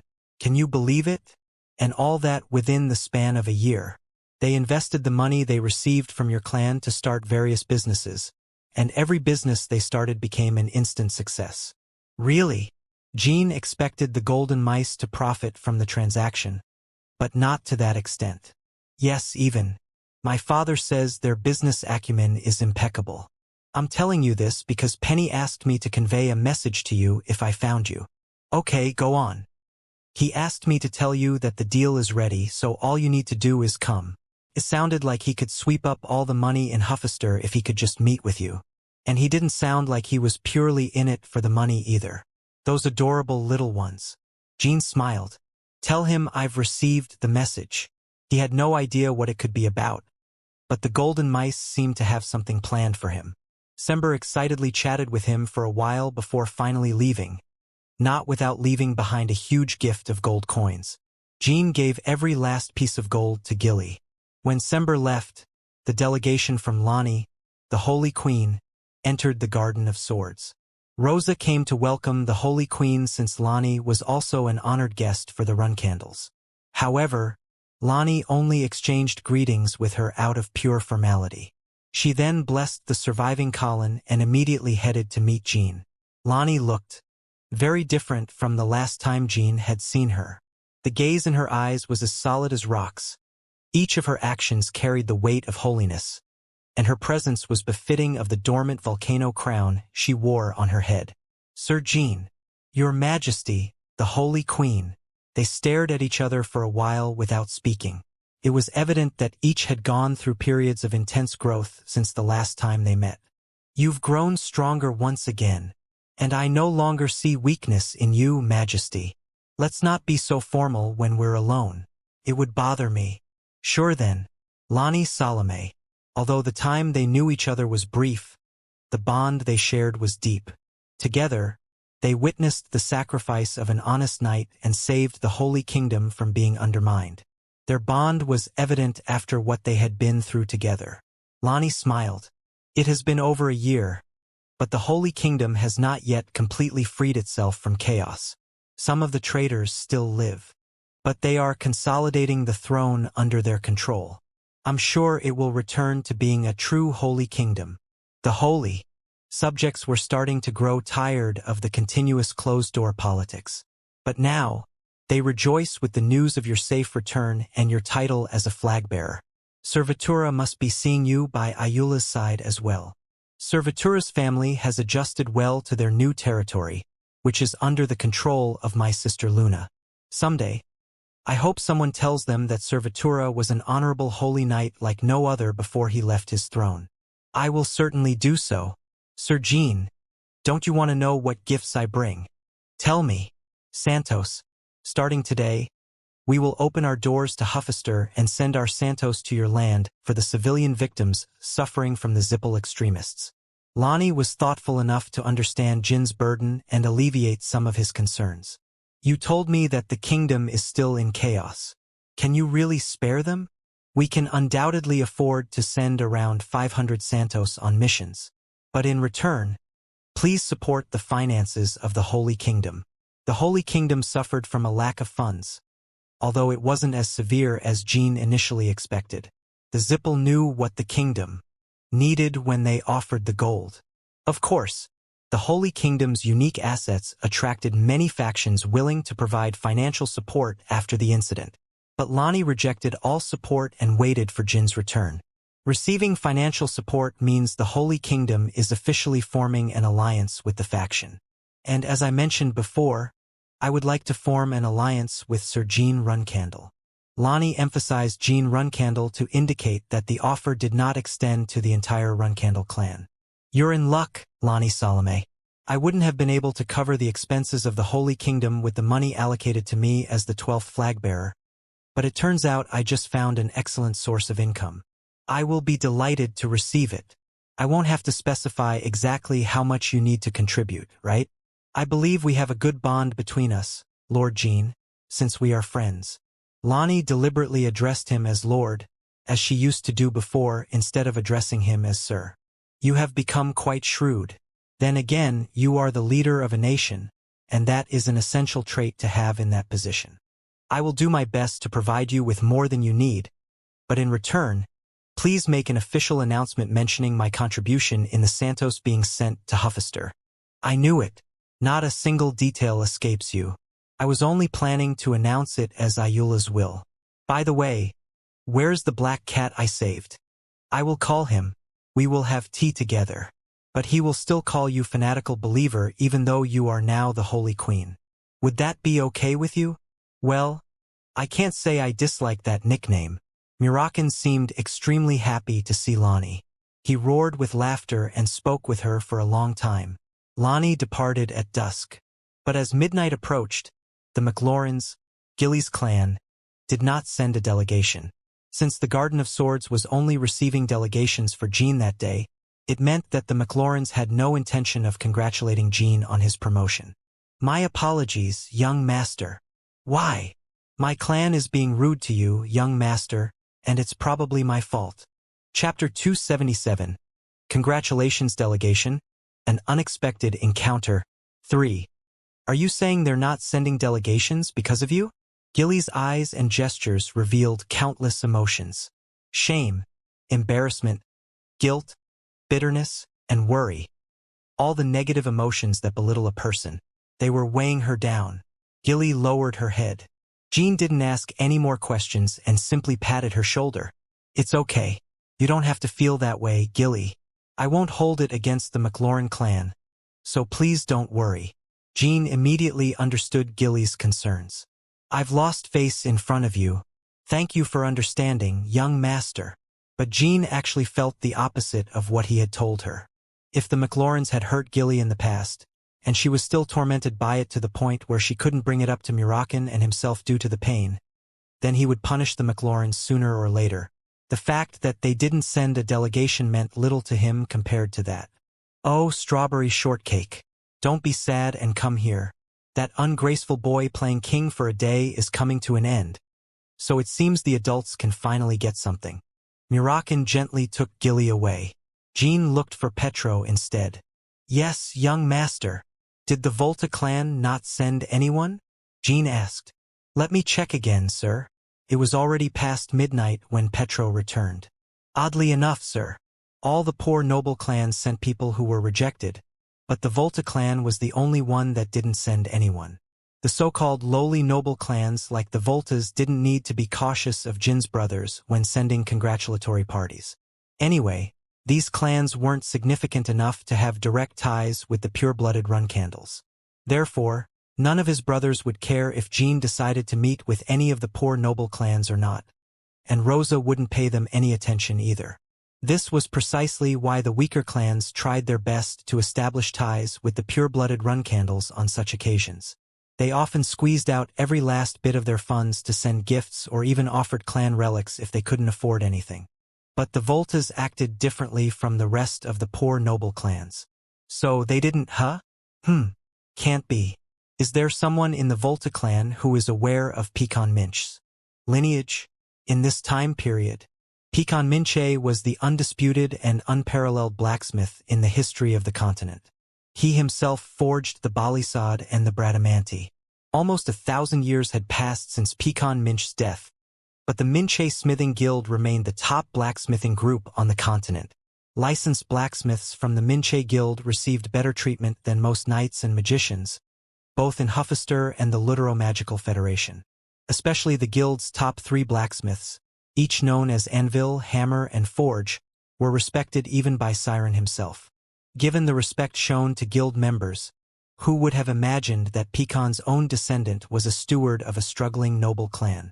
He was around 23 or 24 years old when he first appeared in my past life.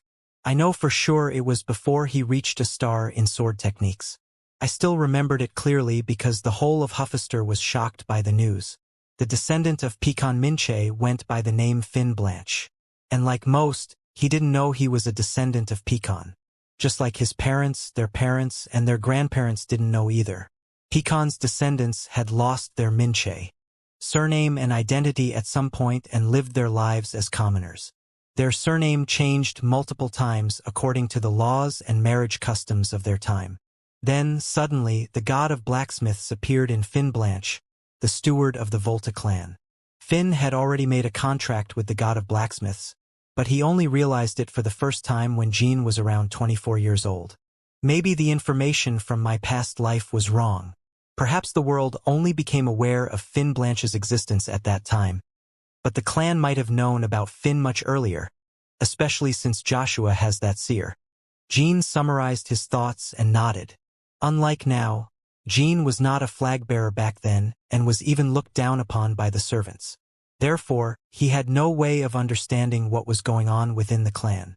Back then, his life was just a series of days spent futilely training alone in a corner, only to hastily return to his room and hide from others. On the other hand, Joshua's life back then wasn't much different from now. Even if some other brother besides Joshua had acquired Finn Blanche, they would hardly have shared him with the clan's trash, which is what Jean used to be. Indeed, Jean could never find out which faction Finn Blanche joined after it was revealed that he was the contractor of the god of blacksmiths. Jean could only assume that he had been recruited by the Runcandles. In any case, the only way to know for sure was to meet him in person. The Volta clan's territory was a remote countryside of the Schutzeren kingdom, right? Is there a portal directly connecting to the area? Do you mean you want to visit the Volta clan right now? Petro never asked that question. There isn't one, young master. But I will send an order to the flag-bearer to open the portal to the nearest city in Schutzeren immediately, sir. Just after Jean arrived at the southern portal of the Schutzeren kingdom, he immediately rode Shuri towards the Volta mansion. Being seen with Shuri was no longer much of a problem, but he stuck to mountainous paths to avoid attracting too much attention. Who's there? The small Volta clan mansion was terribly run down and looked like it could collapse at any moment. The doors were guarded by 2 scrawny boys who weren't worthy of being called guards. Jean didn't know if they were malnourished because they weren't paid on time or if they were thin despite being paid on time. I am Jean Runcandle, the 12th flag-bearer of the Runcandle clan. I have come to meet the patriarch of the Volta clan. Show me the way. Oh, yes, sir. Patriarch, sir. The flag-bearer of the Rue Runcandles is here. The two quickly stood up and shouted for their patriarch. When the patriarch appeared after a while, even the patriarch himself was quite disheveled, though not as much as the boys. Jean almost ironically laughed. The mansion's door broke and fell off as he exited. In his haste, he opened it a bit faster than usual, causing it to come off its hinges. At that moment, Jean had to discard every single reason why the Volta clan wasn't sending envoys. The portals didn't matter. They were so poor they could barely afford a horse. There was no way they could afford to send envoys. The Volta clan simply didn't have money. Fallen clan or not, Jean found it unbelievable that such noble clans existed in Huffister. How can we assist the 12th flag-bearer of the Runcandle clan? What has brought your lordship to such a humble place? I have come to ask a question.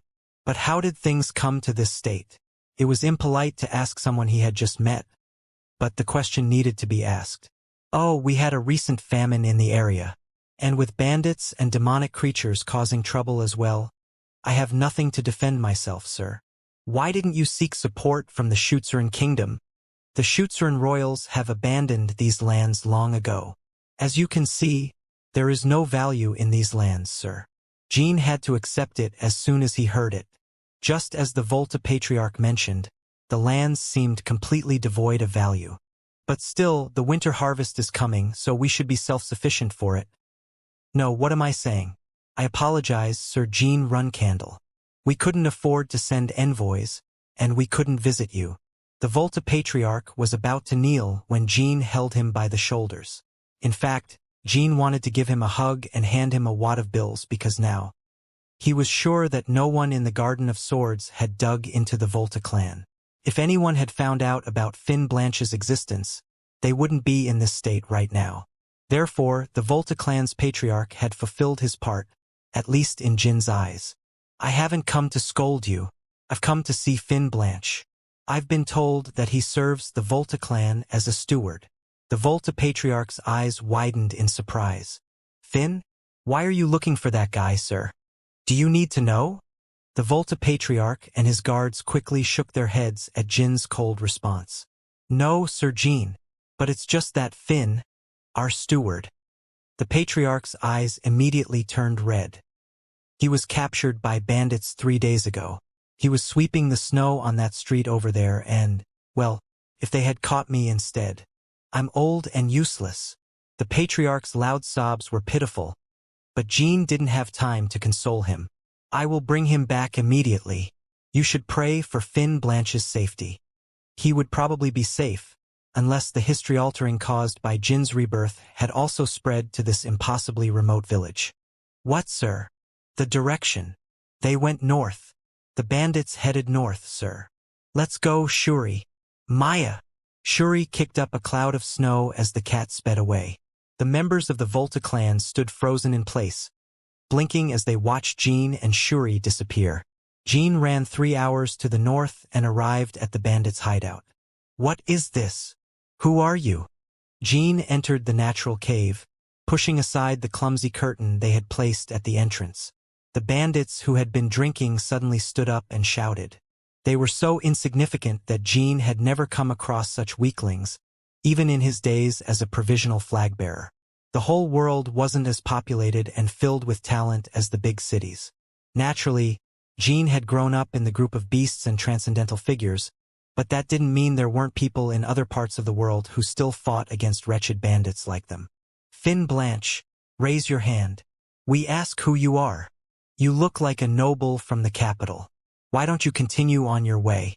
Don't get yourself in trouble now. Jean could see a weak teenager raising his hand. In the background, it was Finn Blanche. Jean found his target, but there was no need to draw his sword or start throwing punches. When Jean revealed a tiny amount of the energies he wielded, the bandits instinctively fell to the ground and started trembling. When Jean increased his energies even more, They all passed out. Finn looked around with frightened eyes and slowly walked towards Jean. And with each step he took, Jean felt something. He felt the mysterious resonance he had experienced on the Bluebird Islands. The phenomenon was similar to how Sigmund had resonated with Graham's tomb. Room.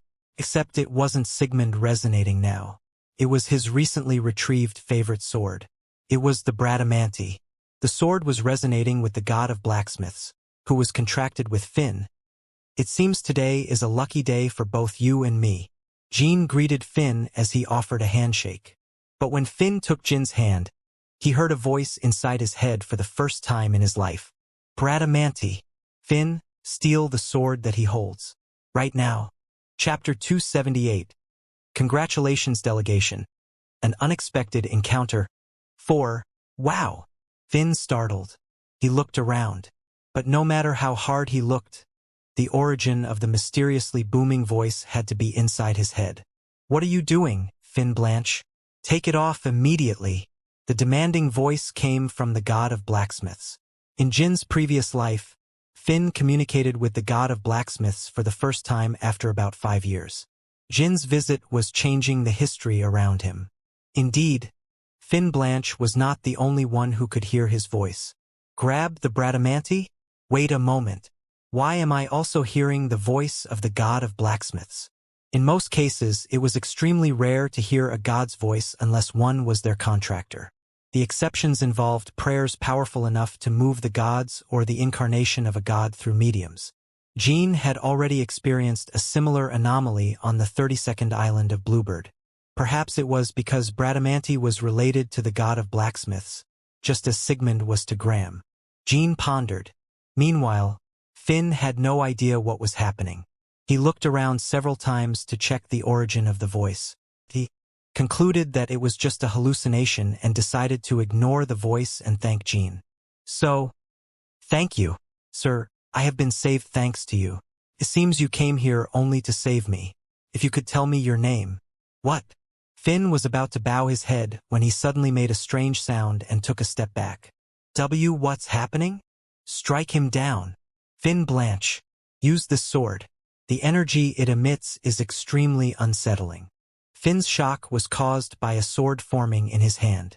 Black pieces of metal appeared out of nowhere and swirled around Finn. Jin's eyes also gleamed with intrigue.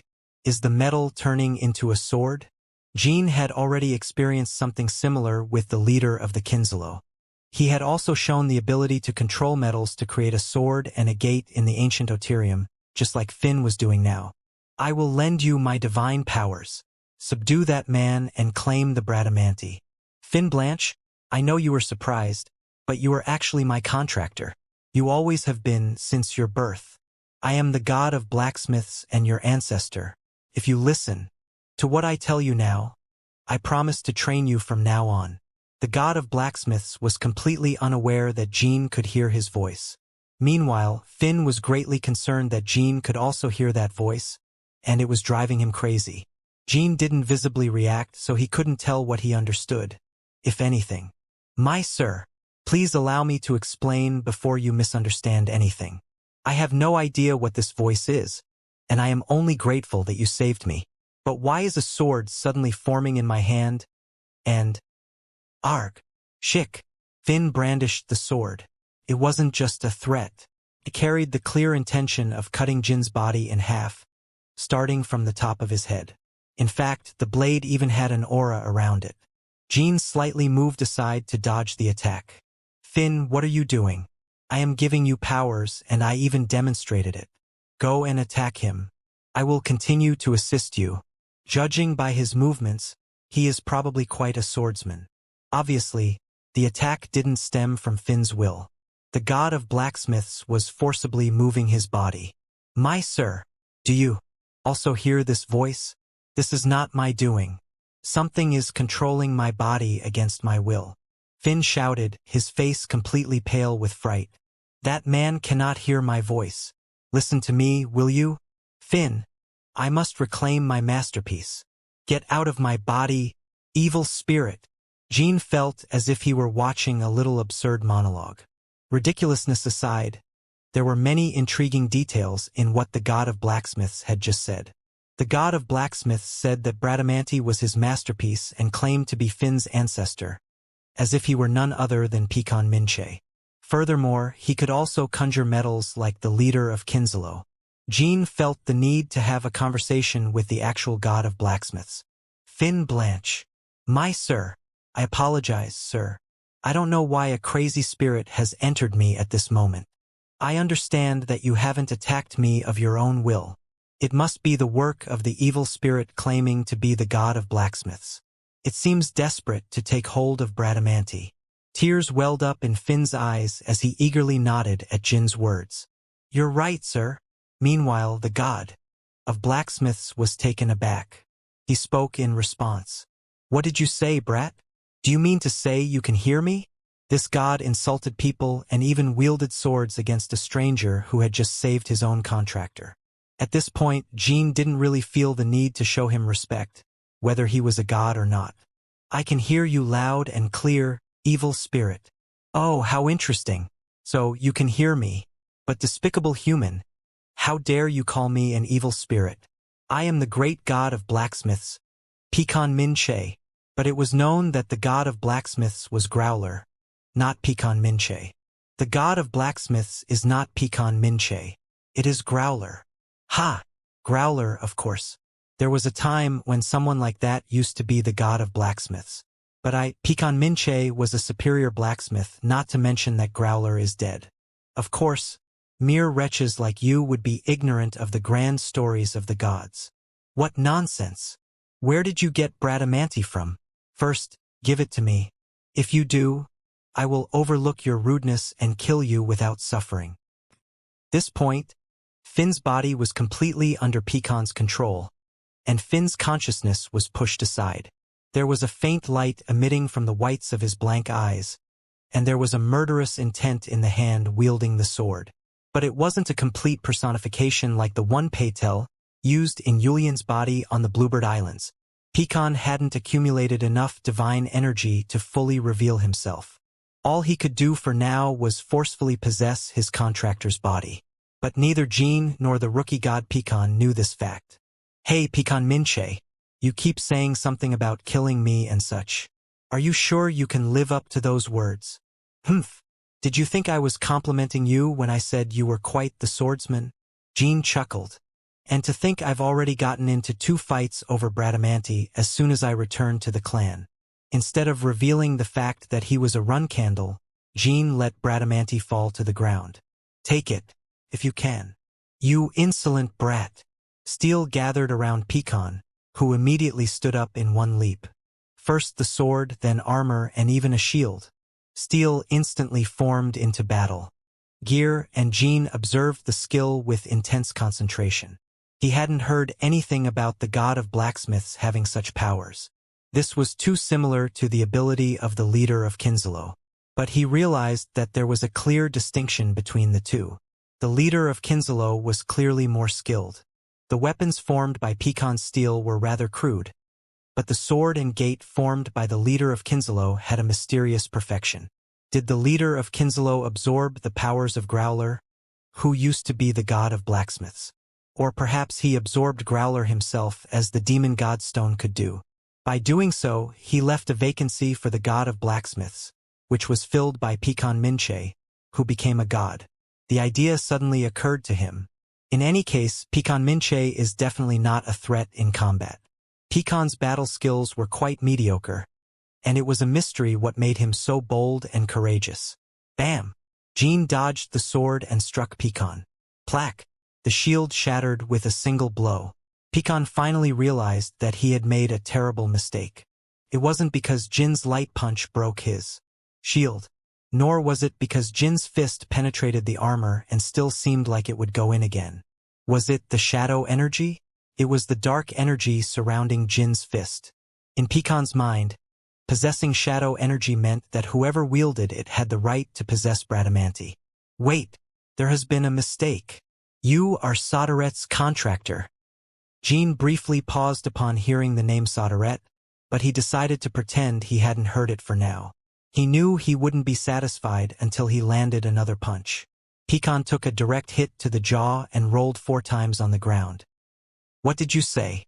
Pecan immediately got up and yelled at Jin's question. Damn it! Why didn't you tell me from the beginning that you were Soderet's contractor? Did you give me a chance to speak? And what does that even matter? If I didn't give you a chance to speak, you should have declared it yourself. Despite how loudly Pecan shouted, there was a tone of welcome in his voice. Jin sensed that the tables had completely turned in his favor after his little show of strength in the shadow. Stop talking nonsense and apologize.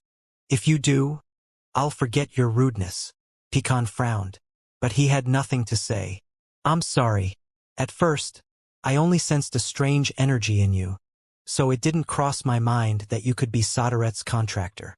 What a surprise. I thought you'd foam at the mouth and curse me again. By the way, what kind of strange energy are you talking about? Pecan pointed to Sigmund, hanging from Jin's waist. It seems he was confused by that little toxic sword there. I don't know much about it, but it seems to have stabbed numerous gods and even sealed divine energy within it. Maybe that's why I felt extremely unsettled as soon as I saw it. What Pecan felt when he saw Jin were his instincts as a god. Since Pecan had become a god relatively few years ago, he was unaware of the Legends battle against the gods that took place 5,000 years ago. He was incredibly disturbed by the energy of Sigmund, which was both a god-killer and the sealed strength of a god. And since Jin had Bradamanti along with Sigmund, Pecan desperately desired to reclaim the former, no matter what. A brief silence followed. What's your name? I'm sure you must be a Runcandle and a descendant of Timar. I'm Jean Runcandle. All right, Jean Runcandle. 1,000 years ago, Soderet sealed me to become a god and told me, whether the position of the god of blacksmiths was a vacant one as Jean assumed or not, and Pecan Minch's skills as a blacksmith god aside, it was impossible for a mere human like Pecan to be granted god status. Therefore, Soderet used his power and position to make him a god.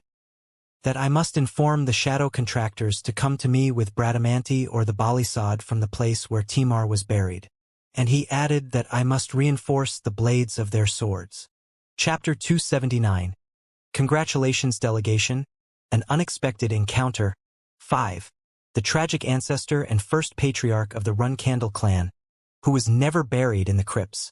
One whose mere presence in the mirage could subdue the entire great desert of Mitra. Where was Timar first buried? There were at least two important details in this brief sentence. That Timar's tomb undoubtedly existed somewhere, and that his tomb had been relocated at least once. Jean had only acted on the information from his past to win over Finn Blanche before anyone else. But now he was about to hear an unexpected secret story. After his return to life, there were only two people with whom Jean felt rivalry. His father, Siren Runcandle, and his ancestor, Timar Runcandle. Jean told himself in the abstract that he would grow beyond the two at the Storm Castle, and with his growth the idea was becoming a clear goal. That's why he was always curious about stories from his youth. Unlike him, those two transcendent figures achieved the pinnacle of mastery with just one opportunity in their lives. Did Soderet really order it? Jean calmed down and decided to listen to Pecan. An order? Well, it was Soderet who sealed me as a god. But we were always friends and equals, even when I was human. In fact, I chose this tedious eternal life for Soderet's sake. Friendship with mortals was part of Soderet's peculiar character. Most gods had extremely hierarchical relationships with mortals, except for gods of questionable class like Almango, the clam god. That's why Murakan often referred to Soderet as this guy or that guy. Despite being his creation, Misha didn't need to be told to show respect. Likewise, Jean also conversed quite casually with him in his past life. It's true that I mistook you at first. Let me apologize for it once again. But I hope that, at the very least, you consider me a friend of your god. He said it politely, but it seemed that Pecan despised the way Jean spoke to him condescendingly. I understand. Likewise, I apologize for being violent towards you. He was a legendary blacksmith who was now a god. Moreover, he was someone who would provide much-needed information. Given his position, it wasn't too difficult to appease Pecan to get what he wanted. Well, thank you for that. But how did you know? I was here. I didn't know you were here. I just wanted to see Finn Blanche, but I stumbled upon you by chance. Oh? By mere chance? How mysterious. Soderette, that guy. He must have seen things 1,000 years before anyone else. Jean didn't agree with Pecan, but he nodded anyway. If Soderette was so omniscient that he could see one's fate 1,000 years ahead, there would have been no need for him to die so futilely, only to come back to life.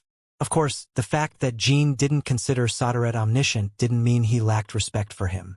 Almost 20 years had passed since he last heard his god's voice as a contractor, but Jean still felt incredibly grateful to Soderette. To be honest, it's hard for me to understand how you became the god of blacksmiths after Growler's death, Pecan. I understand why you might feel that way. Indeed, Finn Blanche was kidnapped and in danger of death a moment ago. Seeing how you manifested in his body, I would say you could have easily subdued them yourself. But why did you let it happen? There aren't many beings in the world who know that. The god of blacksmiths died. I decided not to reveal my powers before meeting you, because doing so could make me a target for Soderette's enemies. So, does that mean you intended to live in hiding until I appeared? You're right. I had to hide by any means necessary because I know what those crazy Zippels did to Timar's tomb. And if the bandits harmed Finn Blanche, I wouldn't have done anything, even if Finn died. So, was he simply discovered by my enemies when Jean was 24 years old, as they already had the compass at that time? Or maybe Pecan broke the promise with Soderette for some unknown reason. Jean simply nodded. I didn't like seeing my descendants lead miserable lives, and since becoming a god, I only made contracts with my direct descendants. But I had no choice if I wanted to fulfill the promise I made to Soderette. Wait, does that mean your descendants never enjoyed the benefits as contractors all this time? All because of me? You could say that. It felt as if someone had struck Jin's heart with a rock. Pecan's direct descendants would have led prosperous lives thanks to the support of the Minche Blacksmith Guild, even if they themselves had no talent. But Pecan was the one who deliberately concealed his first direct descendants, his daughter and son, just before becoming a god. Since then, his descendants had lived their lives deprived of the privileges they deserved for the sake of a boy named Jean, whom they had never known and would never know in their entire lives. Some of them led fairly comfortable lives as leaders of militias protecting merchants, but most had to endure the miserable reality like Finn Blanche. And not a single one of them realized their potential as blacksmiths. Pecan had deliberately blocked their potential to prevent them from becoming targets. Were they all being sacrificed only for my sake? All because of a decision by Soderette and Pecan? Suddenly, he recalled his experience in Colin. I have been waiting for the person who will take this. That very boy, the 1,000-year contractor that Soderette mentioned. This was what Clam said through the manifestation in Rausa. At that time, Jean thought he had put an end to the tragedy of the Colonites. But it wasn't true. Just like Pecan Minch's descendants, they were being sacrificed for Jin's sake without their knowledge. It was too extreme, unfair and brutal. Jean empathized too much with it because he had also struggled through a hopeless period without realizing he had been under a curse. Pecan read Jin's thoughts and continued. I know what you're thinking, but you must know it was the best we could do. Why did you have to sacrifice your own descendants for me? Jean thought. He had never asked for or wanted such things. Jean knew very well that saying those things wouldn't change anything for Pecan's descendants who had already died, nor for himself. It would only be complaining. He couldn't do anything about what was already done. Jean was forced to take a position that made him bear the burden of responsibility for the countless people who were sacrificed for him, all unknowingly. And above all, he had to deliver results. Regardless of what Soderette had intended for him, Jean had to carry out what he believed was right. The destruction of the Zippel clan was obviously part of his beliefs, and now another goal had been added to the list.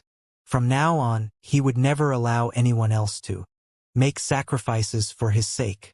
Of course, it would be impossible for him alone to bear the burdens of the world, but he wanted to avoid imposing such unreasonable circumstances on others if he could help it. There were countless elements involved, but the most necessary of all was overwhelming power.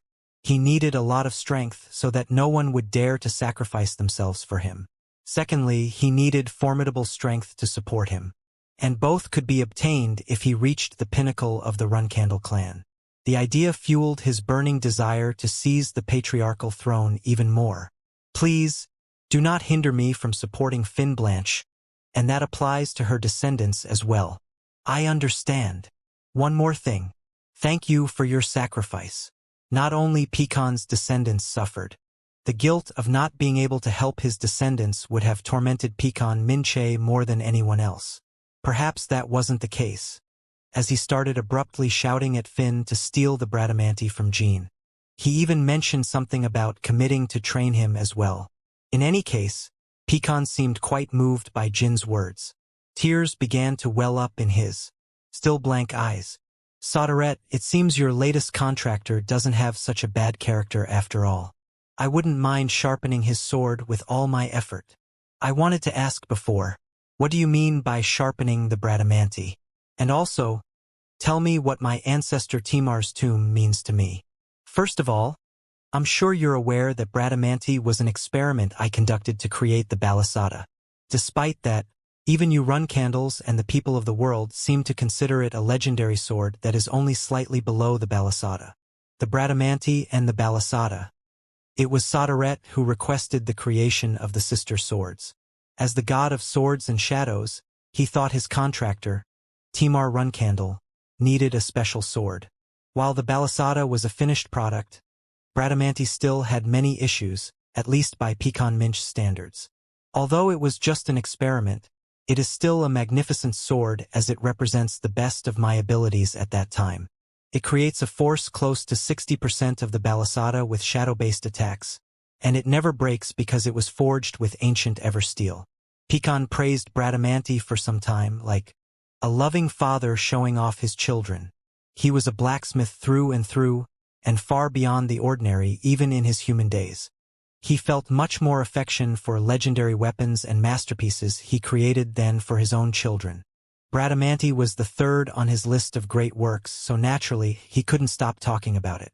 But the biggest flaw of Bradamanti is that it's unable to protect its wielder. Protect? But it's not armor. I have forged countless armors throughout my life, but I have never seen an armor better than one formed by shadow energy. That's why I devised a function in the Balisada where one can form armor by inserting their shadow energy into it. Pecan wanted to add the same function to Bradamanti. One of the main reasons he accepted Soderette's idea of transforming him into a god was his desire, as a blacksmith, to turn his incomplete masterpiece into a finished work. So, give me Bradamanti.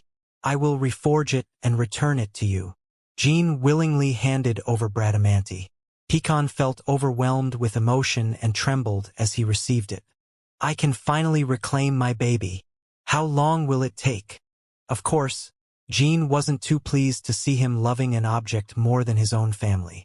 But transcendent masters and geniuses who reached the pinnacle of their craft were often very peculiar and somewhat twisted. So it wasn't such a strange sight to behold. It will take at least 6 months, and you will also need to acquire a long list of materials. I understand. And one of them needs to be retrieved from where Timar was initially buried. By saying that Timar was initially buried, it implies that the tomb was moved, which wouldn't have been necessary unless someone attacked and looted the tomb. You also mentioned that the Zippels did something to the tomb. Does that mean there is still something to retrieve? Pecan smiled. Of course there is. The Testament of the Great Knights. Inside there, you will face those in whom Timar once placed his trust. Chapter 280. Timar's First Tomb. 1. Finn learned everything that happened immediately after the manifestation because his memory had been active during the brief moment of Pecan's incarnation. Wow, it's incredible. Pecan Minche, the legendary blacksmith. I never imagined that I would be the lineage of someone so great. And to think it was the voice of a god. I thought it was just an evil spirit. Haha. Finn let out a loud laugh as he rubbed his swollen chin vigorously. He had only been able to withstand Jin's punch because Pecan was manifesting within him. He seemed to take everything that happened calmly, including the fact that both he and his ancestors had been deprived of the advantages of being divine contractors. Finn Blanche. Yes, Sir Jean. I apologize for not properly greeting you earlier due to the surprise. I also lost control of my body earlier. Aren't you angry? Why? You and your ancestors were forced into a sacrifice they never wanted. All because of me. Finn widened his eyes in astonishment and waved his hands. Oh no! What sacrifice are you talking about, sir? I never knew I was a contractor, and I never benefited from it, but it didn't harm me either. At least not in my case. Besides, if I'm prone to becoming a slave of the Zipples just because I'm the contractor of the god of blacksmiths, then obviously, I would live hidden forever. I don't think it's any sacrifice at all. He never really benefited from it, but he was not harmed by it either. That's how he genuinely felt about it. Of course, if I had known earlier that I was a divine contractor, my life might have been different. No, it would have definitely been different. I could have become the blacksmith of the Runcandle clan, and if I had joined Minch's blacksmith guild, I would have undoubtedly lived a more abundant life than now. That's right. But would that guarantee a happier life than the one I live now? This time, it was Jin's eyes that widened. No one can be sure about such things. If I had become the blacksmith of Runcandle, maybe I would have earned more. But I could have suffered scrutiny from the elite. Runcandle is quite a terrifying place. Isn't it? Who knows? Maybe in Minch's blacksmith guild, I would have also been met with envy and jealousy. Finn paused. Then he shrugged and continued. On the other hand, I love my current life. Even though living under a terribly poor lord got me kidnapped, I got to experience being saved by you, Sir Jean. And even though the lord I serve has suffered some misfortunes, he is a good man. Go on. Go on. That's all I had to say. From now on, Pecan will use your body to reinforce Bradamanti for my sake. For you, that wouldn't be fair. If there's anything you want in return, let me know. I'll do what I can. And even if you refuse, I won't punish or harm you for it. Sir Jean, what do you mean by that? Both you and I unexpectedly encountered Pecan today. Leaving aside the fact that I'm the contractor of the god of blacksmiths, you saved my life, remember? Finn waved his hands once again. Therefore, I have no complaints. In fact, this would give me a way to repay you for saving my life. And that makes me happy, sir. Thank you for saying that. I might also know why you came to see me, Sir Jean. I suppose you wanted to see the responsible person to inquire about the situation of the lands, since the Volta clan was the only one that didn't send any gifts. But Sir Jean, I want you to know that the lord I serve has never embezzled any tax. Finn was very mistaken about something. From his perspective, his encounter with Pecan was an unexpected coincidence. But Jin's visit was a certainty. In reality, Aletta had constantly worried about not being able to send gifts after Jean became a flag-bearer. He didn't think Jean was so petty as to make an issue out of the gifts, since he had also read about the things Jean did in the Holy Kingdom during his time as a provisional flag-bearer. Therefore, Finn deduced that Jean must have suspected that the Volta Patriarch had embezzled funds. As impoverished as the clan was, it was still a noble clan. It wouldn't make any sense for them to be unable to send a gift. All the clans in Huffister except for Volta, where he served as a steward, would have sent a gift to Jean. Finn thought Jean had a good reason to be suspicious. The Patriarch even sold his private possessions to help the poor. The land is barren and we face a famine. With bandits stirring up trouble on top of all that, we couldn't even find a decent page to write a letter, let alone gifts. Finn's abrupt defense of his lord surprised Jean. But he didn't find the need to correct his misunderstanding. I didn't suspect that the Volta Patriarch had embezzled funds. But as you said, I wanted to know what the situation was. I wanted to offer my support if things got tough. His words were received with much joy. Finn nodded enthusiastically. I knew my concerns were unfounded.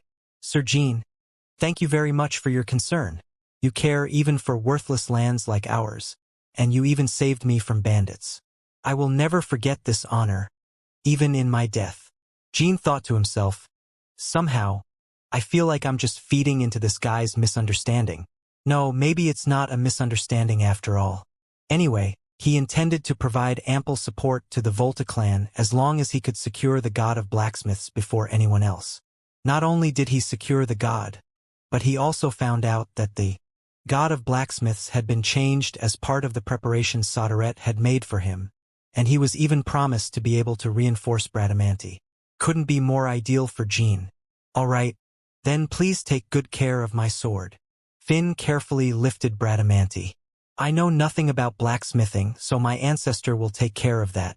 As for me, if only I could secure a place where my ancestor can work on the sword without anyone finding out.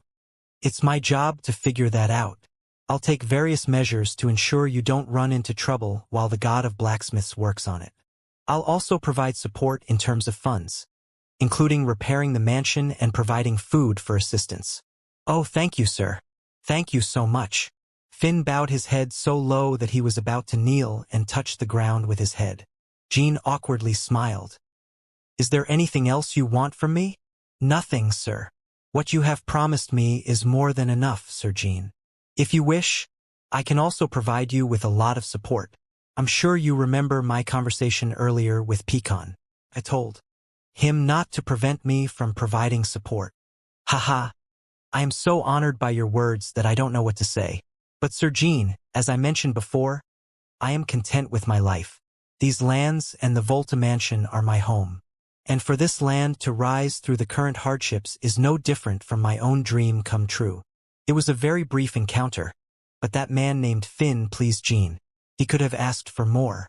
In fact, he could have shouted and demanded compensation for his own sacrifices and those of his ancestor. But Finn didn't do such a thing. Thank you. Now, let's return to your home. Once Jean returned to the Garden of Swords, he sought out Petro. Go to the lands of the Volta clan tomorrow morning and provide ample support to the clan without going overboard. Give them support in the form of gold coins and food, and don't send troops. Make sure it doesn't stand out too much in the eyes of my siblings. Understood, sir. And contact Tychon to send about 5 defense guards disguised as civilians to reside in the Volta clan's lands.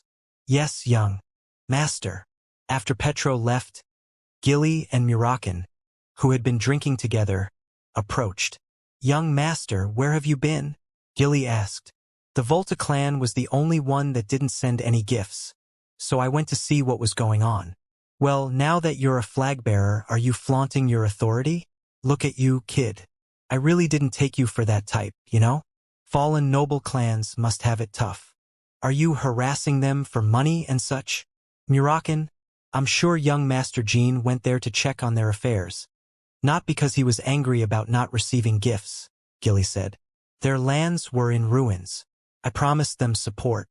But more importantly, I unexpectedly encountered the contractor of the god of blacksmiths there. What? What did you say? Jean explained everything that had happened with Pecan. Both of them showed intrigue but soon accepted it. So, kid, what you're saying is that Growler died for some unknown reason, and Soderette put Pecan as the new god of blacksmiths as part of his preparations for you, is that it? And the first tomb of Timar on top of that? Can you believe it? Exclaimed Murakan.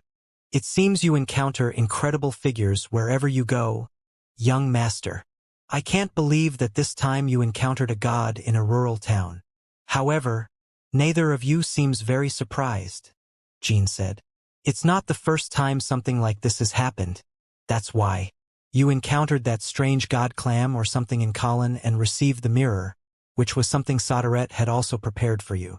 When you fought for your die-hard fan on the deserted island of Vermont, there was that stone of the demon god.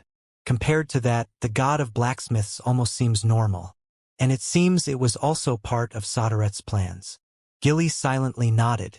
By the way, you mentioned that Pecan Minche used a power similar to the one used by the leader of the Kinselo, right? Murakan asked. Yes. For some reason, the leader of the Kinselo seemed to wield a power superior to Pecan's. However, Pecan could forge and control metals just like him. Is that a power wielded by the god of blacksmiths? I have no idea about that either. Growler, the predecessor, was a rather aloof god. If the power belongs to the gods of blacksmiths, then Growler's death would be closely related to the leader of the Kinzalo. You still have no conjecture about him, do you? Of course, Murakan had shared a conversation with the leader of the Kinzalo in Old Otirium on this very topic. When Timar tried to kill you after you lost control due to the overload, it was me who stopped that guy. Murakan, don't you remember who I am? You bastard? Whose name are you trying to drop here? You seem like an old demon, but there's no way Timar would have associated with people like you. And an overload? You must have heard something. Huh? The one who lost control that day was not you but Timar? Is that what you're trying to say? Since that day, Murakan had been racking his memory. But no matter how hard he tried, he couldn't remember having any dealings with the leader of the Kinzalo. No, I don't remember. Damn it. I'm so curious to know who that bastard is supposed to be. I'm about to go crazy. Kinzalo is exposed to the world anyway, so his identity will be revealed eventually. We won't be the only ones curious about his identity. Now, Murakan showed his frustration, so Gilly changed the subject. I'm looking forward to Pecan improving Bradamanti, but I'm already worried about you going to the first tomb of the first patriarch, young master. I feel like it would be somehow dangerous, especially that testament he mentioned. Don't worry, Gilly. I'll go with Murakan. Thinking that the god of blacksmiths is aware of something that not even your mother knows. However, since the tomb has been moved, I won't be able to greet Timar even if we get there. Ugh, the first tomb of Timar, huh? Murakan smiled bitterly. He had actually been suppressing a painful emotion since Jean brought up the topic of Timar's tomb. All right then, where did he say it was? His tomb, the Great Plains of Ans, the land that was once under Chukan told her. Jean answered as he showed them the key he had received from Pecan.